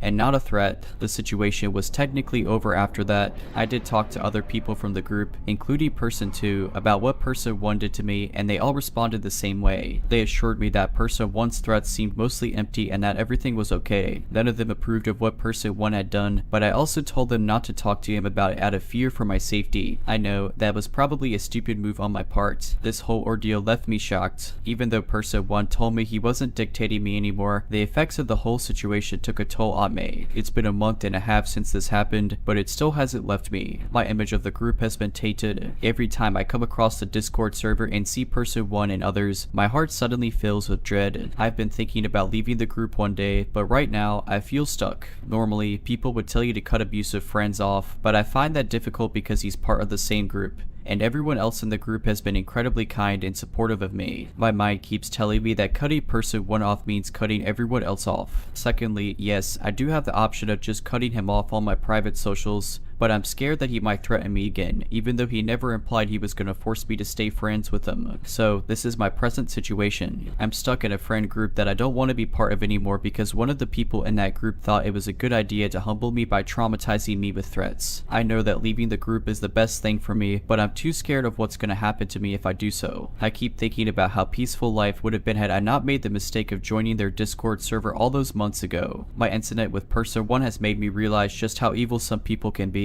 I want to avoid him, but because of my paranoia, I sometimes force myself to engage with the group normally. I don't ever want to meet Person 1 or interact with him in any way. I want to cut him off and forget about him completely, but I don't see any way out as of right now. It feels like I was slowly lured into a cage and immediately imprisoned the moment I settled in. I know very well that leaving the group is the right option for me right now because if I don't, my mental health will continue to decline, but I need help in finally achieving that goal.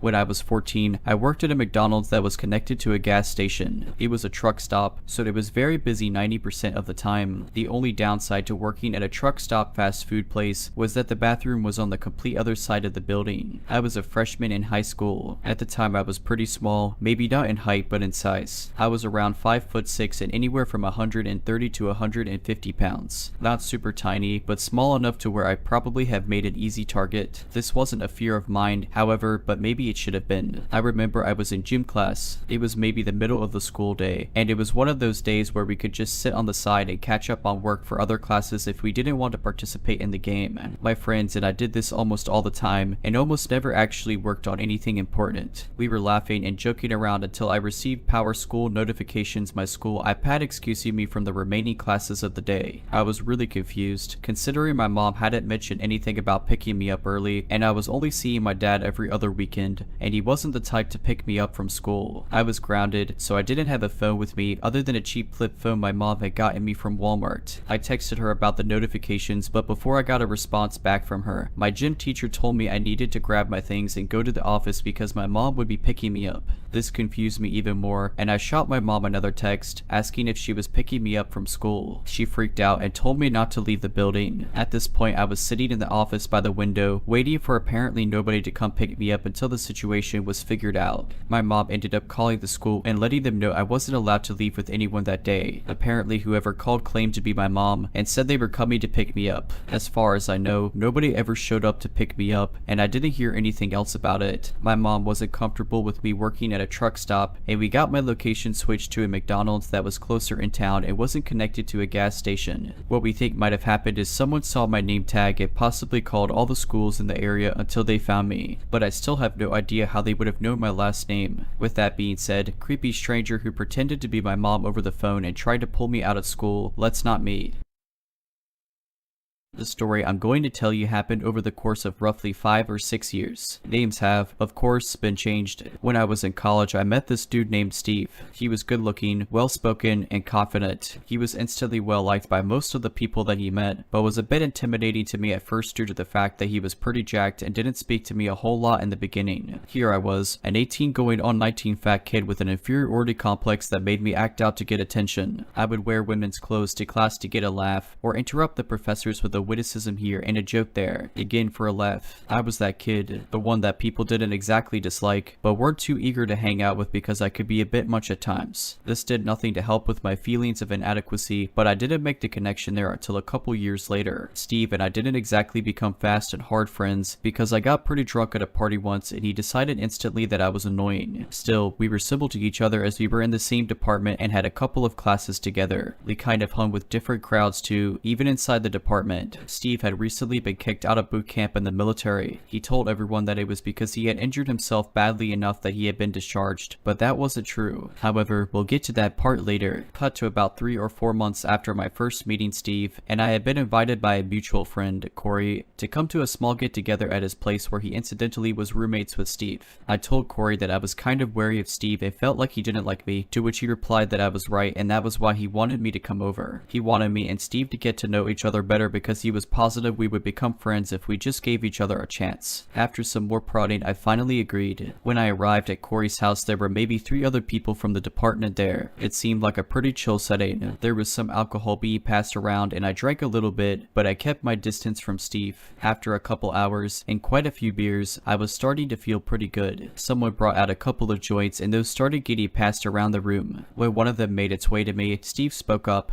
"Don't bother passing to him," he said with a mocking laugh. "He's a goody good." I'm not exactly sure why he said or even thought that. It might have been because I once mentioned in passing that I had never smoked weed before. Regardless of why he said it, it made me mad that he was making fun of me. So I did what any 19-year-old drunk dude would do. I grabbed the joint and took the biggest hit I could possibly take. This, as anyone who has ever smoked knows, is a huge mistake for a marijuana virgin when quality kush is handed to him. After my coughing fit and all of the laughter at my expense had subsided, I looked at Steve challengingly and he just kind of nodded in my direction before resuming his conversation. Now, no one told me that you shouldn't mix alcohol and weed. Had I stopped there, I would have been fine. However, I continued to drink, which exacerbated all the stuff that comes along with being high. By the time I knew I was high, I was starting to get paranoid. I am, or at least was, a bit of a hypochondriac. Dry mouth felt like my tongue was swelling up and my throat was starting to close. The feeling of almost weightlessness that sometimes accompanies being high made me feel like I wasn't anchored to the floor anymore. The time dilation that you experience with weed made me feel like I was literally frozen in time. I started to panic. By this point, everyone else had gone home and it was just me, Steve, and Corey. I explained to Corey that I thought I was allergic to weed because I wasn't feeling right, and oddly enough Steve asked me to explain what I was feeling. When I did, he walked me through all of it and calmed me down. Once I was calm, he put a controller in my hands and we played video games until I sobered up enough to drive. It was honestly really cool of him, and it was the start of one of the best friendships I've ever had until it became the worst, most abusive relationship I've ever been in. Over the next year or so, Steve and I became really close. I considered him one of my best friends. Being around him was almost like a drug. He just had this way of making you feel like you mattered. I know now that he was a complete sociopath, but you don't really see those signs until it's too late. He harassed me until I started working out with him, which meant I had more energy and confidence in myself. I got into pretty decent shape. I wasn't ripped. I wasn't even what most people would call fit, but I wasn't the fat kid anymore either. He would come to my house and force me to go out and do stuff. Before I became friends with him, I was kind of a loner and a hermit. We would go to the lake just to screw around, or go hiking in the woods, or any number of outdoorsy type activities. For the first time in years, I had confidence in myself and I was actually quite happy. Enter Lisa. Lisa was the love of my life, the one who got away, or rather the one that I stupidly dumped twice over a 5-year relationship because I was scared. She's not a huge part of the Ballad of Steve, but she plays a role. She had come to my hometown to go to school, and she had a boyfriend back home, but we clicked immediately. I know you're wondering, and no, we didn't hook up or anything while she was with him. She made her intentions toward me clear, and I made it clear that nothing would happen while she was dating someone else. She told me that she had been considering breaking things off with him as he was a bit controlling and a jerk, and the next day she walked up to me and kissed me full on the mouth. When I started to push her away, she laughed and said, "I broke up with Jason last night. You're my Dell." I smiled back and our relationship began. I apologize for getting into these details that have nothing to do with Steve. It was just an immensely happy time of my life, and I never would have had the confidence to flirt with Lisa in the first place if it weren't for Steve. The next year after Lisa and I got together was rather uneventful. I will admit there were some red flags with Steve that I either didn't see or just outright ignored. Looking back on it now, one of the most obvious signs was that one day I was hanging out with Lisa when Steve showed up. She had always gotten a bad vibe from him, rightly so, and so when he showed up she left to go to class 45 minutes early. Watching her walk away, Steve said, "I could take her from you if if I wanted. I gave him an incredulous look, slightly panicking that this man who called himself my friend might actually want to and be able to sway Lisa to date him instead. He laughed at my expression and added, "Don't worry, I don't want her. She's like a 6 at best. She's perfect for you, but just thought you should know that if I wanted, I could take her from you." It should be noted that Lisa was absolutely gorgeous in a very classical way. I am now convinced that Steve actually was attracted to her. I did get angry and told him not to talk to her about my girlfriend in such a gross manner, but once he gave a half-hearted apology, I just kind of shrugged it off. The next year there were even more red flags that I chose to ignore. I know the story is moving rather quickly right now, but those first couple of years weren't really that bad. Yes, Steve was starting to show his true colors, but the really bad stuff was still to come. Also, if you're keeping track, I was at a 2-year college for 3 years. That's just how long it took me to get my associate's degree. That's neither here nor there. Steve started dating one of the freshmen in our department. I heard from others that the relationship was incredibly psychologically abusive on his end, but I kept brushing it off because the girl he was dating hadn't spoken up and Steve was a good guy, right? I mean, I hadn't witnessed it. Other people must just be misinterpreting Steve's unusual sense of humor in a way that painted him in a bad light in their minds. I was unaware at the time that of course she wouldn't speak out against him because that's what psychological abuse is. It's gaslighting and insults and ensuring that the victim believes themselves to be absolutely worthless and deserving of the treatment that they receive. During the end of year departmental party, I proposed to Lisa and she said yes. When Lisa and I graduated from the college with an associate's degree, we decided to move to a new school together. Despite the fact that our relationship grew stronger than ever without Steve in our lives, a dot that I didn't connect due to still being firmly in his psychotic grasp, the college we decided to transfer to was absolute garbage, and after the year was over we had decided to transfer again to a better and cheaper school, this time about an hour away. Coincidentally, it was the same school that Steve now attended. That summer, Lisa moved back to her hometown while transitioning between schools, and I ended things with her for the first time over the phone. Bad, I know, but we were like 5 hours apart since I had stayed behind to live on campus and work, and neither of us could find the time to visit the other. The only reason I can logically come up with is that I was scared of the commitment. I've always said that when I marry, I want it to be for life. I got in my own head and started to worry about whether or not Lisa was the person I really wanted to spend the rest of my life with. When I moved to the new city, Steve helped me get an apartment in the same complex where he and Corey, the friend from earlier, both lived. We were in separate buildings, but the apartments were set up in a way that the courtyard between the two buildings was only like 40 feet across. I could actually see into Steve's basement apartment window from my second floor one when we both had our blinds open. There were many times that I would glance out the window while playing video games or something and Steve would catch my eye and wave me over, so I would obediently turn my game off and head over to his place to smoke a little weed and watch one of his 4 DVDs for the billionth time. During this time in my life, I became a major alcoholic. I'm fairly certain that Steve realized this was happening, but said nothing because he wanted to be able to hold it over me later. He may have contributed to my alcoholism a bit. He began to use the same bullying tactics he had once employed to get me to work out and go do things. This time he was using them to get me to go out drinking. If I told him that I had class early the next day or homework that needed doing, he would just wave it off and tell me we would be back in plenty of time for me to get my homework done or get plenty of sleep. We would often stay out until 2 in the morning when the bars closed, or later if he met someone cool and decided we were going to go to their house to hang for a bit afterward. If I said I didn't have money, he would promise to pay for me. At the end of the night, I would get a bill I could barely afford and he would explain that clearly he meant he would pay for the first couple of rounds, and if I drank more than that it was my fault. Several times I had to borrow money from him to pay rent, which further put me in his control. I would like to take a brief break and address the elephant in the room. I realized that every single one of the previously mentioned problems stemmed from me. I could have moderated my drinking. I could have told him no when he asked me to go out. I could have realized sooner that he was never truly going to pay my bar tab or that we weren't going to be home early. I take responsibility for all of these things. That being said, something you have to understand about Steve is that he would gaslight and make me feel like I was being a bad friend if I told him no, despite having a very valid reason for the refusal. What I'm trying to do by telling you this part is point out that he was never the good friend that I thought he was, or he would have pointed out that I was drinking too much. Would it have stopped me, as I know now from the numerous attempts by another really true friend? No, it wouldn't have, but at least in hindsight I would be able to say, you know, Steve tried to get me to stop drinking. He was a good friend. Back to the story. Some few months after moving to the new city, Steve introduced me to a friend of his from out of town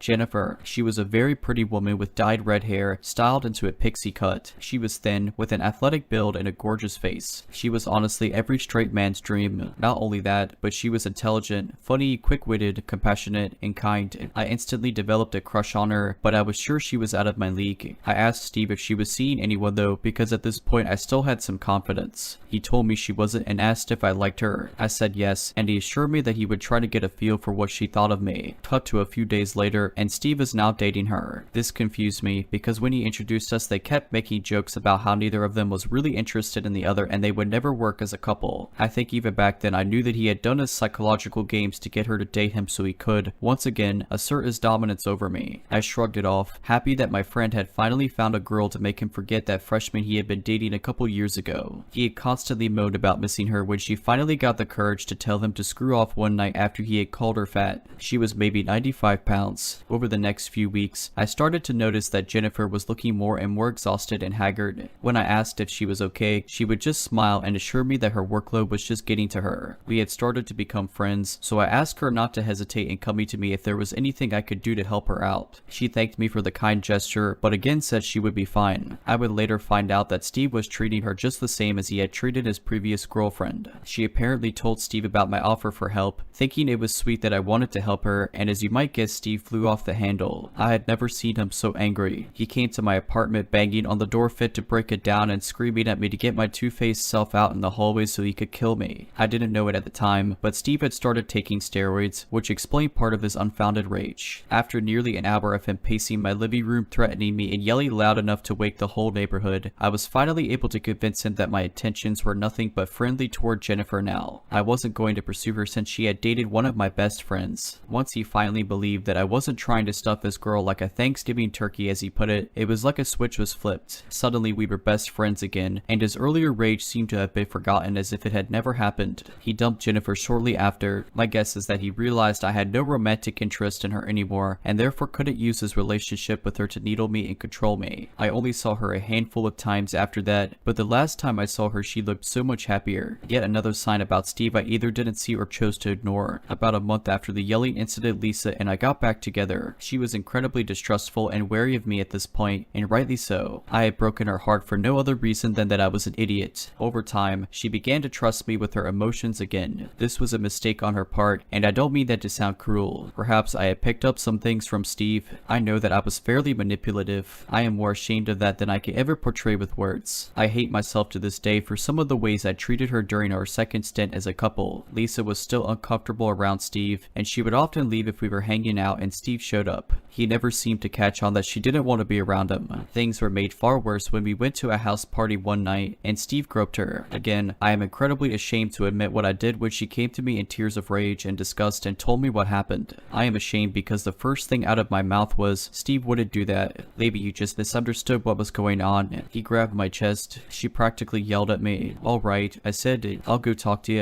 I should have just cut him out right then and there. If you're liking this video, all I ask is that you make sure to subscribe to my channel and like this video. Thank you. I should have taken Lisa home. I should have went and knocked Steve out. I should have done a lot of things, but I've always been a people pleaser, and Steve brought this out in me in the worst way. When I asked Steve about the situation, he told me that he had grabbed her waist to get around her in the kitchen, which was crowded, and that he had accidentally brushed up against her while reaching for a bottle of rum. I believed him. I went back to Lisa and conveyed what had been told to me. After a lot more enraged tears and yelling, she left. Why she didn't just dump my stupid, harassment apologist, victim blaming self right then, I still don't know. When Steve appeared a few minutes later and I explained what had happened, he put on a faux sympathetic face and said with a chuckle, "Man, screw her. Let's find somebody better for you." Even back then I knew that that was a huge red flag, but I still ignored the signs. I didn't cheat, but I ignored the signs. Lisa didn't speak to me for a week, and she was right to do so. She should have never spoken to me again. For the next few months, things with Steve were a bit strained and we didn't hang out much. Things with Lisa improved again now that Steve wasn't around as much. We were even talking about moving in together. together. This would not ever happen because I was going to break up with her again before long. I didn't know I was going to do this at the time, but it was going to happen. When it did happen, there were no tears like the last time. There was no pleading that we could make it work. Lisa simply fixed me with an emotionless, almost dead gaze and said, "My sister told me not to trust you again. I should have listened. Get your stuff and get out of my apartment." Now I really wish that she had just left it at that, but over the next couple of years we would go on to have a few stints as friends with benefits, as we both knew what the other wanted in bed, and it was just easier for both of us, I think, to find comfort with each other when we wanted. I obviously obliged. There were no feelings in it for her. We never got back together, but we became a sort of facsimile of friends again after a while. Shortly after our breakup, I became immensely depressed. I didn't realize that it was because I was still in love with Lisa. Why would I be? I had broken things off with her. Regardless, I started drinking even more and stopped working out. I started regaining all the weight I had lost my freshman year of college, and Steve noticed, often remarking that I was a fat. I never really minded it because I was used to my weight being the butt of every other joke. Besides, he always said it with a laugh to let me know that he was only joking, the way good friends always insult each other, right? At the same time, I started hanging out with him again. One day he came to me asking if I wanted to move into a house with him. I politely declined because I liked living alone, and my rent was relatively cheap for where I lived. He got unreasonably angry, saying that I owed him everything. He proceeded to scream at me for half an hour. He didn't speak to me for 3 days, but did eventually calm down. He never apologized for his ridiculous outburst though. When he moved out, another mutual friend took his apartment after having just gone through a bad breakup of his own, and I started hanging out with this new friend, Mark, quite a bit since he was just across the courtyard and Steve was a couple miles away. During this time, I met a man through Mark who would go on to become one of the 2 best friends that I have ever had, and one of the most amazing people I've ever known. Enter Nick. Remember the friend from earlier who I said regularly tried to get me to stop drinking? That's Nick. He was in as a man who, for some reason, I never want to disappoint. Even today, being mostly sober, a huge part of what keeps me from drinking is the idea that if Nick found out, I would be more ashamed of myself than if I publicly pooped my pants in front of the woman of my dreams. Personally, that to me is a mark of a true friend, mostly because Nick never asked for or expected me to feel this way. In fact, I think he's a little uncomfortable with it, but it's not something I can just turn off. Nick and I hit it off fairly quickly and started hanging out regularly. It was with Nick and his circle of friends, all of whom I proudly now call my own friends, that a Dungeons and Dragons group was started that lasted for nearly 4 years. Nick plays a bigger, if not huge, part in this story later. Things continued this way for maybe half a year before I finally decided to take Steve up on his offer and move into the house with him, mostly because money was tight and my bills would go down. His current roommates had moved away for whatever reason and he had a couple of vacancies. I took one room, and a friend of his from when he was in boot camp, Greg, took the other. For a while, things were awesome. Steve had apparently become Catholic. He was off the juice. It was like I had my old friend back from the days when we had first started becoming chummy. He, Greg, and I would often go on road trips or go out to bars or just go to some outdoor attractions around the city and walk around. Now, remember that I said that Steve had been discharged from the military and claimed that it was due to an injury. Turns out that was not true at all. One night while Steve was at work, Greg and I were hanging out with some beers and somehow the topic came up.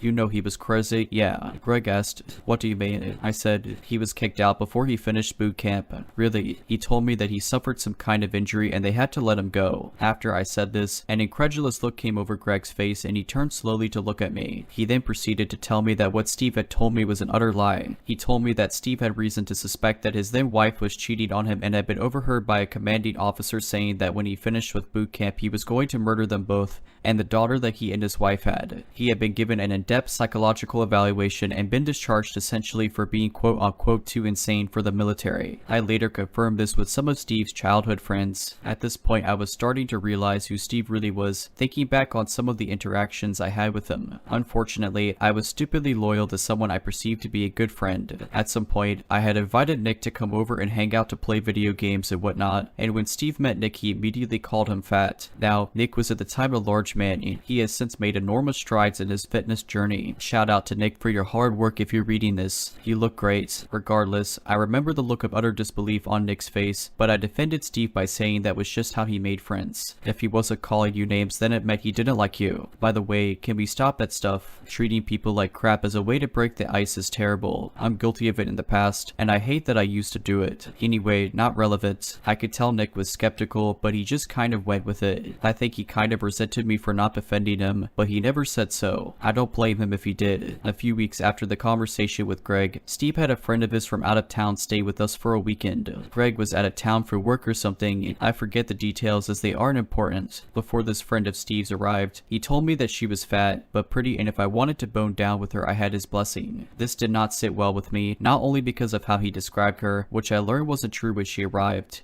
but because he felt the need to give his permission for two of his friends to get in bed with each other. I kept my mouth shut, though I forget the woman's name, but she was a very pretty woman. I was confused as to why Steve would describe her as such. She and I got along really well from the start. That night, she and Steve slept together. Again, I'm fairly certain he slept with her because he could tell I was taking a liking to her. I wasn't falling over myself to get into a relationship with her, but I did like her quite a bit. Steve had to once again assert his dominance over me. The next day, we all had lunch at a local restaurant, and Steve essentially left his friend and myself to drive his car back to the house while he wandered off to do whatever knows what. I was infuriated that he would do that. Not necessarily the leave us part, but the fact that his friend had come to town specifically to visit him and he just bailed on her with no real reason. She and I spent the day watching movies and playing video games. We talked quite a bit about Steve as he was our one common link, and a lot of things came to light about Steve that I won't mention here simply because I don't want to be typing this for the next 2 weeks. I texted Steve multiple times throughout the day asking where he was. He didn't respond until about midnight when I sent a text telling him it was kind of crappy of him to just leave his friend with me when she had come to see him. The text I got back just read, "Mind your business, fatty. I'll be home when I get home." He finally rolled up around 10 the next morning as his friend was getting ready to leave. He was driving a motorcycle that I had never seen before. He barely said goodbye to the woman as she was leaving, and when the door was shut, I rounded on him. "Where were you, dude?" I demanded, feeling myself getting angrier by the word at what he had done. "Not that it's any of your business, but I was helping a friend bury a body." He shot back as he walked into his room. I knew instantly that this was a lie. I had this intuition when it came to Steve.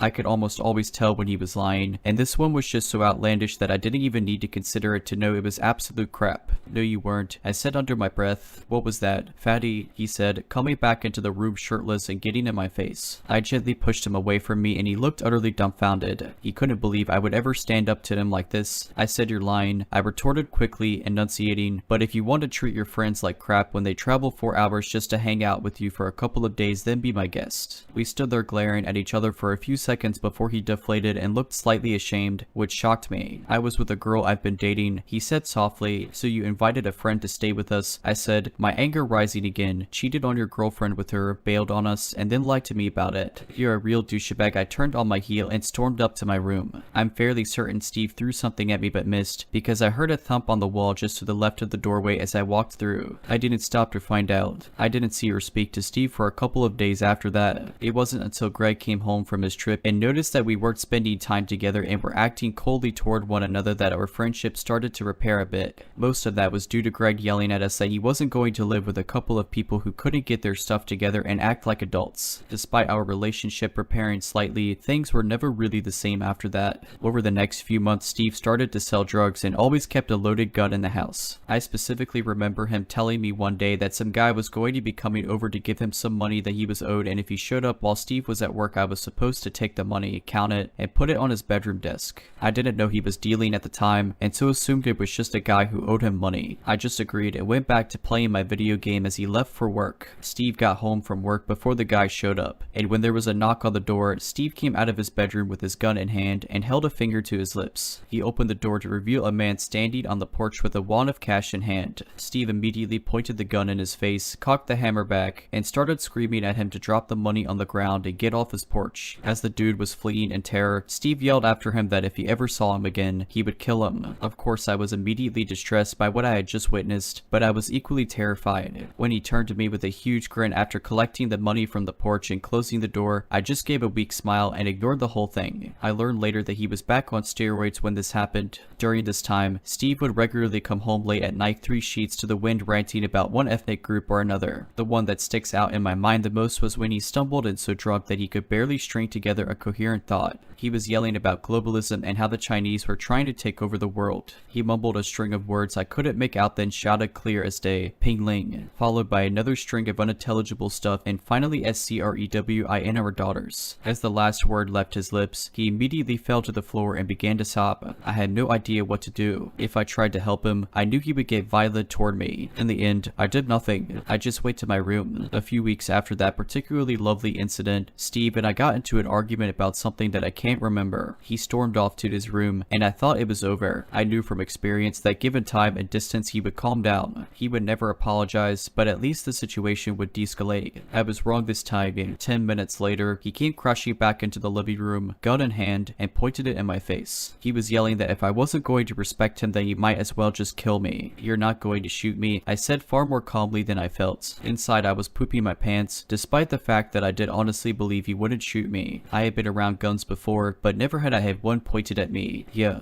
he said, why do you think that? I knew it, I replied. I know you're not going to shoot me because I'm one of the few real friends you have left. He seemed to consider this for a moment and finally lowered the gun. His face was still murder incarnate, but at least the gun wasn't pointed at me. Can you move, man? I asked. I'm trying to watch Netflix. He continued to stare at me for a long while, seeming to be internally fighting with himself, before finally stomping back to his room. I didn't see him again for the rest of the night. A few days later, Steve and Greg asked me to sit down when I came home from my third double in a row at the restaurant where I worked. I asked why, and they said we needed to talk about me living there. I told them there was no need. I was moving out. They seemed satisfied with this, and I went to my room to get some much needed sleep. As a side note, as I was moving out, I accidentally broke the handle off of the storm door, and Steve lost his mind, screaming at me and calling all kinds of names, including racial slurs. I assured him that I would replace it, but he just kept calling me names. Nick was helping me move out at the time, and once we were away from the house, he gave me a look that spoke volumes. I know, I said, I know. Part of the reason I'm moving out. I didn't say anything. He replied, you didn't have to. I said, this was the point that I finally snapped and realized that Steve was nothing but a toxic piece of crap. It took someone I hadn't known for very long giving me a single look for that puzzle piece to finally fall into place and make me go, screw this guy. After I moved out, I only saw Steve once more. I was coming out of class on the university campus and he drove up on his motorcycle and started trying to make conversation,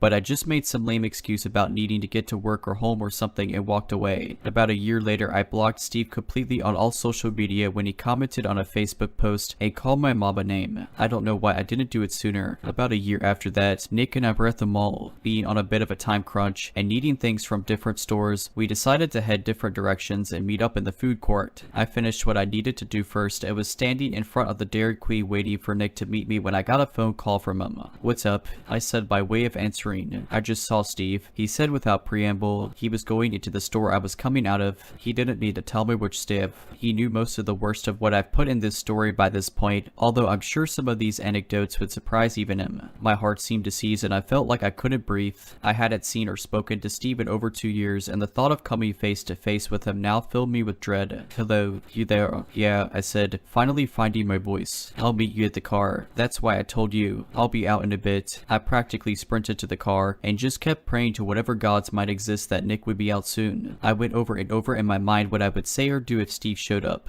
Luckily, I never had to find out what I would have actually done or said because Nick appeared pretty quick and we left. That was the last I heard of Steve. The incidents that are portrayed in this story are not everything that happened over the course of my relationship with Steve. There were more, including more death threats, a physical altercation, more name calling, and insurance fraud that Steve decided to rope me into without my knowledge. These were just the worst or more poignant incidents that needed to be told in order to paint Steve as he truly exists. Were I to tell the entire story of Steve, it would likely wind up being a whole novel. A lot of it, while terrible, isn't really all that relevant in the grand scheme of things. So there's the Ballad of Steve. Now, I know at this point you're wondering to yourself why I didn't just leave Steve in the dust a long time ago. Why didn't I just walk away from that friendship at the first sign of trouble? Well, there are a few reasons. First and foremost, as I said, Steve was a sociopath. Sociopaths are extremely versed in making people trust them, even as they treat them like trash. Not to mention he gaslit me and made me feel feel as though a lot of the smaller incidents were my fault. That in turn led to me believing the bigger problems were my fault. This is how psychological abusers keep control. Secondly, I am a loyal friend to a fault. I will see the best in the people I care about even as they stab me in the back and beat me down. This is a fault of mine that I am working on. I only saw the terrible in Steve when he treated another friend I was loyal to bad. Third, a part of me was terrified to walk away. There was a piece of me that was scared, and sometimes still is since I blocked him, that he would get it in his head to kill me because I rejected him. This is again part of the conditioning that abusers do. Regardless, I am much happier now and glad that the whole ordeal is behind me. I'd like to end on this final note. If you are in a relationship of any kind where you are starting to see red flags, don't ignore them like I did. I explained away a lot of the red flags that Steve was waving proudly, and I regret it to this day. I was lucky and got out of the most toxic friendship I've ever known with only some psychological trauma and having my confidence shattered.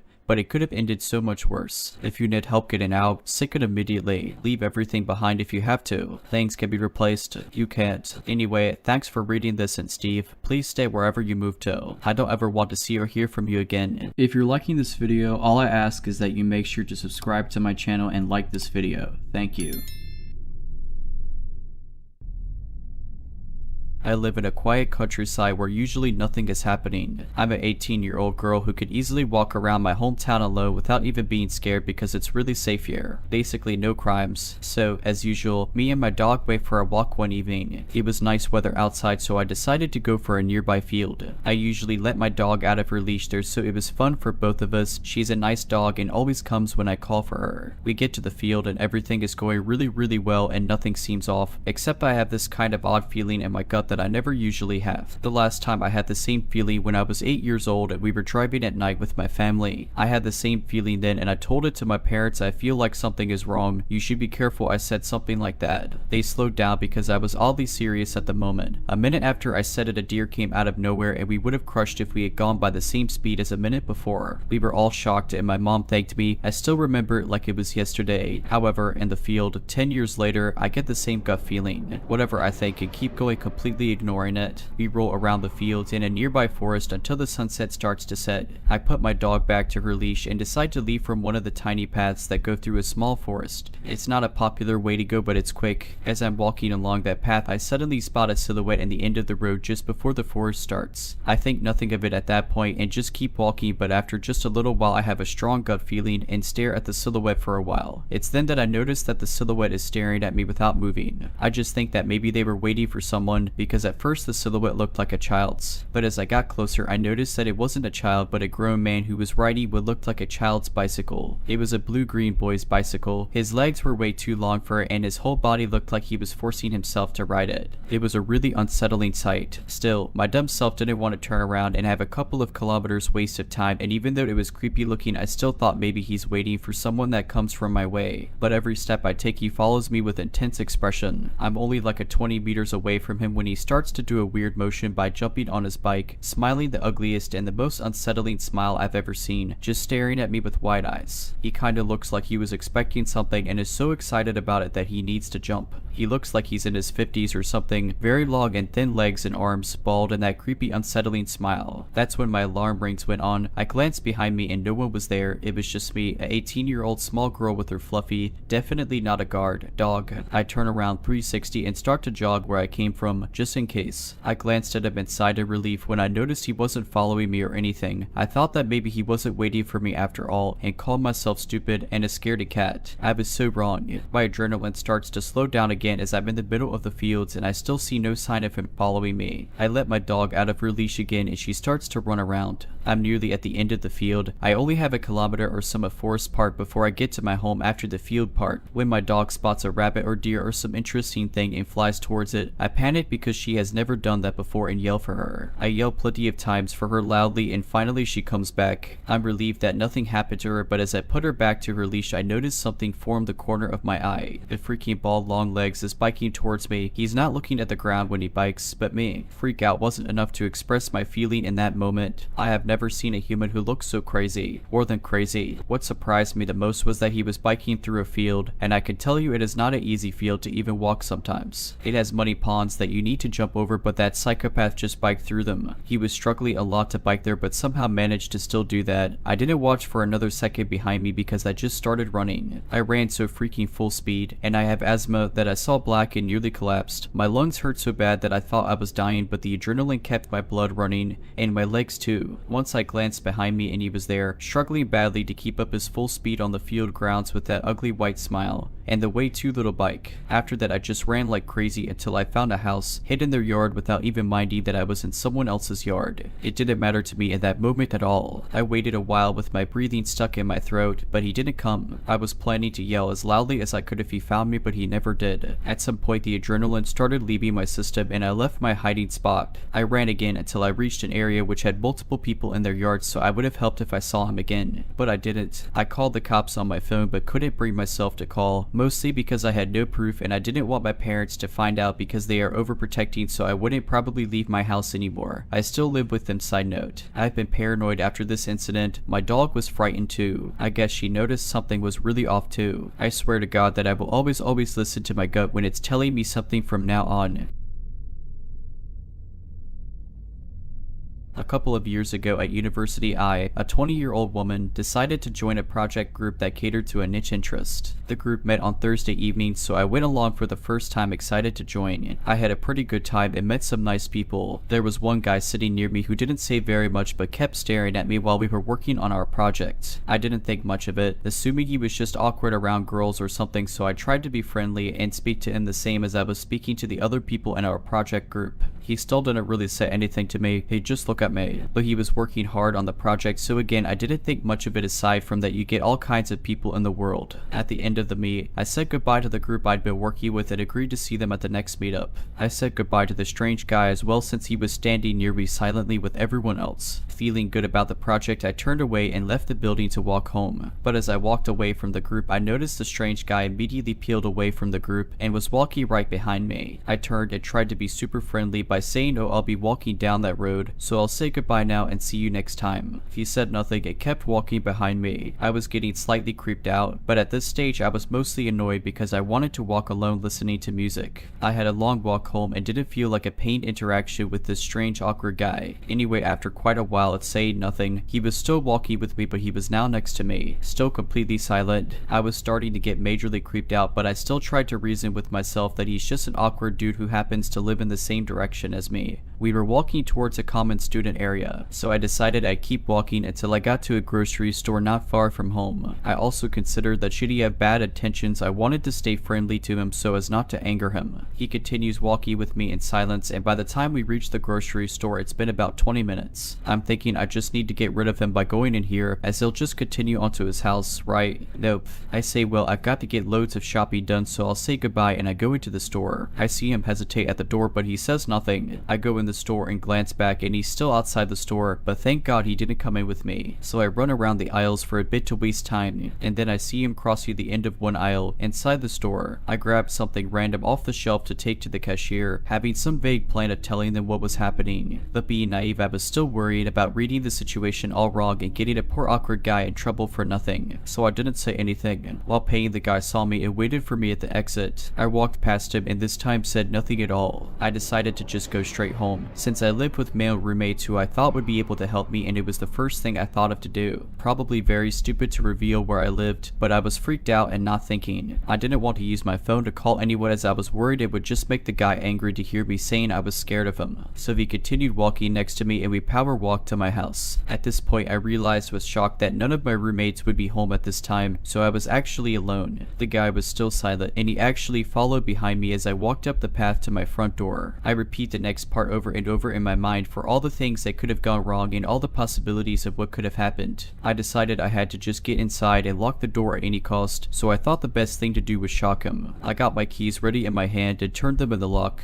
Then I turned around and flung my arms around his neck saying thank you so much for walking me home. It was so nice to meet you, and just being really loud and friendly and hugging. It did shock him, and in the next second I removed myself from him, turned, slipped through the door and slammed it shut. He didn't have time to react and I got in safe safely. After going upstairs, I looked through the window and saw him go back out to the road and just stand there for a bit. Then he just walked off back up the road. Goes without saying, I never went back to the project group, and it made me extremely anxious about letting anyone know where I lived. I looked out for the guy constantly but never saw him again in my road, so for whatever reason he didn't come back. Don't know what his intentions were, but it was just bizarre. It made me very vigilant, and overnight I went from naive and friendly to suspicious and private.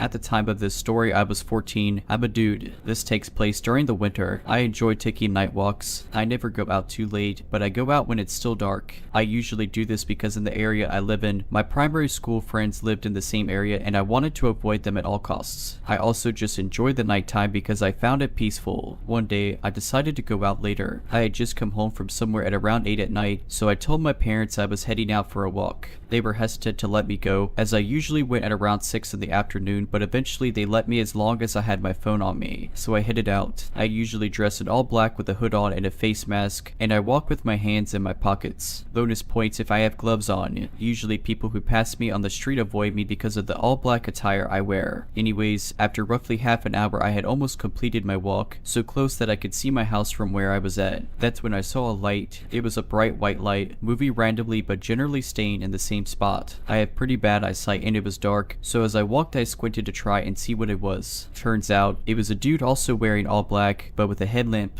I walked closer, but slowed down my pace significantly. I got a really uneasy feeling, and I didn't like him at all. I wanted to just get home, but I would have had to walk past him in order to get to my house. I thought about turning around, but I really didn't want to walk the 30 minutes all the way back, as it would probably be 9 at night by then, and I didn't want to worry my parents. I continued to walk very slowly, watching him carefully. Suddenly, he stopped moving. Then he turned around and stopped again. The light was still. My heart dropped. There was a grassy area right next to the road that I was walking on, so I moved to the grassy area and began slowly walking there instead. I was pretty far from him still, so I thought to myself, if this guy runs towards you, run faster. It was a tense couple of seconds before he began jogging, not moving directly towards me but still coming in my general direction. I didn't run quite yet, as he certainly could have just been a jogger running along the road. I thought that until his jog broke into a run, and this time it was straight for me. I inhaled sharply and booked it in the opposite direction. I had always been quite a fast runner, and my legs were quite strong because I would go on a lot of bike rides in my area, which has a lot of steep hills. I was able to run for a solid 10 minutes, not daring to look behind me. I made it up a large hill before stopping to catch my breath. I looked to see if he was chasing me, but the only thing I could see of him was that light. It was moving around the same way I had seen before, and it was shining directly into my eyes. I jogged the rest of the way home. My mom saw that I was sweaty and exhausted, but I just told her I had gone for a run this time instead, which wasn't far from the truth.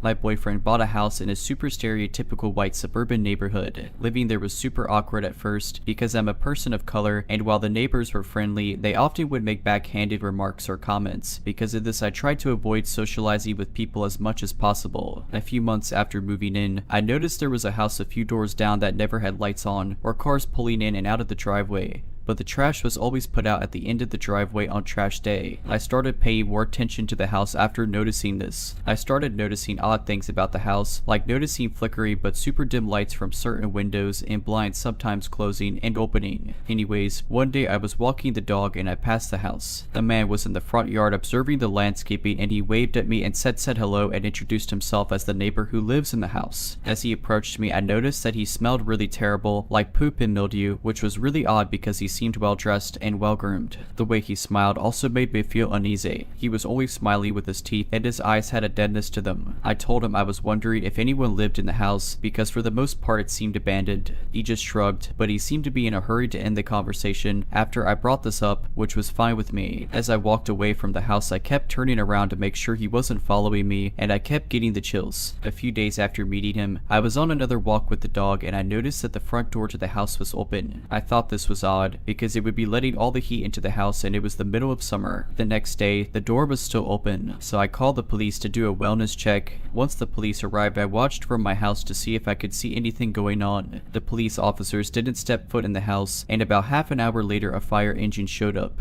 The police officer and the fighter stayed talking outside for a while after the firemen had entered and exited the house, but not much else happened. About a month later, my boyfriend was walking the dog and he stopped to talk to some women who were clearing things out of the house. They told him that the house belonged to their father, who was currently in an inpatient dementia treatment, and that the house had been inhabited by a squatter. They told him that house was full of mold on the wall that was almost an inch thick and that the man had been hoarding roadkill in one of her rooms. It also showed signs of him living in the house, including a space cleared out for him on an old moldy mattress in the upstairs bedroom. They had found candles and a salt circle in one room, as well as notebooks full of writings about the devil and devoting yourself to Satan and other worldly alien beings. I guess in the end the squatter had just decided to up and leave the house alone. The women have since cleared out the house and it has been gutted and remodeled. I'm not sure if they are selling it or what's the plan with it, but the memory of that man and his empty smile and the smell coming off of him will stay with me forever.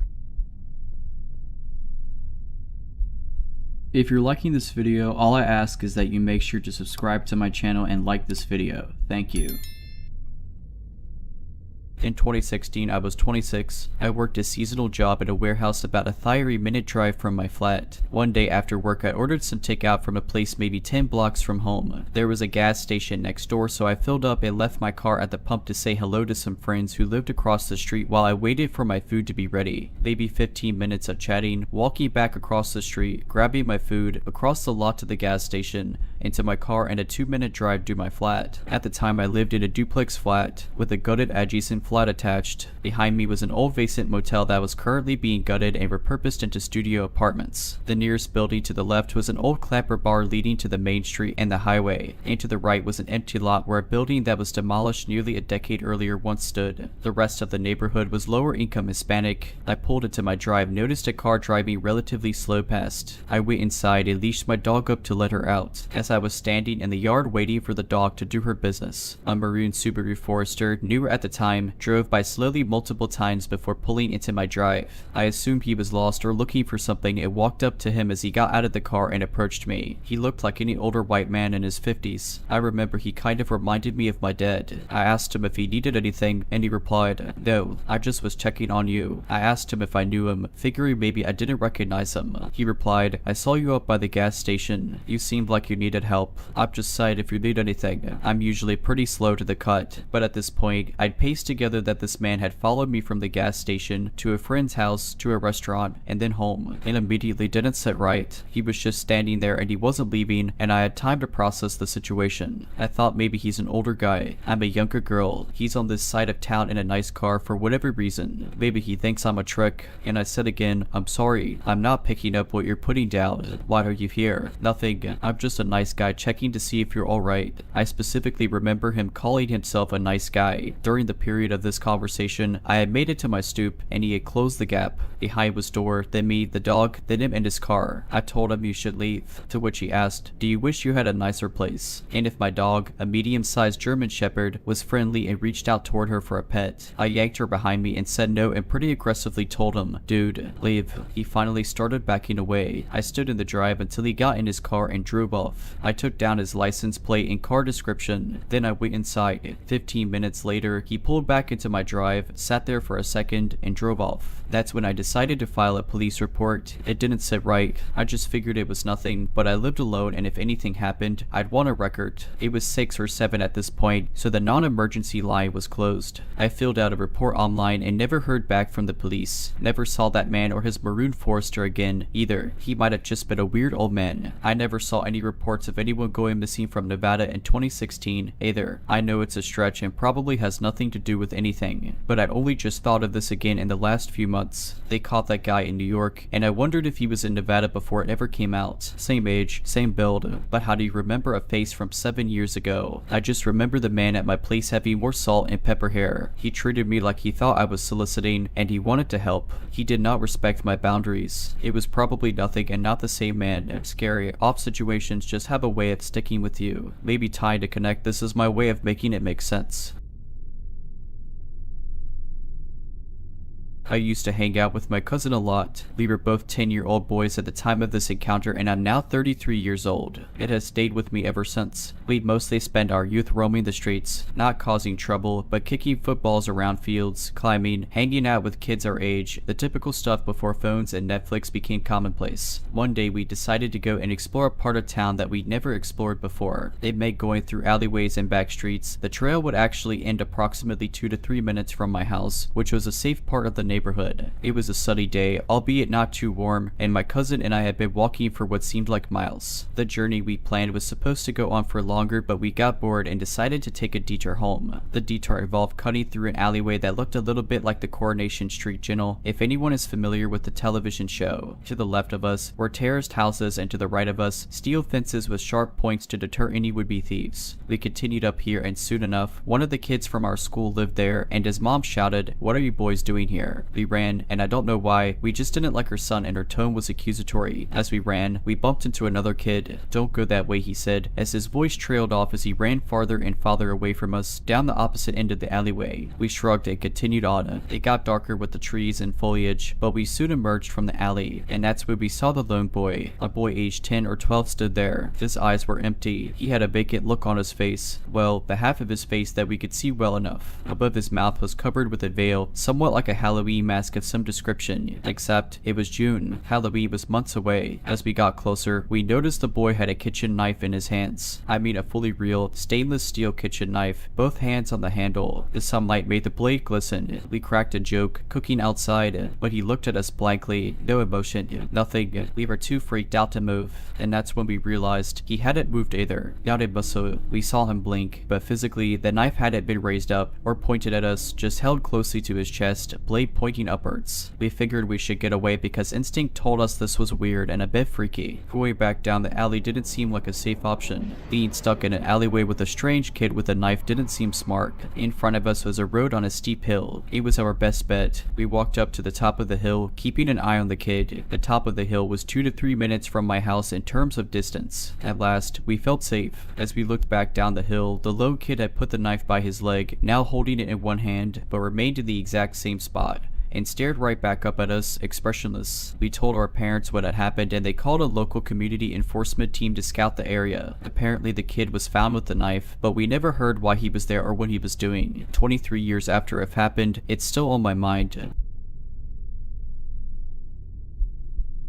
While I was living and studying in the capital of my country, I had a small rented basement of a 1917 built house next to a nightclub. I was preparing to go to sleep quite early since I had class at 8 in the morning the next day. Right before I fell asleep, I remembered that I forgot to lock the door, but since the city I lived in was generally quite safe, and the only way to get to the entrance of my place was past a front gate, all around to the other side of the house and down some stairs, I didn't think much of it and proceeded to fall asleep. Skip forward to the middle of the night. I wake up and feel someone or something slowly pulling my blanket off me. In a confused state, I extend my hand and feel a hairy, male arm under my fingers. My first thought was, oh, this is probably my drunk flatmate, but then I remembered that he is at his girlfriend's place on the other side of town. In pitch black, I jump from my bed, rush to the light switch, and as I turn it on, I find a stranger around my age, a student, standing in his underwear by my bed, with his underwear clearly wet. My initial reaction was to stay calm, since I had no idea if this dude was violent or what was even going on in the first place. I calmly asked him, "Man, what are you doing here?" He was clearly very confused as well and took a sit on a recliner I had in my tiny room. And there we are, both in our underwear, him covered in something wet and I on the border of pissing myself, and what does he do? He extends his hand and introduces himself to me. At that point I go, "Okay dude, get out of my house," and start escorting him to the hallway, where I find all his clothes and shoes on the floor. As I am escorting him out, he goes into the bathroom and locks himself inside. I hear him turn on the shower and proceed to knock on the door saying, "Hey man, if you don't leave right now, I'm calling the cops," to which he replies, "I'm not afraid of the police." Well, that's just perfect, isn't it? A few minutes pass and he steps out of the bathroom butt naked, with my flatmate's towel around his waist, looks at me looking kind of content, and says, "Hey, did you see? They've got a shower here." At that point I am fuming. Who's got a shower? This is my house. You're a total stranger and you broke into my place. Suddenly an expression of complete fear appears on his face. Oh my god,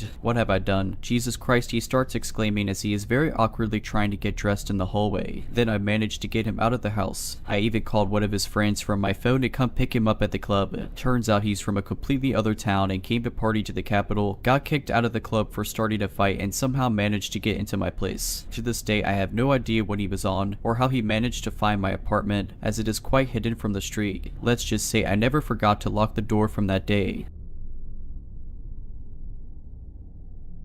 When I was 21, I was living in a 2-bedroom apartment with my 15-year-old sister and our mom. How we ended up there is another story in itself. The complex was in the same town I grew up in. It wasn't the best complex around, but it also wasn't the worst. I took comfort in the fact that we would see the security guards roaming quite often because the laundry units were in every other building, and of course, our building didn't have a unit, so I felt safer knowing there were guards around when I did my laundry late at night. I was on the top floor, so I'd have to drag my laundry down 5 flights of stairs, walk outside to the neighboring building, and go to the lower level to do laundry. One day I noticed a new security guard. He was a large man and probably about 6'3", very muscular build. He wasn't as friendly as other guards. He didn't really acknowledge residents, so he was a little scary and intimidating, but that's good for the job he had. My friend lived in the same complex in a building behind me. There was a little playground and tennis court that separated front buildings from back buildings. One day my friend texted me around 10 at night saying she went to do her laundry and she saw him lurking around the building she needed to go into. The guards were only supposed to survey the grounds outside and only go inside a building for suspicious activity. They only had keys to the building front doors but didn't have keys for laundry units. At least that's what we were told. He ended up following her into the laundry room where she verbally assaulted him and threatened to call management if he didn't get out. She said he stood still just glaring at her and left the building without saying a word. Now that this was fresh in my mind, I was on high alert. A few weeks go by and I come home after work around 9:30. When I pulled into my lot, I noticed the power was out. The whole parking lot and all the buildings are pitch black, no light sources detected anywhere. I decided to back my car into a spot so I could have a clear view of my building from my car. I was a little hesitant to get out because I had some bags of hair product I bought from work, some food I picked up, my water bottle, and my purse to carry, and I knew it would take some time to gather my stuff and lock up my car. We also had some homeless people nearby that would dig through the dumpster bins and search the lot for cigarette butts that were still smokable. One man in particular seemed very strung out and unpredictable, so I didn't want to have a run-in when I could barely see anything. I called my mom to come down and open the door for me, but she didn't answer. My sister never answers her phone, so I didn't even bother trying. I sat in the car contemplating my next move. By then my eyes had somewhat adjusted to the darkness and I decided to stop being such a chicken and just go inside. As I gathered up my things, the power suddenly came back on and I felt so relieved. But when I looked into the windows of my building, that relief quickly turned to fear and suspicion. I saw that same security guard that followed my friend standing on our top floor landing and staring at our door. There were 3 other doors on my floor and he was standing in front of ours. He didn't move for a few seconds and just stared at our door with his head leaned forward like he was trying to listen through our door. He then slowly turned and made his way downstairs. I called my mom again and she answered this time. I told her what I saw and she came down to get me and then called building management. I never saw him again. I don't know what happened, if he quit or got fired, but I was very relieved that we wouldn't have to deal with his strange behavior anymore. Apparently other residents had strange encounters with him as well. It's scary when you can't even feel safe in your own home. Alright, but that's it. I hope you enjoyed this video. If you did, make sure to subscribe to my channel, like this video, and comment something down below. But as always, Have a nice day.